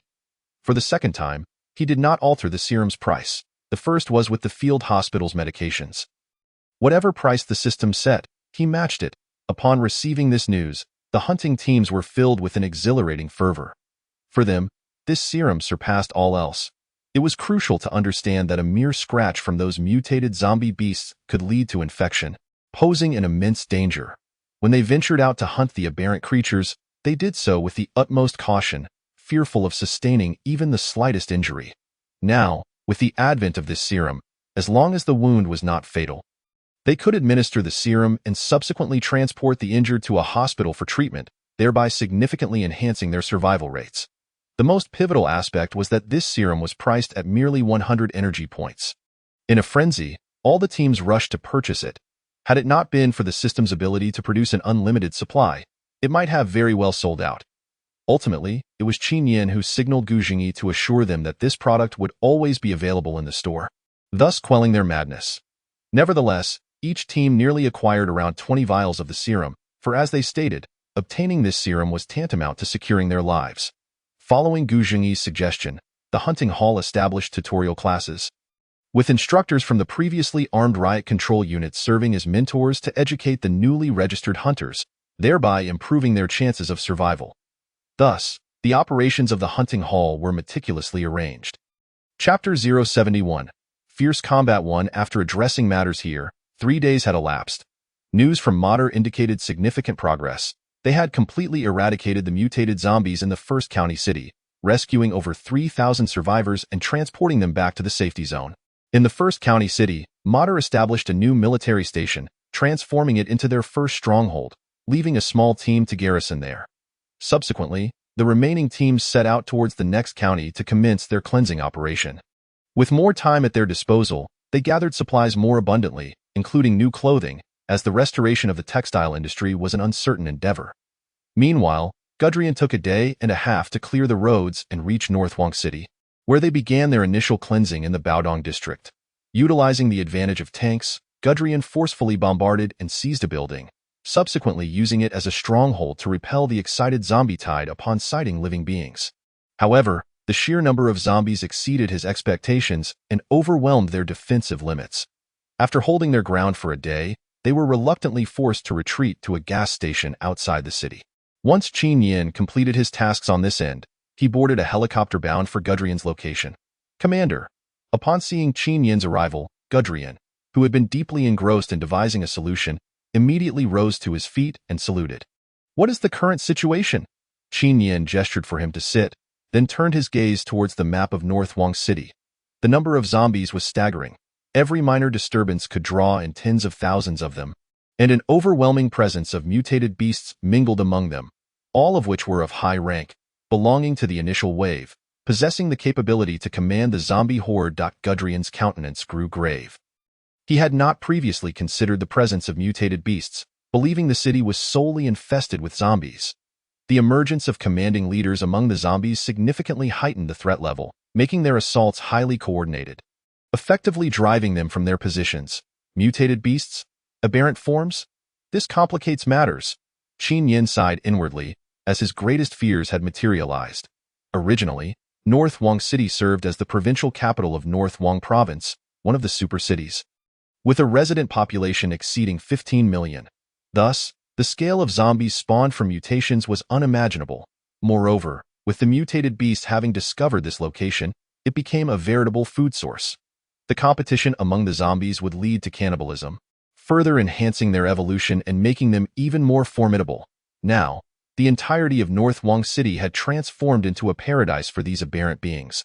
For them to plunge into such chaos was akin to a drop of water falling into a boiling pot of oil, resulting in an instantaneous explosion. In the face of such terrifying numbers, any strategy or tactic would be rendered futile. Their overwhelming quantity could swiftly consume them, as every area was inundated with zombies, leaving no room for clever schemes. The optimal solution to such a predicament lay in unleashing their vast numbers to relentlessly bombard the horde, gradually diminishing their ranks. The presence of mutated beasts indicated that there was indeed a meteorite here, though it remained uncertain how advanced the evolution of the beasts had become. The following day, Gudrian once again led his team to assault the Baodong district, aiming to establish a foothold there. Qin Yin had brought along 200 Nighthawk helicopters, as well as an additional 50 armed helicopters, which would enhance their aerial bombardment capacity and expedite their cleansing operations. Over 220 tanks were organized into 22 groups, marching towards the city in a grand display. In terms of numbers, the mutated zombies were the most numerous among the aberrant beings, yet they also possessed the least strength. The inherent explosive power of the human physique could not rival that of the beasts. Currently, in the conflict taking place in North Wong City, most adversaries were zombies, and only those of level 4 and above possessed the strength to overturn tanks. Of course, a multitude of level 1 and 2 zombies could achieve the same when converging en masse. This presented a safer scenario compared to facing the onslaught of mutated beasts or aberrant forms, although the numerical disadvantage would be mitigated once the 250 helicopters joined the fray. That afternoon, a terrifying battle erupted in Baodong district, with artillery fire soaring into the sky as hundreds of thousands of zombies converged, wildly assaulting the tank battalions. However, the aerial bombardments from the squadrons above rained down bomb after bomb, rendering the zombies' efforts futile. The tank units were suitable for ground assaults, dealing with small-scale or individual aberrant forms, but when faced with the sheer mass of zombies, they found themselves at a disadvantage.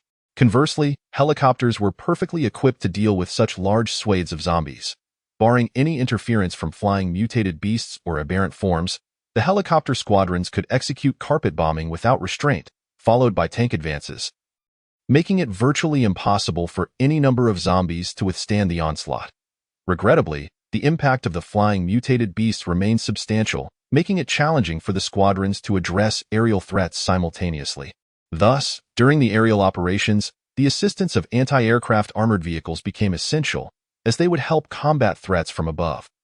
Under the protection of the anti-aircraft vehicles below, the squadrons commenced their merciless bombardment, unleashing fierce artillery fire that exploded throughout various districts, shattering even the windows of towering buildings. Had it not been for the potential presence of survivors within those structures, Qin Yin would have contemplated employing even more powerful explosives. Each type of aircraft was equipped with a fixed arsenal of ammunition, limiting their usage to specific types. The armed helicopters carried a particularly fearsome missile, each priced at 500 energy points, the destructive capacity of which was considerable. Following the relentless bombardment from the helicopters, the tanks advanced, with the anti-aircraft vehicles trailing behind, thereby establishing a cohesive combat system. Within just that afternoon, after over 4 hours of engagement, nearly 400,000 zombies in Baodong district had been eradicated. However, with North Wang City comprising 8 districts, the population in Baodong district was relatively small, marking merely the initial step in their endeavor. Having cleared a substantial number of zombies, Qin Yin's energy points surged to over 15 million, prompting him to initiate the recruitment of soldiers. The newly recruited tanks and aircraft did not come with their own pilots. Thus, they required mobilization soldiers or allied troops to operate them. The previously enlisted soldiers were either piloting aircraft or driving tanks, and with an additional 1,000 dispatched to the South Wang safety base. The number of available soldiers at his disposal was quite limited. Searching through the buildings in Baodong district to eliminate the zombies residing there demanded a considerable workforce, necessitating further recruitment. Chapter 072. Fierce Combat 2 System. Recruit 3,000 mobilization soldiers and 3,000 allied soldiers, along with 500 military dogs, flamethrowers, anti-air infantry, and snipers. The allied soldiers and mobilization troops were currently at level 2, requiring double the energy points compared to before. The cost for mobilization soldiers had risen to 200 energy points each, totaling 600,000 for 3,000. The allied soldiers, being twice that amount, amounted to 120,000. Military dogs and flamethrowers were now priced at 400 energy points each. While anti-air infantry cost 600 energy points, and snipers had reached a staggering 1,200 energy points. Recruiting 500 of each would total 130,000 energy points in total. Recruiting 8,000 combat soldiers consumed 3,100,000 energy points, and after replenishing the ammunition expended by tanks and aircraft, his energy points dwindled to just over 10 million. The pressure was immense, Qin Yin lamented. With the addition of the 8,000 soldiers, their food supplies would likely last only 2 days. He also incurred significant expenses purchasing compressed biscuits from the military supply store, intending to supplement the food obtained through scavenging to endure for the next few days. After the recruitment of these soldiers, Qin Yin contemplated once more and decided to recruit 200 brand new tanks, luminous tanks. Vehicle unit, luminous tank, mirrored tank, recruitment cost, 1,200 LV2, armor thickness, light, weaponry, comet, essential construction, battle tank factory, introduction. The formidable tank utilizes weaponry akin to that of the Prism Tower. The main cannon of the Prism tank unleashes beams of astonishing lethality and destructive power, which, upon striking their target, refract within a limited radius to assail nearby enemy forces, inflicting significant damage upon clustered targets. The Prism tank demonstrates an overwhelming capacity for destruction. The light beams emitted from its main cannon possess considerable destructive potential against high-level aberrant creatures. Although the refracted beams weaken, they remain fearsome against lower-tier targets. This tank is exceptionally suited for current circumstances, capable of obliterating swathes of zombies with a single beam. However, its armor is rather flimsy, and its weight is light, resulting in a mobility that lags slightly behind that of the Rhino tank. Given its overall performance, the Prism tank is best utilized in support roles, trailing behind other tanks to provide firepower assistance. Subsequently, Qin Yin arranged for a squad to return and escort the newly recruited warriors to Beiwang City. The following morning, Qin Yin and his team set out for another district, where the zombie population exceeded a staggering 1 million. Rendering the battle intensely precarious in just one morning, 7 Rhino tanks were destroyed at the front lines, and 3 Nighthawk helicopters were downed, along with an armed helicopter, with no survivors among the soldiers aboard. In the afternoon, the newly recruited warriors arrived, with 200 Prism tanks carrying 800 soldiers joining the frontline battle point. 500 anti-air infantry supported the previous anti-air units to defend the skies, striving to create a secure environment for the helicopter strike group to operate. Each sniper was accompanied by a mobilized soldier and an allied soldier, forming a sniper team wherein the mobilized soldier handled reconnaissance. The allied soldier provided fire support, and the sniper executed targeted eliminations. They ascended various floors, establishing multiple sniper positions targeting the aberrant creatures orchestrating the zombie hordes. The remaining soldiers were stationed in Baodong district, tasked with thoroughly scouring each floor to eliminate all wandering zombies while collecting usable supplies and edible food.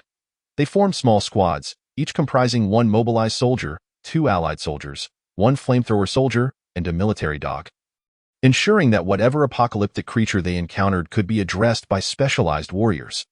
Each unit performed its designated role, coordinating efforts, complementing each other's strengths, and collectively facing the threats posed by these apocalyptic beings, exemplifying the advantages of multi-unit joint operations. Thus, the afternoon passed in the throes of battle. The resource-collecting soldiers reaped substantial rewards, gathering large quantities of staples like rice and instant noodles, which remained edible after just a month. However, meat and vegetables had all rotted and molded, rendering them useless. Consequently, their dinner consisted of rice and noodles, supplemented by chicken and other provisions transported from safe zone A. After a simple meal, they took time to rest. Qin Yin decided against nighttime operations due to the unpredictability they posed. The soldiers needed time to recuperate after a day of combat, and equipping so many warriors with night vision gear would incur significant expenses. At night, Qin Yin gazed up at the starry sky. Following the cessation of human industrial activity, the night sky had become remarkably clear, with countless twinkling stars visible. Qin Yin's thoughts drifted, contemplating the apocalypse. Were the mysterious extraterrestrial beings deploying these meteors to cultivate aberrant creatures? Were these creatures their kin or pets? Or perhaps these aberrant beings were merely weapons? Utilizing the entire Earth to nurture such entities indeed seemed monstrous. Aberrant creatures consumed aberrant mutants feasted on zombies, and zombies preyed upon humans, forming a food chain where humanity, previously at the pinnacle, now found itself at the very bottom. An addition of several links to the original food chain. There must be life among the stars. In that moment, Qin Yin's spirit soared. If the Red Alert system could recruit those space battleships, could he not also wage war among the stars? The stars? The stars? The next day, hostilities erupted once more, but as time progressed, the number of zombies in this district dwindled. Just as they were nearing the complete extermination of the vast zombie horde, an even larger wave surged from the adjacent Tianzhong district. Tianzhong district is a populous area of Beiwang City, situated near an inland river, the Zhangjiang. Zhangjiang is one of the two mother rivers of Huaxia, stretching long and wide, with countless tributaries.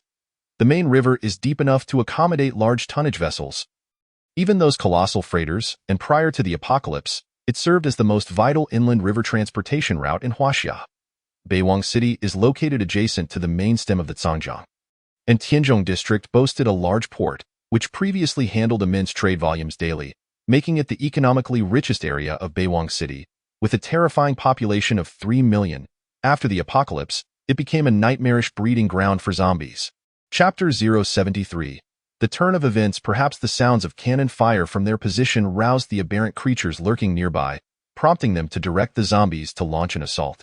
After 2 days of combat, Qin Yin discerned that the scattered aberrant creatures in Beiwang City were the initial wave, having evolved from cellular reproduction, each exhibiting distinct forms, with no signs of aberrant creatures reproducing in the wild. This revelation brought Qin Yin a measure of relief. It seemed that this meteorite had not spawned further aberrant creatures, which was indeed good news for him.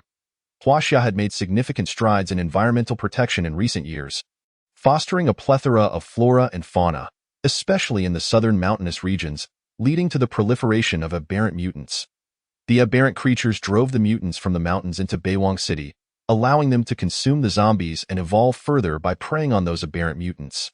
Resembling a colossal breeding ground, Qin Yin did not hold back against the encroaching zombies, unleashing all available firepower to bombard them fiercely. Even the tank's cannon barrels glowed red from the heat. And although ammunition for planes and tanks could be replenished using energy points, they too would generate heat. Since the onset of hostilities, this high-intensity combat had rendered over 10 tanks inoperable, and Qin Yin had mandated that they rest periodically to cool down, while helicopters were also rotated to avoid overheating. Following the assault from the zombies in Tianzhong district, the battle persisted for another 2 days, ultimately driving back and annihilating the invading zombies. However, the floors in Baodong district had been thoroughly explored by the soldiers, who had eliminated over 2,000 wandering zombies and countless minor aberrant mutants. Yet, in an entire district that had once boasted a pre-apocalyptic population of approximately 400,000, the number of survivors now barely exceeded 3,000, a staggering and harrowing statistic. Qin Yin refrained from sending these survivors back to the safe zone, which had already surpassed 100,000 inhabitants and did not require additional population influx. Instead, this group of survivors was to remain here. As Qin Yin aimed to establish a second safe zone, which would enable his base vehicle to upgrade to level 3, that afternoon, Qin Yin announced to the people that Baodong district was now safe, allowing them to reside here for the time being, while they would need to secure their own food supplies. These individuals had barely managed to survive on their meager rations at home during the past few days, and upon being rescued, they were filled with excitement. They had initially expected a feast of fine wines and delicacies, attended to and served by others, only to find nothing but a cold demand to fend for themselves. Instantly, dissatisfaction brewed among them, and they began to congregate in protest, even attempting to storm the soldiers guarding the supplies. However, these soldiers showed no mercy, swiftly eliminating a dozen of the most radical dissenters. The terrifying display of force causing the agitated crowd to quieten, each person trembling in fear and bewilderment. Were these individuals not sent by the national military to rescue them? How could they so casually take lives? Qin Yin observed the crowd with a cold gaze, allowing the guards to act without interference. He had only just arrived, needing to assert his fearsome reputation through decisive action, demonstrating that disobedience equated to death. This approach would expedite his control over the situation and facilitate the establishment of the forthcoming safe zone. Killing the chicken to scare the monkey was indeed an effective method. Human nature is such that once one possesses something, they desire even more. While trapped in their homes, they merely wish to survive. Upon rescue, their desires expanded to include more, such as food. Yet, this was the apocalypse, a time of cannibalism, where compassion was the greatest folly. To survive, one could only rely on oneself. Want food? Very well, the Baozhong district has been cleared of the majority of zombies, leaving only small groups of straggling zombies. The residential buildings there still contain food supplies. Whether you can retrieve them depends entirely on your own effort. After Qin Yin coldly uttered those words, he departed, while Baozhong district was indeed the area they had just cleared, where the residential buildings had yet to undergo thorough search and cleanup. Following a moment of stunned silence, a considerable number of individuals ventured towards Baozhong district in search of sustenance. In comparison to their gnawing hunger, the perceived dangers paled in significance. After resting for half a day, Qin Yin once again led his team towards Tianzhong district, where the previously surging horde of zombies had reached a staggering count of nearly 1 million. They had managed to eliminate approximately one-third of them, leaving close to 2 million still remaining. On that day, fierce battles erupted in Tianzhong district, marked by carpet bombing from a fleet of helicopters, followed by the relentless advance of tank battalions, efficient and straightforward. At that moment, news arrived from Modler's side indicating that they had successfully eradicated the zombies in the second county town and had established a second military outpost, initiating their advance towards the third county town.